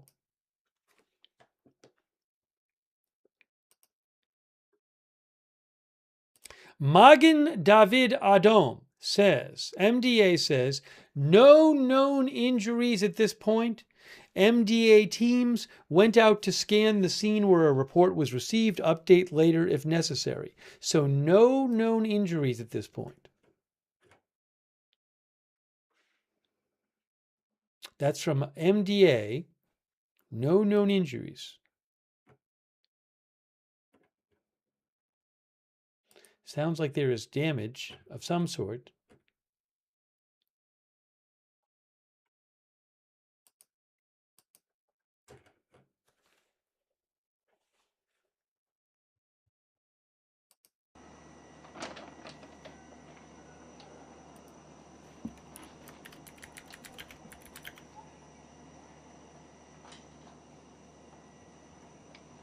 Texas Douglas says this will never be over.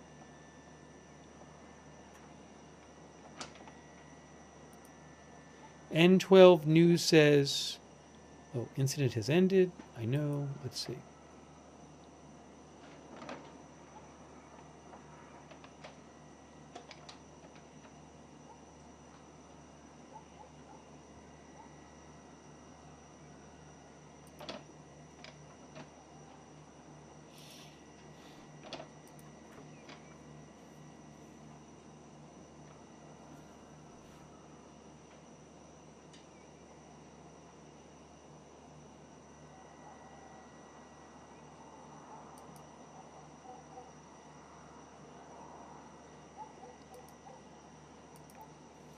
So Manny Fabian with Times of Israel says that's a cluster bomb missile. And what you can see is all the little lights are the different submunitions that go to different places.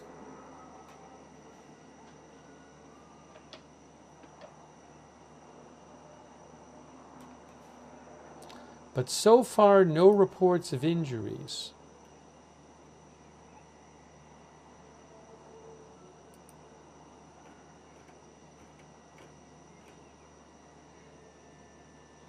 I'm seeing a photo that I don't have the rights to show to you, but it shows in Holon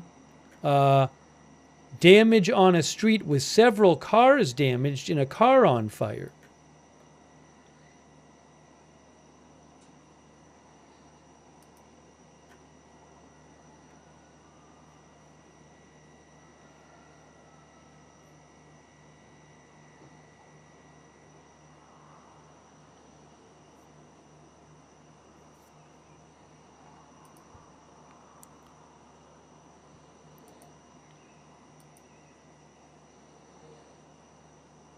Looks like maybe damage and no casualties from this latest cluster missile. Is this a new strategy for Iran?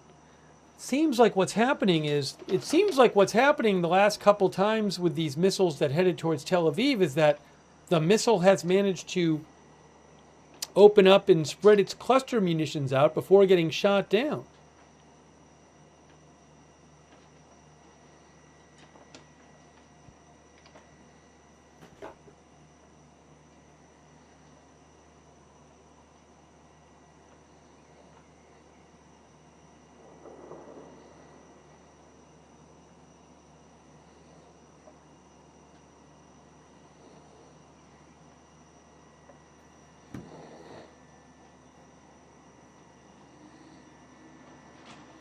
Venom says it's not new. I mean, I had heard about some cluster munitions possibly earlier in the war, but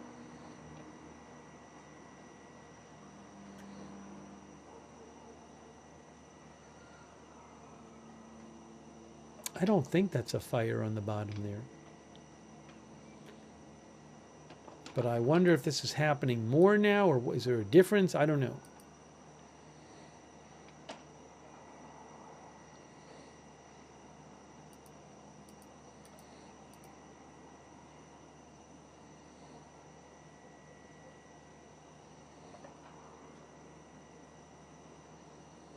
Oh, I'm going to post a picture here. I'll post a picture in the chat of damage, guys. There's a picture of damage. I just posted a picture of damage in Holon from Manny Fabian. Okay, I'll post it again in the chat.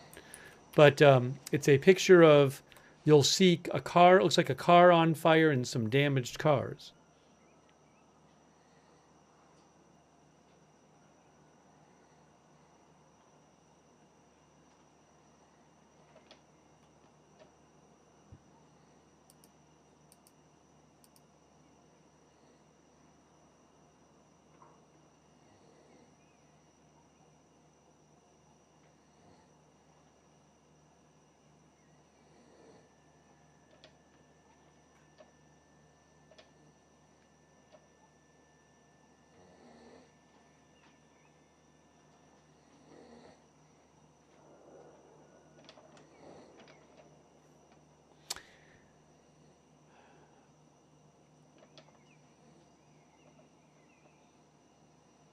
All right, guys, we have been on for a while today. We're getting close to 10 hours here because we started earlier. I think I need to maybe take a bit of a break and start wrapping up this stream. I can always come on the air later if there's a big update. You know, nothing's keeping me from doing that. But as I say, it's a marathon and not a sprint here.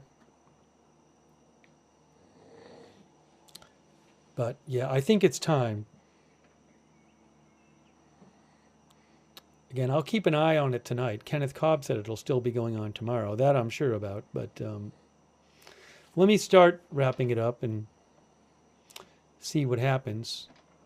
You may see a strike in Beirut before we wrap it up, because in Beirut they had issued an evacuation order. Actually, what I should do is, while I'm wrapping it up, I should put the other Beirut camera back up. I'll leave this one up. Hold on. Yeah, it's time. It's time. It's time. I really appreciate people being here for the broadcast, by the way.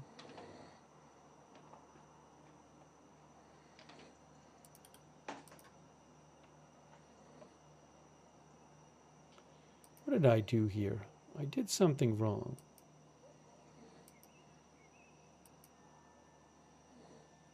Oh. I think I messed up a little bit on the footage. Hold on. I have the wrong... Wait. Okay, that's better. I just had something. It's the same camera. I just had it kind of zoomed in a little bit. That's still the Beirut camera on the bottom.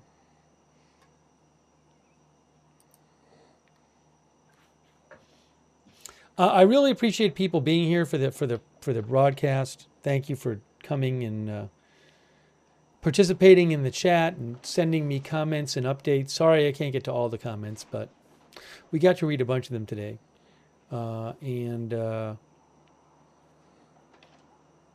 Yeah, this is still going on. Strikes still happening in Iran. Strikes still happening in Lebanon.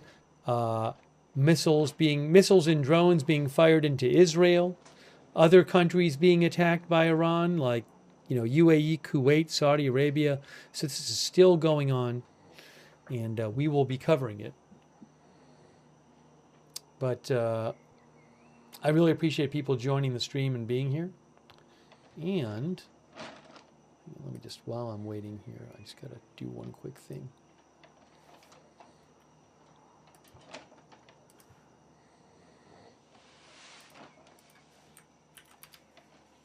So if you want, subscribe, follow the channel, Agenda Free TV. We cover all kinds of live breaking news coverage, all kinds of live breaking news without an agenda. Agenda Free TV. I would suggest you turn on the notifications. I never know when there's going to be big news, and I'm going to run on the air. There could be a big news in an hour. So if you want to get a notification before we go live every time, it's really reliable.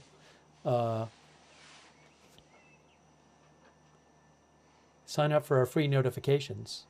The mods will post a link to the notifications in the chat. Where is the... I'll post one in the chat too.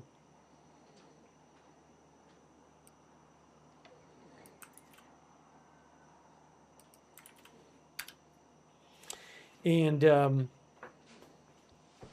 you can find the notifications link in the description of the video on YouTube and Facebook as well. Hey, also, I'll post updates on my X account, which is @Lookner. @Lookner, you can follow me there for breaking news updates as well.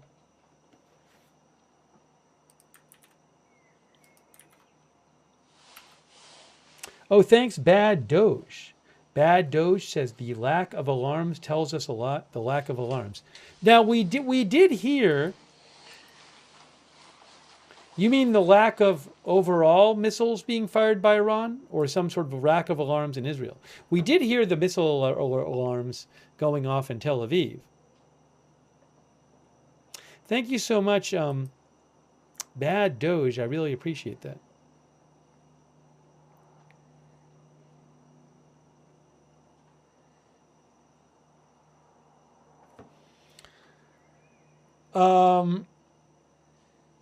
Hey, huge shout out to our moderators.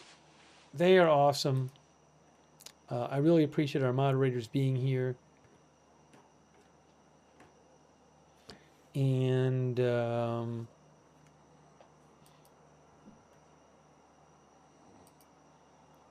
Surly Dev over there on Twitch and all of our other Twitch moderators, huge thanks. Oh, thanks, Brian Davy over the Facebook stars, by the way. Thank you. Paul Anderson, Charlotte Webb, Margaret Riley, Kay Lowry Body on Facebook. Thanks also, Susan Priest Buchner for the Facebook stars. Thank you, Susan. All of our moderators over there. We've had a bunch of moderators on YouTube tonight. We might be modless at the moment on YouTube. It's been a long stream, but thanks to all of our YouTube moderators as well. Ruth Roberts, May Queen, Beth Mythical, for example. Linda Belk, Larry, and Michon X. Thank you, moderators. Thanks so much for all your help in the chat. And thank you, Goody V8S. Thanks, Goody. And thanks to everybody who supported the channel. That is really nice of you guys. You are the ones who allow the channel to exist with your support. I really appreciate it. Hope I got everybody. Let's see. Oh, I didn't thank Numi Yumi. Numi Yumi on Twitch. Who shot JR on Twitch? Thank you. If you ever want to donate, you go to agendafree.tv. But thanks so much, everybody who supports the channel. Really, really nice of you guys. And again, you are the ones who allow this channel to be. So thank you so much for your support. Hey, if you're on X, I would also suggest follow us on X at AgendaFreeTV. I always post there ahead of our broadcast, giving you a heads up we're going live. So you can get a heads up over there. I post updates about the channel as well there. At Lookner, at AgendaFreeTV. What am I doing here? What did I do here? Let's see. Hang on, I messed something up.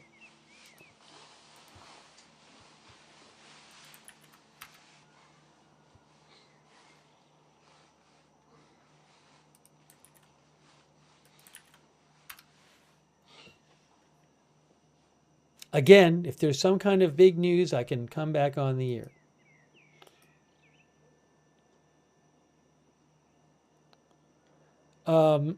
Hey, we do have a Discord chat where you can chat with our other viewers when we're not on the air. It's free. Check out our Discord chat. It's the same link as the free notifications link. So check out the Discord chat.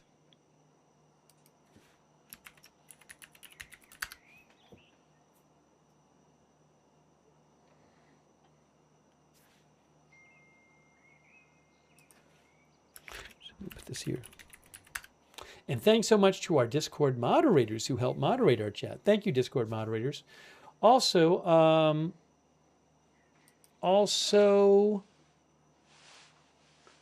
if you do watch on Facebook, I would recommend turn on, not Facebook, on YouTube. If you watch on YouTube, I would recommend turning on the YouTube notifications.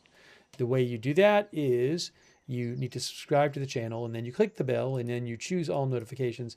If you're already subscribed, well, just click the bell. Make sure you have the bell clicked and you've chosen all notifications. Big thank you to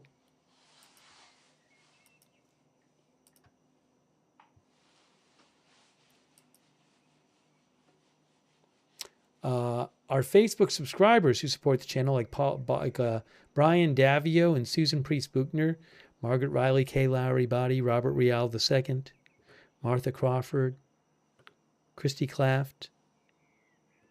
Thank you.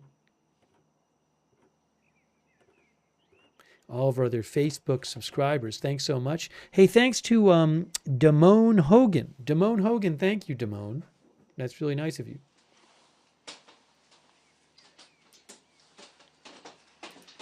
Thanks also to our Twitch subscribers like Wall Street and Shaggy and Bretsky. Thanks, Bretsky. Shave Ezra, Gina Pina, Seed Music, Maple Cots U, Static X, Thundering Mantis, Graybeard Games, Atomic Farting. Thanks for subscribing on Facebook. I can't even think straight anymore. It's Twitch. The King of Wit, Los Gatos de Wilson, TV Party, Thug Aim, Sedated Psycho, LCS Fox, My Mind Spray.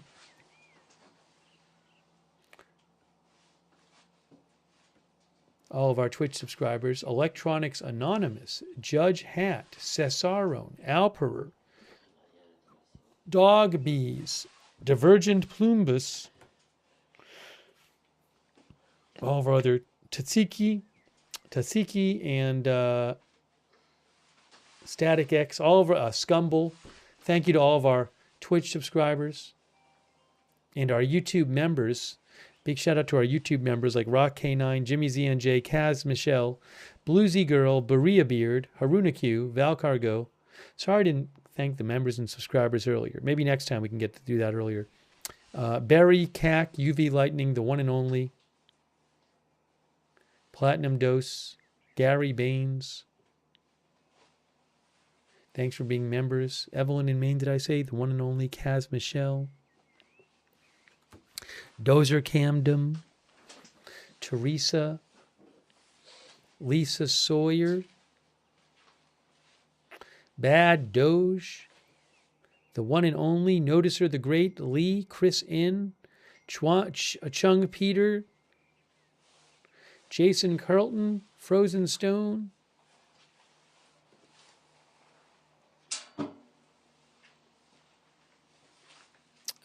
Enigmatic MF, Stacy Hahn, Trent. Thanks all of our members. Bluesy Girl, Dabney Offermine, Evelyn in Maine.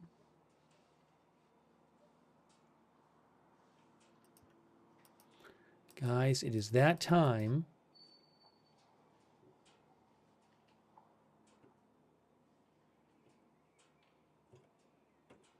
I will be keeping an eye on developments. But it is getting to be that time.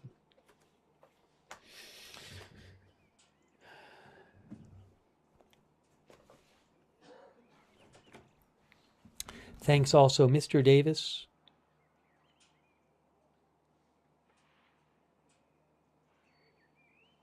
Goody V8, Bella Italian, thank you. Charlie, Chris Reese,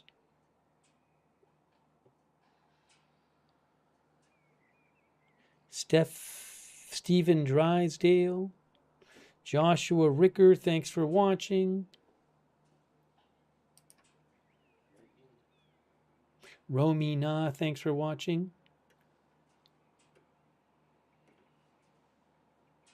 Gaynor Michelle Betts, Ann Hoshnacki,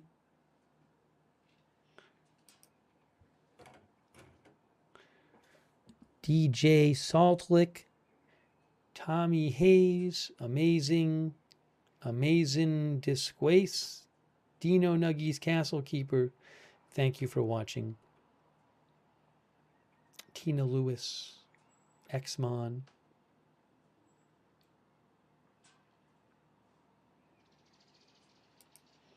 All right, guys. Again, I will be keeping an eye on things. Can always do another stream.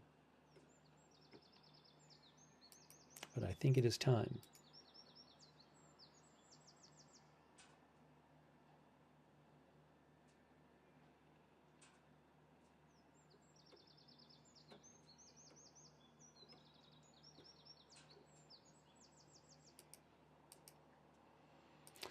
All right, guys, I am wrapping up this stream. Ooh, just saw a picture of another vehicle on fire in Holon. Some vehicles damaged in Holon from the latest missile attack. Oh, by the way, hold on a second. The IDF just said they have begun striking Hezbollah targets in southern Lebanon. They had ordered an evacuation. This is not southern Lebanon here. This is Beirut, but they had ordered an evacuation in the area of Tyre, in southern Lebanon. They are now striking targets there. All right, so that is it for now. Again, thank you for watching. I will be keeping an eye on things. If there's big updates, we can come on and do more coverage later, and I will post on my X account. I really appreciate you watching, and thanks again to our moderators. We'll see you soon with more live breaking news coverage right here. You'll see us soon with more live breaking news coverage right here at Agenda Free TV.